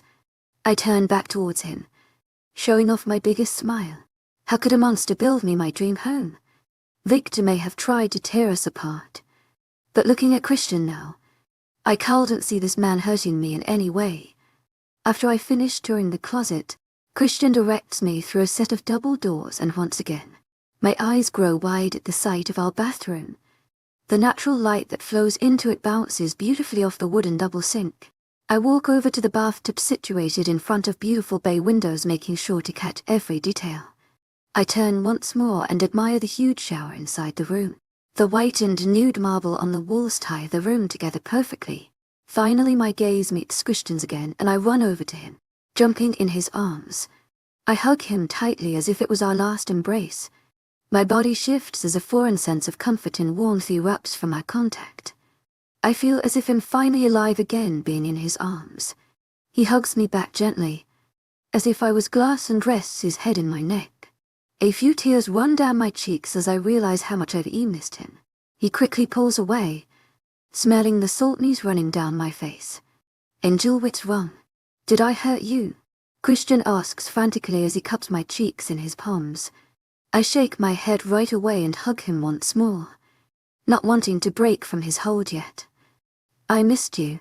I forgot how you make me feel, I whisper out.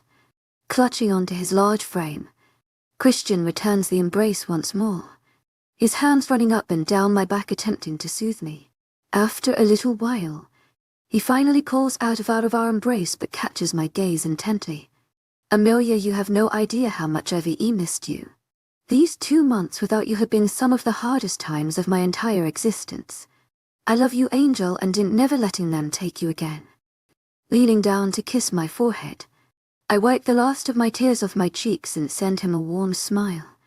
This is the alternate Christian I see in my double-sided memories. The loving and kind one.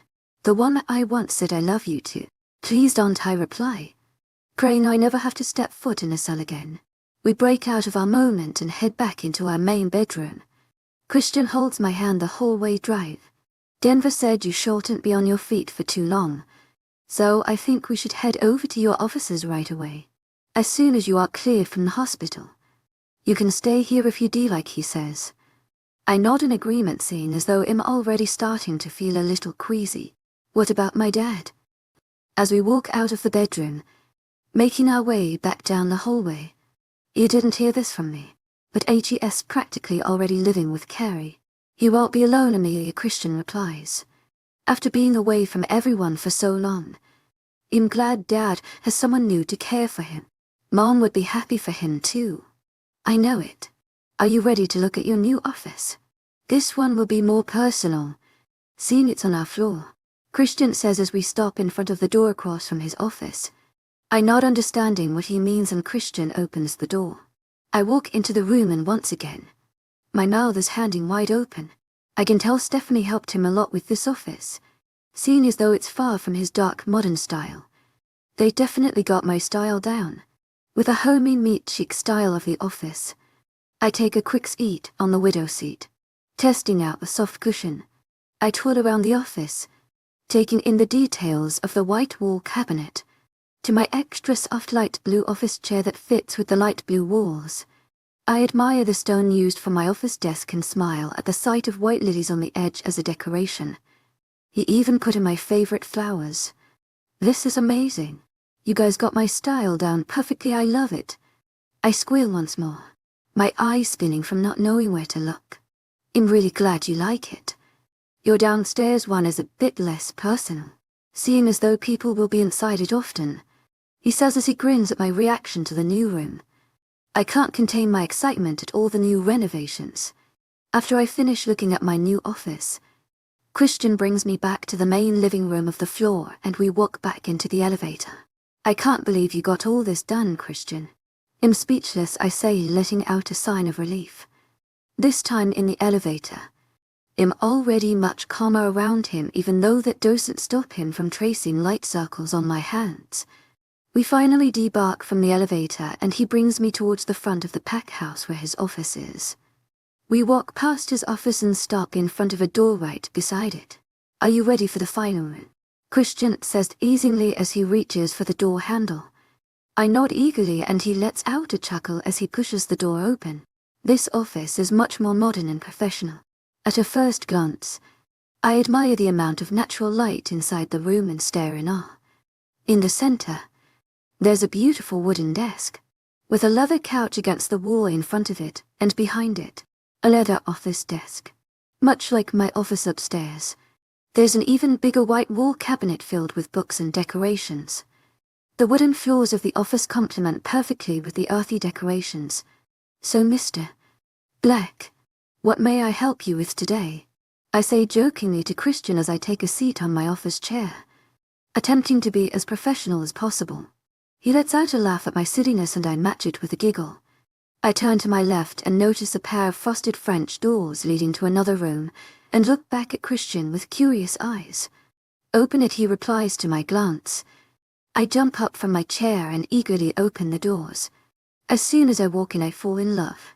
My mom said that to Zaluna. She always wanted a little room that pack members could feel comfortable in when they consulted with her. We thought this would be a great addition to your office, Christian explains, following me into the room. The room is perfect. From the small white cabinets filled with books is a mini library, from another set of bay windows, illuminating the space. The soft colors and plinths really tighten the welcomeness of the room. I test out the soft cream-colored couch and the black leather lounge chair. I rate both of them a 10/10 for comfort. I absolutely love this space, Christian. I can't see how I deserve such nice pieces. I say as I continue to glance around the room. You deserve all this and more, Angel, Christian replies, wrapping an arm around the small of my back. I can tell you're feeling a little faint, so I think we should cut the visit here for today, Christian adds. I nod in agreement with him. My legs are starting to get wobbly and I feel a light headache creep in. Thank you, Christian. Sincerely. This is my dream, I say to him as we exit my office. A wide smile rests plastered on my face as we make the journey back to the hospital. How are you feeling? I ask Christian, remembering the large dark circles that were under his eyes yesterday. They seem to have faded more today, but he really didn't look well yesterday. I'm okay, Christian replies briefly. I give him a slight nudge, meaning please elaborate. My body is slowly recovering from my lack of sleep. Xavier has been on edge for a while now, so it's been taking a toll on my energy, he explains. I can't frown hearing of his uneasiness. Why is your wolf so worked up? I ask him. I figured since I was back, he should be much calmer now. It's nothing for you to worry about, Amelia. It's just not easy for him to see you hurt like this. Focus on your recovery. We'll be fine, Christian replies. I guess me being scared of him has not really helped the situation much. I stop him in our path and turn him to meet my gaze. Look, I can't say I'm fully sorted out with everything, but I can tell you I don't think of you as a monster, Christian. These past days have really helped me come to my senses again, and I don't hate you. I'm sorry for what I said when you guys found me, I say to him, with a pleading look. After seeing everything HE's done for me today and since I've been back, I feel so guilty for the words I used. You have nothing to be sorry about, Angel. They confused you and it left you traumatized. I just want you to know, I could never hurt you. It would kill me inside. He responds, staring at me with his beautiful blue orbs. I raise myself on my tippy toes and plant a quick kiss on his jaw. He rests his arm on the small of my back and we continue our journey back to my hospital room. After another 5 minutes, we return into the room and Christian helps me lie back down on the bed. My legs got pretty shaky at the end of our walk, but I didn't want to be weak. I'm so tired of being weak. I think we pushed it today. I'm so sorry. Christian says as he places the blanket over my frail body. You've made me feel the best I have felt in a very long time. I'm not sorry for that, I replied to him. I needed to get out today. I needed the happiness, and I think I needed him too. How about I leave you now for a little while? I can come back with some people for dinner if you're up for it. Christian suggests as I lie completely down on the bed. I let out a yawn and nod tiredly. Christian plants a quick kiss on my forehead and exits the room, leaving me falling asleep instantly. I slowly walk outside of my house. Dad has been in the pool for a long time now. I open the patio doors and exit the house. I hear Dad's screams coming from the side of the house. I run over to him, and as soon as I make it, I see Christian with his hands wrapped tightly around Dad's neck. Please no, I cry out. Christian only turns around and smirks. He crushes my dad's throat and launches my dad's dead body across the lawn. I scream at the action and sprint back towards my house. I hear his heavy footsteps chasing me as I sprint to my patio deck. Amelia, I hear someone say.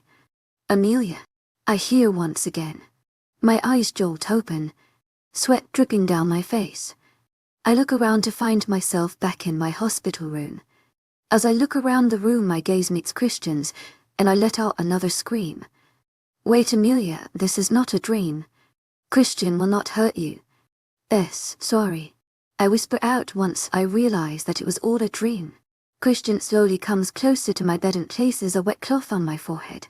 He sits down in the seat beside my bed while dabbing it on my hot skin. Don't be sorry. You were screaming and shaking like crazy in your sleep.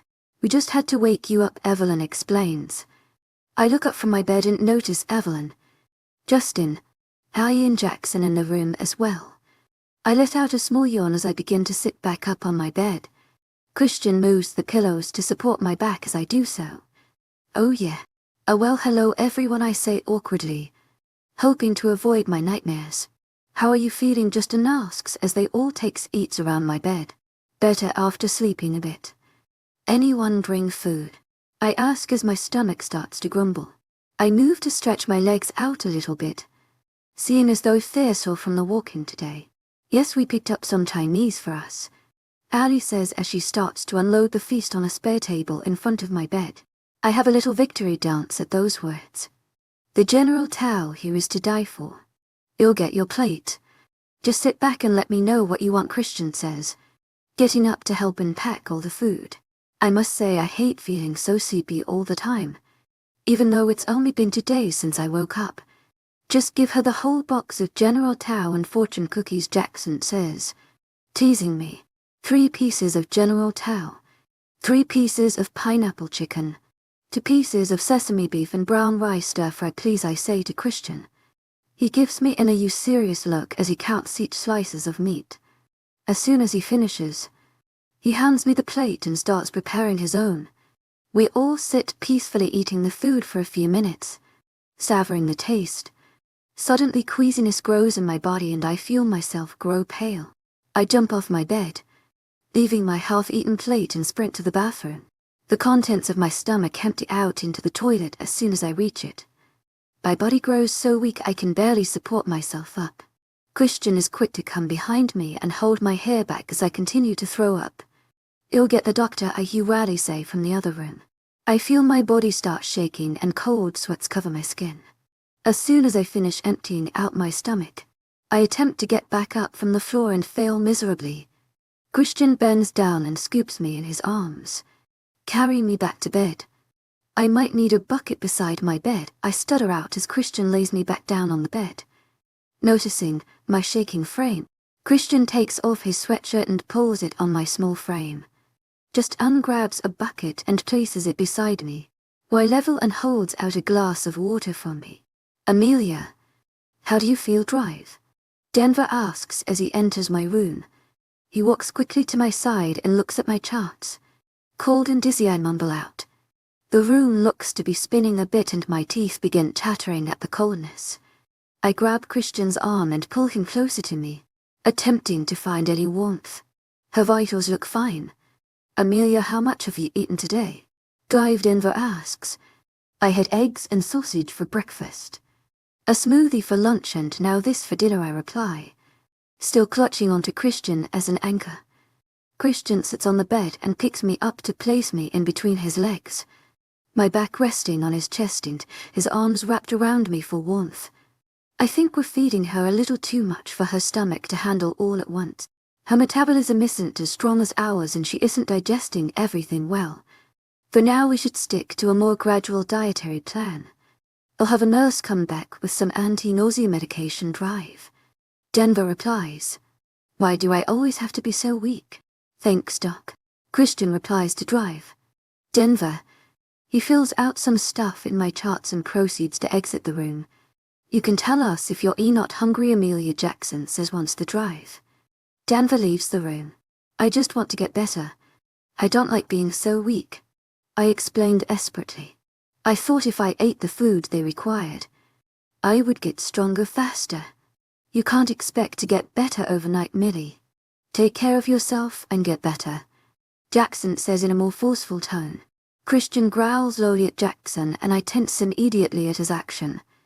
Growl means angry. My breaths become shaky as I try to calm myself down. "No, Amelia, it's okay. You're not going to get hurt," Christian says. He removes his arms from around me and lifts them up, surrendering. Everyone else in the room seems to fall silent and looks sadly at the ground. I manage to calm myself back down, realizing there is no threat. I lie back down on Christian and let him wrap his arms around me once more. "I'm sorry I shouldn't have said it like that. It was so hard without you, Amelia, and you're not being patient with yourself," Jackson says much softer. "Whatever long it takes, Leah, we're just happy you're home," Ali adds. "We just want you to be more honest about how you feel," Christian says. Right now the room is spinning and I still feel a little booky, I confess. They all let out a small frown. "How about we come back tomorrow?" Evelyn suggests. The others start packing up the food and throwing out empty boxes. "Do you want me to stay?" Christian asks, looking down in my eyes. I nod slowly as he relaxes more into the bed, pulling the blanket on us.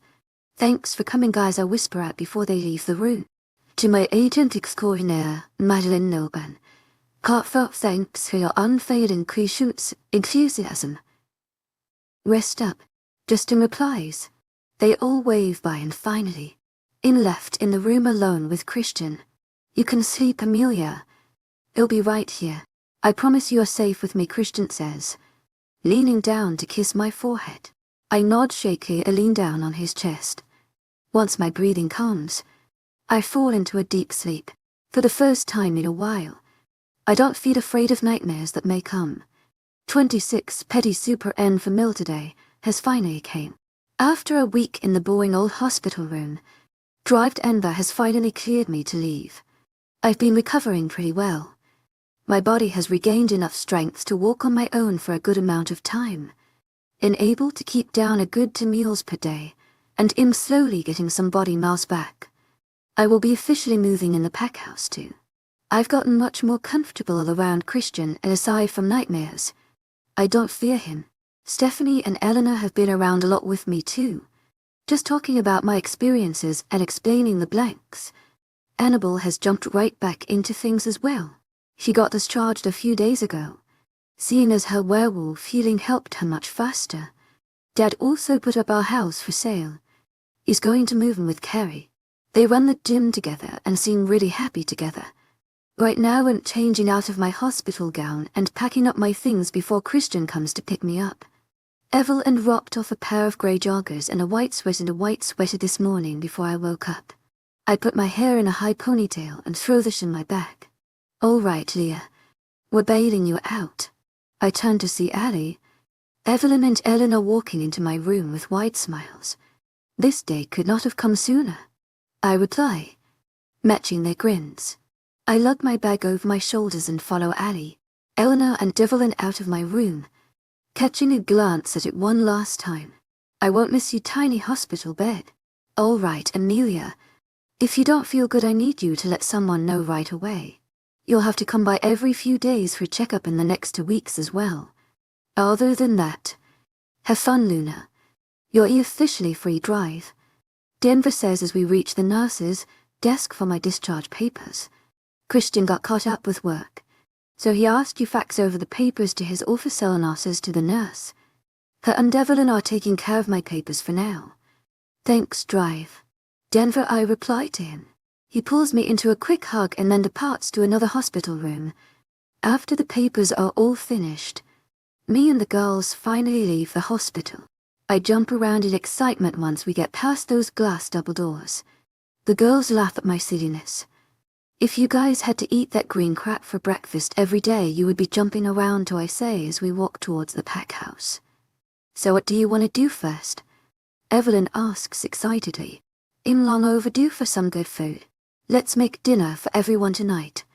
I reply. It's been far too long since I've been in the kitchen. I definitely won't say no to that. Ali exclaims. We all nod, agreeing to the plan. It's about mid-afternoon right now, so by the time I drop everything upstairs, it should be cooking time. What will we make? Eleanor asks. What about a lasagna? Oh, and pizza, Evelyn suggests, her face lighting up at the thought of food. Yes. We can do a tiramisu for dessert too. I reply. Smiles grow on our faces thinking of our dinner plan for tonight. Eventually, we reach the pack house and take the elevator upstairs. Have you guys seen the new renovations? I ask the girls as we walk down the hallway to my bedroom. Honestly, I've only been down this hallway maybe once or twice. Evelyn says. That's gonna change, because I'm planning on throwing sleepovers in here. Opening the bedroom door, the girls gasp in awe at our bedroom, and my eyes light up as well. Even though I've already seen it, I fall in love every time. Wow, he really did a great job. Tell Christian I want him to redo my room for my birthday, Evelyn says as the girls walk in and look around. Do you guys mind if I grab a quick shower? I ask them. I hate the hospital smell that lingers on my clothes and skin. Sure, we'll make ourselves comfy on your king-size bed, Eleanor says as she jumps on it, with a remote in hand. I let out a chuckle seeing the girls getting all comfy and turn to walk in my closet. I pick out some undergarments and a cute baby blue dress to throw on after my shower. Once my outfit is chosen, I walk into my bathroom and get settled. It takes me a few minutes to figure out a shower before I finally jump in. I notice my familiar coconut shampoo and conditioner and smile widely at the thought. Christian even stocked the shower with all my products. After 10 minutes, I finish my shower and dry myself off. Looking in the mirror is not easy. My body is really skinny and I've lost most of my muscle and curves. I pull myself away from those thoughts and focus on getting dresses. I quickly change into my dress and do my quick skincare routine. As in putting on mascara, I hear new voices in the other room. How did you guys get in here? I hear a manly voice say. Probably Christian. Your mate told us to make ourselves at home while she showered, dear brother. Sick room, by the way, Evelyn replies. I hear laughing coming from Eleanor and Dally as well. I clean up backspace and make my way back into the bedroom. All ready, I exclaim as I enter the space. I look over to the bed and see Evelyn and huddled together eating chocolate on the bed.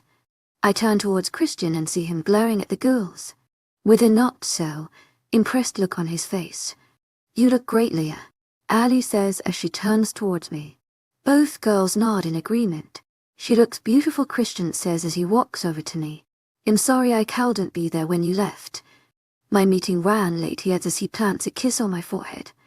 My cheeks heat up at the action and I hear the girls giggle in the background. You guys get to be together later. Right now Amelia is needed in the kitchen. Evelyn interrupts as she springs off the bed. Both girls follow her off the bed as well.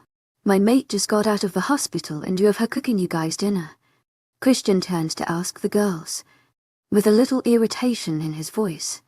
No, I wanted to cook for everyone. It's my way of getting back to normal a bit, I reply to him, pushing his gaze back towards me. You guys better help her this time, Christian says, sighing. I let out a giggle at his words. Yes, Alpha, Ali says with a salute motion. Both Evelyn and Eleanor follow her actions. They'll be down in a bit. If you get tired, let them know, Christian finally replies. Yes, sir, I reply, also doing the salute motion. All the girls laugh and we leave the bedroom quickly, escaping a roll in his eyes Christian. We make our way down the hall and get in the elevator. On our way to the kitchen downstairs. Why don't we invite Hannibal and Stephanie too? I suggest as we make our way down the elevator. Sure. All mind link them now. Evelyn replies. Soon enough, the elevator door opens and we make our way into the kitchen. Right when we walk in, I already begin taking out all the food and spices we'll need, while Ali is taking care of the pots and pans. I'll get the music. Evelyn says, running out of the room. I heard we're making a feast for tonight. Stephanie says as she walks in the kitchen with Hannibal. Yes. It'll be the best meal we've had in a long time, Ali replies. Finally we have everything set up and it's time to divide the tasks. Okay, so we have vegetable duty, dessert duty, lasagna duty and pizza duty. Who's doing what? I ask as we all huddle around the counter of supplies. They'll take care of vegetables with Hannibal, Evelyn says as she walks back in the room with a big speaker. I can handle the dessert. Stephanie replies, already putting on her apron. I can do the pizza with Eleanor. Are you good doing the lasagna? Ali adds. Sounds perfect. The boys will do the dishes. We all laugh at my last statement. Evelyn turns on an early 2000s playlist and we get to cooking. We spent the next hour and a half busy in the kitchen, both cooking and shaking our hips. There was even a minor mozzarella incident that turned into a full-blown food fight. It was amazing to be with everyone again. It's been my first normal day in such a long time. Even seeing little Annabelle smile widely warmed my heart. All I wanted was for her to get her childhood back. Right now everything is cooking and we're cleaning up the mozzarella mess. Next time I say we go for a less messy food to throw around, Stephanie says, chuckling while she's vacuuming the small pieces left on the floor. You mean there will be a next time? Annabelle replies excitedly while she's sitting on the counter watching us all work. Her attention span in the kitchen is close to non-existent now. I don't know, Stephanie says hesitantly. We all laugh at her words scrambling. Eventually all the mozzarella is cleaned up and we move on to setting up the dining room. It smells amazing in here. Who taught my wife how to cook? Tobias says as he walks into the dining room. We all laugh at his remark, while Stephanie scolds him and playfully hits him in the arm. Your future daughter, in-law, will make me into a chef in no time. You wait and see, old man, Stephanie replies. I've always loved their playful banter. While they can both be intimidating at first, they have hearts of gold. I'll hold you guys up to that. Where's all the boys? Tobias says, sending me a wink. Last time I checked they were training in the gym. Considering dinner is in a few minutes, they better be down soon or he'll be sleeping on the couch. Evelyn replies to him. Bentley told me they got back 20 minutes ago, so they should be down soon, Eleanor clarifies. Finally the timer goes off in the kitchen and I run back to take everything out of the oven. Ali follows close behind. Meanwhile everyone else takes their seats around the table. Ali, do you mind getting the lasagna out? I've got to cut up the pizza, I say as I take out the final pizza from the oven. We made 3 pizzas. Hopefully it will be enough. Sure, she replies. Wow, I missed good food around here, Jackson says as he enters the kitchen. He makes his way beside Ali and kisses her on the cheek. Perfect time, Jackson. You mind grabbing the warm bread and butter, please, Ali replies. Sticking her tongue out at him, Jackson rolls his eyes and nods. We grab the last of the food and bring it all to the dining room. Dinner is served. I announce when we walk in the dining room with a wide smile on my face. Lucky for every owner's sake, all the boys made it on time for dinner.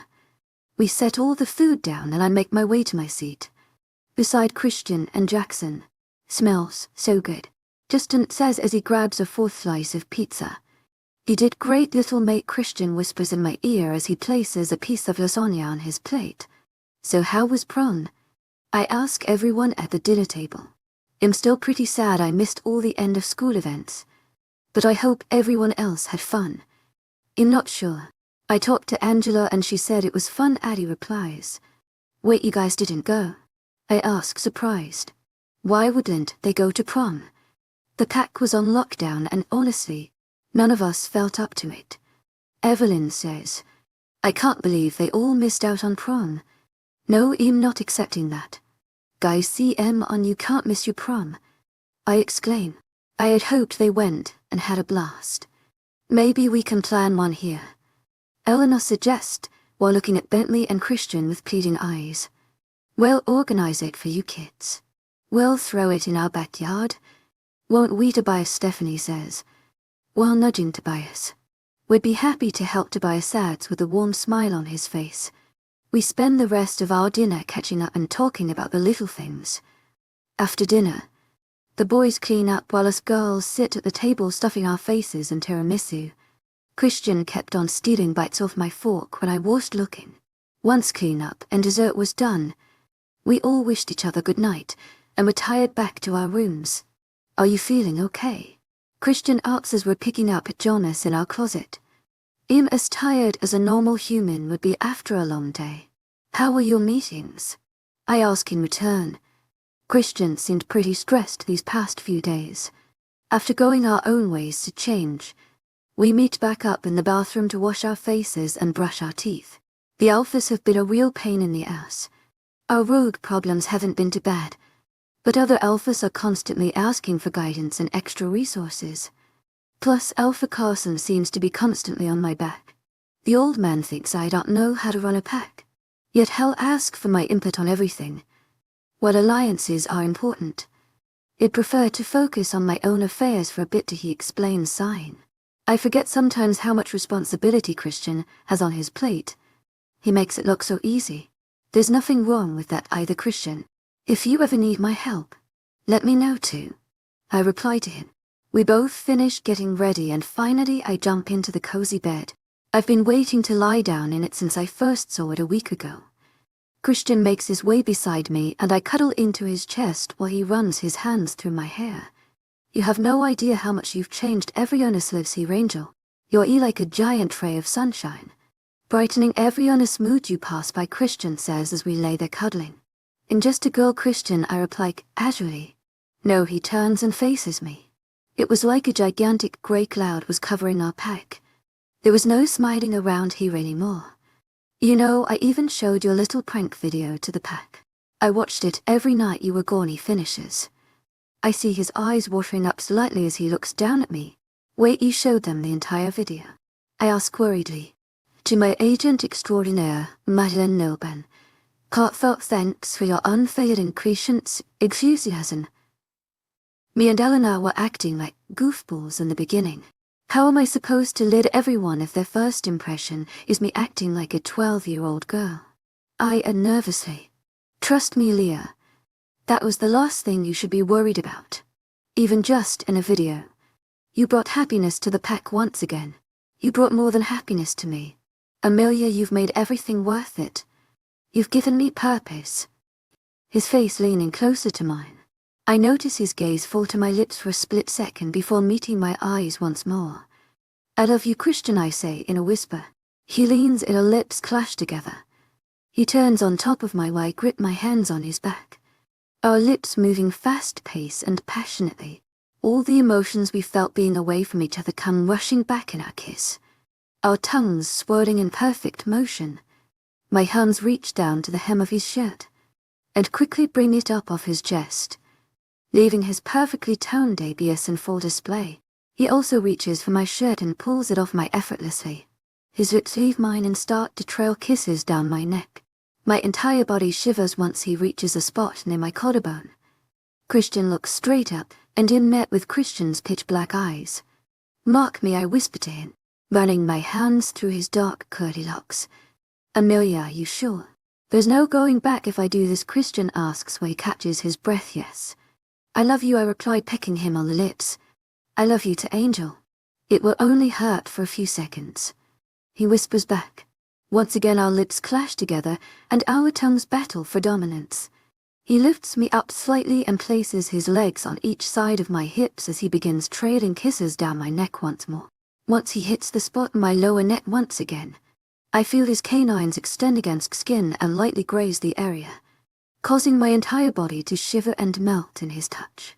He plants one last kiss on the spot before finally sinking his canines and unsealing the bond. I let out a small cry at the piercing pain in my neck, but it's soon relieved with a new sense radiating in my body. He trushes through my bones and my toes curl at the newfound feeling. After a few moments, he releases his canines and licks the blood away from the punctures. He gazes straight in my eyes and lightly brushes one of my golden locks out of my face. I pull his head towards me and kiss him once more. Fireworks take off and my skin erupts and tingles stronger than I could ever imagine while we kiss. Eventually we pull away and he pulls me towards him, where I snuggle my head in his chest, clutching his body for warmth.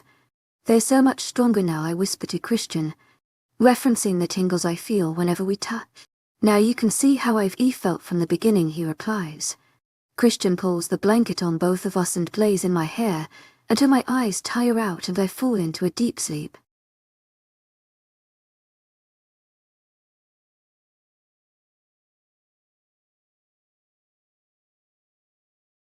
I just woke up, surrounded by a pack of wolves, and my partner was nowhere to be seen. 27. Connate tray lock on me in AUT. I slowly come back to my senses as I feel the heat from sunlight piercing through my eyelids. My eyes flutter open and I begin to take in my surroundings. My attempts to move are ruled out completely once I notice the pair of strong arms wrapped securely around my waist. I look up to see Christian's guard, like face facing me. He looks completely relaxed in his sleeping form, almost like a little boy who's taking a nap from playing for too long. I spend a few moments admiring his features. His normally neat dark hair is now messy and pushed back with curls all over the place. His dark eyelashes fall just above his cheekbones. I notice a little stubble along his jawline and trace my fingers along his plump lips. "Good morning, beautiful," he mumbles out in his low and groggy morning voice. I'm caught by his beautiful blue orbs piercing into me. My cheeks heat up at the thought that he was awake the entire time I was admiring his features.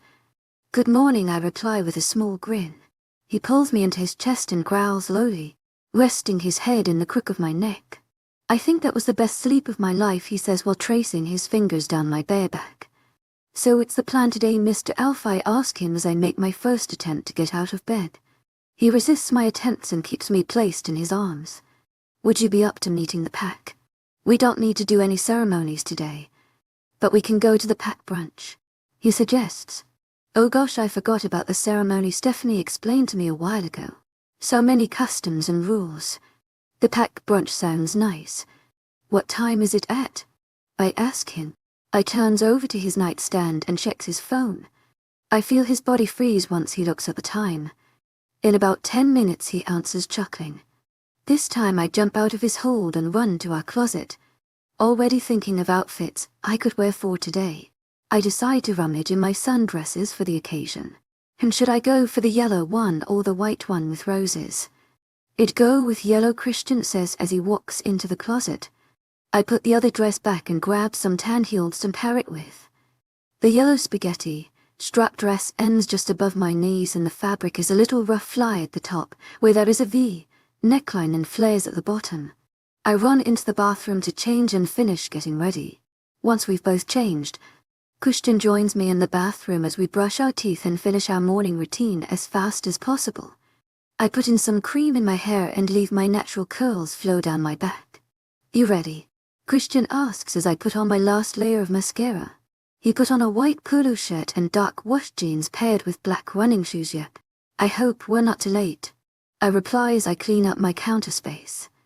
I walk towards the doorway where Christian is standing and he grabs my hand and makes me do a small spin for him. "You look beautiful. And so does your mark," he says as he kisses the spot on my neck when I finish my whirl. My body melts at his action and I hold on tightly to his arms, trying to hold my legs up. "I didn't even look," I exclaim. I rush back to the mirror to get a closer look and it is really beautiful. Almost like a tattoo. In the place he marked there's a big black wolf spot print on my upper collarbone. I gasp in awe at its beauty. I was never one for tattoos, but this one is definitely very special. "I love it," I say excitedly. He extends his hand once again towards me, flashing me a wide smile. "As much as I'd like to stay here all day with you, people are waiting to be fed," Christian says. I take his hand and we rush out of our bedroom to make our way to wherever the main dining hall is. "You don't have to be nervous, Leah. They already love you," Christian says as we descend the elevator. I assume he can hear my rapid heartbeat. I just don't want to make a wrong first impression. What if they don't want a human leading them? I reply nervously. Amelia, trust me. You have nothing to worry about. And if there was any problems, people would have to go through me, he says with his eyes locked in mine. I smile weakly at his comment and we debark from the elevator. He leads me down a hallway I've never seen before, and finally we stop in front of large wooded double doors. You ready, Angel? Christian asks as he puts his hand on the door handle. As ready as ill Eddie, I reply as I attempt to put on a brave face. Christian kisses my forehead lightly and finally opens the doors to the dining hall. As soon as we open the door, everyone stands up from their seats and looks in our direction. Good morning, Alpha and Luna, they all say in unison. Bow. Holy crap, am I ready for this? Good morning, Don Pride. You may sit. I would like to formally present to you your future, Luna, and my mate, Amelia. After brunch I invite everyone to meet in the backyard where we can all meet in a more organized manner, Christian announces. I attempt at my friendliest smile and wave to some of the pack members looking in my direction. I feel Christian tug slightly at my hand and he brings me to our table, where luckily everyone who I already know is sitting there. Welcome, Luna, Amelia Bentley says as we arrive. Christian pulls my chair for me to sit and then takes his own seat at the head of our table. OMG, your E marked it so pretty. Evelyn squeals as she notices the mark on my collarbone. I nod sheepishly and look over at Christian, who seems to be gazing at me with pride. Be the happy couple alone, he Justin says, trying to calm down an overexcited Evelyn. Everyone else smiles happily at the news and we start digging into our breakfast that constitutes of some pancakes. To my agent extraordinaire, Marianne Noble, heartfelt thanks for your unfailing patience, enthusiasm. Beans and bread. Do you guys have brunches like this every day? I ask them. On Saturdays, yes. We do bonfire Sundays, Jackson answers. Everyone inhales their over-filled plates. Meanwhile, I can barely finish mine. Hey Jackson, why don't Talia and Uncle Joey live on Packlands? I ask him. I've been curious about it for a while now. They do now, actually. We just used our second house when you guys first arrived. Before you feel guilty for us moving, my mom was more than happy to escape the pet grounds for a little while, so trust me, you guys did us a favor by staying for a bit. Jackson replies. I've got to say a big thank you to Joey for convincing your family to move here, Christian adds. And here we were so close to moving to Canada, I say jokingly. Dad was thinking about it because of the similar climate. But I knew I always wanted to live close to the beach. We all finish our breakfast and pack members slowly start leaving the room. I just need to make a quick call in my office. Then we can go outside together, Christian says to me as we all get up from our table. Sure, we'll meet you guys out there, I reply and say to everyone else. They all wave goodbye as we part ways. Christian and I make the short trek to his office hand in hand. As soon as we walk in, I make my way to the couch to sit while he makes his call. Hello, Alpha, Giovanni, Christian says as he dials the phone. He pauses for a moment before continuing his conversation. Yes, we would love for you to visit. An Alpha Aunt from Canada. He'll look into it before extending an invite. He pauses once more. We deeply appreciate your earlier role to help prepare for the convention, Alpha. See you in 3 weeks. He finishes his call. What kind of convention? I ask Christian as he finishes writing on his papers. Once every 2 years. A pack will hold an Alphas convention where we all get together to form alliances and sort out minor conflicts. This year, we are hosting it. It's with all the Alphas in North America, he explains as he walks over to me. I meet him halfway and we head to the door. How many people will be here? I ask him nervously. I'm going to guess here that I'm going to have to meet all the Alphas too. There's 90 for packs in North America, and each pack is represented by their Alpha, Luna and Gamma here. He replies. We exit the office and start walking towards the backfield. And we're hosting this year. How are you going to plan and find room for everyone? I ask him as in making the mouth out for 280 to people plus our entire pack already. Maybe I could help him out with this.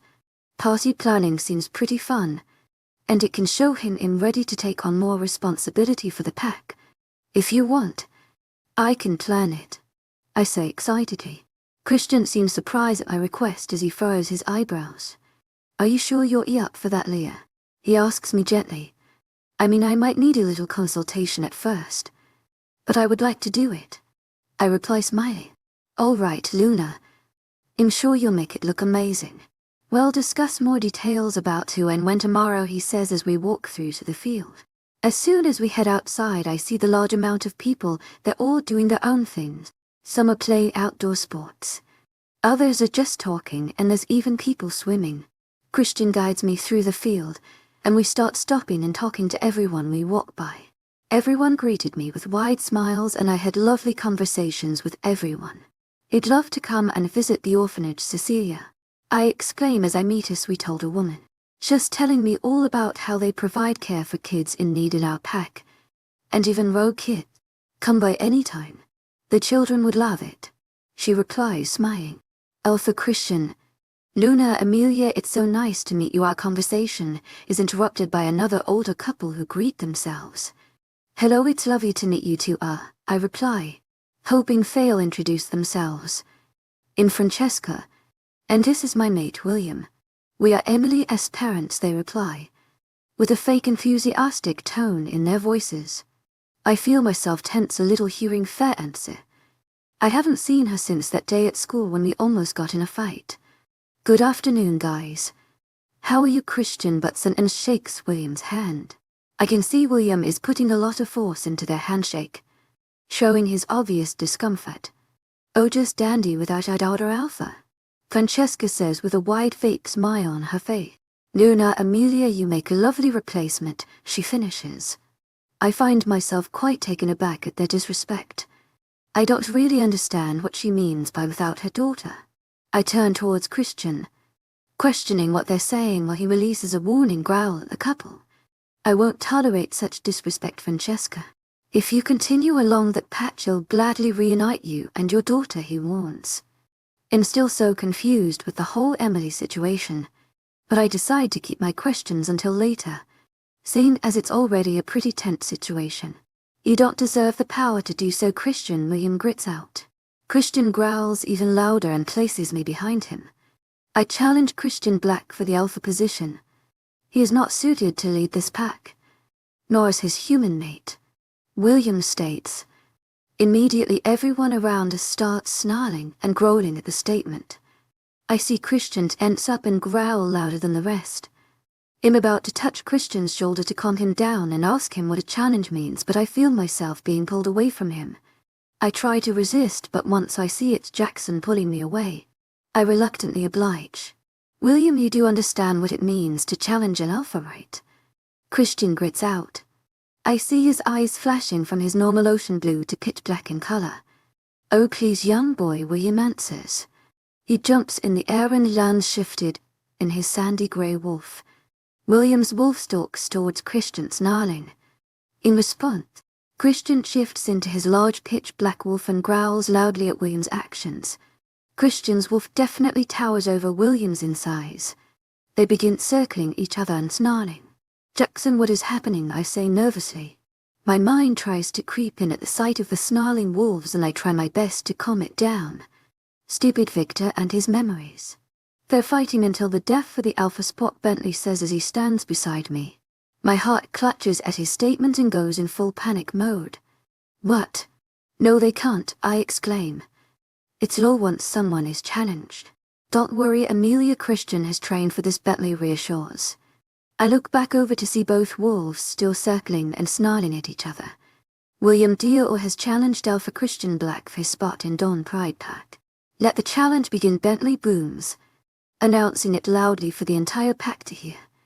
At Bentley's announcement, William's wolf pounces on Christian's and they start clawing at each other. Christian throws William off his back and William hits the ground hard on his back. Leah, are you okay watching this? Jackson whispers to me as I cling onto his hand. My nerves are starting to get the better of me from seeing them fighting. I shorten, leave him. You'll be okay, I whisper back. He nods and we both resume to watching the fight. William rolls back on his pose and once again pounces on Christian. It's weird that Christian isn't even fighting back, just playing on the defensive. Christian easily dodges the attack and William flies right past him. Christian needs to realize he isn't giving up, Bentley mutters as he watches the fight. What do you mean? I ask him. Christian doesn't want to kill him. I cheers, hoping William will surrender. Bentley clarifies. William lunges once more at Christian and manages to get a small nip at his back. Christian turns and pounces in William in return. He bites down hard on William's neck, causing him to whimper. Christian then lets go and growls loudly at him. Achias asking William to submit. Jackson clarifies. William seems to do nothing at Christian's growl, so Christian tackles him down. William is vulnerable, lying on his back with Christian growling on top of him. William scratches Christian's stomach, causing some blood to draw, but Christian quickly retaliates and bites down his neck even harder. After a few seconds, William's body falls limp. Christian turns to the rest of us and growls once more. Everyone around us bows in his direction, submitting to his wolf. Alpha Christian, they all say in unison. Christian's wolf walks past everyone else and walks towards Jackson, Bentley and me. His wolf is tall as my shoulders, so he seems pretty intimidating about now. Christian lightly presses his snout on the palm of my hand and I slowly raise my hand to pet his head. He growls slowly and I instantly take my hand back, unsure of what's going on. You guys go on a walk for a bit. He needs to cool down later. He would never hurt you, Jackson says. I nod my head and look back at Christian, his eyes still pitch black. He starts walking past me and motions for me to follow. I wave bye to the guys and catch up to following Christian down a path in the woods. I'm sorry you had to see that, Angel, I hear a voice in my mind say. It sounds just like Christian. I jump hearing the voice and look at Christian questionably. Now that I've marked you, we can mind link. I hear the voice say again. You're talking to me in my head? I ask out loud. He replies with his big wolf head nodding. Can I talk to you too? I ask him. Yes, I'll teach you later, he says in my mind. I'm amazed by how cool this is. Christian leads me down the forest until we enter a clearing of a lavender field. I gasp at the beautiful sight in front of me. Christian lies down in the field of lavender and I sit beside him. What happened back there? Where's Emily? I ask him as I pet his head. William saw me unfit as an alpha and challenged me for my position. As for Emily, she was banished from the pack a while ago. Her behavior was super disrespectful and I had warned her the consequences if she didn't smarten up. But she defied me. She's now a rogue. Emily as parents were never much of a problem until now. Christian replies in my mind. I nod to him as a response. It's really unfortunate for her, but she did dig her own grave if Christian told her what would happen. Plus she treated Eleanor like absolute shit. So what do wolves do for fun? Hunt. Play fetch. I ask Christian as he lies his head on my lap. He huffs at my last statement. We're not dogs, but we do go on an occasional hunt. We mostly run and fight in our wolf forms. He replies. I notice his eyes have returned to the familiar blue. So at least Taichi is calmed down enough. The pack is so nice, Christian. I can't believe how welcoming everyone was. I say as I trace circles around his big ears. They loved you. If only you heard the things that were going through my mind, Link. He responds. I smile widely at him hearing his words. I decide to jump up and explore the lavender field, running down the rows. Christian's wolf perks up and I hear his heavy paws following close behind. What game are you playing, little mate? He says through the mind link. I decide to run through the lavender stalks, to try and hide from him. Your attempt to hide is admirable, Angel, but I could smell you from a mile away, Christian says in my mind once more. I turn around and see his big head staring right at me. I shriek and run from my spot, attempting to escape from him. In a matter of seconds I notice him jogging beside me through the fields. After a few minutes, my legs start to get a little sore. I slow down into a walk. I think I need to start working out again. I've lost all my strength, I say as we make our way back through the forest. We'll talk about it with Drive. Denver first. I'm sure your dad will be happy to see you in the gym again too. Christian replies.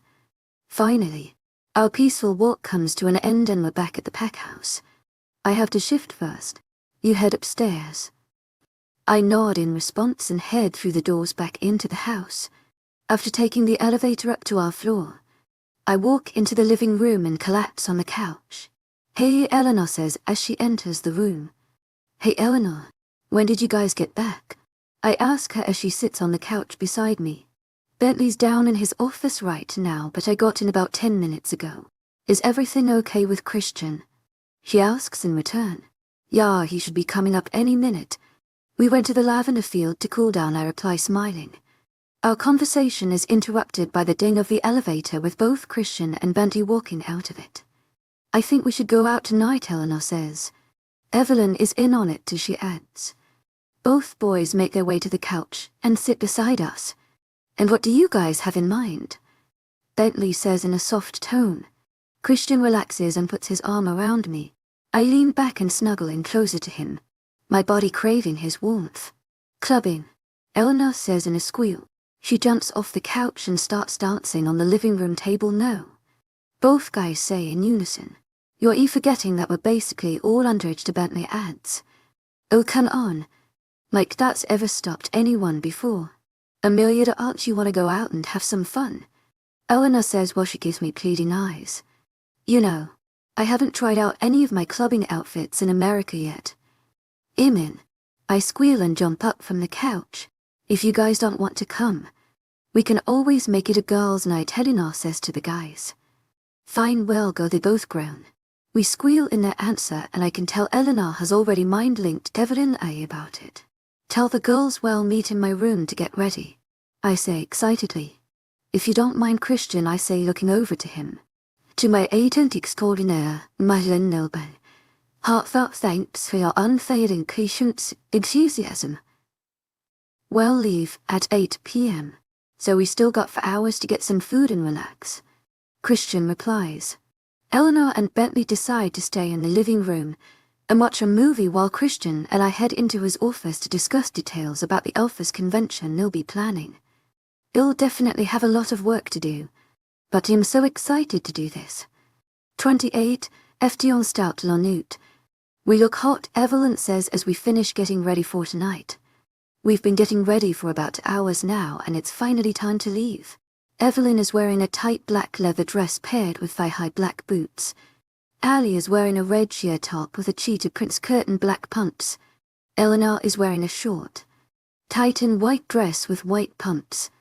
I've straightened my long golden hair and put it in a high ponytail, and Evelyn did a cat. I look on me. I decided to wear a hot pink two-piece. A cropped top with a sweetheart neckline and a short leather-like material skirt. I've paired the outfit with black pumps and a diamond choker. I'm not used to dressing up this much. But I have to agree with Evelyn. We all look hot. How much you want to bet the guys are going to try to make us stay honed? And Maite says, snickering. For the last 10 minutes we've been taking pictures and selfies of each other. No way in hell investing on that. Amelia, you're in charge of making sure we can go out. Christian is the only one who can use his alpha powers, Evelyn reminds me. It was predetermined in that if the guys start whining about going out that I had to. And I quote back my eyelashes and shake my booty in front of Christian and just praying I won't actually have to do it. Yeah. Either way they can't tell us what to do. We look hot and I want to have fun tonight, I reply as we start cleaning up the makeup on my bathroom counter. Hair straighteners, curlers, mascara and all types of products was scattered over the counter. The boys are getting impatient. Bentley just mind-linked me. Time to blow some minds, ladies, Eleanor says as we put away the last product left on the counter. Let's put on a wager. Whoever S-mate tries to get us to stay home first, they'll have to buy the first round of shots, Sally says as we edge them. We're meeting the guys out in front since they went to get the cars. Deal. Just a nose not to tempt the beast, Evelyn says, snickering. We all step onto the elevator and make our way to the ground floor. No mind linking to tell mates of this wager. I clarify as we walk off the elevator. I practiced a little bit of mind linking with Christian before, but I still haven't fully gotten the hang of it. Finally we walk out the front door and I see the guys standing in front of the sports cars, all laughing together. As soon as I shut the door behind me and all of us walk out, all four heads turn towards us and the guys go dead silent. With wide smirks, we walk down to the driveway and meet up with the guys. Justin says first. Evelyn giggles at his stuttering and kisses him on the cheek. Fuck the club, Eleanor. I don't want you going out looking like that, Bentley says as he pulls Eleanor to his chest. Ali, Evelyn and I jump and cry in victory, as Eleanor will be buying our first round of shots. Leah, as incredibly gorgeous as you look. I agree with Bentley. We can watch a movie or something, Christian says as he takes in my appearance. I notice the slight shift of pitch black in his eyes. Alpha. We're going out. I reply with an ever wider grin. The girls have hyped me up so much for tonight. He'll probably dancing on tables. I need this night out. Not that I'm trying to repeat my mistakes, but to be a teenager again. Are we going to have to get leashes for you girls again, Jackson says with a sigh. Leashes. Wondering why they would use leashes on them in the past. My dear mate thought it would be fun to go for a walk all over to the Waffle House last time we went clubbing, Justin says as he rolls his eyes. We had a search party going on all night, only to find her with her face stuffed in waffle Christian finishes. No need to relive the past. Evelyn says, chuckling nervously. Besides, it's Eleanor and Amelia's first night out with us. I'm quite excited to see our fiery red head and French croissant in action, Evelyn finishes. Don't make me regret this, Christian says in a sigh. We end up splitting into cars, Eleanor. Bentley, Justin and Evelyn in one car. Me, Christian, Ali and Jackson in another. It only takes us about 20 minutes to arrive to the already packed club. Both Ali and I squeal in excitement as we pull into the parking lot and get out of the car. We rush over to Evelyn and Eleanor and link arms all together, leaving the guys to trail behind us.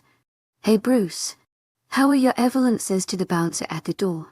Oh, my favorite little troublemaker. Glad to see you back. Nice to see you too, Bruce. The bouncer turns to look at Ali. We're glad to be back. Get ready for more of a show. This is Eleanor and Amelia, Ali says, motioning to us. Bruce grabs both me and Eleanor's hand and kisses it softly, earning growls of Bentley and Christian. Back off, guys. Trust me, Bruce would much rather be kissing you at the moment. Evelyn scowls at the guys. They retreat after hearing her statement and scratch the back of their heads awkwardly. I won't keep you here much longer. Have fun, Bruce says as he opens the door for us. We eagerly walk in. I gasp at how big the club is. I've been to my fair share of places, but this has got to be one of the biggest and nicest. Immediately, Ali pulls us to upstairs, where I presume is the VIP section based on the extra security. We walk up the neon-decorated stairs and eventually the girls led us to a big round booth. This place is amazing, I say, looking around. Their theme seems to be neon, as everything is either black or a neon color and decoration. It's definitely one of the funnest clubs around, Evelyn points out. The boys catch up with us and make their way to the booth. So Eleanor, first round on you, Ali says with a smirk. Eleanor rolls her eyes and grabs my arm to help her with the drinks. We both make our way to the bar and order 10 shots of tequila. 10 because Eleanor and I decided to take one at the bar before going back to the table. To our new family I toast as we stand at the bar. We both gulp down the shot and bite down on a lime. As soon as we finish, we grab the last 8 and make our way back to the table. We both place the tray on the table and slide back into the booth. To my agent extraordinaire, Madeleine Nilben, heartfelt thanks for your unfailing patience, enthusiasm. I exclaims as we all hold up our glasses and gulp them back. Shot count, Evelyn, 1 Eleanor, 2. Me to Christian, 1 Justin, 1 Bentley, 1 Jackson, 1 Axon, 1. I watch Christian take the shot with ease. Maybe HES not as much of a perfect role model as Letton. Your okay being here, right? He whispers in my ear, with a small amount of concern in his eyes. My guess is HES referring to my history, yes. I know it's just one night of fun, I reply back to him. He seems satisfied with my answer as he flashes me a smile and puts his arm around me. We sit and chat for a little while. The boys ordered some beer and us girls stuck to tequila. After 3 more shots each, we finally got up to dance. Ali, Evelyn, Eleanor and I made our way to the center of the crowd, swaying our hips to the upbeat music. We danced for about 3 songs until we lingered to the bar once more. All right, now it's time to get to business, Evelyn says as we stand at our group cleaning on the counter. We don't get to go out very often, so when we do, we make it worthwhile. We have a competition for the most drinks we can take between Allie and me. But now it will be all 4 of us. The person who wins gets all their drinks paid for by the losers, Evelyn explains. So much for taking it easy tonight. Unfortunately for them when Amelia is challenged. She never loses, Him and I say excitedly. Eleanor quickly nods in agreement and we order to other rounds of shots. Shot count, Evelyn 6, Eleanor 7, me 7, Christian to Justin 3, Bentley to Allie 6, Jackson. After finishing our drinks, we walk back to the booth. As we walk over, I see 3 other blonde girls standing with our guys. I am not one to get jealous and I fully trust Christian, however a growling Evelyn and Ella tells me this won't be good. Allie and I push the girls behind us as we attempt to walk to the booth in a graceful manner. Yeah, we have an apartment just across the street if you guys want to come over, I hear one of the blonde girls says. We walk over. By now Evelyn is squeezing my hand so tight, Tim worried it's going to bruise. Even Allie seems to be a bit more on edge as we see the girls more clearly. They're definitely dressed to impress as they're wearing highly revealing clothes and caked on faces. Hey guys, I say, smiling. Allie, Eleanor and Devlin standing tensely behind me. All the guys look over from the blonde girls to see us. We saw them first. Get lost, you tramp, one of the blonde girls turns to say to me as she sends me a full-on death stare. I'm quite taken aback at her assertiveness, but I'm not one to get pushes around. Look, the guys you're talking to right here are our boyfriends. I motion to the borderline, snarling Eleanor, Evelyn and Allie behind me. There's tons of people in this club, so I'm sure you can all find someone else to talk with. I'll kindly disregard your choice of words. For your sake, I warn the girl as nicely as possible. I'm trying to have a nice night tonight, prefer not to have to beat a girl's ass in my tipsy state. As if you could get a guy like him. CM on guys, let's go back to our apartment, she says as she goes to grab Christian's arm. Another girl goes to grab Justin, but Evelyn is quick to catch her hand before she touches him. I'm not as nice as my dear friend over here. Scram, Evelyn says in a snarl. The girl who went to grab Justin's arm quickly retreats as a sense of nervousness grows on her face. My girlfriend is more than deserving of me. Now please leave us be, Christian warns as the girl tries to pull him with her. He retreats instantly and so does the girl at his statement. All 3 girls scowl and storm off from our booth. I can't help but giggle a little at the whole situation. Is that the alcohol talking? Probably. Wanna dance? Christian asks as he gets up from the booth. I nod in excitement and he leads me to the dance floor. Allie, Evelyn and Eleanor decide to sit down for a bit instead. As soon as we get to the center of the dance floor, Christiana and I begin dance together. His hands roam all down my body as I grind on his little friend. Back in Paris during my party days, I had a friend that taught me quite a few moves for clubbing, and right now, I'm very grateful. We get lost in the music as our bodies move swiftly with one another. After a small make-out session and some more dancing, I feel my bladder urging me to empty it. Bathroom, I say to Christian. He nods in understanding and he follows me to the hall where the bathrooms are. I quickly go inside and do my business. After washing my hands and fixing a couple straight ends in my hair, I walk back out of the bathroom, feeling the alcohol more than ever. I am determined to win tonight though, so I got to keep going. You're good? Christian asks as I meet back up with him outside the bathroom. Let's go to the bar, I say excitedly as I plant a quick kiss on his cheek. I think you're okay, Leah, he says, chuckling as I drag him across the dance floor. I've got to win the bet. CM on, do some with me, I exclaim as I stumble a little on my feet. Christian's arms wrap around me instantly as he catches me before I fall. Of course my sister told you about that. I'll only drink with you if you promise to drink some water as well, Christian compromises. I nod smiling and we finally reach the bar. 6 shots, I yell to the bartender, and a water, Christian adds as he rolls his eyes. In a matter of seconds, all 6 shots. A glass of water, Some salt and limes are in front of us. Since logic was out of the window at this point, I decide to put the salt on my skin and stick the lime in my mouth. Motioning for Christian to do to body shots, we finish all 6 shots and end up in another heated takeout session, even though I interrupt with giggling most of the time. Not my fault drinks make me happy. To my agent extraordinaire, Madeleine Nilbay, heartfelt thanks for your unfailing patience, enthusiasm. You got Xavier riled up enough, Christian says as our lips part. I notice his eyes darkening slightly and I giggle once more. T, thanks you for coming, T. Tonight, I say as I kiss him on the jaw. Honestly, it's pretty nice to be out, he replies with another smile. Christian holds me tightly as we make our way back to the booth. I've begun to stumble a lot more with my heels. Shot count, Evelyn, 8 Eleanor, 9 me, 10 Christian, 5. Justin for Bentley to Allie, 7 Jackson, for my little croissant where you are. Evelyn says as she sees Christian and I walking towards the table. She jumps up from the booth and throws herself in my arms, causing both of us to giggle like crazy. Let's go dancing again. My body needs to move. Eleanor says excitedly as she jumps up as well. Please, Leah, just drink the water first, Christian, please, before the girls drag me off. I nod and chug the water down to Christian's delight. Everyone lets out a small chuckle as I slam the water down on the table and wipe my lips. Christian kisses my head lightly and all the girls drag me back to the dance floor. Somewhere in the mix, Ellen and I manage to get us another 2 shots each and we down them easily. I exclaim as 7-Eleven by Beyoncé is playing loudly throughout the club. I run over to the table and stumble slightly as I start getting up on it.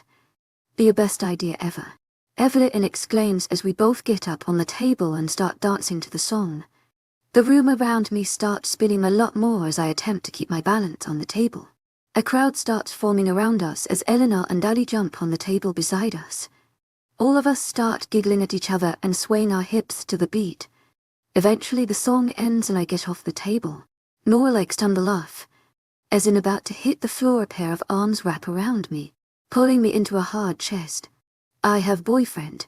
I spit out as I attempt to free myself from the stranger's hold. I turn around quickly to see a very dark-eyed Christian smirking at me. Luckily, I'm the boyfriend, he replies as he kisses me deeply.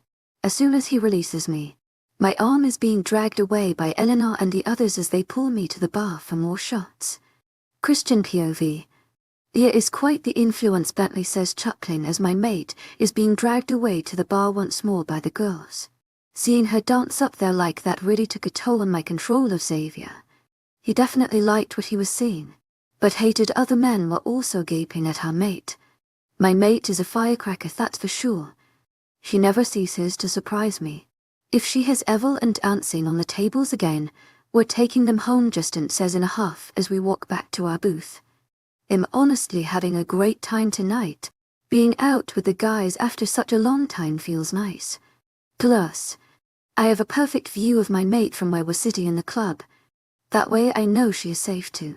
I just hope the girls don't go crazy on her. Amelia is only human, so I'm sure her tolerance is much lower. Let's just hope no guy make any move on our mates tonight, Bentley adds. We've been taking care of our mates throughout the night. But there could always be that dumb ass who doesn't fear for his life. Gotten more beer? Jackson says as he sits back down at our booth. We all take them from his hands and chug them down.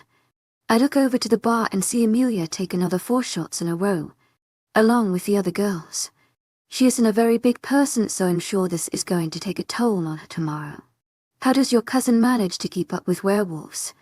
Justin says as he too looks over at the girls. Honestly, I don't even know. Jackson replies. She's definitely not making us breakfast tomorrow though, boys, he adds. We all chuckle lightly at his statement. Allie, Eleanor and my sister walk to the dance floor, meanwhile Amelia walks back to our booth. Hello, Wolfie alpha boy, Amelia says as she walks to our table giggling, before she can stumble some more. I hold her waist and get her to sit beside me. Leah, you want some water or something? Jackson asks, concerned as he takes in Amelia as awareness. Nope, she says as she over-exaggerates the P sound. Tequila shots, she adds as she turns towards the girls holding a tray of shots. All of the guys groan and Amelia grins at them mischievously. Taking a shot with Darboys, ease, she says, slurring. Okay, I've let her have fun. I don't want my mate to have alcohol poisoning. This will be her last shot. The waitress hands to each of us and I slip her a $10 tip as she leaves the table. Barney Petty, she says as she downs her 2 shots. We all follow her lead and the glasses stay empty on our table. After her shots, Amelia leans back and rests, her head on my arm. I can tell through the mate bond chest getting pretty tired. Are you guys ready to head back? I say to everyone at the booth, and all the guys nod eagerly. Justin walks over to the dance floor to get the girls while I pay for all the drinks at our table. As soon as the girls get back, whom all seem pretty tipsy, Amelia perks back up again. Tequila, she exclaims as she jumps up from the booth. The girls all nod and attempt to go back to the bar. Justin, Bentley, Jackson and I grab our mates before they can run and we slowly make our way out of the bar. Amelia trips and stumbles at almost every step, resulting in me carrying her bridal style out of the club. I wouldn't want this to be a regular occurrence, but my wolf and I don't mind taking care of Amelia in her drunken state. I slowly place her in the passenger seat beside me. Meanwhile, Bentley and Eleanor get in the back. Christian is turned on Amelia, says, giggling as I pull the car out of the parking lot. I send her a hard glare, trying to regain more control over my wolf. Well, my black eyes. I hear Bentley and Eleanor snicker in the back. Why is that, Leah? Eleanor says teasingly. Black, she says, giggling again. Both Bentley and Eleanor start laughing as well. I scoff and roll my eyes. Amelia reaches her arm over and brushes my hair back on my head. I gently take her hand and place it on her lap. In driving and I cannot be distracted with my human mate in my car. Eleanor, Amelia says as she turns to face the half-asleep couple in the back. Does Bentley eyes turn black to and start giggling again? I push her back gently on the seat, attempting to keep her from moving too much. No kiss go golden. Isn't that right, Bentley? Eleanor answers with a giggle. I also snicker at the conversation. It's very rare for other wolves to talk about personal things like this with someone other than their mate. Leah, let's play the quiet game, he says, attempting to change the conversation topic. After another 5 minutes of Amelia's questioning, we finally get back to the pack house. Bentley helps a slightly tipsy Eleanor inside and I open the door to help Amelia. The second the door opens, she jumps up from her seat and into my arms.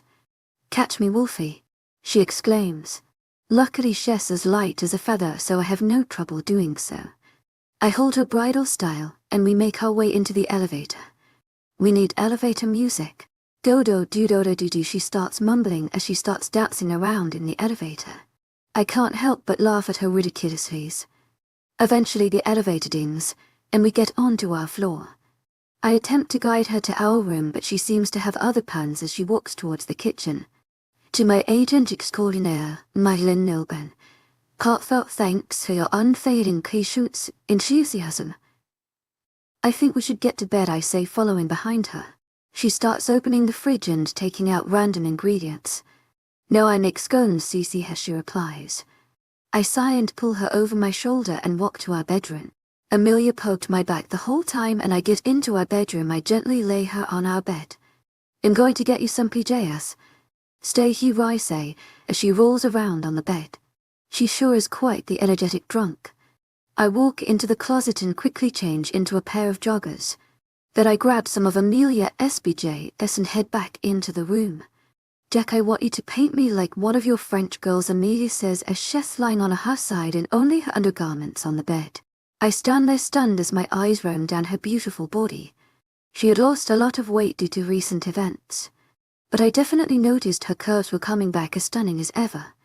Amelia stares at me seriously for another few seconds before erupting in laughter at her fanatics. Here, Leah, change, I say, as I hand her the clothes.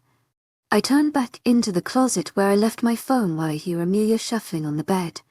When I come back into the room, Amelia has her pajamas on, but now she's lying straight on her back on the bed staring at the ceiling. To my agent extraordinaire, Madeline Nilben, heartfelt thanks for your unfailing patience, enthusiasm. I feel like I was a bird in my past life. If I was a bird, would you be a bird? She asks me as she leans in my direction. If your ear birding a bird, I reply, understanding what she's referencing to. Evelyn had me and the guys watch The Notebook a million times. I crawl into bed after turning off all the lights and hand a water bottle to Amelia from our mini fridge. She reluctantly takes it and drinks about half before putting it down. I love you, she says as she leans over to cuddle with me. I wrap my arms tightly around her, inhaling her sweet scent. Can we have a dance party? I asks, giggling. A smile grows on my face hearing her silliness. Maybe tomorrow. Aren't you tired? I ask her as I pull the elastic out of her hair. Her long locks fall out of her high ponytail and I brush my fingers through her hair, attempting to break through the knots. No, Amelia, silly. Not tired, she says, giggling once more. Of course Amelia would pull out dad jokes in her intoxicated state. How are you sober, or she says as she hums against my chest. Werewolves have a much higher threshold for alcohol. I think my sister forgot to mention that when you try to keep up with them, I explain. She simply nods and starts tracing her fingers on my bare chest. I like mango when I'm hungover, she whispers as she nestles up closer to my body. My wolf loves her affectionate side. And so do I. She always seems so calm and composed. I think she doesn't even need me. I love when she's affectionate and depends on me. Taking care of her is my duty as her mate. That seems to be her last sentence of the night as I hear her heart rate and breathing steady, meaning she's finally asleep. I kiss my beautiful mate on her forehead and finally close my eyes as well. Alpha, there's another bouquet of white lilies at the border, along with a picture of Luna Wesley, the head warrior of the North Border. Mind links me. I sign and growl lowly at the interruption of being with my mate, Victor, and his fucking games. I slowly get out of bed, making sure not to wake up there. I throw on a black shirt and some running shoes, while placing some Advil and another bottle of water on Amelia's nightstand. After kissing her on her cheek, I get up and leave the bedroom, off to deal with another problem. 29. On Attack in APU Christian POV. This is the third fucking time Victor has one of his rogue minions leave white lilies and a picture of my mate by our border. Tonight was a picture of her from when she was taken, and it was goddess awful to look at. It's currently for Anne and I, along with other warriors, are scouting the perimeter for any sightings of the culprit. To my agent extraordinaire, Madeleine Nilben, heartfelt thanks for your unfailing patience, enthusiasm. The security footage is ready. Wesley Mind links me from the Northern Border office post. I turn my wolf around from the hunt and run back towards the office. I shift quickly and throw on my jogging pants before entering the office. Good morning, guys, I say in a light tone as I walk into the video room. Wesley, along with our tech guy Titus, chuckle lightly at my sarcasm. Titus presses play on the video, and we all watch to see who the person was leaving the flowers. After a few seconds of nothing, a person comes into view. They're wearing a cloak as they put down the flowers in the picture, and as they leave they finally look up and... Of course Emily would seek to help my enemy. I growl lowly at the recognition. If you see her again, take her to the cells. I don't care if it isn't on packed grounds. I grit out. They'll send out pictures of her to all the surrounding packs as well. Thank you for your time, warriors, I add. Both warriors nod and finish writing down the paperwork.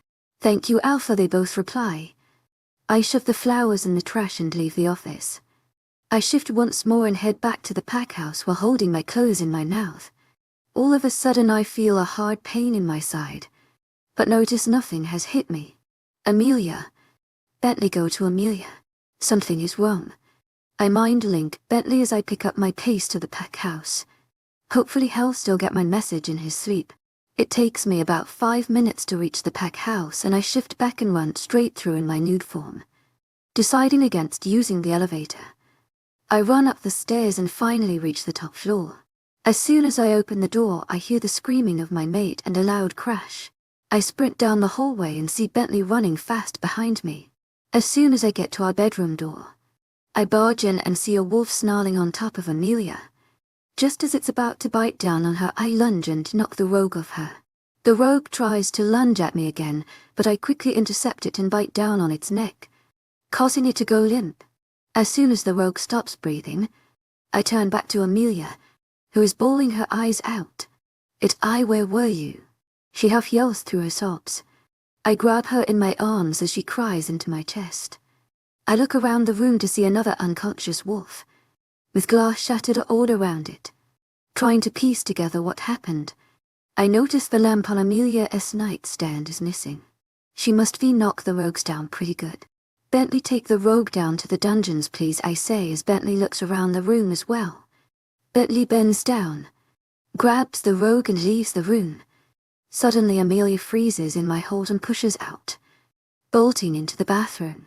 I hurry after her and attempt to hold back her hair as she empties her stomach in the bowl.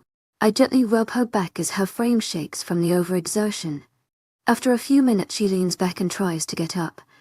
I scoop her in my arms and bring her back onto our bed. As soon as she lies back down, I hand her the water bottle and some Advil, which she gladly takes. They try to kill me, she whispers. I pull her back into my arms as I feel Xavier stir for control. Oh my God, did I kill one, she gasps as she looks down at the shattered glass on the floor. No, it's just unconscious. Are you hurt? I ask her, attempting to scan her for injuries. I remember when I felt my side in pain, I quickly lift up her shirt to see a very dark bruise already forming and I release a low growl at the sight. The whole thing was a bloody trap. I try to trace my hand on it but she winces and whimpers lowly. I'm here, nothing is going to happen to you. There was a problem at the border. I start rambling as I hear her heart rate pick up and she starts panicking again. I pull her closer to my chest and trace circles in her back attempting to soothe her. As I cradle her in my arms, I also notice the balcony door as completely shattered. Great, now we have to fix this too. See, can I come in? I see Eleanor at the door with a blanket wrapped around her. I nod and she comes to sit by my mate and I on the bed. Sorry, it's just Bentley told me what happened and I didn't want to be alone. She starts rambling and I cut her off.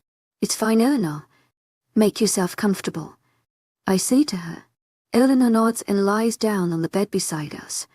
Immerse is still nestled in my chest as I hear her breathing becoming more steady. I'm going to have warriors come and stay with you in Evelyness from my mind linked to Eleanor. Eleanor links back, motioning to Immerse. A little bruised, but I think more freaked out than anything. I link back.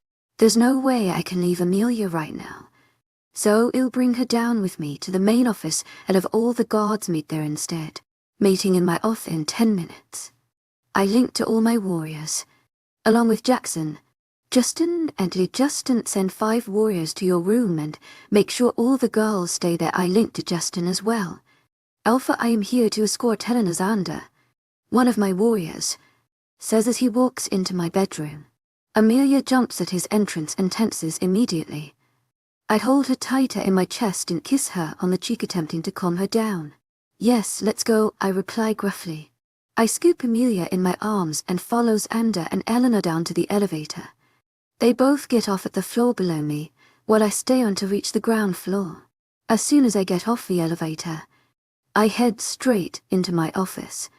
Immerse, in Hero K, nothing is going to happen, I whisper to her as I lay her down on my couch in the office. I was having a nightmare, Christian. That I wake up and another wolf is trying to kill me. God, my head hurts. Immerse exclaims as she rubs her forehead. No wonder she's so spooked out. Goddess, will I get my hands on Victor? I'm sorry I've failed you, Leah, I say sadly. My own mate was having a nightmare and I was there for her. My mate almost got killed and I was fucking there for her. You saved me, Christian, she whispers. She reaches her hands up and I pull her into a hug. Luckily her heart rate is finally slowing back down again. I need to get you ice. Do you need anything else? I ask her as I release her and lay her back down on the couch and cover her with a blanket and pillows. Water and mango, she replies. I guess she was lying saying she needed mangoes when she was hungover earlier this evening. Can you bring mango please? I mind link Jackson as I reach into my mini fridge and get water and some ice. What? Jackson mind links back. She needs mangoes for her hangover and I don't want to move her around too much, I explain to him through mind link. I'll get her some bread, to Jackson links back. After wrapping the ice, I make my way back to Immerse. It's going to be a bit cold, but it's just to put on your bruise. I explain as I lift her shirt and put on the ice pack. She shivers at first but eventually relaxes again as she gulps down the water. The warriors should be coming in soon to discuss security measures. Rest on the couch, okay? I ask her. She nods and yawns widely. I hear someone call for mangoes. Jackson says as he walks into my office. Amelia perks up and reaches her hands out for the bowl of mangoes which Jackson gives to her straight away. Are you okay, Millie? He asks her more seriously. Yeah, I think I'm just worn out now, she says in mid-chew. Jack nods understanding and takes a seat in the couch beside us. Xavier doesn't want Amelia away from us. And neither do I, so it looks like I'm going to be having this meeting on the couches. Luckily there should be enough room. Amelia finishes half her bowl of mangoes and hands me the bowl. You must be hungry too, she says as she lifts the fork to feed me one. I take the one mango and set the bowl on a nearby table. Amelia takes one last sip of water before lying back down on the couch. And on my lap. She woke up and I wasn't even there, I say to Jackson as I stroke my hand through sleeping Amelia's hair. You could have never known, Christian, Jackson replies in return. I only shrug at his comment. Eventually the door opens once again and luckily Amelia doesn't wake up. Justin, Wesley and all the other heads of boarders enter my office. Is Luna and Amelia all right? Jacob, the head warrior of the south border, asks as they all sit on the couches. It seems the stunt at the north border was a distraction for me to leave. 2 rogues broke into our bedroom and tried to kill her, I grit out. They all growl hearing that their Luna's life was threatened. We must discuss how the hell they got so far into the pack. Bentley is out searching for evidence right now. Amelia knocked out one of the rogues so we will be able to question him later. I explained to my warriors. How did Amelia knock out a rogue? Justin asks, stunned at the news. My guess is she threw one of our bedside lamps at it. Although I didn't fully ask her, I explain. My mate is quite the badass. I know tons of female wolves that would love just frozen in place if they woke up to being attacked like that. They got in at the northern border. Must have been while you guys were watching the security footage from before. Therefore now paying attention to what was happening at the present. 2 of our warriors are knocked out nearby, and another to right by the pack house. The wolves must have been good fighters to knock out 4 of our men, Bentley mind links me. As soon as the rogue wakes up he'll be there. Join us when you can, I link back to Bentley. I explain everything Bentley has told me to the warriors and we've decided to double our security lookouts. And assign personal guards to Amelia Sodi as well as add some more guards around the pack house. There was less wolves guarding the northern border at the time because we were all out searching for trails on the flowers, leaving the defense much weaker. Once our new plan was in place, all the warriors left in just Justin and I stayed to discuss more discreet matters. I think we have another traitor among us. How would the rogues know you weren't looking at the actual footage during the time they snuck through? Justin says with concern. The thought has crossed my mind, honestly. Being a traitor to your own pack is the worst thing you can do. I think so too. It has to be someone who works at the northern border, so that narrows down our search to about 70 people. It is not Wesley as part of the inner circle. I explain. As an alpha, I can establish people whom I call my inner circle, where if they were keeping anything from me or disloyal to me, they would lose their lives. It's a private ceremony I did with all my head border warriors and Beta, Delta, Dalmo after I became Alpha, where they pledge their loyalty. You'll go there in 2 days' time. As a random checkup, see if anything is out of the ordinary. Justin suggests, and I nod agreeing to his plan. As of now, we have to keep important information only through mind. Link to be sure, I add. Justin nods to my statement as well. I should get back to the girls. Let me know if you need anything, Justin says as he gets up from the couch. I wave goodbye to him as he exits the door and finally I can focus back on my sleeping mate. I gently brush her golden locks out of her face and trace my fingers along her soft skin. Good morning, she croaks out as she turns to look at me. Did the meeting happen? You slept right through it. We've resolved the issue and it won't be happening again, I reply. Have you slept yet? She asks me as she looks at me more intently. No, I answer softly. Christian, you need to sleep too. Do you have some free time now? She asks as she gets up and yawns. Yeah.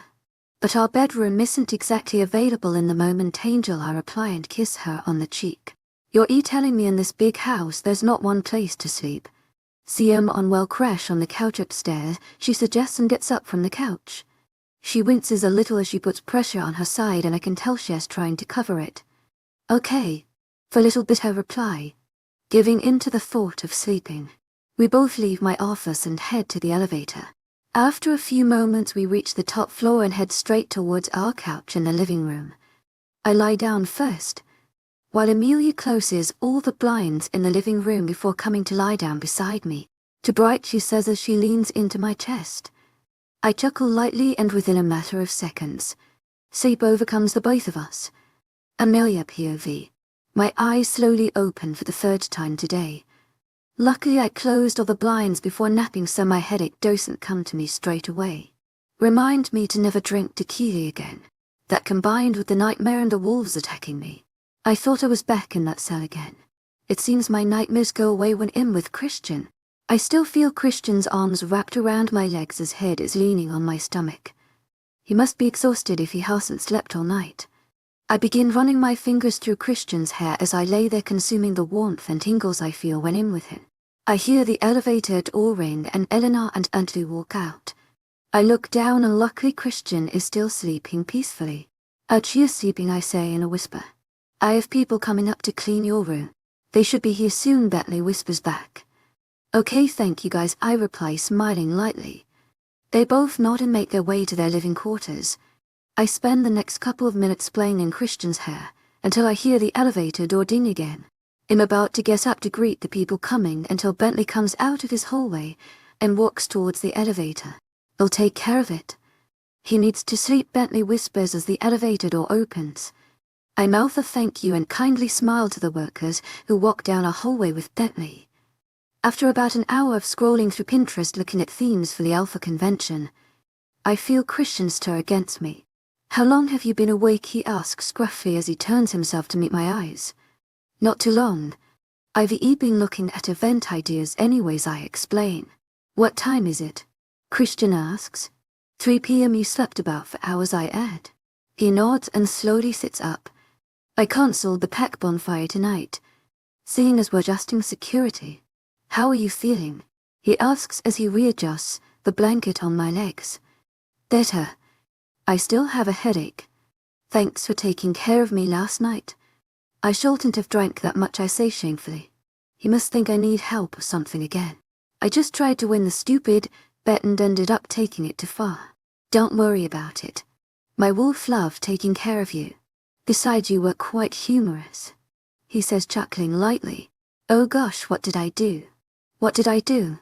I ask nervously. Nothing major. Talked about me being turned on. Referenced the Titanic in the Notebook. Possibly requested at Aunt's party as well, he explains with a smirk. My cheeks heat up in embarrassment, and I try to hide my face in the blanket. Honestly though, don't worry about it. I had forgotten to mention werewolves have a much higher tolerance for alcohol, he adds as he pulls the blanket down and pecks my lips. Did anyone else get hurt? I ask him as I think about how those rogues even got so far in the territory. A few knocked out guards, but nothing serious. Are you hungry? Christian asks in return. I nod eagerly and he chuckles. We both get up from the couch and make our way into the kitchen. All right, Millie, well trained to hours a day. 4 times a week. You need to bring your strength back. Dad says, snickering as we get off the boxing mat. Last night Christian and I stayed in and slept most of the time. Dad had me up at 8 a.m. to be ready to train. And now it's finally 11 and training is over. My body feels a lot stronger, so I'm ready to get back in shape. Yeah, I know I'm out of shape. I say sarcastically as I wipe the sweat off my forehead. Dad had me doing cardio, fighting and weights, so my body is pretty dead. While I grab a bite to eat, Dad asks while he wipes down all the workout equipment we've used. Sure, I just have to shower first, I reply smiling. He nods and I make my way into the shower rooms and jump in. After about 20 minutes I finish my shower, throw on a pair of jeans with a white flowery top and put my damp hair in a high ponytail. I stuff all my gym clothes in my sports bag and walk out to the gym side of the building. You ready, Dad? I ask him when I find him in his office. He nods and gets up from his chair. I follow him out of the building and we jump in his truck. In leaving to get something to eat with my dad, I mind Christian as we pull out of the parking lot. I'm sure he'll be wondering why I've been at the gym for so long. Stay on packed grounds. He replies. It was tough enough convincing Christian I was safe enough to go to training alone. So I won't push it. I know him and his wolf are just worried about my safety considering the incident of yesterday morning. Is the breakfast place good? Dad asks as we approach the shop section of the territory. Yes. CRPS, I want crepes, I say excitedly. Dad chuckles as he pulls into the breakfast spot. We jump out of the car and get seated immediately in the restaurant. So how are you and Carrie doing? I ask him as we scan through the menus. We're getting along great, honestly. I made it official about a week ago, he replies. After everything that's happened, it warms my heart that Dad has found someone else he can depend on. That's amazing. Any new clients? I ask in return. There's one that wants me to go to Denmark in 2 weeks. But I'm still thinking about it, he explains. Oh, how I miss traveling. You should bring Carrie, I say excitedly. Welcome, Luna and Amelia. Warrior David, what can I get for you today? The waitress comes by. It's still pretty freaky how everyone addresses me. But Christian said it's a sign of respect, so I've decided to go along with it. Hey Caroline, how is school going? I ask her before giving my order. When I met her she explained she's doing online school to become an engineer and I thought it was so cool. Very good, Luna. I have my final exam in 2 weeks, she says as her eyes light up speaking about her passion. I wish you all the best. I reply smiling. You'll take a latte with a Nutella. Strawberry CRP, I add. Breakfast sandwich and green smoothie for me. Thanks, Dad says. She nods to our request and takes our menus. To fill in our orders, our brunch was really fun, and I had a great time catching up with Dad. When we finished, Dad dropped me off at the pack house and went back to the gym to train more of our warriors. As of right now on my schedule, I have 5 minutes until my meeting with the party planner for the Alpha Convention.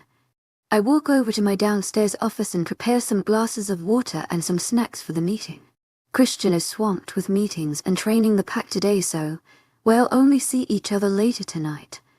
Hello, Luna and Amelia. I'm Ophelia, the party planner, a young woman says as she walks through my office door. I get up my chair and shake her hand to greet her. It's so nice to meet you, Ophelia. Thank you for coming, I say smiling at her. I motion for her to take a seat, while I return back to my office chair. It's an honor to help plan the Alpha Convention. My team is ecstatic, she says enthusiastically. So do you mind giving me more of a breakdown of the events that we will be planning?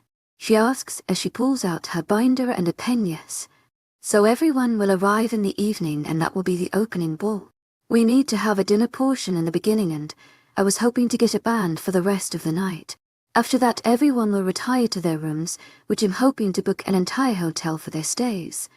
I've been looking at some close to pack lands. In the morning, there will be an open breakfast.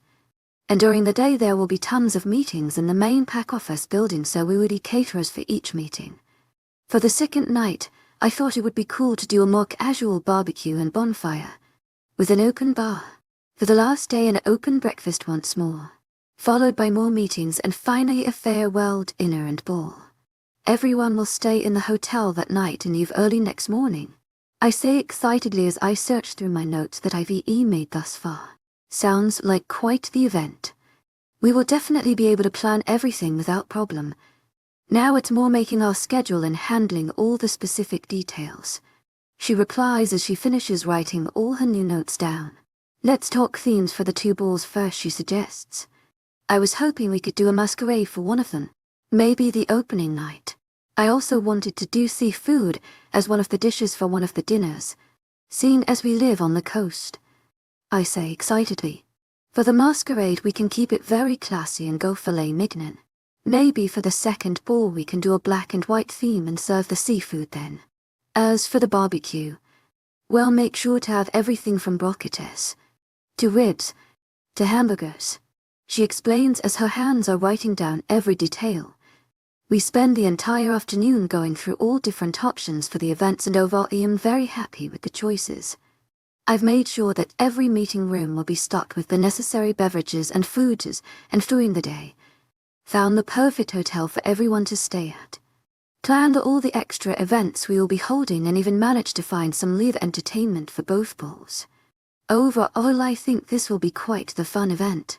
I was able to note down everything as well to show Christian to make sure he didn't want to add anything. By the end of our planning, my head definitely starts to hurt. There's just so much to think about. Who knew the colors of napkins were so important? Thank you so much for helping out, Ophelia. They'll be there bring an early every day before the convention to help you guys assemble everything. I say, smiling as she gets up to leave my office. It's almost dinner time right now and I'm starved. Of course, Luna, Amelia. I think this will be the best alpha convention yet, she says confidently. I hug her goodbye and she exits the office. I crash on my couch and sigh heavily. What a day. I gather all my folders and notes from today and leave my office, making my way up to the top floor of the pack house. My plan for tonight is to eat an amazing dinner, spend some time with Christian and then sleep like a little baby. At the glamorous prom, I was enjoying the dreamlike night in my carefully chosen dress. 30, no trouble, today is the day. Stephanie and Tobias are throwing us a backyard prom and I'm actually really excited, compared to my enthusiasm with the dress shopping. The girls and I have been in the spas all morning getting pampered, from nails to waxing and now doing our hair and makeup. It's been a hectic day so far.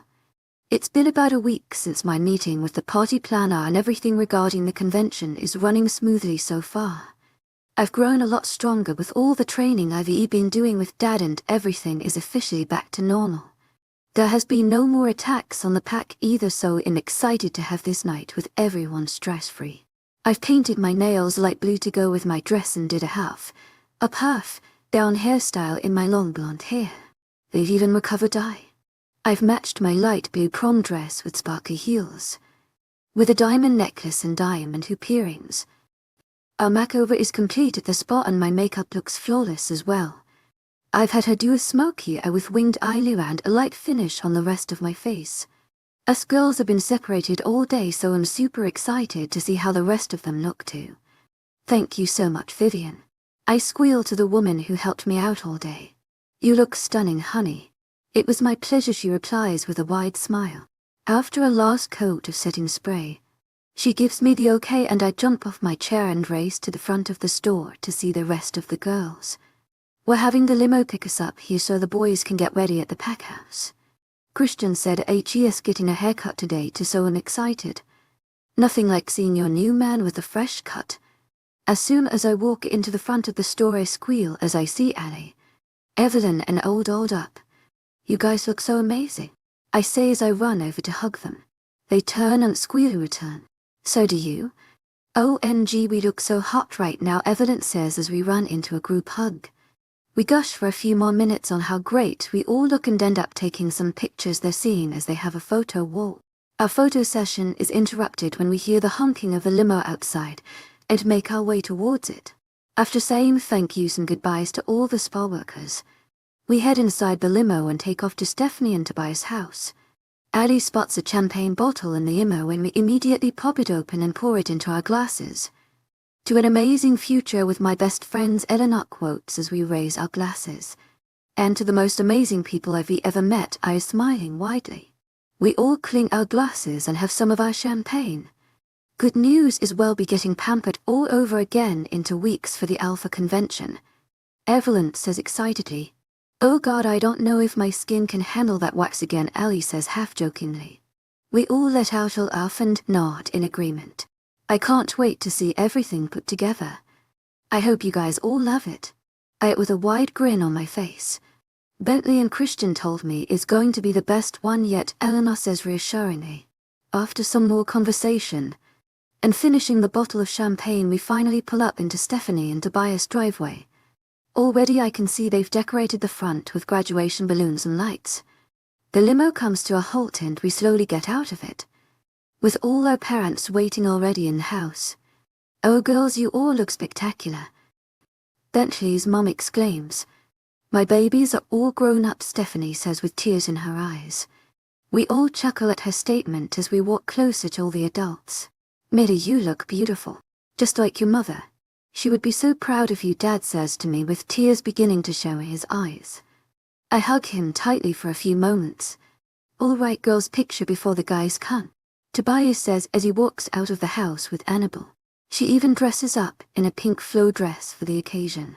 "I hope one day I can look as beautiful as you guys during my prom," she says as we stand together for pictures. Stephanie created a whole backdrop with grad balloons and streamers. "You'll look even better, butterfly," I say softly as we all start posing. Stephanie takes tons of pictures of us making serious faces, smiling and even being full-on goofy.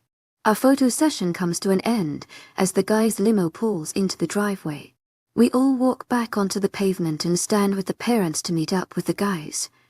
One by one the guys get out and meet up with each of us, and lastly Christian comes out of the limo. Yep, definitely digging the all-black suit, with a light blue tie and new haircut. He looks hot. Christian walks over to me and places a delicate kiss on my cheek. "You look breathtaking, Angel," he whispers in my ear as he places my corsage on my wrist. "You look pretty hot yourself," I reply, smiling widely. "Okay, more pictures, CM on kids." "Fiona," Ally's mom says. We all once again make our way in front of the backdrop. We take solo pictures, group pictures with all different combinations, family pictures and couple pictures. Christian and I took pictures in tons of different poses, varying from kissing to acting completely silly. I knew he was doing this for me, as he isn't into this type of stuff, but I was super appreciative in his effort. "Okay guys, on a count of 3, Melissa exclaims as the parents pull out their cameras to watch us throw our graduation caps that Carrie bought in the air. 1, we all yell in unison. We all throw out caps in the air and cheer loudly. Christian bends down and kisses me lightly on my lips at the occasion. I smile widely as we part and end up in a group hug with everyone. This is definitely going to be a moment to remember forever. Once all the pictures were done, we shared more cocktails with our parents in their front yard where we talked about old and new memories, enjoying each other's company. I remember when young Christian first started high school. His voice was going through puberty at the time, and Evelyn would bug him about it every chance she'd get the little mischievous thing. Anyways, I get a call from the principal in Christian's first day saying that he lost his shirt. Tobias and I could only wonder what the hell he was doing without a shirt to begin with. But surely enough, when we went to pick him up, he was half naked at school the whole day. Stephanie says as she recounts a story from their childhood. I could never imagine Christian with a high-pitched voice and young. Right when I met him, he was definitely a fully grown man with quite the deep voice. It's caused Jackson aired me to throw my shirt out of the science class window. I got $5 from losing my shirt. Christian explains, and we all start laughing. Once the sun started setting, the parents ended up going home and Stephanie led us to the back of the house. She boarded up an entire section and decorated it with balloon lights. There was a small drink and food table, and some speakers for music. Thank you so much, Stephanie and Tobias. You've outdone yourselves, I say as we all look around their backyard where they've created our prom space. No thank you. Stephanie had a blast planning everything, Tobias says, smiling. They both excuse themselves and leave the rest of us in the backyard to continue our party. Who would all thought we'd get here, boys? Justin says as he opens up a bottle of champagne for us. He pours each of us a glass before setting the bottle down on the table again. It feels like just yesterday we were shifting for the first time, Bentley adds. What's it like? I ask curiously. I've always wondered how it must feel for your body to morph forms completely. Absolute hell for the first time. Imagine someone breaking each and every one of your bones individually throughout a long period of time. But the more you practice, the less it hurts. Nowadays it doesn't hurt at all, Evelyn explains, and my eyes widen in shock. I sure am glad you're not a werewolf after all. Who remembers when Justin found out Evelyn was his mate? Hallie says, laughing at the memory. It must have been really nice to grow up all together like they did. I envy them at times for that. Telling Christian was probably the most stressful moment of my life. Justin replies, half chuckling. Christian only snickers at his comment. One of my best friends being mated to my twin sister wasn't exactly something I was expecting. I'm sorry for punching you, Christian says, and I turned to him in shock. He punched the poor guy because his sister was Justin's mate. You punched him? I ask, surprised. He knocked me out with one blow. He was going to send me to the cells if it wasn't for Stephanie controlling him. Justin says, and they all laugh at the situation.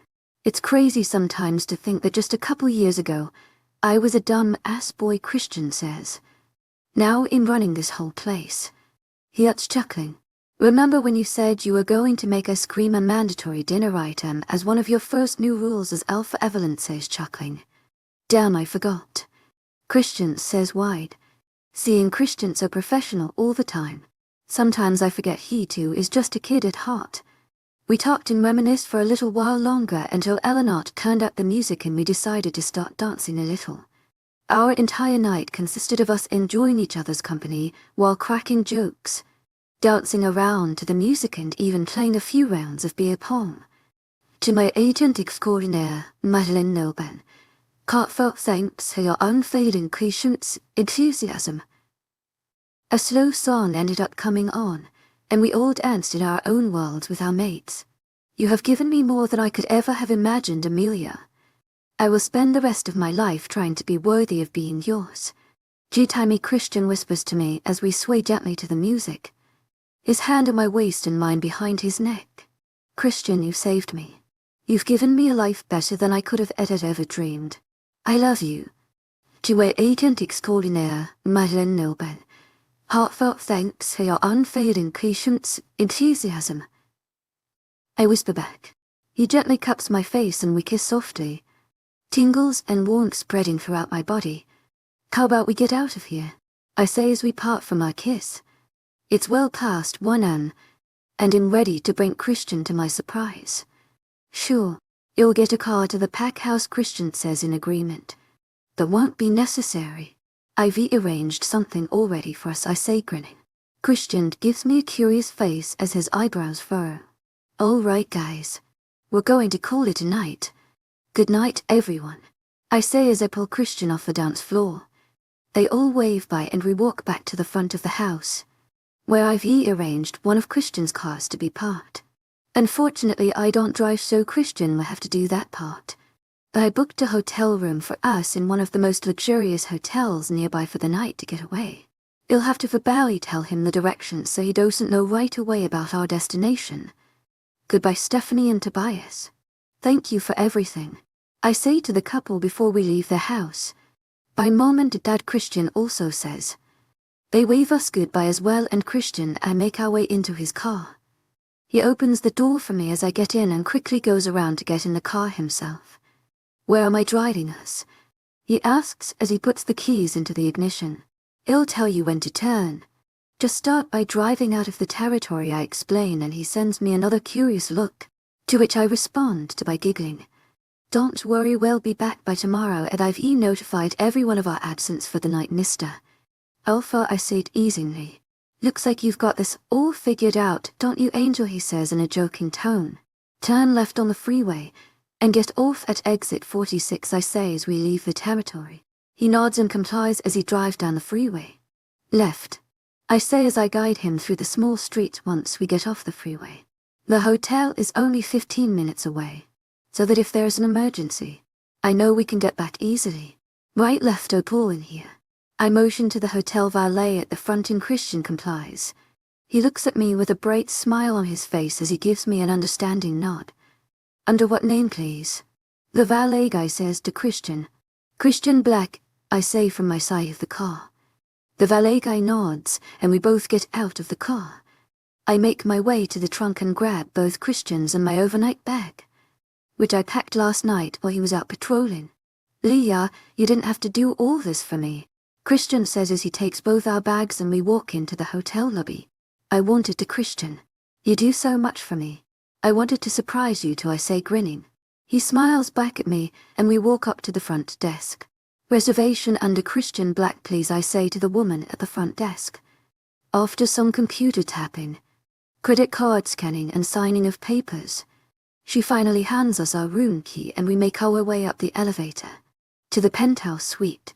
I had them stock the room with all our favorite foods and drinks. Christian loved Doritos, so I put extra bags of them. The elevator door opens and we walk into the hallway. Christian lets me lead him down the hallway, where I stop in front of our hotel room and using the key, open it. Both our eyes light up and take in the features of the room as soon as I turn the lights on. It's super spacious and modern with a sleek dark wood meets black and white design, and huge windows overlooking the city. There's a nice spacious kitchen, living room, dining room area, and of course our bedroom and bathroom. This place crazy, Christian says as he sets our bags down in the bedroom. There's a king-sized bed, with 2 nightstands on each end, large glass windows that led onto a balcony, a wooden desk and a couch in our bedroom. There's also a door to the bathroom connected to the bedroom. When I saw the pictures, I never expected it to be this spectacular. I got us late checkout tomorrow so we can enjoy room service in the morning, I say giddily. Once our bags are on the floor, I quickly excuse myself in the bathroom while Christian changes out of his suit. I better do this now before I chicken out. As soon as I told Evelyn about being finally ready to mate with him a few days ago, she dragged me to Victoria's Secret for over 2 hours searching for a good set of lingerie. I'm no virgin, but seem as though I'm going to be spending the rest of my life with this person. I am pretty nervous to finally give myself away. I know I trust and love him. I know I'm ready. I wash my body quickly and exfoliate before putting on my lingerie. It's a white-laced one-piece, and despite its coverage, it's very comfortable. I decide on brushing my teeth again, as well, and putting on some perfume and deodorant. Okay, Amelia. You can do this, I whisper to myself as I finish cleaning everything up in the bathroom and prepare myself to go back into the bedroom. 1, 2. I count in my head and turn the door handle, practically barging back into the room. Lewitt's Christian turns abruptly at my loud intrusion, but quickly loses his train of thought as his eyes take in my appearance. My cheeks heat up as his orbs trail down my figure, and I grow quickly uncomfortable in the silence. Beautiful, he whispers out finally, his eyes quickly turning pitch black. He drops whatever he was doing and walks over to me, cupping my cheeks so that my eyes meet his gaze. Leah, I'm fighting for control here, he says shakily. His hands begin to trail down my arms and hips. Don't fight it, I say as confidently as I can. His body tenses and his eyes roam back up to my face, with a curious expression. Amelia, you do know what that entails, right? He says as his flicker across my face for any sense of hesitation. Christian, I love you, and am ready if you are, I reply calmly. Even though my heart is beating about 1,000,000 times a minute, something about being with Christian takes all my worries away. Christian doesn't even reply before he scoops up my thighs and wraps them around his waist, carrying me to the bed. Not once does his gaze meet my very own hazel eyes. He sets me down gently and takes off his shirt, exposing his broad chest and toned 8-pack. He then leans down once more and his lips meet my hungry. We move in perfect sync, as his hands trail down my body, touching every curve, whereas mine get lost in his silky black locks, intertwining together. Amelia, are you absolutely sure? He asks, breathless as he pulls away from my kiss only slightly, his face inches from mine. Always, I reply, just as breathless. Smiles grow on both of our faces and our lips meet once again. Tingles and warmth erupt through my body. No one could ever make me feel the way he does, and I know I could never love anyone else more than I love him. 31. Une nouvelle reine des loops. The feeling on sunlight on my eyelids initially awakes me from the slumber I was in, and I open my eyes a little disoriented, seeing as though I'm not in my bedroom. As soon as I look over at a sleeping Christian, who's snoring just inches away from my face, last night's events come flashing back to me. My cheeks heat up just at the thought of our night. Let's just say I'm not even the slightest bit disappointed that I will be only with him for the rest of my life. I start to move my body, clinging onto my sheet to cover myself up a bit, and I already feel a little bit of soreness. Despite my aching, I lean over the bed and grab a pair of panties and one of Christian's large shirts from our suitcases and throw them on. Good morning, Angel. I hear Christian's groggy voice and tingles stronger than ever pulsate on my cheek, where his fingers trace. Hello, I reply as I turn around to face him again. My cheeks heating up as I meet his beautiful blue orbs, and slight smirk on his face. Last night was, Christian starts. Yeah, I nod in agreement and we both smile one more. Christian pulls me by my waist effortlessly, bringing me much closer to him as he leans in and kisses me good morning. The warmth and tingles are on a whole new level now that we've completed the mate bond and am finally starting to understand its effects. He gently pulls away and pushes one of my stray hairs away from my face. Are you okay? Did I hurt you at all?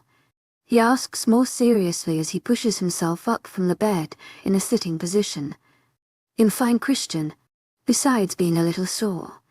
Don't worry so much, I reply, giving him my best smile. Hungry, I add. How about a shower first? He asks with a grin. Can't get enough, can you, Alpha Wolfie? I say teasingly, a smile growing on my face. Never, he replies, smirking. He picks me up and I squeal as he wraps my legs around his waist and carries me to the bathroom. Do you really need all the packs of maple syrup for 3 pancakes? I ask Christian as he drowns his breakfast in maple syrup. It's the best part. One day we'll visit a Canadian pack and you'll learn what real maple syrup tastes like, he replies, grinning. After our shower, we got changed and decided to order room service to eat breakfast in our room on the balcony. Christian ordered a full un-English breakfast, whereas I just got a waffle, with fresh fruits and English cream. Is there packs all around the world? I ask him curiously. Have I really been living among werewolves my entire life yet? We used to even have a king, but after a rebellion, everyone claimed their own territories and started their own reigns and packs and the system was demolished. Now we have alliances, but every alpha strength depends on the size and strength of their pack, Christian explains. It's weird that there's this whole world no one knows about. How is the rogue situation? I reply. I already feel my food baby coming on from this huge breakfast. Ever since the attack, it's been really quiet. I'm sure they have something planned. It's just a matter of when Christian says, full. I push the rest of my breakfast towards Christian, who I know will gladly finish it. How would you feel about doing the lunar ceremony? It's okay if you're not already, just seeing as though we're mated and the Alpha Convention is coming up in a few weeks. It might be a good time, he adds. Sure, I mean, what is the ceremony though?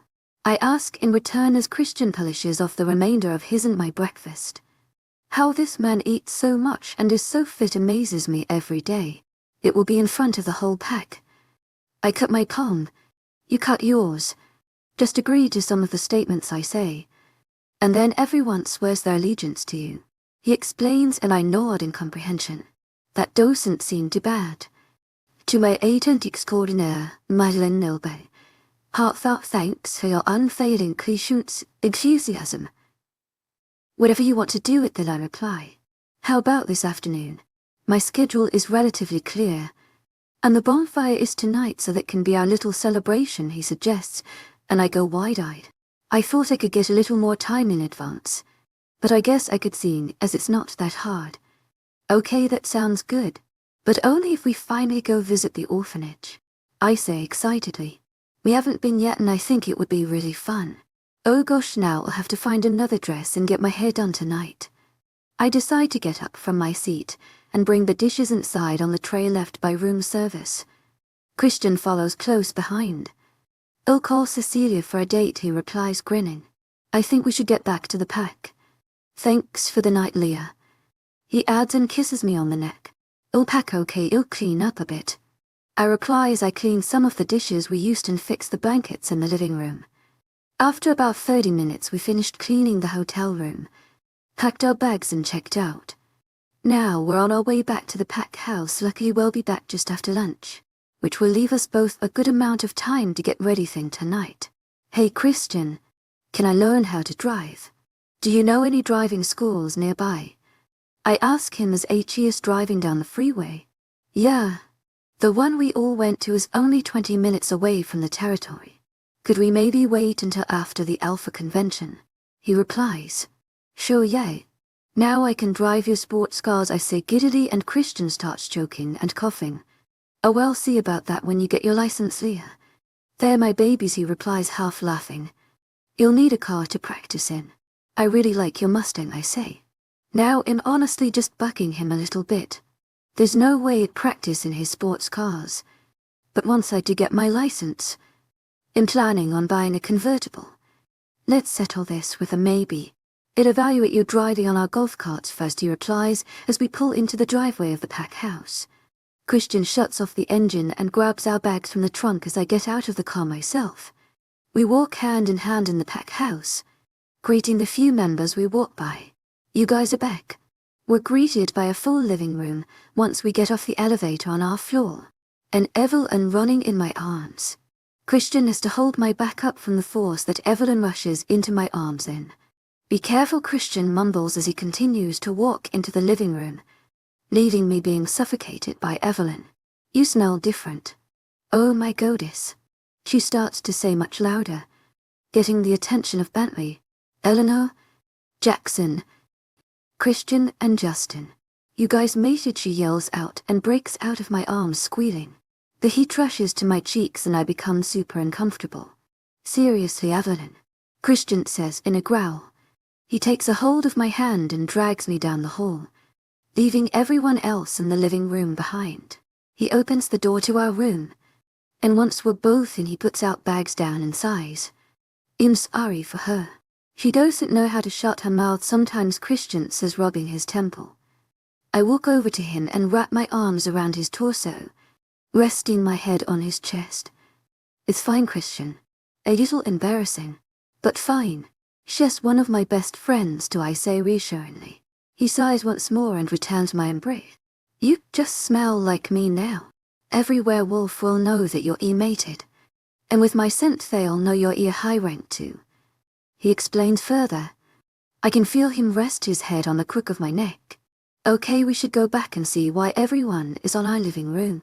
Let's go, Alpha Wolfie, I say, giggling slightly at his new nickname. Everyone sees him as some super strong and tough person. So a child like nickname suits him perfectly for me. Well, go if you promise to never call me that in front of anyone, he says, chuckling.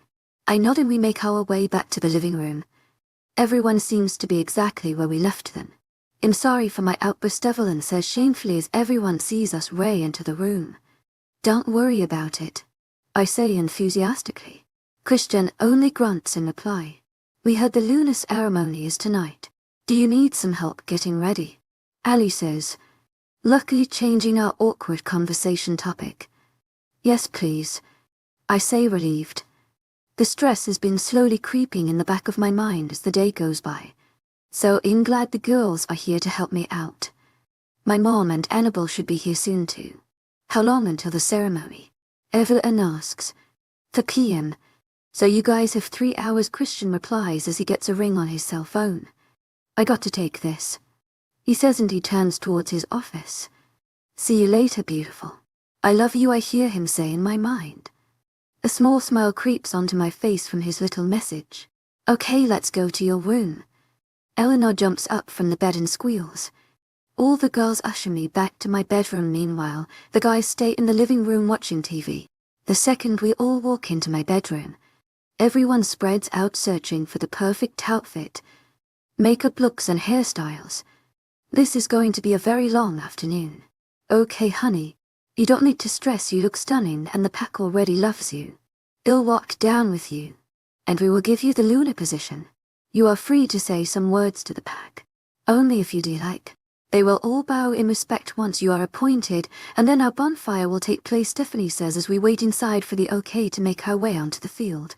The girls spent the afternoon helping me out to get ready, and help calm my nerves. We decided on a knee-length white dress off, the shoulder dress with a lace pattern which I paired with white sandals and straightened hair. Thank you so much, Stephanie, for all your amazing pep talks and support, I say, smiling. She has truly tried her best to be here for me and I appreciate it dearly. Always, honey. Now CM on there ready for us. Stephanie replies, smiling. She grabs my arm and we walk with our arms linked down to the field where I can already hear tons of people talking amongst themselves. As soon as we come into view, everyone immediately stopped talking and looked in our direction. My heart is practically beating out of my chest as we walk to the front seats to wait for Christian's introduction. Stephanie gives me a reassuring squeeze as we finally sit down in the front row. Good afternoon, Don Pride Pack. Today is the day we'll officially be giving my mate, Amelia Evans, the lunar title at Dawn Pride. Firstly, we will hear some words from my mother, Lunist Effany, Christian says as he starts the ceremony. Stephanie gets up from her chair and walks onto the small stage to speak to everyone. It was such an honor to lead this pack for the past 25 years. Thank you all for showing me so much kindness and inclusiveness from the first day I entered this pack. I know Amelia is more than ready for this new role, and am extremely excited to see everything she has in store for this pack. I give my title to Dawn Pride, she says as she slits her palm and drops it in some sort of bowl at the front of the stage. Everyone cheers and then she finally sits back down beside me. Thank you, Mom. Now I'd like to introduce everyone to my mate, Amelia. Your new lunar Christian announces and I realize it's now my turn to get up. I take one deep breath and walk on the stage to meet up with Christian. He holds my hand and faces me. Amelia Evans, do you promise to lead Dawn Pride Pack with loyalty, integrity and pride? Will you honor your role and treat every pack individual like your own family? Will you be there for each and every member and provide a role model for the future of this pack? Do you vow your all to this pack? Christian says in a very professional tone yes. I accept this role with honor, I state, trying my best to not mumble and speak loud. Christian hands me a small knife, where I have to slit my palm. Once I do the task, I hand the knife back to Christian and he does the same. We join palms and a weird sensation overflows in my body, almost as if light is shining on it and a newfound force has bounded to it.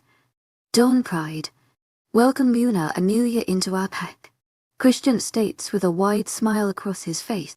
Everyone bows down to us and I can't believe what I'm seeing. Had I known 4 months ago I was about to lead hundreds of people by moving to California, I would have thought that was impossible.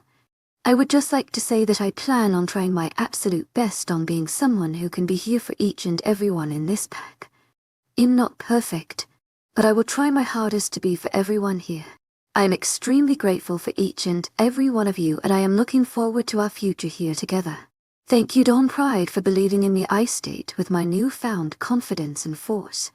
The pack gets up from bowing and starts cheering loudly. I feel Christian slip his arm around my waist and kiss my forehead. You're amazing, he says through mind link. Okay everyone, let's start the barbecues. Hamburgers on the Alpha. Christian cheers and everyone gets up from their seats to make their way closer to the pack house, where there's picnic chairs and barbecues. Me and Christian are the last to leave, as people stopped by to congratulate and pay respect to us. We walk hand in hand towards the barbecues. I feel like I'm on cloud 9. Everything I think you won't handle well, or I don't think you can overcome. You do, Amelia. I have a bad habit of underestimating your strength, Christian says during our short walk. I guess I'll just have to keep proving you wrong then, I reply with a wide grin. He lets me walk ahead and twirls me around whilst I giggle at his actions. As I turn back towards him, he leans in and kisses me softly. Come on, lovebirds. We're waiting to eat here. I hear Bentley shout from just a little bit ahead of us. Christian pulls away and growls lowly. Meanwhile, I just giggle at his comment. We resume our walk and arrive to the scene in no time. Christian mans the grill while I pass out all the food to everyone. Once everyone got theirs, we finally made our own meals and took a seat. Look at our new little Luna. You did great up there, Jackson says while we're all eating. If someone told me Jackson's cousin would become my Luna, I would have thought they were crazy. Evelyn says laughing. Jackson can barely decide between a peanut, butter or jam sandwich, let alone lead anyone. Dude, you should just put them together, Justin, Butsonen suggests. I want to, but like it's so hard to get the right consistency, you know. Jackson exclaims and we all laugh at him again. The dinner and bonfire was really nice.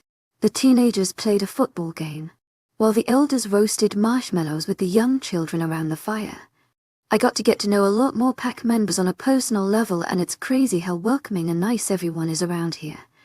At around 11 p.m. Christian called it a night and we all retired back to our bedrooms. Christian, I fall asleep instantly after such a long day, and almost no sleep last night. I spend the night surrounded by warmth and security in his arms. Tatito, not Remy Ray Soiri. Wakey wakey Leah, I hear revel and yell as she jumps on my bed, squishing me in the process. Today is finally the day of the Alpha Convention and everything has tied together beautifully. I stayed at the ballroom hall spa late last night to finish up the final details, so that today all I had to do was get ready and arrive early to check up on everything. I groan as I shift in the bed, noticing Christian's sigh cold. I guess he left earlier this morning. Christian has been very busy these past few weeks, between the extra patrols, to making sure every alpha is coming and is properly accommodated. This past week has been mostly a blur. Both Christian and I have been working like crazy for this event. My body has also gotten much stronger. I managed to pin down Jackson during training yesterday. Evelyn, it's too early, I groan as I place a pillow on top of my face, attempting to block out the light. Leah, the event starts in 6 hours. We've left you sleep long enough, she says, pulling the pillow off my head. Damn, it's already 12. The stylists are coming up now, so just brush your teeth and throw on a robe. They'll be doing the rest of us in the living room. Eleanor kicked the guys out earlier this morning, Ali says, walking closer to the bed and throwing a robe at me. Evelyn finally gets off me, which allows me to slowly sit up. Do you guys mind getting some coffee? I say as I pull the blankets off my frame. Already on it. CM on, guys, we have to go. Leah, you have 5 minutes to get your butt into the living room, Eleanor says as she walks into the room. Ali and Evelyn rush out of the bedroom squealing, following Eleanor back into the hall. I groan once more and slip out of bed, after throwing my hair into a messy bun, brushing my teeth and putting on the baby pink silk robe. I exit my bedroom to start getting ready for tonight. Thankfully, the stylists Evelyn hired will be doing all the hard work for me. Here are your heels, Luna Amelia. You look stunning. Gloria, my stylist for the day, says as she walks into my closet, where I just finished putting on my dress. I started out the day with full body waxing, which definitely woke me up. Next was a bath that she prepared with vanilla oils, followed by hair washing. Once blow dried, she curled my hair and stuck it in a high ponytail, with some long bangs of curls left out. I got my nails done yesterday, which were red and gold, so next was makeup. She didn't put much foundation or concealer, but she played with a warm golden palette for my eyeshadow, put on some fake eyelashes, and a deep red lip color.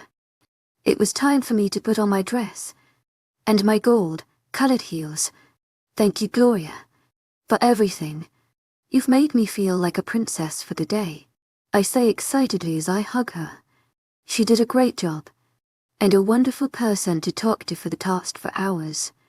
After retreating from our hug, I put on my heels and went to look for some jewelry. I decided on gold hoop earrings, with a gold necklace, with a diamond on it. Once finally finished getting ready, I walk back out of my room and meet up with the girls in the living room.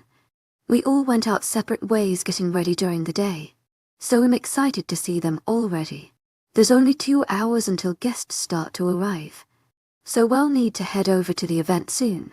Goddamn, Luna, you sure are going to be giving Christian a hard time tonight, Eleanor says as I walk into the living room. I must say, this dress definitely complements my curves, that have finally reappeared after the whole kidnapping situation. It just got hella hot in here, Riley says, pretending to wipe sweat off her head. My brother is a hell of a lucky guy, Evelyn says, smiling as we all take in each other's appearances. Are you kidding? You all look stunning, I say to the girls. Evelyn is wearing a black strapless gown. Eleanor is wearing a silver sparkly mermaid gown, and Ali is wearing a royal blue sweetheart gown. The limo is outside Reggie, our guard for the day, says as we walks out of the elevator. We all nod and make our way into the elevator. There's a bit of an awkward silence in the elevator, as we all stayed silent in the serious gaze of Reggie. Let's just say HES not much of a talker. Hello, Angel, Are you on your way? Christian mind links me as we get into the white limo. Leaving now. Where are you guys? I link back. In the office going over last security details. He replies, how are you feeling about meeting everyone tonight? Interrupted in my conversation with Eleanor asking me a question. Honestly, I'm more worried about how everyone would react with me being human. I chuckle nervously. I wouldn't worry about it. Christian will be with you all night. And no one dare disrespect him. Evelyn replies reassuringly. Plus, with the way you look, trust me, they won't be paying attention to your human. Natalie adds. I'm so happy I have you girls. You're all the best, I say smiling. We're here, Reggie says as he pulls into the long driveway leading to the hall. I've arranged a valet to bring everyone inside, and another to drive each pack's car back to the hotel and bring their bags into their rooms. The car comes to a halt and a man comes and opens the door for us. Good evening, Luna. A man extends his hand to me as I get out of the car. Thank you, Jeremy. I smile at one of our pack members. We managed to employ quite a bit of our pack members for this weekend, and a lot of them were eager for extra cash. I walk up to the entrance with the rest of the girls eagerly. Luna, Amelia, welcome. I hope everything is as expected. To my agent extraordinaire, Madeline Nilben, heartfelt thanks for your unfailing patience, enthusiasm. The party planner says as soon as I walk into the doors. She's also dressed in a simple green borgan, with a checklist in her hands. To my agent extraordinaire, Madeline Nilben, heartfelt thanks for your unfailing patience, enthusiasm. Gosh, it's wonderful, I exclaim as we all look around. The first room we walk into is the entrance and coat check. The entire building has a Parisian, Victorian style, with cream-colored walls and hardwood flooring. There's a few brown leather couches in the first room for a few guests and a large nature-filled arch into the entrance of the dining room.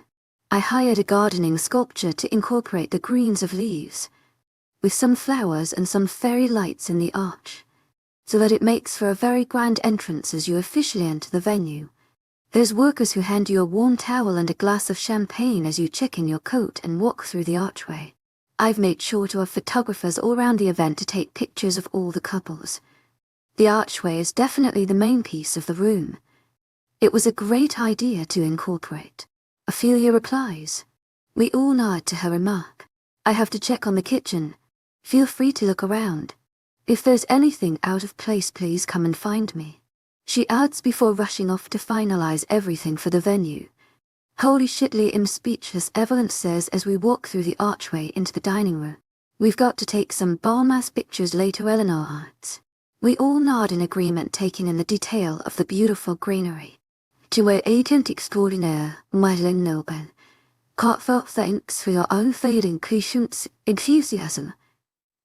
Ali says as we walk into the dining room. I chuckle as the other girls also have their mouths wide open, starting at the room. The Parisian style has followed through the room, where there's about 300 tables, with 8 chairs each, on one wall. It's solely windows facing our beautiful forest views. The ceiling is designed with tons of glass chandeliers, with rows of leaves, fairy lights, flowers flowing from each chandelier on the ceiling. The chairs are cream cushioned, with a dark brown wood unfinished, and the tables are dressed in white cotton table covers. There's lanterns and big rose bouquets as centerpieces of each table. The silver-colored utensils are already folded neatly into the forest green-colored napkins. Each table is numbered and counted for attending. Every guest will give their names and then given the number of their table as they enter. My main theme was very nature's cue for this evening's event. A bit fairy tale, like with the lights and greenery decorations all around the room. At one end of the room, there's a big bar which flows into the room with its Parisian cream color, and I've decorated it with some more bouquets and fairy lights. On the other end of the room, it's the bathrooms. Down the middle, there's a clear pathway that leads into the final room, the ballroom. For the entrance of the ballroom, I hung down vines of leaves and flowers mixed with the same fairy tale lights for the special effect of walking into the next room. The vines also cover what the next room looks like. even though all you have to do is push them out of the way to walk into it. Can you design my wedding? Just like this, OMG, Eleanor says, squealing, and the girls take off walking around the room observing all the details. What's on the menu for dinner? Ali asks as we walk down the pathway leading through the dining hall and towards the next room. As an appetizer, you have the choice between a home salad or French onion soup. For the main course you either have the pasta primavera, filet mignon with mashed potatoes, or chicken breast with roasted vegetables. As for dessert, there's tiramisu, gelato, cream beer early, or a regular chocolate cake. I reply proudly. Seeing all this come together has given me a huge sense of pride, as it's truly beautiful. How was this only night one?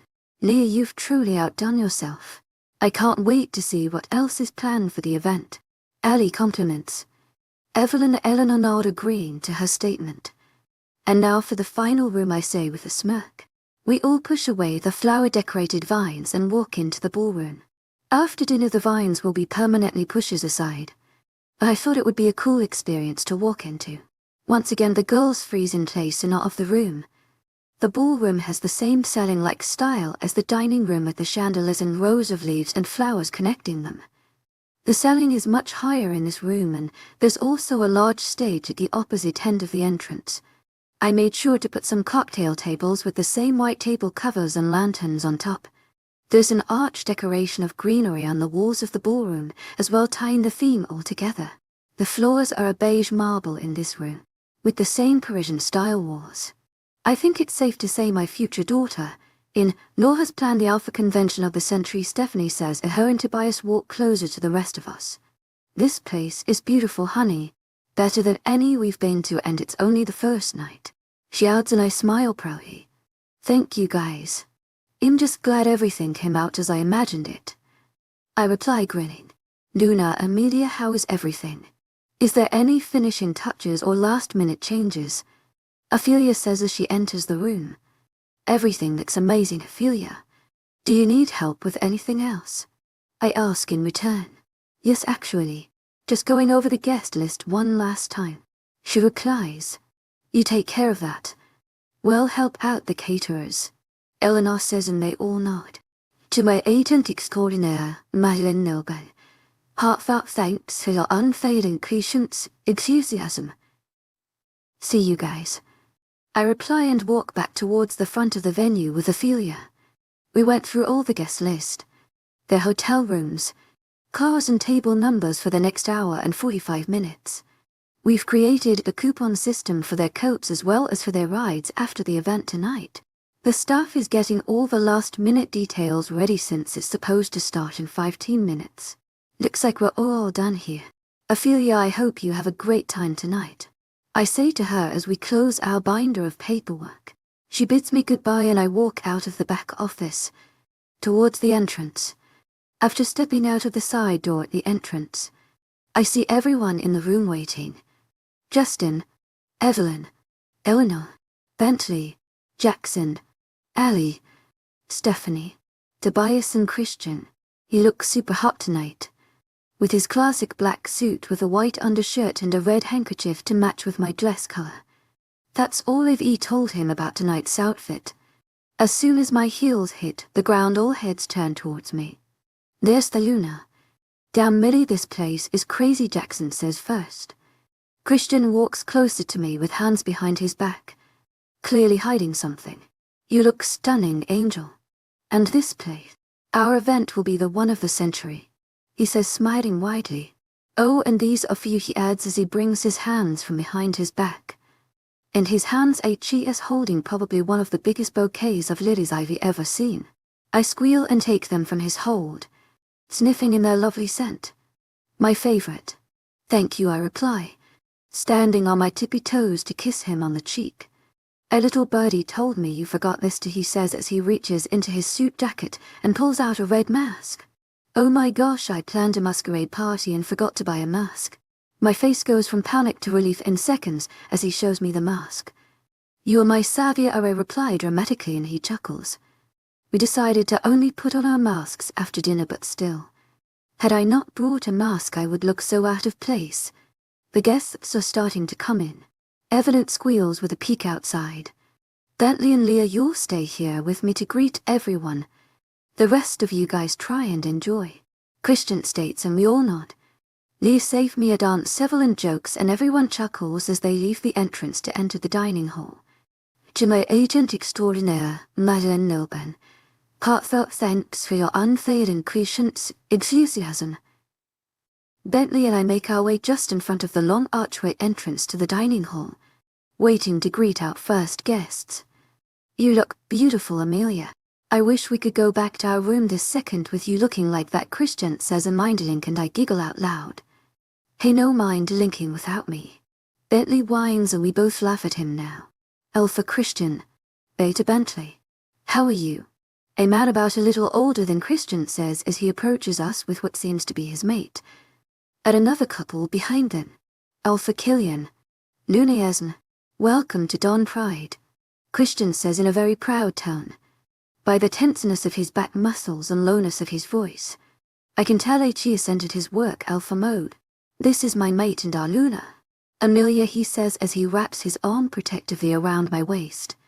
What a beautiful woman you are. Nice to meet you, Luna. Amelia, he says, grinning at me, and I smile back in politeness.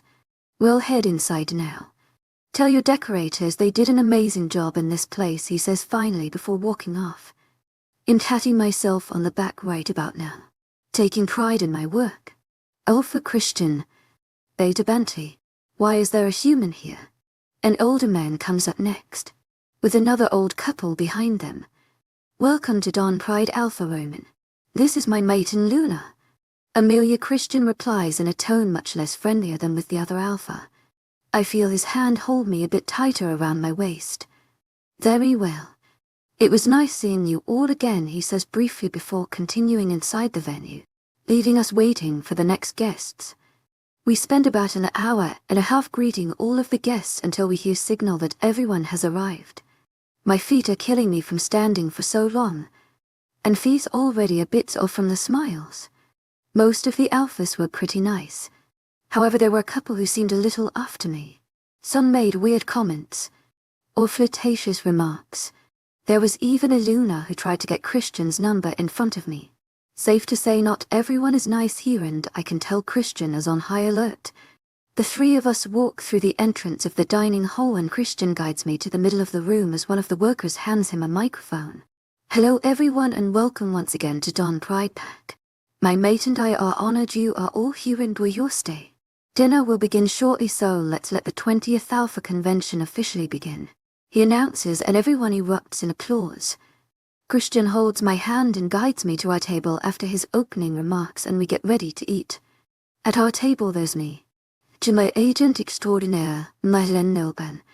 Heartfelt thanks for your unfailing patience, enthusiasm. Bentley and Eleanor. How were the introductions? Eleanor asks. Peaceful for now. Betty replies simply. I can tell both men are scanning the room, constantly looking at everyone. Oh, you food. Eleanor exclaims as the waiters bring out our first appetizers. Bentley and I ordered the French onion soup, whereas Christian and Eleanor chose the salad. Would you like anything to drink? The waiter. Whiskey familiar. Christian gestures towards me. Well, split a bottle of champagne. Eleanor jumps in and smiles at me mischievously. Beer for me. Thanks, Bentley adds. The waiter nods and then hurries off to fetch our drinks. You do realize you're going to have most of the bottle, right? I say to Eleanor. Don't you worry about that, she winks at me and I giggle. I guess her fast metabolism by being a werewolf really helps with the whole intoxication issue. Our dinner goes by quite smoothly and the food is amazing as predicted. I did at least 5 taste tests of each dish to ensure everything was perfect. I had 3 glasses of champagne, and Eleanor polished off the bottle. I was happy to only be eating with them for right now, because I know the ball will have much more mingling. The waiters have just finished clearing the last of the dessert dishes and everyone has begun making their way to the ballroom. Are you ready to dance, beautiful? Christian says as he grabs my hand to get up from the table.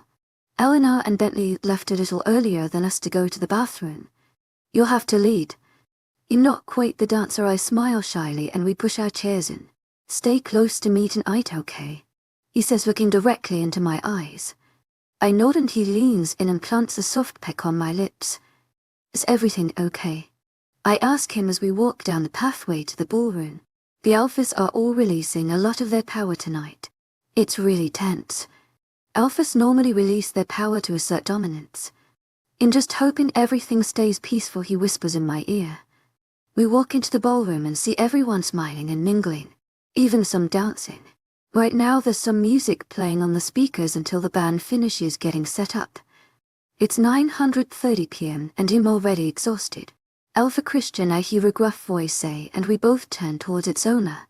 A man with thick black hair and brown eyes who looks around my dad's age walks towards us. Beside him is a woman with short brown hair and blue eyes. Christian's face lights up in a smile and shakes the man's hand. Hey Alpha Giovanni. Luna Polina. He nods to them. You must be the infamous Amelia. It's a pleasure to finally meet you, Alpha Giovanni says as he extends his hand. I shake his hand in return and Luna Polina brings me into a quick hug. Alpha Giovanni and my dad have been very close friends for a while now. He was also at the meeting a while back, Christian explains, and I nod, understanding now who this man was. It's so nice to meet you both, I say, smiling, and they both return it with a grin. Can you believe how big-headed some of these guys are? I swear if Alpha Roman tries any harder to be intimidating, he'll burst, Alpha Giovanni says, chuckling. We'll see how he handles the meetings tomorrow. If I have to pop some GIEVOL in his drink, Christian laughs. We're going to dance for a bit. Luna Amelia. I'd love to have some tea with you tomorrow. Luna Polina says warmly. I'd love to. Are you able to come to the pack house? I turn to Christian to see what he thinks about it. Since you guys are staying with my parents, I'll bring Amelia by on my way to the meetings, Christian replies. We both wave goodbye to the happy couple as we part ways. Alpha Christian, may I have a word with you? Someone else comes up to us and I turn towards the man.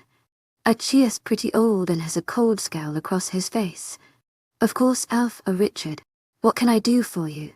Christian turns, smiles towards the scary man.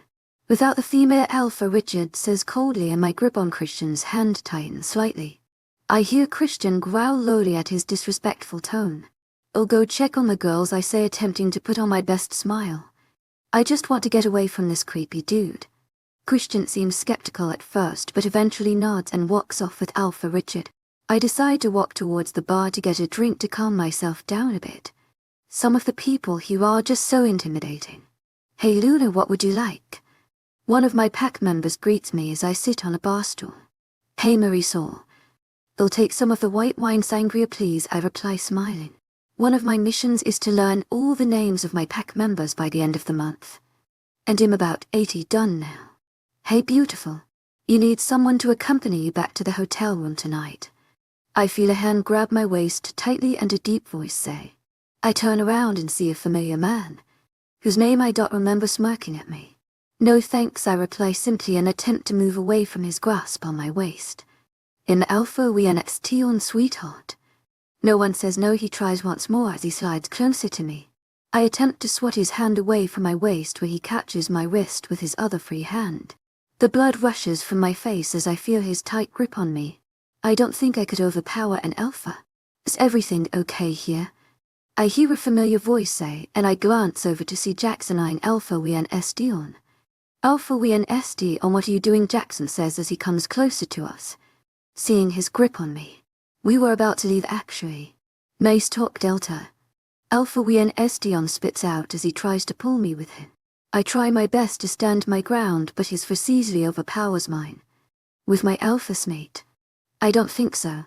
Let go of her, I'm warning you, Jackson snarls as he steps even closer to us. Worry and dread quickly fill my body. Just human. This one is mine, webnosvel on says, just as threatening. His grip around my waist tightens even more. Where HES actually starting to hurt me. webnosvel on, don't make me ask you again. Jackson gets in Alpha Wen's ton's face and growls. That's Alpha to you, mutt. He grits out.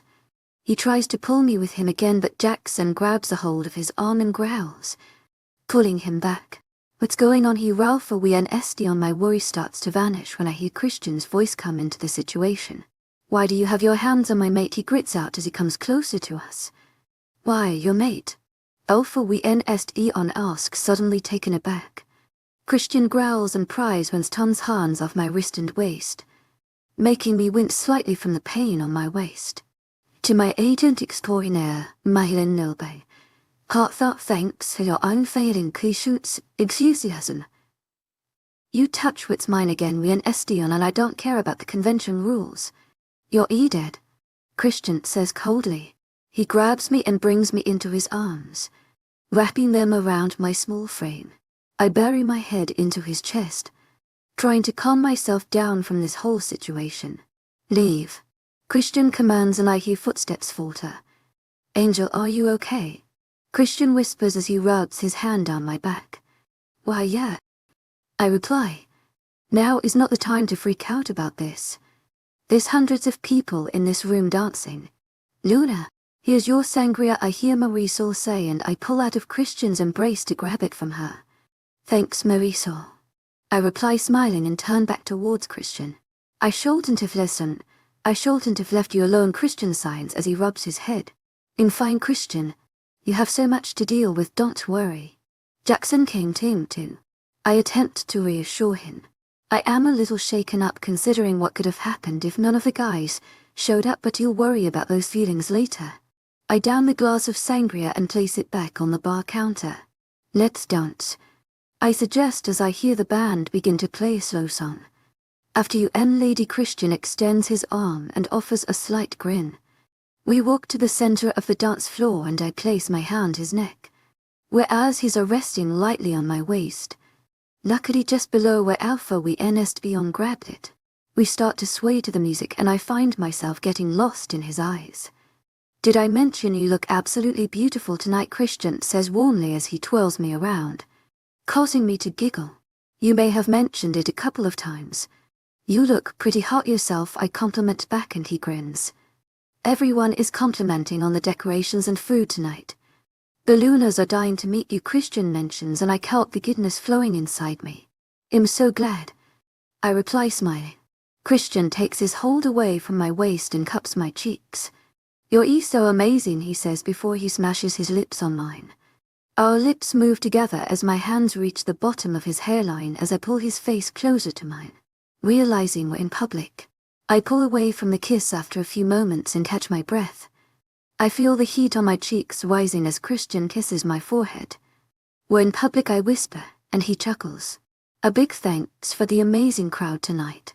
That's a wrap up for tonight's ball. Remember, the meetings begin tomorrow at 10 am, the band announces, and I sigh in relief. Hopefully Christian doesn't have any other matters to attend to because I am ready to go home. Do you have any party things to deal with tonight? Christian asks. Nope. Any Alpha things? I return. He shakes his head and a wide smile grows on my face. Home, I say happily, and he laughs at my excitement. I mind-linked everyone, letting them know we're leaving. Christian replies after being silent for a few seconds. I nod eagerly and he holds my hand as we walk through the venue to the exit. The cold wind hitting my face once we finally get outside already makes me feel so much better. We walk down the steps and there's already a driver waiting for us, so I jump into the limo, with Christian following close behind. As soon as I sit down, I tear my heels off my feet and sigh in relief. Do your feet hurt? Christian asks me as he sits down beside me in the limo. I reply, resting my head on his chest. Did Alpha webnovel hurt you? He helps more intently as he helps me pull out my ponytail from my hair. As soon as it's out, Christian runs his fingers through my hair and massages my head. I don't think so. Maybe my waist, I reply truthfully. His grip could have left a bruise, but at this point I'm more worried about what could have happened.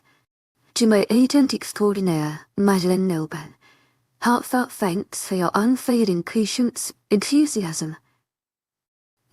We're here, the driver says, rolling down the little limo wall. Thanks, steady, Christian says as we both get out of the limo. I grab my heels and before touching the ground, Christian lifts me up bridal style and carries me into the pack house. Normally I would have told him to put me down, but my feet are hurting and I'm exhausted. I wrap my arms around his neck for support and rest my head in his chest. It only takes a few minutes before Christian opens the door of our bedroom and lets me down on the bed. I can't believe we have to do this all over again for the next 3 days, I say in a huff as I walk into our closet, changing into a pair of Christian's boxers and oversized t-shirt. How about we take a little vacation to ourselves after all this is done? Christian suggests as he changes as well. I walk into our bathroom and start washing off all my makeup and brushing my teeth. That sounds amazing, I reply smiling. We both finish washing up and preparing for bed in the bathroom. I zombie walk and collapse on our bed groaning. Christian collapses beside me and groans too. Good night, Angel. I love you, Christian mumbles as he pulls me into his chest, resting his head in the crook of my neck. I love you too, I reply. That's the last thing we say before we fall into a deep sleep almost instantly.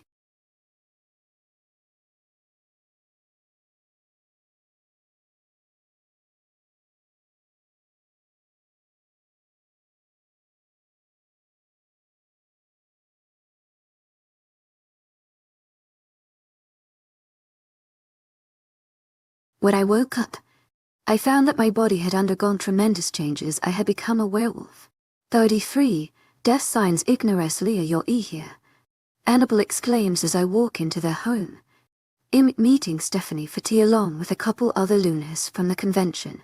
Since the Alphas will be in meetings all day, we decided to get to know each other a little better.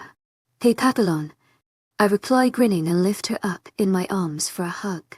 With all the planning for the convention, I haven't had much time to spend with her. Oh, Amelia, how are you? Stephanie says as she turns down the hall and notices Annabelle and me. I gently place Annabelle back down and walk towards Stephanie. I brought scones, I responded. Stephanie grins ear to ear to wrap my declaration and I let her giggle. I've been craving these for quite a while now. Come in. The other Lunas are on the patio, Stephanie says. We walk through her house and make it onto the back porch where I see the Lunas I met last night sitting and chatting. The second the back door opens, both women turn towards me with warm smiles. Luna, Amelia, I'm so glad you've come. Luna, Paulina says. She's Alpha Giovanni's mate and seemed lovely at the convention. We were just talking about how well you did the ball yesterday. Luna is Mads. She's Alpha Killian's mate. Another one of Christian's close family friends. This girl wouldn't accept anything under perfection, Stephanie exclaims. I take a seat at the table beside Annabelle and Stephanie. Pauline sit across from us. Christian sure has lucked out in his mate. Your ear beauty, Paulina says as she pours me a cup of tea. Annabelle and Stephanie are already downing their first scone. I still remember the first day I told him about mates. He never believed he would ever settle down in the beginning. Boy, did you ever prove him wrong. Stephanie chuckles. We spent a good 4 hours chatting and learning about each other. Kalina and Giovanni have 3 children at home, with the eldest being 15. Esme and Killian are expecting. Throughout the time, a headache has been slowly creeping in the back of my head and I've started to feel a little lightheaded too. Luckily Christian should be here any minute to pick me up and hopefully after a nap you'll feel a bit better. It was so nice getting to know you both, I say as I pull both Esme and Paulina into a goodbye hug. They're wonderful ladies and hopefully they'll visit soon. You too, darling, Esme replies. Both women wave goodbye to us and Stephanie closes the front door. To my agent extraordinaire, Madeleine Nilben, heartfelt thanks for your unfailing and patient enthusiasm. Annabelle exclaims as Christian's car pulls into the driveway. To my agent extraordinaire, Madeleine Nilben, heartfelt thanks for your unfailing and patient enthusiasm. Stephanie and I exit the house to meet him on the front lawn. Annabelle jumps in his arms and hugs him tightly. Meanwhile Stephanie and I trail close behind. I feel your wolf surfacing, Anna. She'll be a strong one, Christian declares as he hugs her, and Stephanie jumps in excitement. I'll be able to go on pack runs.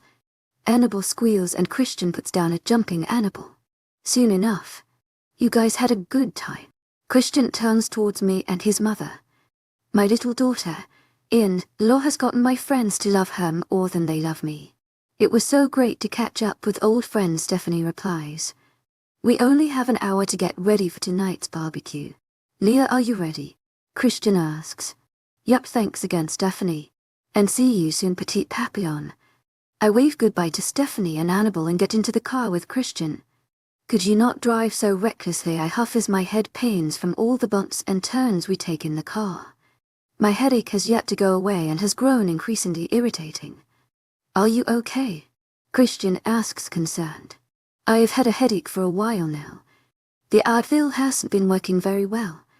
I explain, rubbing my temple. Would your dad have anything stronger you can take? Christian suggests, and I shake my head, sighing. He'll just try to ignore it. It will have to go away eventually, I say as we pull up to the pack house. Christian turns off the ignition and we both exit the vehicle. You're burning up, Christian states as he places his palm on my forehead. People work sick all the time. It'll be okay. Let's get ready. I grab Christian's hand and guide us through the pack house up to our bedroom. We pass the sleeping Eleanor and Bentley on our way up. They must be tired from the festivities as well. How was your meetings? I ask as we're getting ready for tonight's event. Tortuous. Most of these men think they're better than everyone else, and most of the time everyone argues. The tension is thick as well, with all the elfish showing off their power wars. Some have been giving all of us a very tough time, so hopefully tonight will ease some tension for the final meetings tomorrow. Christian explains.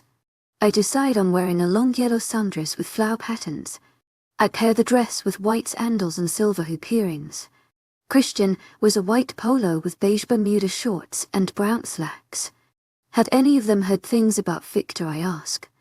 It's very possible Victor is currently hiding in another pack's territory, planning his next move. Not yet, but there are some shady alphas here. Amelia, I don't want you going anywhere alone. I hate to use the human card, but the truth is you're much weaker than all the alphas here, and they could easily take you from me. I've assigned you one of my pack warriors to be with you at all times when I'm away. Christian states, finally dressed, and turns towards me. I don't like this, Christian. I don't want a babysitter. I begin sighing. As long as this stops the second the convention is over. He'll agree. I hate feeling so weak and useless at times like this. 17 years old and I can't even take care of myself. Thank you, Angel, he says, kissing my forehead. We both go into the bathroom and finish our getting ready routine. I decide to straighten my hair and apply a light shade of lip gloss. Deciding on a natural look, I don't put on any makeup. I brush my teeth and pop another 2 tablets of Advil in attempt to suppress my headache and dizziness. Hopefully tonight won't be a super late night and some sleep will get rid of this feeling. You ready? Christian asks as I see him styling his hair. His hair is pretty short on the sides, but it's slightly longer on tip of his head, which showcases his curls. Yes, sir. I reply, smiling, and finish applying my lip gloss. You look beautiful, he states as he holds my hand exiting our bedroom.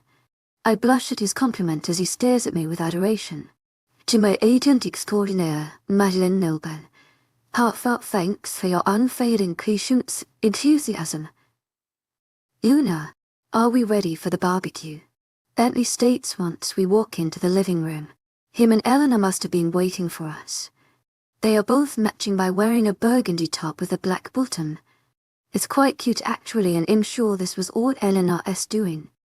On Ben Christians as walking into the elevator.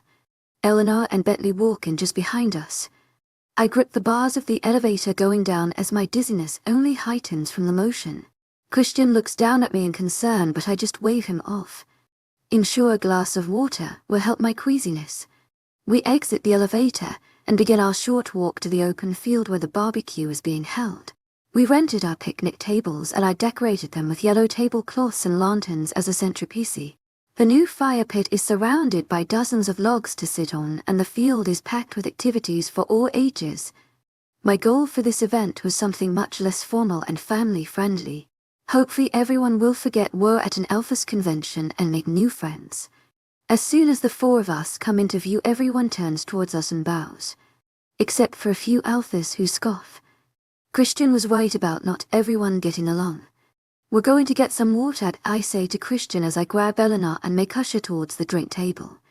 Both men nod and we take off. The line is short and sweet for the drinks and the bartenders are very quick to take our orders. I'll take a water, please. And a glass of sangria, I ask Philin and I. The bartender nods and quickly as our drinks. As soon as I get my water, I chug it down and ask for another glass. Eleanor eagerly sips on her beverage as well. What are you getting Evelyn for her birthday? Eleanor asks me as we walk around the event. Christian and Eleanor's birthday is next week, and Christian has been doing pretty well at hiding it. Unlucky for him, his twin is his polar opposite, and his claim to birthday week starts in 2 days. I've been planning Christian's birthday present for a while now, since he has more money than he could ever need. I decided not to buy him a gift, rather make him one. I've slowly gathered pictures of him from when he was a little boy all up until now. Each page customized and scrapbook-ed with pictures of him and his friends. He was such a cute boy when he was younger too. I wish I met him back then. I also made him a second book with just pictures of us and our journey. That, combined with a date night, sounded like the perfect gift for him, as he really isn't someone who is into material things. I've been planning both of them a surprise party with Ophelia. You should come to our next meeting. We already reserved the beach, and I'm going to try and reserve a whole bunch of water activities for their party. Bentley's taking care of Christian's night out. Meanwhile, we're taking Evelyn to the club, I explain, and Eleanor lights up at my plans. I also bought Evelyn that Tiffany bracelet she's been gushing about for over a month now. I add, oh wow, that's so perfect. Why don't we take Evelyn to Las Vegas?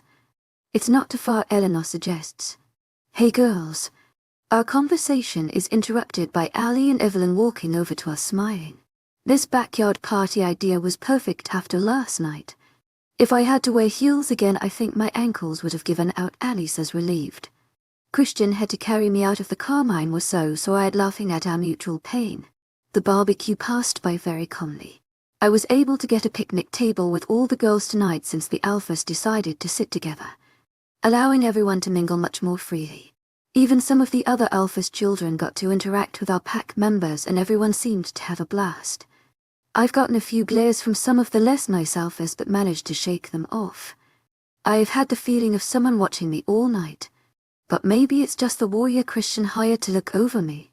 My headache has only gotten stronger as the night passes by, no matter how much food I eat and what I drink. Right now the crowd has died down and we're all sitting around the huge bonfire making s'mores with the younger children. Luna, Amelia, will you try my s'more?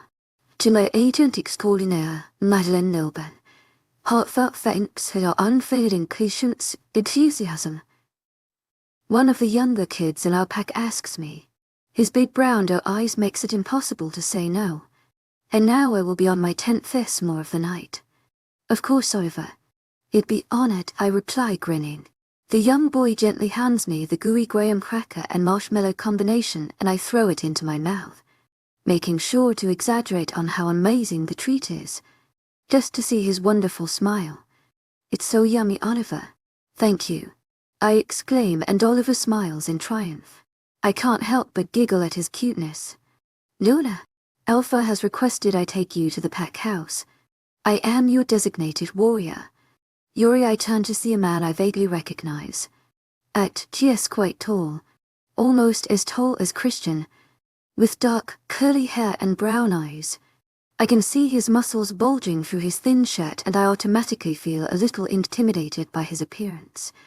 Go with him, I hear Christian through our mind link, and I hesitantly nod towards Yuri. I wonder what's going on. So how are you, Yuri? I ask as he guides me back to the house. I personally hate awkward silences, and I want to try and get the best relationship with each of my pack members. I'm okay. Luna, yourself? He asks in return. Gosh, his voice is so deep. If I saw this guy on a street, I would definitely run in another direction. As best as can be. What kind of warrior are you? I continue our conversation. We enter the house through the back door and make our way into the elevator. I help train the men in our pack. Luna, he answers vaguely. He has quite the hard shell. Have you found your mate yet? Hopefully he doesn't find my questions too overbearing. If I am to spend the next 48 hours with his man, I'd like to get to know him a little at least. Yes, I have, he says with a slight smile on his face. Chi is a teacher in our pack, Yuri adds. The elevator chimes and the doors open. revealing empty floor. We both step off the elevator and I stand there awkwardly, wondering what the heck is going on. That's wonderful. I'd love to meet him sometime, I say excitedly. So, what's going on? There were threats made on your behalf. An Alpha needed to ensure your security, Luna, Yuri states, and I can't a feeling of slight worry come over me. I clutch my head at even more pain pulsating through my cranium. My eyes feel like they're spinning as Yuri guides me to the couch. Luna, are you okay? I will alert Alpha Christian, Yuri says worriedly as he takes in my appearance. And no. Yes, busy, I'll be fine. Will you get me a glass of water, please? I ask slowly. Maybe some more Advil too. I add. Yuri nods quickly and jumps up to get everything. I close my eyes and attempt to stop the living room from spinning. How is this feeling getting so much worse so quickly? Here you go, Luna. Yuri hands me the glass of water and pills and I down them quickly. In under a minute I'm covered in cold sweats and bolt to the bathroom at the feeling of queasiness entering my stomach. I hear Yuri's footsteps close behind me as I empty the contents of my stomach into the bowl. I rest my head on the wall beside, attempting to gain some force back as Yuri gasps behind me. Luna, it's purple, as all Yuri says with a gasp. The sick feeling overcomes me once more and I empty my stomach once again. I feel my arms and legs shaking at the lack of strength. I hear Yuri mumble something about Christian in the background as I continue to empty the contents of my now empty stomach. I feel such a loss of strength that even opening and closing my eyes has become a tedious task. Unfamiliar arms wrap around me and hoist me up, carrying me somewhere around the top floor. Christian POV a little earlier. Alpha Killian, why is it that you think you can give us advice about how to run a pack when your pack size has decreased by a lot over the past 2 years? Maybe there's a reason why everyone is leaving. Alpha Weston says as we're all standing around some of the cocktail tables. This guy has been getting on my nerves ever since this goddamn convention started. If it didn't mean war, I would have ended his life a long time ago. I agree with Alpha Weston. Surely we should be the ones guiding you. Perhaps your father should have chosen his eldest son for the role after all adds. I and Killian growl at his statement. Alpha Roman barely has a pack to run and he thinks he's suddenly superior than Killian. Alpha Weston. Alpha Roman. I demand you address Alpha Killian with much more respect. He has more than proven his effectiveness and strength as an alpha. Not only is his pack still bigger than both of yours, but it's stronger too. I decide to butt in. Killian and I have been long-time allies, and have known each other since we were young boys. Perhaps we shall Alpha Christian. We were merely stating our concerns. As for you, a human Luna is a grave sign of weakness for the strongest packs in the us. Why haven't you rejected her? Alpha Roman says, and I growl at his statement, as if it ever reject the love of my life. It would be a shame if something happened to her. Being as fragile as she is, a mere accident could result in the end of her life. I would be worried about enemies targeting her as she's your only weakness. Alpha Weston adds, hinting specifically at his last sentence. Both Bentley and I growl at him once more. Our Luna is more than capable of assuming the role. Bentley states coldly towards the Alphas. I would just be extra cautious is all I am saying. It would be a devastation for Dom Pride to lose their ranking because of its human Luna. Alpha Weston replies with a sinister smirk. I think it's time to test out Yuri and to get Amelia home. Both me and Avia will be much calmer with her away from these dirtbags. Yuri, please escort your Luna back to our floor in the pack house. Just as a safety precaution. Some alphas are beginning to make threats. I don't want her around to hear I'm late, Yuri. One of my best warriors after my Delta. Yes, Alpha. Yuri replies and I look over to see him walk over to my beautiful mate. She has been so amazing with the children tonight. She's made this evening much more bearable. I see Amelia look over at me questionably and I decide to respond to her uneasiness. Go with him, I mind link my angel. Luckily that's enough as I see her excuse herself and follow Yuri back to the pack house. Alpha Weston. Alpha Roman. I hope what you are saying right now aren't threats. Alpha convention or not, this will not end well should you continue doubting my pack and mate. I grit out, attempting to suppress my growl from surfacing. We apologize for overstepping, they reply quickly, and our conversation continues. Alpha Roman and Alpha Western have been trying to get under my skin since the beginning, and especially from last night. I would gladly end Alpha Western's sad life. For Amelia's sake, I've allowed him to live. But I will never forget what he did. No matter how hard my mate has tried to hide the bruises from his hard grip. The boring conversation has been going on for another 20 minutes of Alpha Roman and Western trying to prove themselves to the rest of our office. To my agent extraordinaire, webnovel, heartfelt thanks for your unfailing patience, enthusiasm. Luna has thrown up and is very sick. To my agent extraordinaire, webnovel, heartfelt thanks for your unfailing patience, enthusiasm. I have reason to believe she's been poisoned, Yuri says, though mind link, and my heart stops for a few seconds. A huge pit grows in my stomach and I quickly realize it's my Amelia's pain. Incoming. I mind link back and growl loudly at the alphas in front of me. I launch myself at both Alpha Western and Alpha Roman, holding them by their throats. Which one of you did it? I roar, and everyone grows silent at the scene. Xavier is about to surface as I stare into the pathetic alpha's eyes. Did what? Alpha Roman stutters. I growl even louder, tightening my grip around their necks. My mate has been poisoned and I have reason to believe these weaklings are responsible. They to Bentley. Knock these pathetic alphas in our cells. Bentley and just ungrab a hold of the two alphas, and with the help of some of our other warriors, they bring them to the cells. The barbecue is over. I state to everyone else before I shift into my wolf and run to my mate. Incoming Angel, I mind, linked to Amelia but get no response. Xavier pushes us even further, and once the pack house comes into view I shift back into my human form. I see worried Yuri holding Amelia in his arms. Even from here I notice her shaking frame. As soon as I reach them, Yuri hands me a pair of shorts, and after throwing them on, I take Amelia out of his arms and we both race to the pack doctor. In he Angel, I whisper to her as we're running. She clutches tightly around my neck and I wrap my arms around her more, attempting to warm her up. I don't feel well, she replies shakily. Within minutes we're at the pack doctor's and he already has a gurney out ready for her. I gently lay her down on the gurney and notice state. We're losing her. One of the nurses yells as we race down the hospital halls into a room. I feel my nails begin to elongate and try my best to control my wolf. Once hooked up to the machines, I hear the flatline of my mate's heart and I drop to the floor attempting to regain control. Paddles. Drived envy yells and I hear Amelia, small frame drop from the electricity of the paddles. My wolf whines loudly in my head as I try to breathe again. No, I can't lose her. Her heartbeat is slow but steady.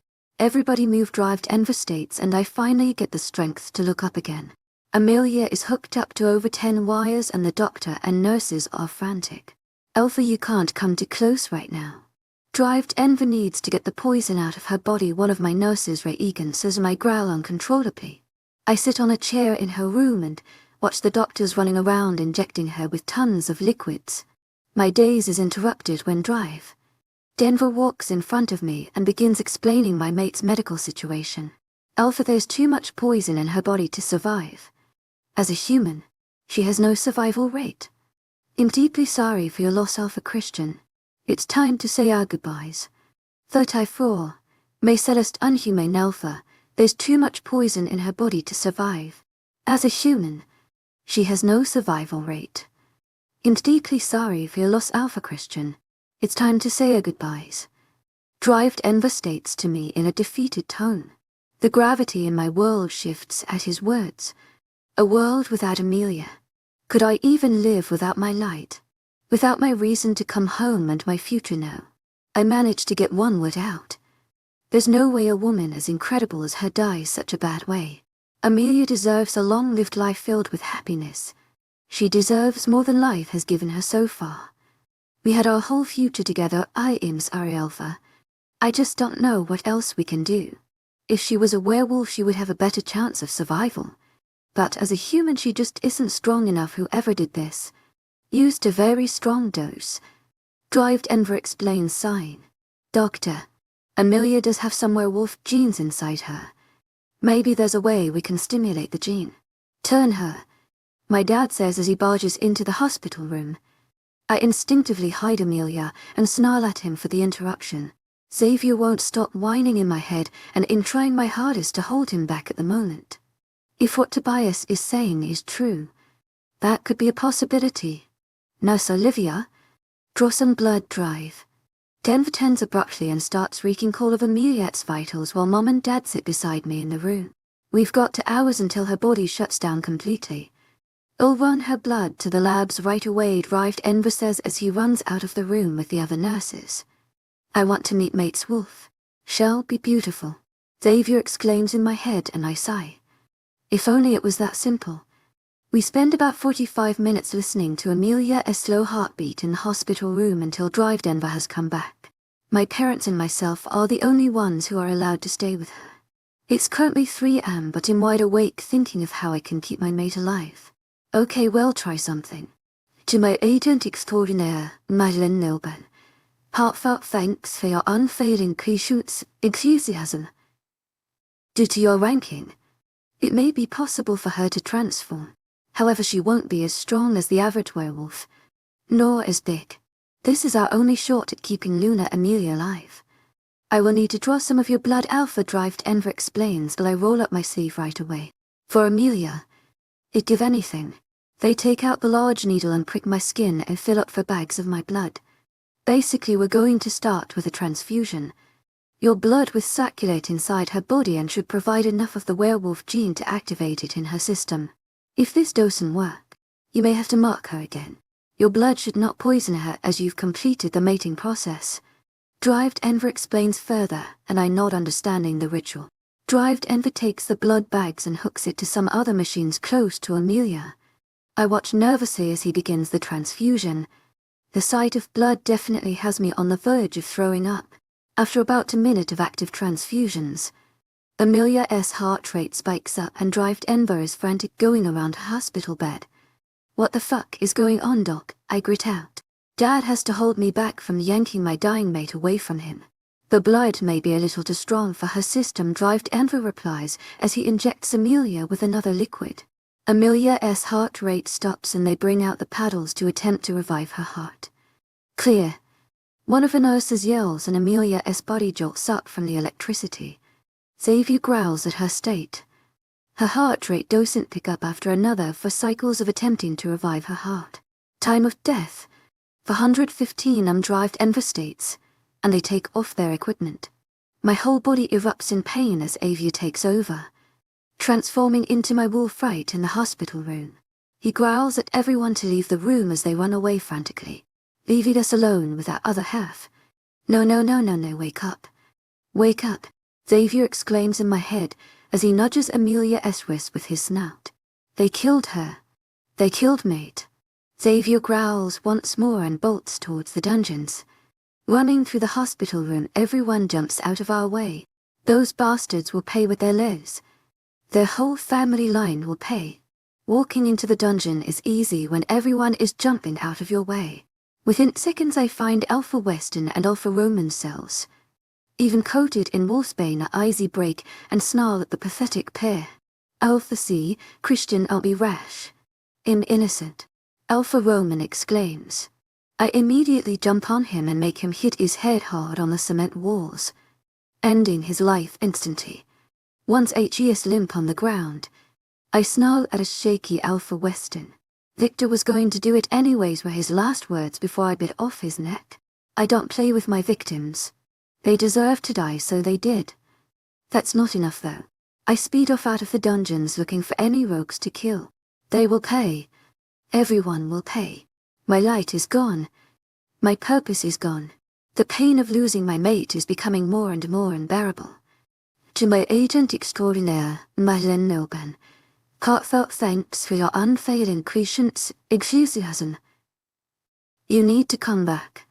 Something is happening, Dad says to me through mind link, and I take off to the hospital instantly. Running faster than I've ever been. I make it to the hospital in 2 minutes. I barge back into my angel's hospital room and see her trashing on the bed. I growl at the nurses trying to hold her down and jump up on her large hospital bed. Xavier lies his head gently on her small frame to keep her from hitting her head on anything sharp. After a few minutes of constant thrashing, she goes limp once more. Suddenly I hear one of her bones crack and look down to see one of her legs dislocated in an awkward position. Chest changing, without a sound coming from Amelia.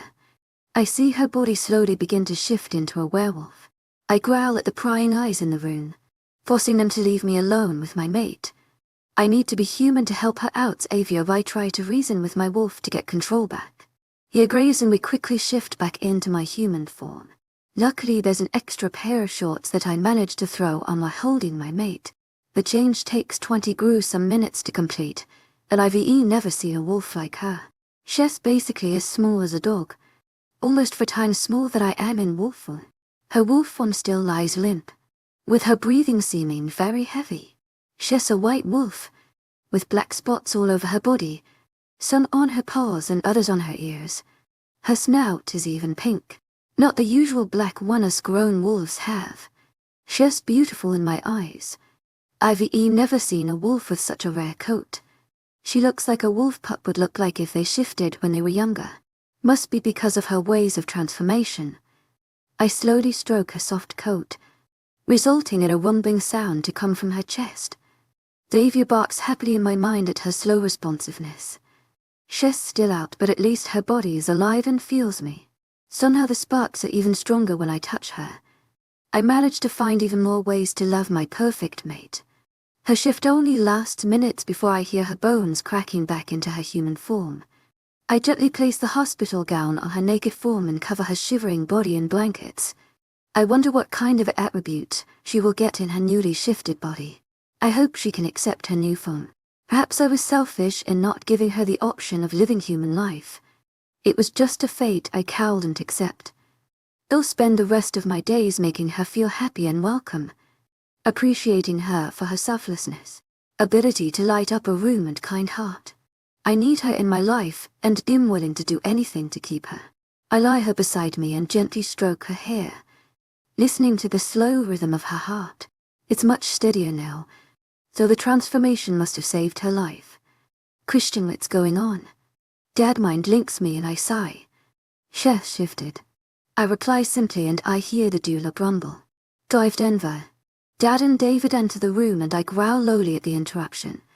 Amelia is still passed out and I can tell her energy will be very drained from the shift and poison in her body. Oh, for Christian, I need to examine you and Amelia to ensure the transformation is helping her body. Drive Denver explains as he walks closer to hospital bed. I get up to sit beside Amelia during her examination and allow Drive Denver to come closer to my mate. Her body is already much stronger, and should fight off the poison in about 10 hours. Her vitals and body temperature are not the exact same as a regular werewolf, but it is to be expected for right now. As long as she gets along with her wolf in her body, she'll recover in no time. When she wakes up also depends on her, but I know our Luna will give it her best fight. Drive Denver concludes as he scribbles on her chart. I hum, showing my understanding, and Drive Denver leaves me alone with my mate once again. Bentley, I need you to go to the alpha meetings today. I don't know when Amelia will wake up. She's going to be okay. I mind link my bay to Bentley. Unfortunately work doesn't stop no matter the reason. At least Bentley can easily take care of our pack representation at the last day of the convention. Christian, the whole pack felt Amelia's death. What is going on? Bentley mind links back. She died, but we turned her. I reply. I'll leave you guys be for day. The second she wakes up, tell the girls. They haven't slept all night, and have been crying all morning. Bentley replies and I am the mind link. I haven't fully felt Amelia back yet either. Xavier and I know she's alive, but her life connection isn't quite returned. Hopefully she'll bond with her wolf and come back to us. I lay back on the bed and pull Amelia in my arms while stroking her hair. Please come back to me, Angel. Amelia, POV, where am I? I quickly open my eyes and find myself lying in the middle of a dark forest. What happened? Where's everyone? I get up and start looking around, trying to see if I can remember or recognize where I am. Hello, Amelia.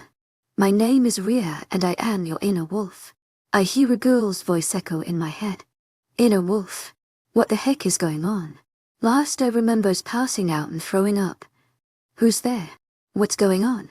I ask out loud, still searching in the forest for the voice that clues to what is going on.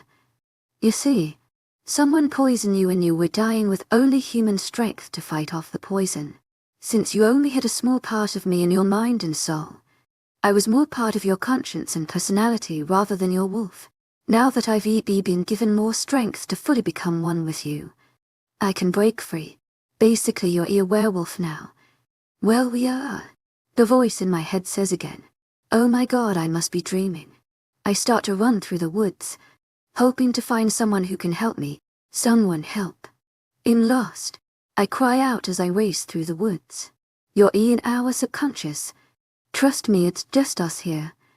You need to accept me in our new form before going back to the real world. The voice says in my mind once more.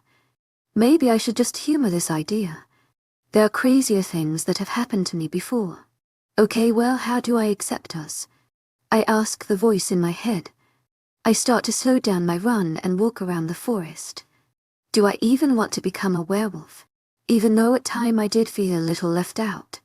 I loved being human and all of its attributes. You have to transform. I love to go on runs.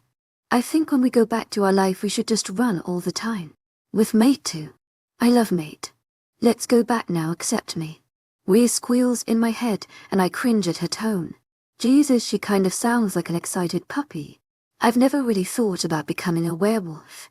How do I even shift? I ask her. Thinking it over.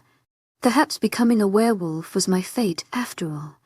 And I can finally become the proper Luna the pack really needs. Aside from being able to turn into a wolf, not much else should change about me anyways. I'm sure Christian would feel a lot better about me becoming stronger as well. My thoughts are interrupted when I hear rustling in a bush beside me. I quickly turn towards the noise and see a large brown wolf emerge, who is staring at me like I'm a full course meal. Rhea, what the hell do I do now? I yell out as my heart rate picks up from the situation. You need to embrace us. And your role. Amelia, we are Luna of one of the strongest packs. And now you have me. Show this scrawny wolf who the real you is. Imagine yourself as a wolf. What color your coat would be. You pause. And it will happen naturally. Rhea encourages me in my mind as I watch the wolf intently. The wolf doesn't seem to be moving but instead focuses its gaze behind me. I turn around at the same time and see a smaller grey wolf whimpering and limping on one of its paws. The brown wolf snarls and growls at the small wolf, and it seems to be positioning itself to take off in that direction. To prevent the wolf from going towards the injured canine, I quickly position myself its line of view, kind of like a guard for it. The wolf growls at me and stalks closer to my small human frame. I can't leave the poor thing get killed because of its injury. Okay, Amelia. Imagine yourself as a werewolf. What first? To my agent extraordinaire, Madeleine Nilben. Heartfelt thanks for your unfailing patience, enthusiasm. Snout. What about nails? As I start to think of different features of a wolf, I feel my body collapse and start to bend and move in different ways. I cry out at the sound of breaking bones and the elongating of my face. The transition seems quite slow. Amidst the distraction, I see the brown wolf run around me and towards the grey wolf. With all my might I push myself up and lunge on the brown wolf. As soon as I land on top of the brown wolf, I look down and notice him no longer a human. But I have pause. I pin the brown wolf down and growl loudly. My eyes search the wolf, deciding how to prevent it from hurting the innocent baby. As soon as I see his neck area, I decide against killing it. No one deserves death as a punishment. Maybe I could do what Christian does, and make the wolf bow. I snarl at the brown wolf and it whimpers loudly as my body weight presses further on its body. The wolf closes its eyes and leans sideways, showing me its neck and vulnerability. Is that what Boeing looks like? We did it. He submits to us. Rhea yelps in my mind, and I get off the brown wolf. It quickly shakes its fur and sprints off in another direction away from the wolf. I walk closer to the grey wolf, but as in looking at it, suddenly it vanishes in thin air. Your willingness to fight for a werewolf. No matter your personal connection to it, prove you've accepted your new form. Your instincts to protect kicked in, and that's what you did. We are a Luna. And in order to embrace us, you had to embrace our role as well. See you on the other side, Amelia. I'm excited to finally be more prominent in your life choices. Time to wake up, Rhea says in my mind, and that's the last thing I hear before I drop to the floor once again and darkness overcomes me. 35 Commentus Adapter, I let out a grunt as I feel myself taking control of my body once more. Not finding enough energy to open my eyes, I slowly try to move my arm and feel where I am. My body seems to be lied down on a soft cotton surface. My guess is a hospital bed. As I raise my arm, I feel something take a hold of it, and tingles like I've never imagined erupt across my body. To my agent extraordinaire, Madeleine Nilban, heartfelt thanks for your unfailing patience, enthusiasm. Is this what he feels? Mate. To my agent extraordinaire, Madeleine Nilban, heartfelt thanks for your unfailing patience, enthusiasm. Rhea exclaims in my head. Right, Rhea. My wolf. See, Christian, I mumble out, attempting to find more strength and move my body. I feel the tingles spread from my arm to my back and hair. I hear Angel, the familiar voice of my mate, rings in my ears as I finally find the energy to open my eyes. As soon as I do, I squint at the brightness and precision of everything around me. I hear everything. The nurses' conversation down the halls, the bumblebees outside my window, and even the buzz of the vent circulating air in the building. I clutch my head, attempting to gain a hold on all this newfound precision. I know it's a lot at once, but just focus on me. Well, take this one step at a time. Christian speaks, and I decide to try and open my eyes once more. They find Christian's broad frame immediately, and if possible, she is even beautifuler than I remember. I can see the obvious dark and red eyes from his lack of sleep, and I hear a whine in the back of my mind. Christian's expression turns to shock at the noise. Maybe I did that out loud. It's okay, Amelia. I know this is all new to you. I'm all right, he reassures, and I hold my arm out to him and trace his cheeks. Tingles spreading along my fingers once more. He returns my action with a smile and caresses my hand. Christian, I have a wolf, I say to him, and he doesn't seem at all shocked with the news. Does he know? I know. Xavier has been taking about her ever since you shifted. I'm sorry, Amelia, I've been so selfish. Just you were dying. We felt you die, Amelia. I couldn't live if I just stood aside knowing I could save you. We ignited the werewolf gene in your DNA and turned you. Christian explains, and I nod, attempting to process everything that happened. I have to do this, he speaks up once more as leans towards me and kisses me. I wrap my arms around his neck, pulling him closer to me, and he returns the favor around my waist. I hear a rumble come from inside him as our kiss deepens. My body goes on autopilot as I leave a trail of kisses down his neck towards his collarbone. My gums pinch as I feel teeth elongate in my mouth, and I let out a small whimper. Before Christian can pull away, I sink my canines in his skin and he lets out a grunt. A few moments later, my body releases my canines and I pull away, mortified. What the hell did I just do? I exclaim worriedly. Meanwhile, Christian just chuckles as he leans back towards me. You marked me, Amelia, he whispers and pecks my lips once more.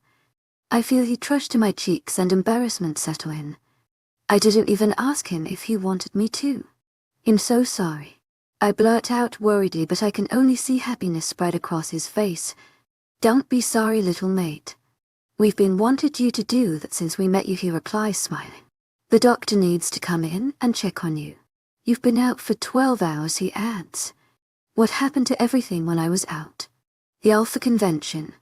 What happened, I ask him, still pretty confused with all the events that have happened this past day. To Alpha's poisoned you. On behalf of Victor. As mentioned before, your body cowled and fight it off, so we had to turn you. Bentley has been taking care of the convention all day, and the final ball starts into hours. The girls have been taking care of it for you. They know you would have wanted it to be perfect. We all felt your death, but I've kicked everyone out of your room. Amelia, I'd give anything and everything for a life with you. I love you so much, he explains. Our moment is interrupted when the door opens, revealing Drive Denver. Luna, Amelia, we're glad to have you back. How do you feel? He says as he walks closer to my hospital bed, with Christian sitting beside me on a chair. I still have a headache, and I feel pretty weak. But other than that, I guess I'm okay, I reply, and he nods, writing stuff down on my chart. Your body will heal on its own from now on. If you don't feel better in a couple of days, I will ask you to come back for a visit. But other than that, your wolf will help recover your body. Denver explains. Okay, I'm ready to go, I say excitedly, and Denver chuckles. Amelia, we don't even know if you can walk yet, Christian sighs. Well, Alpha. Luna, whenever you are ready. My door is always open if you need anything, Denver says before exiting the room. I take that as my cue to start to try and get up from the bed.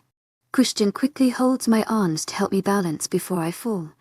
And right when I touch the ground, my legs stumble. Christian catches my almost falling body and places me back on the bed. Okay, so maybe walking isn't the best idea. A wheelchair could work, I suggest with a bubbly tone. And a grin. Hospitals are not my favorite environment, so we'd really like to get out of here. All right, princess. But you're on bed rest until further notice. Everyone is already notified of our absence. Christian replies as he walks across the room to get a wheelchair. What did you tell my dad? I ask him. Dad left California a few days ago to train one of his clients. And Carrie gladly joined. Honestly, we haven't even called him yet. There's been a lot going on, Leah. Christian replies as he wheels the chair back towards me. He picks me up gently from the bed and places me on the chair. And after swinging a few bags around his shoulder, he starts the trek back to the pack house. Seeing and smelling the outdoors is nothing like I remember. My eyesight is even better than 2020, if that's even possible. I can smell a person's home-cooked dinner from a few kilometers away too. Being a werewolf seems like quite a fun thing right about now. I think we need to make a pit stop. Everyone is wondering why the wolf feels so connected to their Luna. Is that okay? Christian says. Lead the way, Alpha, so I replied easily, and Christian snickers. We take a left in our path and move into a larger clearing, where the training field is. As soon as we come into view, everyone stops draining and stares at us. I instantly feel uneasy by the gazes. But Christian breaks the awkward silence. Your Luna was poisoned, and as a result lost her life as a human. She is our newest wolf in the pack and will do great things for us. I want everyone on high alert. Our enemies may strike again at any moment, Christian states, and they all bow in respect. Luna, they all say in unison, and I feel he trushed to my cheeks in the slight embarrassment. I'm still just a person. Not anymore, Amelia. We're leaders and they look up to us. Rhea reminds me, and try to smile at the pack of people bowing to us. Christian motions for them to stand up, and within seconds the girls and guys are by my side. Oh my goddess, Leah. A hysterical Evelyn says as she engulfs me in a hug. Allie and Eleanor following close behind. It soon turns into a group hug when Jackson, Justin and Bentley join in. Don't ever do that to us again, Eleanor pouts, and I can't help but frown. I can see the lack of sleep in their puffy eyes and their faces. Another whine escapes my lips and I quickly cover my mouth with a shocked face. To my agent extraordinaire, Madeline Nilby, heartfelt thanks for your unfading patient enthusiasm. I think it's time to get some more rest. We'll see you all later or tomorrow, once the Alpha convention is over, Christian says before he wheels me away from the field and back to our original destination.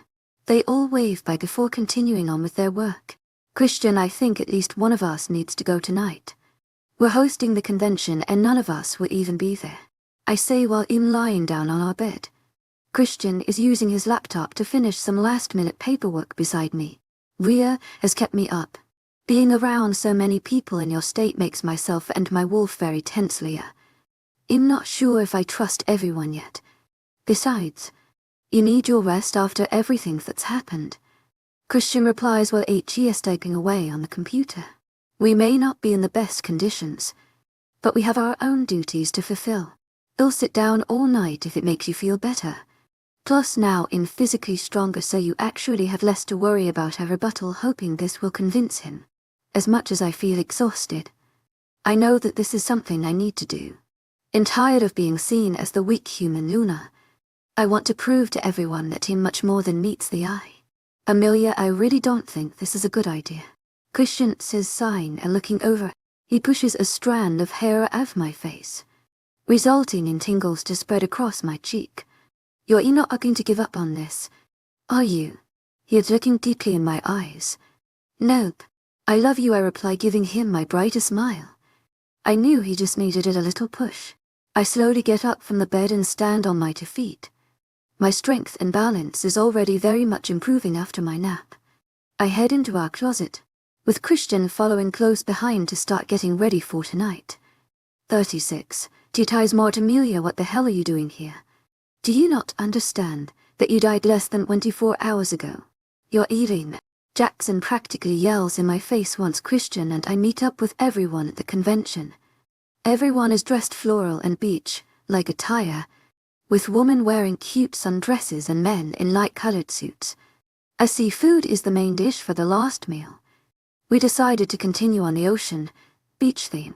I decided to wear a yellow dress, with ruffles paired with white sandals, and I curled my hair leaving it hang down my back.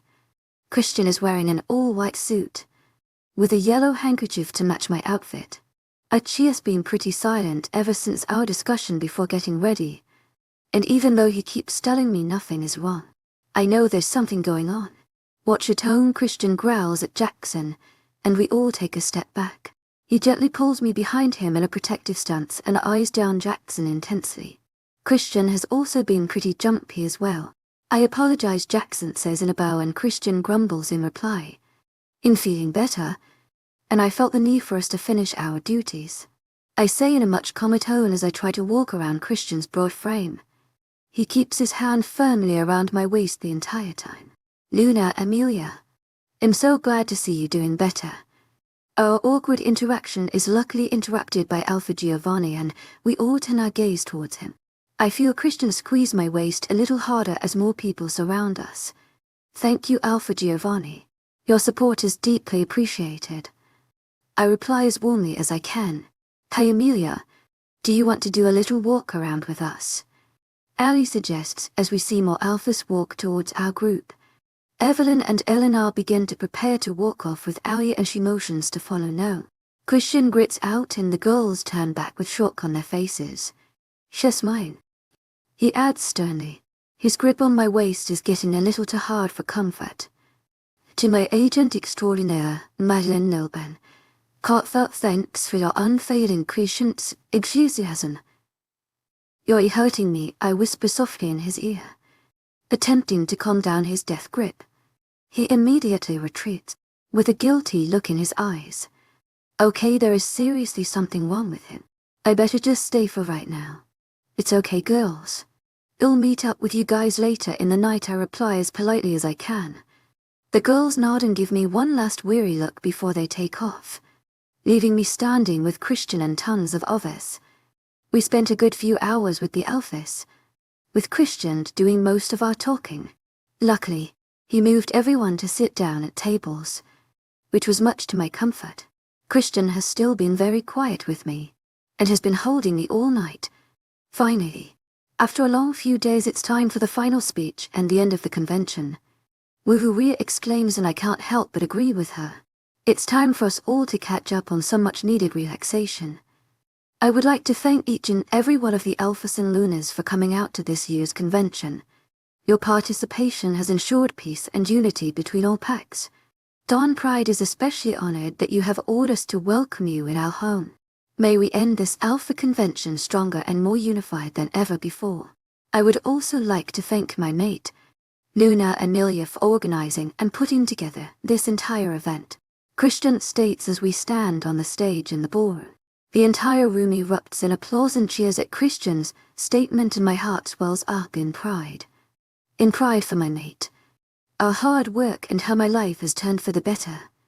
I don't think I could ever feel more at home than I do when in with my people.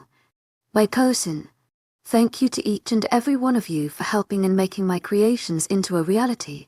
Also to Ophelia S. Events, our planner, for helping me piece everything together. I wish you all a safe journey home. I add. And once again the room erupts in cheers. Christian and I make our way to the front door of the venue to say goodbye to all the alphas individually. Speaking to all of the alphas and lunas has proven to be an even longer task than it was to greet them. I even had to get a chair due to my body's slow recovery. After what feels like an eternity, we finally say goodbye to the last couple. They'll be back in a week's time now for Christian. We will get to the bottom of this. Luna Amelia. It was lovely to make your acquaintance. Alpha Giovanni says as we say our goodbyes to him and Luna Polina. Goodbye Alpha Giovanni and Luna Polina.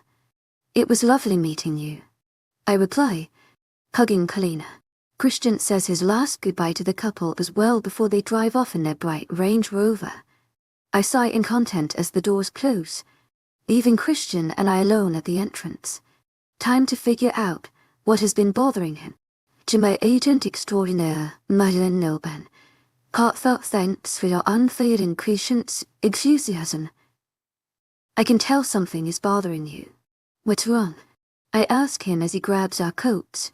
Nothing, he replies shortly, and I sigh once more. Seriously, you've been tense all night, gloating at people for the smallest things, not letting me even go get a glass of water for myself. I raise my voice slightly.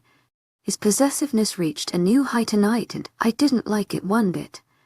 I'm an alpha Amelia. That's how I'm supposed to act, he grumbles, and I begin to be even more frustrated. He walks past me, stalking towards our limo to head back to the pack house. He pulls the door open for me quite hard, and signals me to get inside. I huff as I brush past him, and sit down on the comfy leather seats inside. Christian joins me and cracks open a bottle of whiskey as soon as he sits down. He gulps almost half the bottle down in one sitting, and my eyes go wide in the sight. What the hell is wrong with him? Mate doesn't want us anymore. Mate wanted a human. Ever since we changed H, he has been acting weird rewinds in my head, causing me to overthink as well. I don't exactly doubt his feelings for me, but he does seem really annoyed. To my agent extraordinaire, Madeleine Nilban, heartfelt thanks for your unfailing patience, enthusiasm. Maybe you should have some water, I say, attempting to stop him from finishing the bottle before we get to the pack house. He puts the bottle down roughly and grabs a water bottle from the fridge, gulping that down quickly and sighing. Okay, I'm tired of this attitude. What's going on? I ask once more, hoping health I may express why HE is being so weird. He just stays silent as he flings the plastic bottle across the limo. To my agent extraordinaire, Madeleine Nilban, heartfelt thanks for your unfailing patience, enthusiasm. I'm going to sleep in Evelyn's room tonight. Clearly you need to get through your shit. I huff, annoyed with his attitude. Sure, Amelia, I'll just get through my shit, because it's my duty, right? Worry about everything else before us. He finally speaks up and I send him a confused expression. What is he talking about? Do you not realize you died, Amelia? Like actually died, your heart stopped beating for a whole 2 minutes. Do you have any idea what that felt like? Having your entire sense of gravity shifted. I couldn't even feel you anymore. All I saw was a pale corpse. And for 2 hours I thought I'd have to live life in this world without you. I know you might be still new to soulmates, but you are it for me. I felt numb, Amelia. You leaving me was the hardest and most painful experience I've ever had in my life. It felt like someone fucking took my heart, threw it on the ground and crushed it with their foot. I finally get you back, and the first thing you want to do is act like none of this even happened. Going to the stupid fucking convention like everything is fine. It's great that you always think of others in our pack, but fuck, I need you to. I said it was a good idea tonight, but no, you had to go. Did you know how hard it was to control Xavier from ripping the head off anyone who even looked at you tonight? We lost you. Xavier confesses and I'm left gobsmacked. How could I have been so selfish to not check up on him sooner? I don't even know what I would do if Christian died. I'd been so caught up with everything else I didn't even take into account his feelings through this. I notice a lone tear roll down Christian's face and whine at the sight. I failed him. I am so sorry, Christian. I didn't take into account your feelings. I don't know what I would thought if I thought you were dead, I whisper shamefully.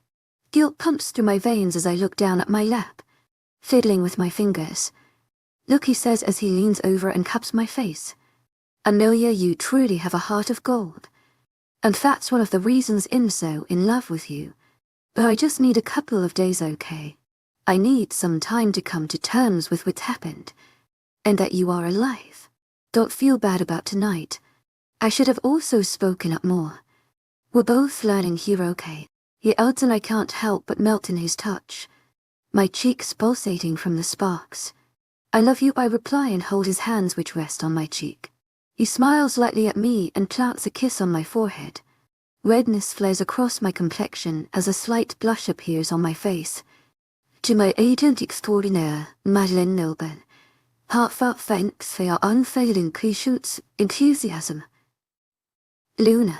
Where he our driver says, and we both exit the limo.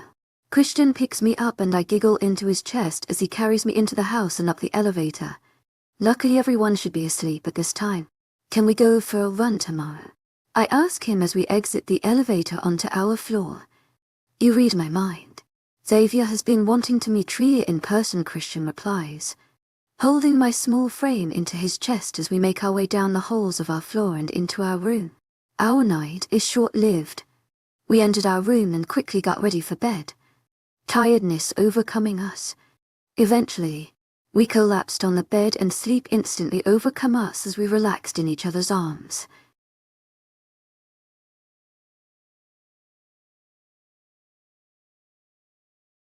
When I first shifted, I almost tripped over my own new body, even getting tangled with a small twig.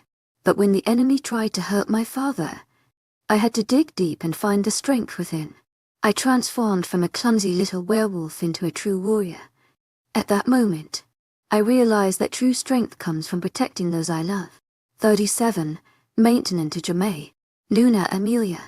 I apologize for the intrusion, but I need to take care of the body, Wesley. Our pack warrior interrupts.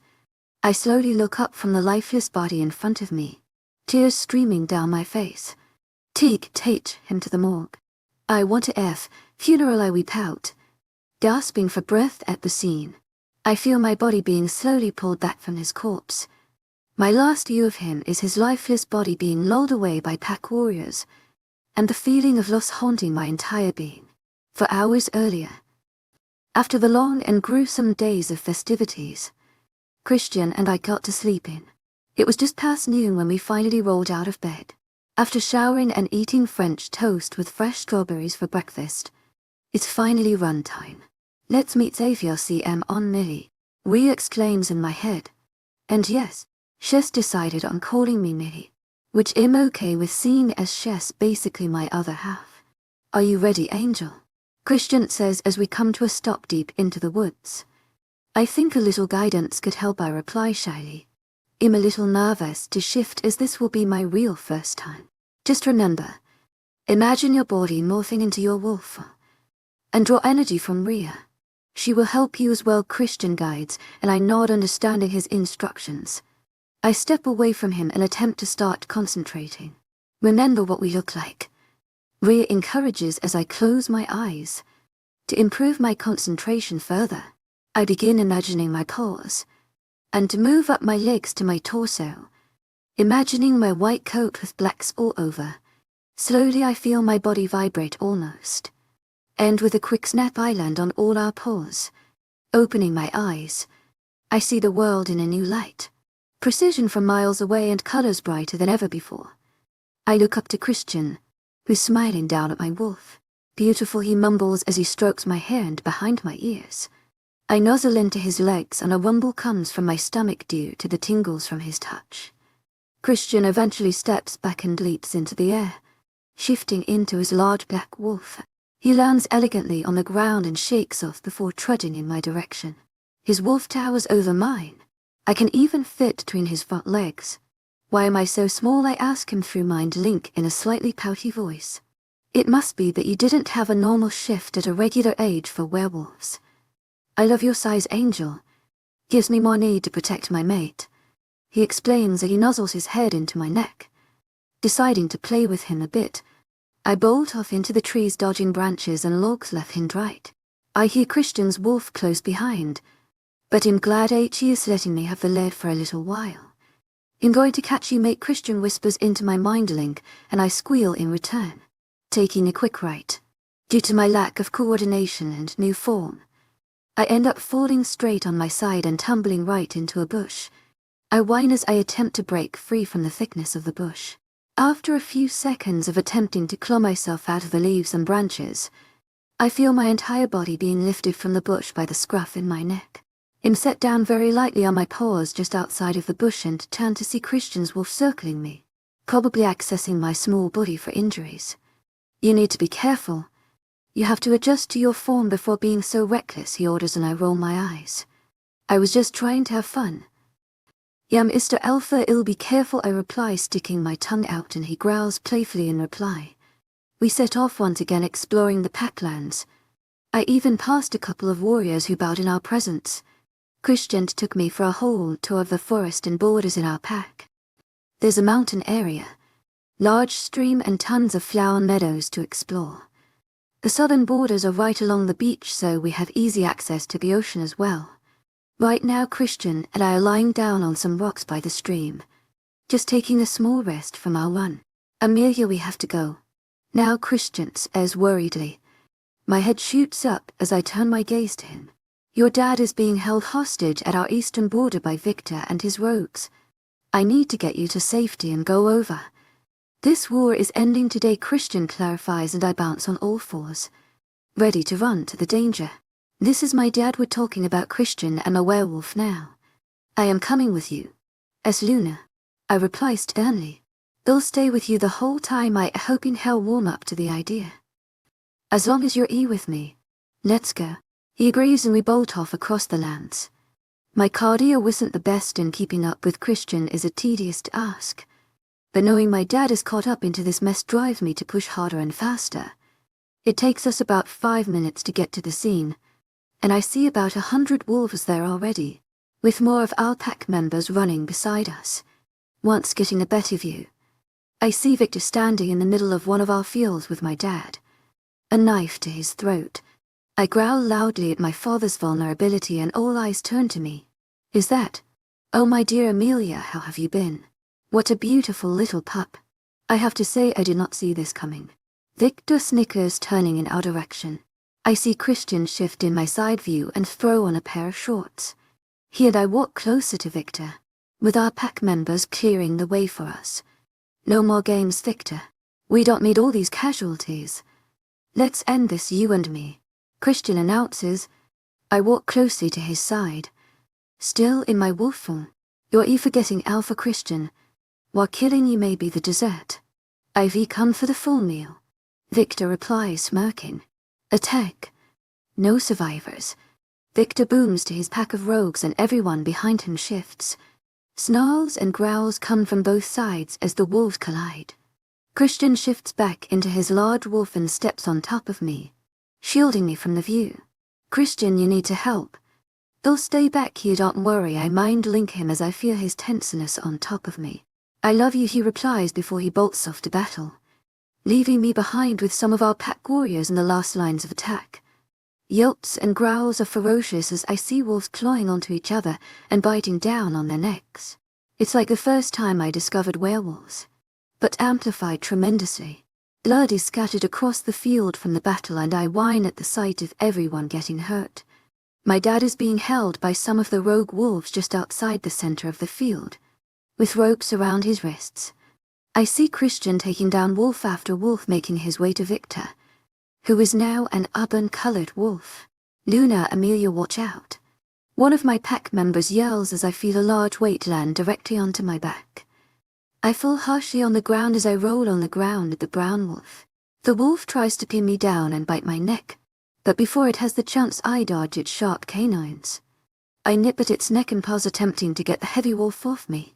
Scratches with blood drawn as on both of our coats as I try and fight the brown wolf off of me, and by its red eyes I can tell it's one of those rogues.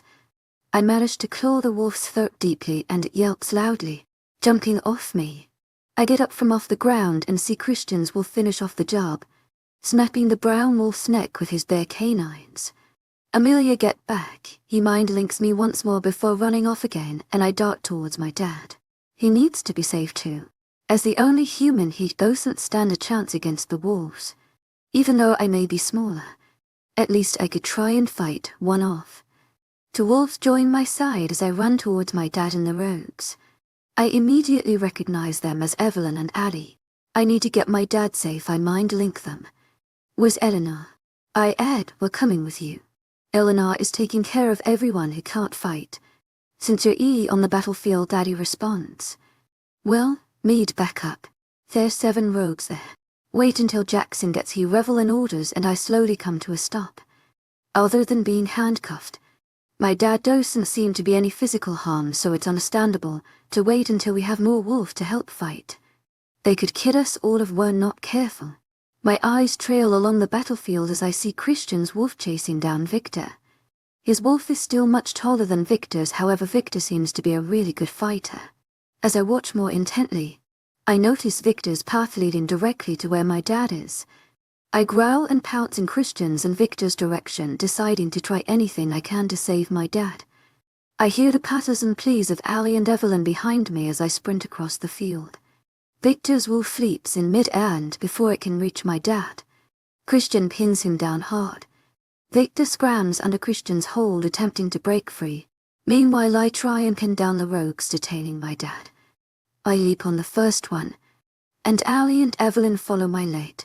We wrestle for a few seconds before I manage to get a hold of its right leg and bite down hard, breaking its leg. The wolf flies yelping in pain as I turn to the second rogue. They seem to have left my dad tied to a tree during the battle. The rogue wolf makes the first move and bites down on my shoulder, causing me to yelp slightly as I try to regain my posture. I fall hard on my back as the wolf continues to nip at my skin. Suddenly I see the wolf pulled right from on top of me and flung to an opposite tree. I jump up attempting to see what happened, and see Jackson's wolf snarling at the injured rogue. With one bite he snaps its neck, leaving the rogue to lie motionless. I turn back towards my dad, and right before I can react, Victor's wolf lunges towards him, canines and claws baring. Christian's wolf is right behind him, lunging as well. I follow their lead in an attempt to protect my dad, but my efforts are too late. With one slash, my dad's heart is punctured by Victor, and Christian, who follows right after, jumps on top of Victor's wolf. They wrestle for a matter of seconds until Christian pins Victor down and bites hard on its neck. I feel my heart drop as my gaze falls towards the lifelessness of my father. I sprint over to his body and shift as I come close. Noticing a scattered t-shirt, I throw it on before crouching down to my father's coughing body. Dad. Dad. I cry out as I hold his head up during his coughing fit. Millie, my baby, he says in a faint whisper, and I feel my heart clenching.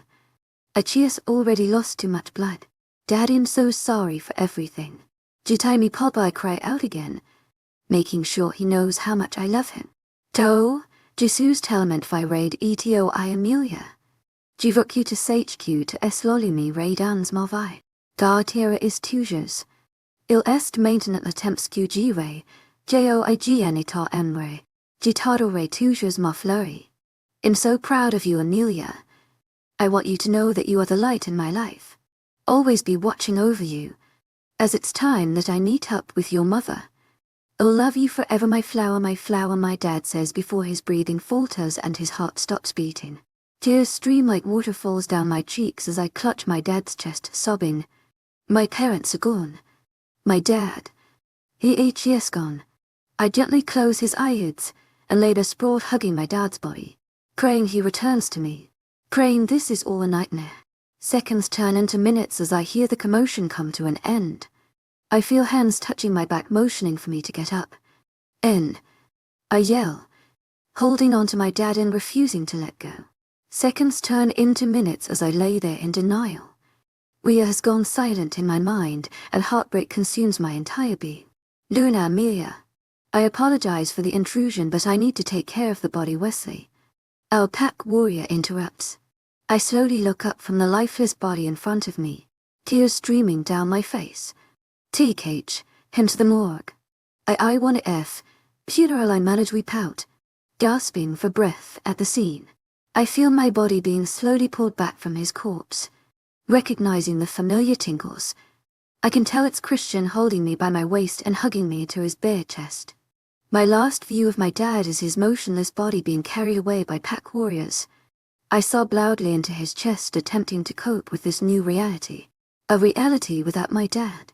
His hands gently stroke my hair and my lower back as he remains silent, listening to my sobs.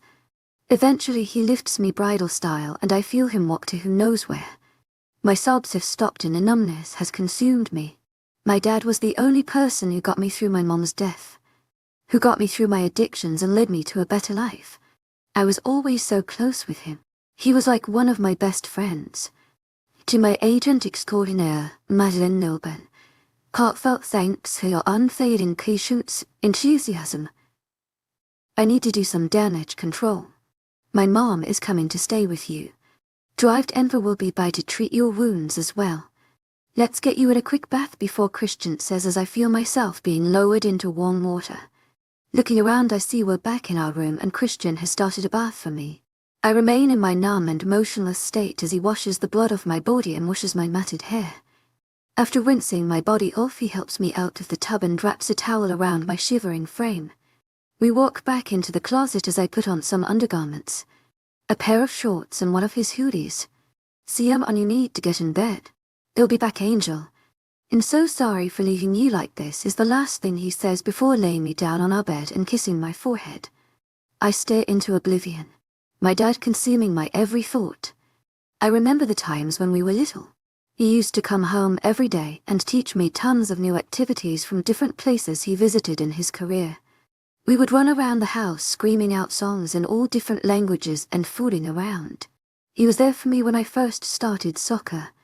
I was the best, so he volunteered to train me until I was top of the team. When Mom was away with fashion events, he would bring me out for spa days to cheer me up.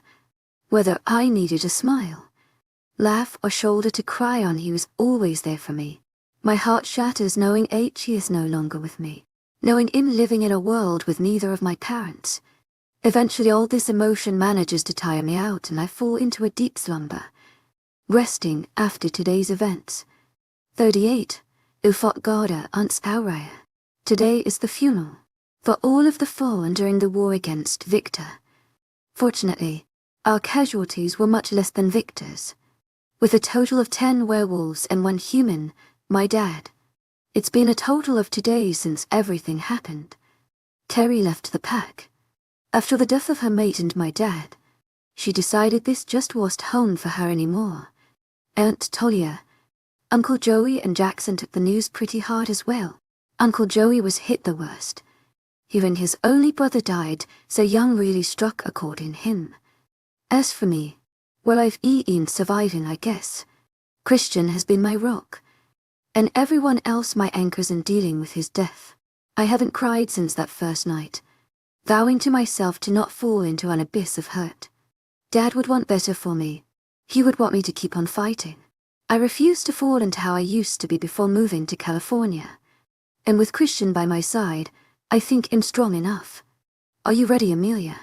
Christian says as he comes into our closet, fixing his black tie on his collar. As I can be, I reply with an attempted smile. I threw on a simple black dress and black heels for the occasion, with my blonde hair straightened down my back. Christian holds my hand as we walk out of our room. My breaths become slightly shaky as we near the elevator. Stay strong, Amelia. He'll always be with us. Rhea adds, she came back to me yesterday and thankfully has been nothing but supportive during our loss. There's going to be a barbecue after the funerals, to support the families who have lost someone and to unite even stronger together. If you don't want to stay, I can bring you back upstairs, Christian says, breaking the silence in the elevator. Ilga, this is what we all need. And as Luna, I should help comfort the families, deciding I need to lean on people to help grieve as well. And a distraction could help. As soon as the elevator door opens, we make our way to the backyard, where the funerals are being held. We decided on mating my father, but other pack members wanted to have an open casket.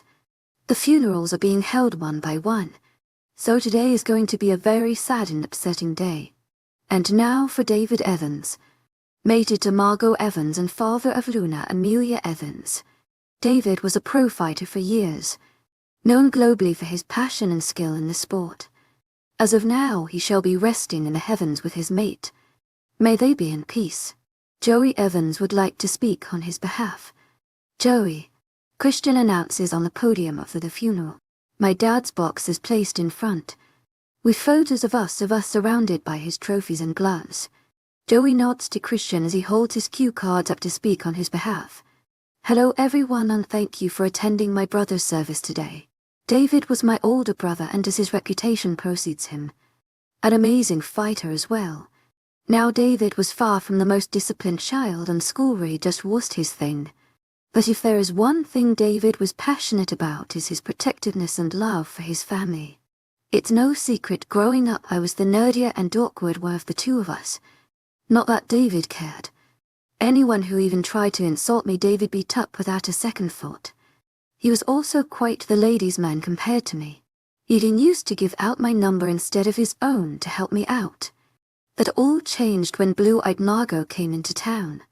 Within seconds she captured my brother's heart and brought him back from his reckless ways. Together they were unstoppable. The perfect balance. If there was one thing David believed in, was that if you put in hard work and dedication, you can accomplish anything you put your mind through. While David's name was becoming heard around the fighting community, Margot was excelling in fashion design. I remember how happy David was each time he used to call me, telling me about his wife's successes before his own accomplishments. They were team unstoppable. I never thought David could be happier until I got a FaceTime call about some unexpected news. A niece was coming my way, and both of her parents were absolutely thrilled. Amelia, you are the newfound joy in your parents' lives. Your dad used to call me about the silliest things. Like how you said dad before mum. How in first grade your teacher said you were smartest of your class and should be moved up a grade. Your parents were proud of it all. Losing his mate was one of the hardest things H.E.S. had to face, however he managed to surpass it with you, Amelia. He loved you with all of his heart and more. And I know for a fact he couldn't be prouder of the person you have become. Brother, he'll miss you forever. Until we meet again. I've got her, Uncle Joey recites, and tears fall freely from my eyes. He defends off the stage and sits back down beside me and smiles slightly. I can see the puffiness in his eyes as well. My dad was both of our role models. Christian gets back up from beside me and goes back to the podium. As Alpha, he is the one officiating the ceremonies. Next, we have his daughter Luna. Amelia to take the podium, he announces as he holds a hand out to me.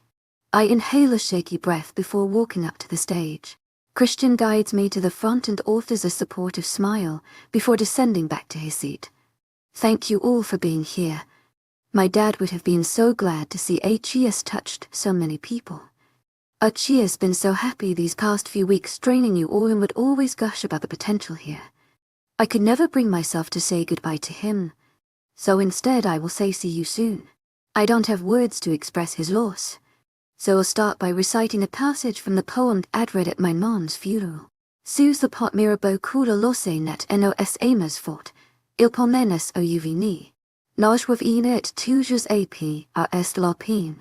This poem is about love after loss, by Guillaume Apollinaire. Now is the time we lean on each other more than ever. And, as Dad always said, nothing is stronger than family. Jitami roi toujours papa. On se revo it dans you any oi vai. I'll love you always, Dad. Well, meet again another life, I say. I didn't want to share all my memories with Dad just yet, as it's too hard to even think about never making more.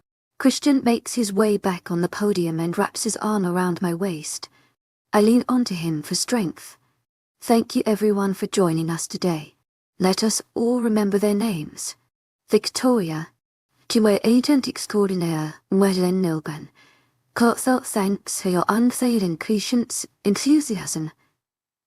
George, Henry, Sean, Paul, tu es agent extraordinaire, Mwelen Nilban. Heartfelt thanks for your unfailing patience, enthusiasm. Ian, Toby, Kio, and David. May we say their names with love and pride. And may they rest in peace. Christian finishes before ending the ceremony. A few of my dad's friends come to see me to pay their respects and visit where his ashes are while we stick around a little after his ceremony. After speaking with some more pack members and old friends, both Christian and I make our way to where the barbecue is. "Sweetheart, come here," Stephanie says as she approaches us with Tobias. Stephanie engulfs me into a hug and I return it, clinging onto her motherly hold. Stephanie has really helped me get my feelings out and has become my person to talk to besides Christian. "You're so strong," she whispers in my ear before releasing from the hug. Christian immediately puts his warm around my waist afterwards. Just his presence alone has managed to calm me down these past few days. All four of us walk closer to where the barbecue is taking place. Fortunately, everyone is still conversing and eating rather well considering the drowsiness of today. After taking our burgers from some of the pack chefs, we all make our way to one of the picnic tables, where the rest of the gang is sitting. At least some of the pups are still having fun. Evelyn says, attempting to brighten the mood. As I look over, I see some of the pack kids playing soccer on the field right beside all the picnic benches. Shrieks and giggles erupt from the field and I can't help but smile at the simple-minded children. They don't let anyone bring them down, and I admire them for it. I look around our table and notice everyone else staring at the kids with a small smile as well. Deciding to brighten up the mood, I get up from the table and walk over to the field, getting very questionable glances from my friends. "Hey guys, do you have room for one more?" I ask the children as they run after the ball. They all stop and turn to face me. They all seem to have pretty shocked expressions that are soon covered with excitement. "Yeah, Luna, you can be on my team," a young boy with blonde hair says, smiling. "Hey, no fair. I want Luna on our team," a young girl counters with a pouty face. "All right, Frankie. You get Luna. Amelia. Penelope'll come on your team," Christian says. He suddenly appears behind me. After a few minutes of organization, a lot more pack members joined in and there's over 50 people playing on the soccer field. Even those who aren't playing got spots to stand and watch nearby. Apart from a few faulty passes and lack of positions, everyone still manages to have a super fun time. Goals are scored equally on both sides and smiles are spread across every owner's faces. "Luna, Amelia, you cover Alpha." Christian. "Lola," one of the young girls shouts to me across the field. I look up to see my mate running my way dribbling the ball. I get into a defensive stance as he nears me. "Get ready to lose, mate," he snickers the closer he gets. As soon as he reaches in front of me, he attempts a fake to pass me, but I intercept the ball as it falters between his feet. With a groan, he loses the ball, leaving me with the ball to counter-attack.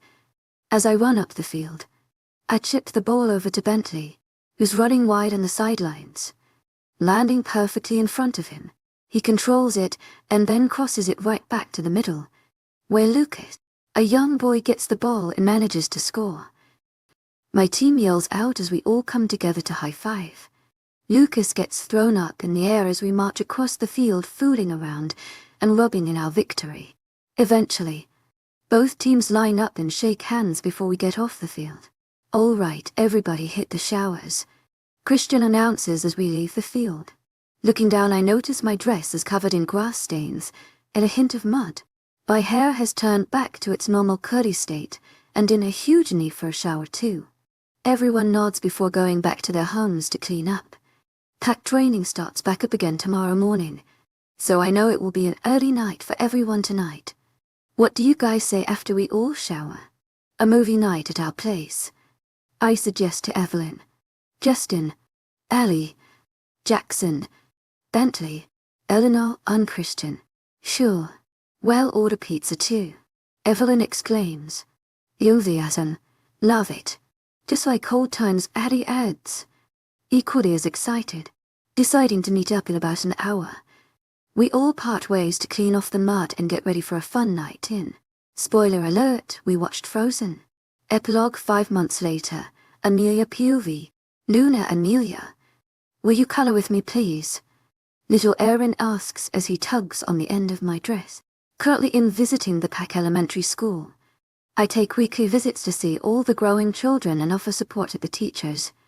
When Stephanie said I would one day find my way of being Luna, she was completely right.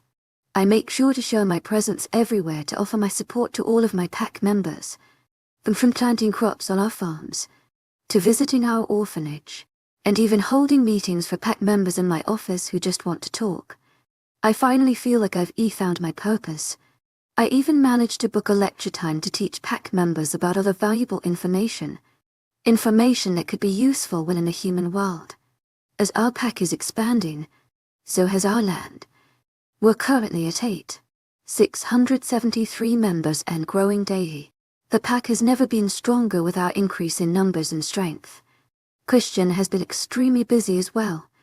With the help of Justin and Bentley, they train the pack every day on the training field. He also holds weekly meetings with every department in the pack to ensure everything runs smoothly. With such an increase in members, to my agent extraordinaire, Madeleine Nilban, heartfelt thanks for your unfailing patience, enthusiasm. Jackson and I also have our hands full finding homes and the perfect job for each new member. Also, Jackson seems to be taking the lead in that department. The girls have also been helping a lot in the pack. Allie is training to become a pack doctor. She spends all her daytime studying with Drive. Denver but absolutely loves it. Eleanor and Devlin spend most of their time with me, helping provide guidance to all our pack members. Although our schedules have become insanely busy, we decided to always do Friday night dinners to spend time all together. Aside from Sunday morning pack brunch, we have begun construction projects all around Packlands for bigger facilities and new homes for our members. I even got my meditation garden. Eleanor and I hold yoga classes Tuesdays and Thursdays. I even managed to convince Christian to participate a few times. I miss both my parents every day, but I know they're always watching over me. The main pack gym is now named in memorial to him. It's safe to say I shed some tears at the surprise. It took the pack about a month to get past the war and devastation, but now we're flourishing and I couldn't be prouder. Sure, Aaron, pass me the blue. I reply smiling as he tugs me to his desk. All the children so I hand us as I hand out some crayons and coloring sheets. Luna, Amelia, what does it feel to meet your mate? Lola, a young girl asks me as I color in my flower on a sheet of paper. Every time I come to the elementary school, the kids always have tons of questions for me, which I am happy to answer. They seem awestruck whenever I walk through the doors. Well, Lola, imagine when you go swimming underwater. You know when you guys play those holding your breath swimming games. Meeting your mate feels like when you finally come up from underwater and take that first breath. When I met Alpha Christian, he was my breath of fresh air release after all the hard work. They say you find your mate whenever you need them most. And Christian couldn't have come at a better time. Achidi helped me cope with my demons and became my rock. I wish you all a wonderful lifetime with your mates. There will be no better feeling than having them in your arms. I reply smiling. All of the kids have adoration written in their faces and smile widely. I hope my mate is just like you. Lulia Amelia Aaron says as he wraps an arm around me. Little Aaron will definitely be a ladies' man when he's older. Hopefully he'll have a mate to ground him a little more. Amelia, it's time to get going. Christian enters the room and we all turn our heads towards my handsome mate. I feel little Aaron rip his arm off from around me and see him smiling sheepishly. Hello, Alpha Christian, all the kids say in unison. I get up, dusting off my dress lightly. Hey guys, did you have a good time with Luna, Amelia, he asks, looking specifically at young Aaron. All the kids nod and I can't help but return a smile to the little angels. Goodbye, kids. I'll see you next week. I wave off to the children and meet with Christian at the doorway to walk out of the room. He wraps his arm around me gently and we both give one last glance to the waving children and exit into the hallway. I missed you, Christian says as he pulls me into a kiss. I return it and run my hands through his hair lightly. A low growl vibrates into his chest and I tuckle into the kiss. Christian has been gone these past days for a meeting at a neighboring pack. They need the extra protection. I love you, I reply as we break away from the kiss before going too far. We are in public at an elementary school. Our foreheads touch and I smile, looking into his shining blue orbs. All for Christian. Luna Amelia. Thank you for visiting today, Miss. Haley. One of the teachers says, interrupting our moment. I break away from Christian awkwardly and attempt to recompose myself. He only chuckles at the situation. Anytime, Miss. Haley. We better get going. Great work here. Christian replies before he holds my hand and guides me outside the elementary school. We walk hand in hand back to the pack house, waving at all the pack members we pass. Dinner is into hours by the way, Christian says, and I beam with excitement. Today is Friday, so friend group dinner. Ever since we all got settled into our jobs at the pack, it's not as easy to find time together. Christian chuckles as I dance around him, swaying his arms. Where are we going? I ask him in return. On the beach. Evelyn got to choose the venue tonight. Christian is rolling his eyes. Whenever Evelyn chooses, everyone has to dress super fancy and the place is usually very extra. Not that I mind, but the guys tend to prefer something much simpler. The last venue Evelyn chose was super fun, so no rolling your eyes, mister. Wolfie, I reply slightly stern. Christian huffs in response. He brought us to a restaurant full of cats and Jackson almost passed out because of his allergies to cat hair. The rest of us were sniffling the rest of the week from their stench. Christian replies with a sense of grumpiness. Okay, maybe the last time was the greatest, but I'm sure she'll come through tonight. Attempting to stay positive. Our walk comes to an end as we begin going upstairs through the elevator. Amelia, Eleanor, we're going to be late. Bentley huffs loudly as him and Christian stand in the doorway of the bathroom while Eleanor and I finish fixing up our hair. Then you can trust Beauty Eleanor shoes as she straightens her last strand of crimson red hair. I giggle at their interaction while I finish curling my long blonde hair. I'm not rushing it. We've been waiting an extra 20 minutes.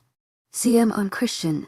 Help me, he Bentley nudges my mate, who seems way too entranced in my outfit to even notice his friend's banter. 5 more minutes, girls, Christian says half-heartedly. Both Eleanor and I giggle at his response.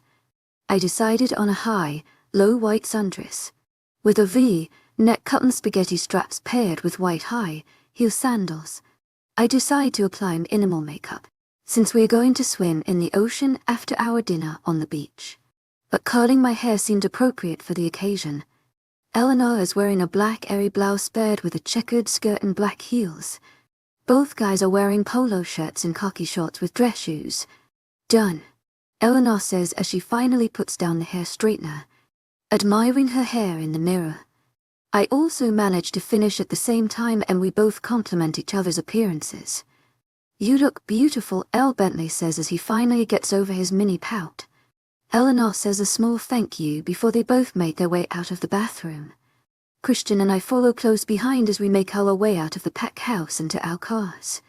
I don't know how you manage to be more beautiful every single day, Christian mind, links me and I blush at his compliment.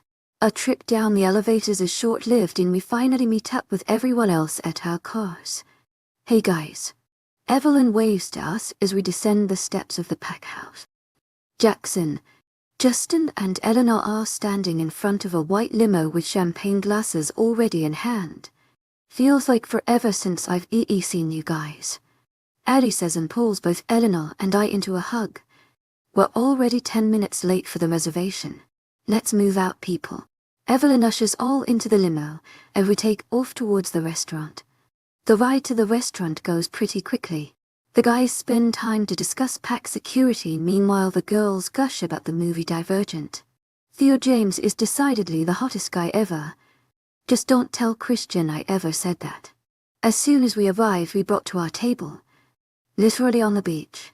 I don't know how Evelyn found a way to get a private group dinner on the beach, but the setup was beautiful. Full of candles and flowers. Dinner went by smoothly as we made small talk and enjoyed each other's company. I'm forever thankful to have these friends by my side. I don't know what I did without them. After dinner we all went to the bathrooms to change into our swimsuits and now it's time to go in the ocean. The sunset is absolutely beautiful. And apparently the water is actually quite warm. CM on an angel Christian scoops me up, taking me out of my trance with the sunset and runs towards the ocean. I don't even have the time to resist before I plunge into the salty water. He remains holding my waist gently as I resurface. I decide to splash him right back and attempt to break free from his hold. Last one in has to sleep outside for a week. Jackson yells as the rest of the group runs into the water. Meanwhile, Christian rubs his eyes trying to get the saltness out of his view. We both chuckle as our friends sprint frantically in the water, splashing around themselves left and right. Right before Justin was about to reach the ocean, Evelyn tripped him as she flew by him. With a huff, just unfazed first in the sand, and lost the race. Evelyn just unraises his voice in a scolding manner. Evelyn quick swims behind me, and clings to my body in the ocean, using me as a shield between her and her pissed-off mate. You hurt me. You hurt the Luna. Evelyn squeals as Justin approaches us. Don't drag my mate into your mess, Christian grumbles. I attempt to break free from Evelyn's prying hold. However, it seems quite impossible with her iron grip on my shoulders. I'll get you back later. To my agent extraordinaire, webnovel. Heartfelt thanks for your unfailing patience, enthusiasm. Justin says before he turns around to dive back into the water, shaking the rest of the sand off his body. Evelyn released her hold on me and I swim away from her direction. The last thing I want is to get in between a splashing fight between her and Justin.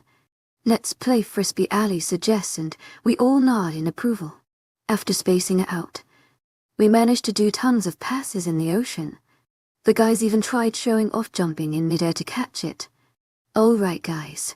I'm going to take a little break, I decide after throwing the frisbee for a good 30 minutes. My wrinkling fingers are really starting to bother me. They all nod as I begin my trek to the shore, with Christian, who decided to take a break as well. The others stayed in the ocean, beginning a game of volleyball while Christian and I set up our seats on the sand. I brought some blankets, Christian says as he hands me a small bag before setting down a towel for us to sit on. I take my seat on the towel and I rummage through the bag for our blankets. Yeah, Chris, I turn towards Christian when my heart stops. I look to see Christian holding a small box, with a very beautiful ring on one knee. I drop the bag with the blankets on my lap as I stare at my mate in awe. Amelia Evans, this is my promise to you. I promise to love you with my entire being. I promise to be by your side for the rest of our lives, through the good and bad days. I promise to put you, and us first, above everything else. I promise to treat you like the angel you are, and give you the love you deserve. I promise to be your rock and confidant. I promise to be your best friend, ensuring that beautiful smile stays permanently on your face. I promise to give you a family, our family that I will love eternally. Most importantly, I promise to marry you. You are the love of my life, Amelia. I could never imagine living without you. I never knew I could love someone as much as I love you. Hell, I didn't even know what love was before I met you. I promise you a life with me by your side, Amelia. If you'll take me, Christian declares, with a few straight tears running down his face. I melt as I hear his words, tears falling freely down my face as well. After a few seconds of being completely speechless, I finally formulate my response. To my agent extraordinaire, webnovel, heartfelt thanks for your unfailing patience, enthusiasm. You saved me. Coming here. I was fresh out of the hospital and still recovering from the death of my mother. A dark cloud lingered over me as time went by, but you came in and turned it into sunny skies. You brought light in my dark days, and glued my heart all back together. I love you, Christian, more than you could ever imagine.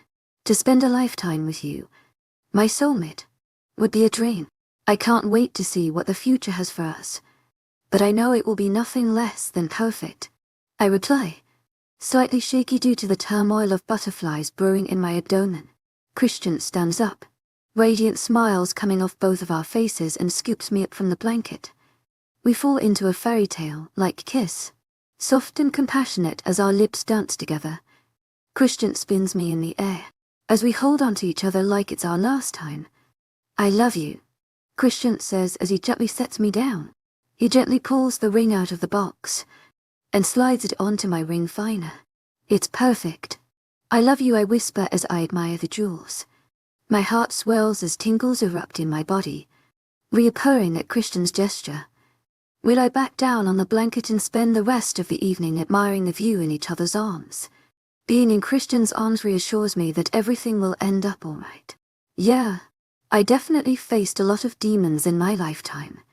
And my journey is far from over, but with Christian and my amazing group of friends, I know that we'll be ready to face anything that may come our way. Pack life is family life. And I know I have a huge army of family anywhere I go. Don't forget to kick ass wolf too. Rhea adds in my mind and I chuckle. Yeah, I guess Christian and I have had quite the long journey. And the gods have definitely tested our fate a couple of times. Through each bump in the road, we've changed and came out even stronger. But he'll always remember. Our story all started when I became his human mate. Bonus Chapter 1, Wedding Dress Shopping.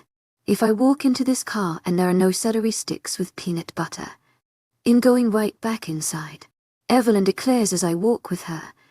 Eleanor, Allie and Stephanie. It's been officially 3 years since I've met Christian and my new family. Evelyn, obviously, is pregnant.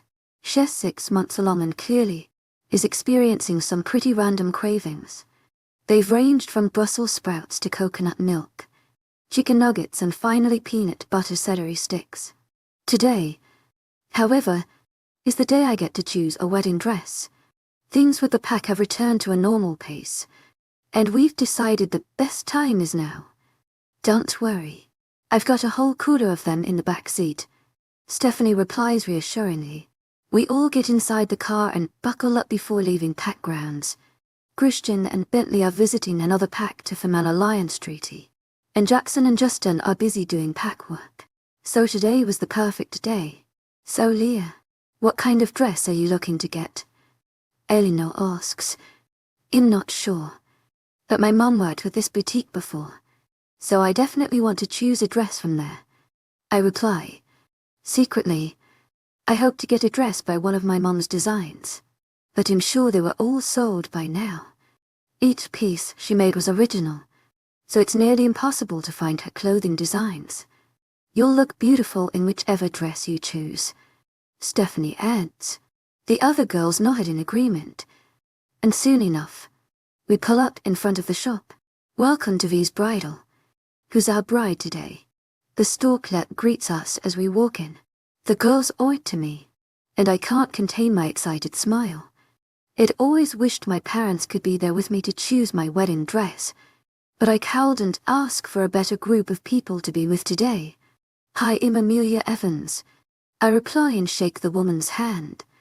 Are you Margot S. daughter? The woman says with wide eyes. Yes, do you have any of her designs left? I ask with a glimmer of hope. I think I might have a few left. I'm Veronica. By the way, the woman introduces. I'm Evelyn, Allie, Eleanor, and Stephanie. A pleasure to meet you. The rest of the girls greet before we begin our search. Veronica guides us through the entrance of the store. For the first hour, we all went our separate ways rummaging through the countless rows of dresses. Not only did we need my wedding dress, but I also planned to pick out the bridesmaids' dresses today. Christian and I talked about some wedding plans before, but he left the theme more my choice. Werewolves weren't very accustomed to weddings, but I really wanted one. To my agent extraordinaire, Madeleine Nobel, heartfelt thanks for your unfailing patience, enthusiasm. I think it's time you try some on Leah, Stephanie says, ushering me to the changing rooms. She, along with Veronica, will definitely be helping me put on the dresses. I gently smooth down the first dress. It's stunning, and I love the neckline. I gently put on the solid white heels and head to the main room of the store. Oh my goddess, Evelyn says, practically dropping her celery stick from her arm. You look amazing. Allie adds. I really love it, but I'm not sure if the bottom's really my style. I conclude. The girls nod in agreement, and I return to the dressing room to try on dress number 2. I gasp. looking at myself in the mirror in the second dress. I loved the long sleeve design, and the lace was stunning. Once again, I walked to the main room. I think this one is my new favorite. Eleanor says. The long sleeves are super flattering. Stephanie adds. What do you think? Leah Ali asks. I think it's my new favorite as well, but I do want to see the other dresses. I finalize. After posing for a picture for Evelyn, I walk back into the dressing room. I've already fallen in love with the lace design and style of this dress. I eagerly exit the dressing room. Holy Eleanor's jaw drops this dress. Ali seems to be at a loss for words. Girl, that body. Evelyn adds. I squeal excitedly, as do the other girls. Just as I'm about to declare this dress as my favorite, Veronica emerges with another dress in hand. I made a quick call to your mother's headquarters, and I think you'll want to try on this dress. Margot named it Amelia. Veronica explains. My mother was cautious with her pieces and wouldn't name just any dress after me. My heart swells in realization. She had designed a wedding dress for me. I nod eagerly as I take hold of the dress and return to my dressing room. Tears spill from my eyes as I look in the mirror. I was 5 years old. I was always envious of the models my mother would design dresses for. One day, she sat me down and had me tell her my criteria for a dress she would design for me. Growing up, I always thought she didn't take it seriously. But this dress has everything and more. The floral lace is my mother's signature design, and the sheer material was one of my ideas. All these years ago, my mother had indeed created my dream gown. I still missed her dearly, but knowing I will have a piece of her on my wedding day just made it so much more special. After wiping away my tears, I emerged from the dressing room once more. Gasps could be heard from all around us, not just from my girls. Amelia, this is the one. Stephanie gushes. You look like a princess. Eleanor adds. My mom made this one. I say shakily. My emotions have been going crazy lately, and I could barely keep my tears in. You have to get this dress, Urax. For B7 and Ali insist. Evelyn pulls out her phone to take more pictures, but I quickly decline. No pictures of this dress until the wedding. It's too special. I explain. The girls all nod in agreement as I stand there admiring the beautiful design. My wedding was still weeks away, yet I never wanted to take off this dress. After a few minutes of staring, I decided to return to the dressing room and take off my dress. I carefully returned it into the packaging before returning out to the main room. Next up were the bridesmaids' dresses. I can't get over your dress, Leah. You think your mom has any more designs? Ali asks. I'm sure she does. Everything she makes is original, so we might have to go out to the company headquarters for more options. I explain, nodding. It decided on a beach wedding since that was where Christian gave me my promise ring all those years ago. So the bridesmaids' dresses would be a mix of blues to match the theme. It told the girls they could choose any style, but to try to stick to the light blue colors.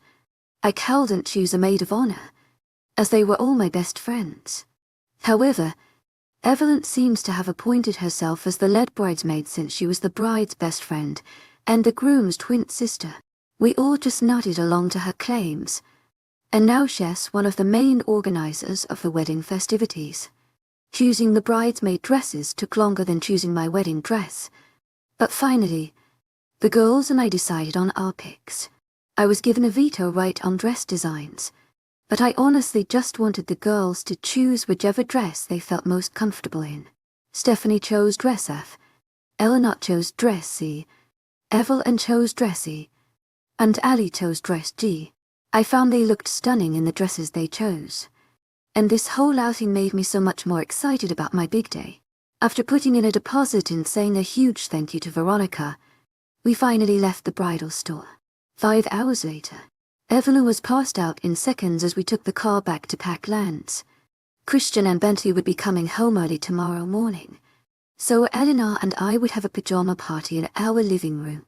The car ride was short and sweet, and as we drove up the long driveway, Jackson and Justin could be seen in the distance waiting for us. As the car came to a halt, Both men opened the doors for us. So did you guys find anything? Justin asks as he picks up a sleeping Evelyn from the back seat. Yet, we've got all our dresses. I reply with a large smile. I'll see you soon. Girls, have a nice night. Stephanie waves as she takes the car to her house. We all wave goodbye before going inside the pack house. Can we see some pictures? I want to see my cousin's wedding dress. Jackson questions eagerly. We didn't take any pictures of our chosen dresses. It'll be a surprise. Ali explains. He immediately slumps down, pouting from his exclusion. You'll see it in a few weeks. Jackson, don't sulk too much. I bug him while laughing slightly.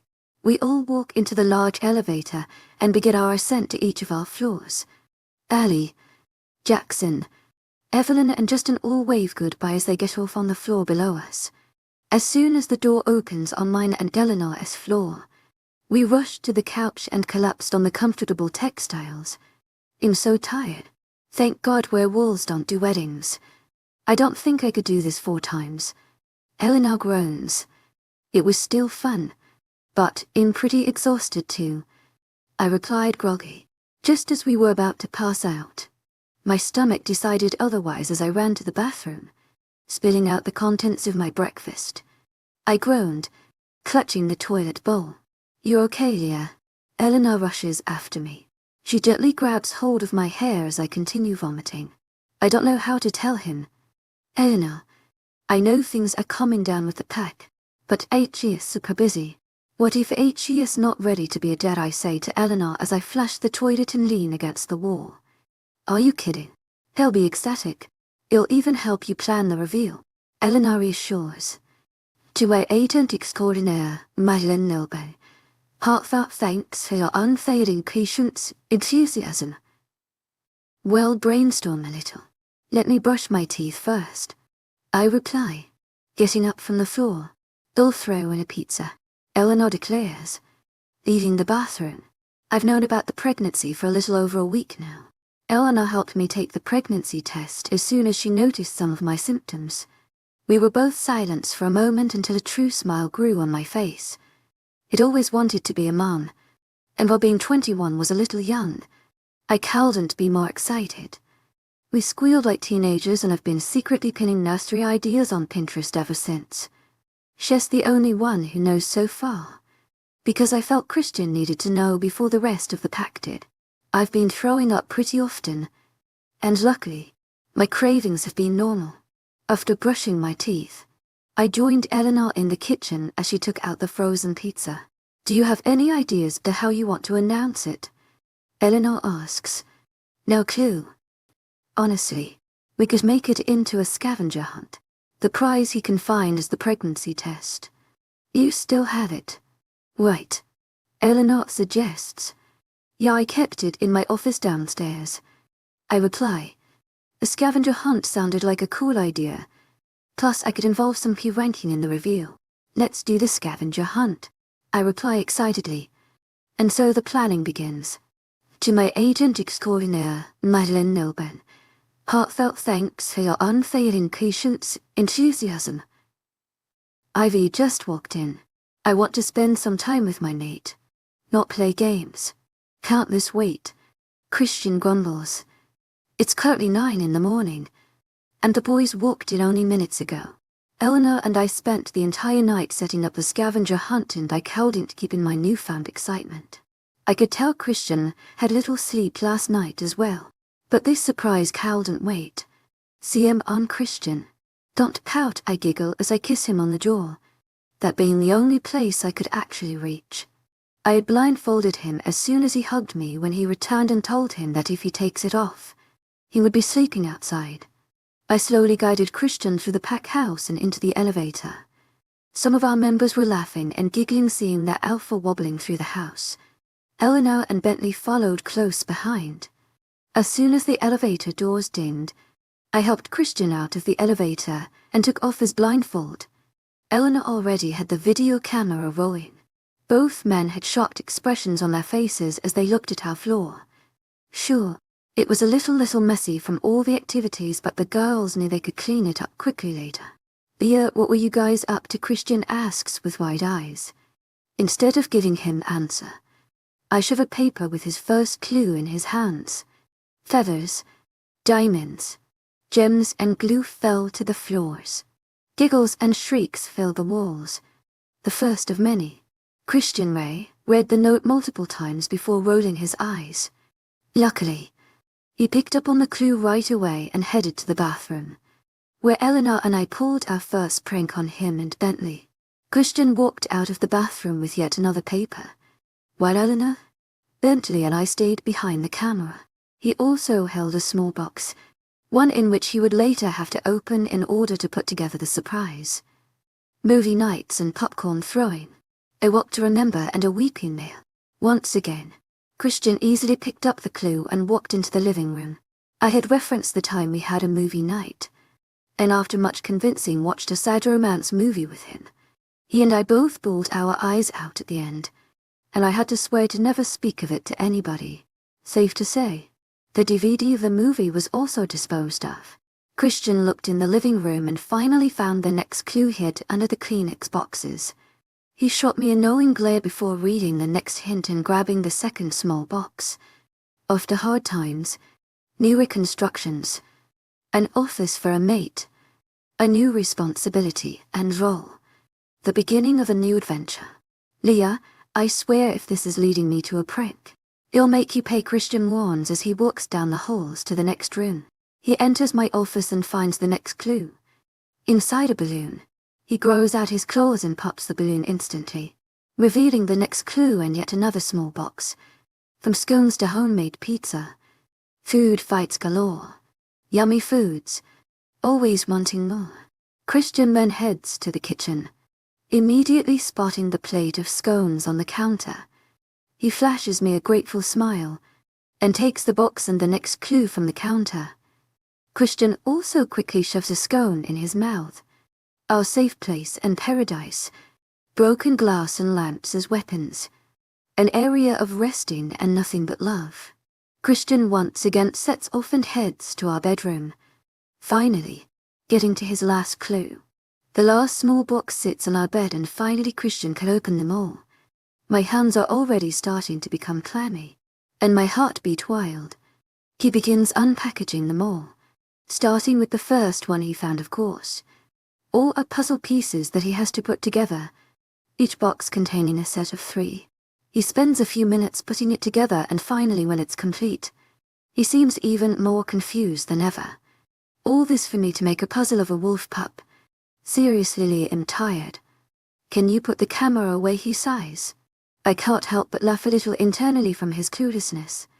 Chuckling slightly, I take the final box out of my back pocket and hand it to Christian. He eyes it questionably before opening it, finally revealing the pregnancy test. Christian stands there for a few moments, his eyes shifting between the test and the puzzle. He then turns towards me, with the biggest smile I've ever seen him with. To our agent extraordinaire, webnovel, heartfelt thanks for your unfailing patience, enthusiasm. We're going to be parents? He asks excitedly. I nod eagerly, allowing straight ears to fall from my cheeks. He runs towards me, picking me up, spinning. I'm going to be a dad. He pulls me into a passionate kiss and finally, I notice some tears falling freely down his cheeks too. I gently wipe them away off his cheeks before turning towards the camera. Baby, you are already so loved, I say excitedly. I love you. Son. Christian turns towards the camera as well. I'd forgotten that the firstborn of an alpha was automatically a son. My eyes watered up once more as I learned his gender. Eleanor and Bentley quietly excused themselves quietly as Christian and I continued celebrating. Guess I forgot to tell him we'd be moving up the wedding too. I need to be married while I can still fit into my dress.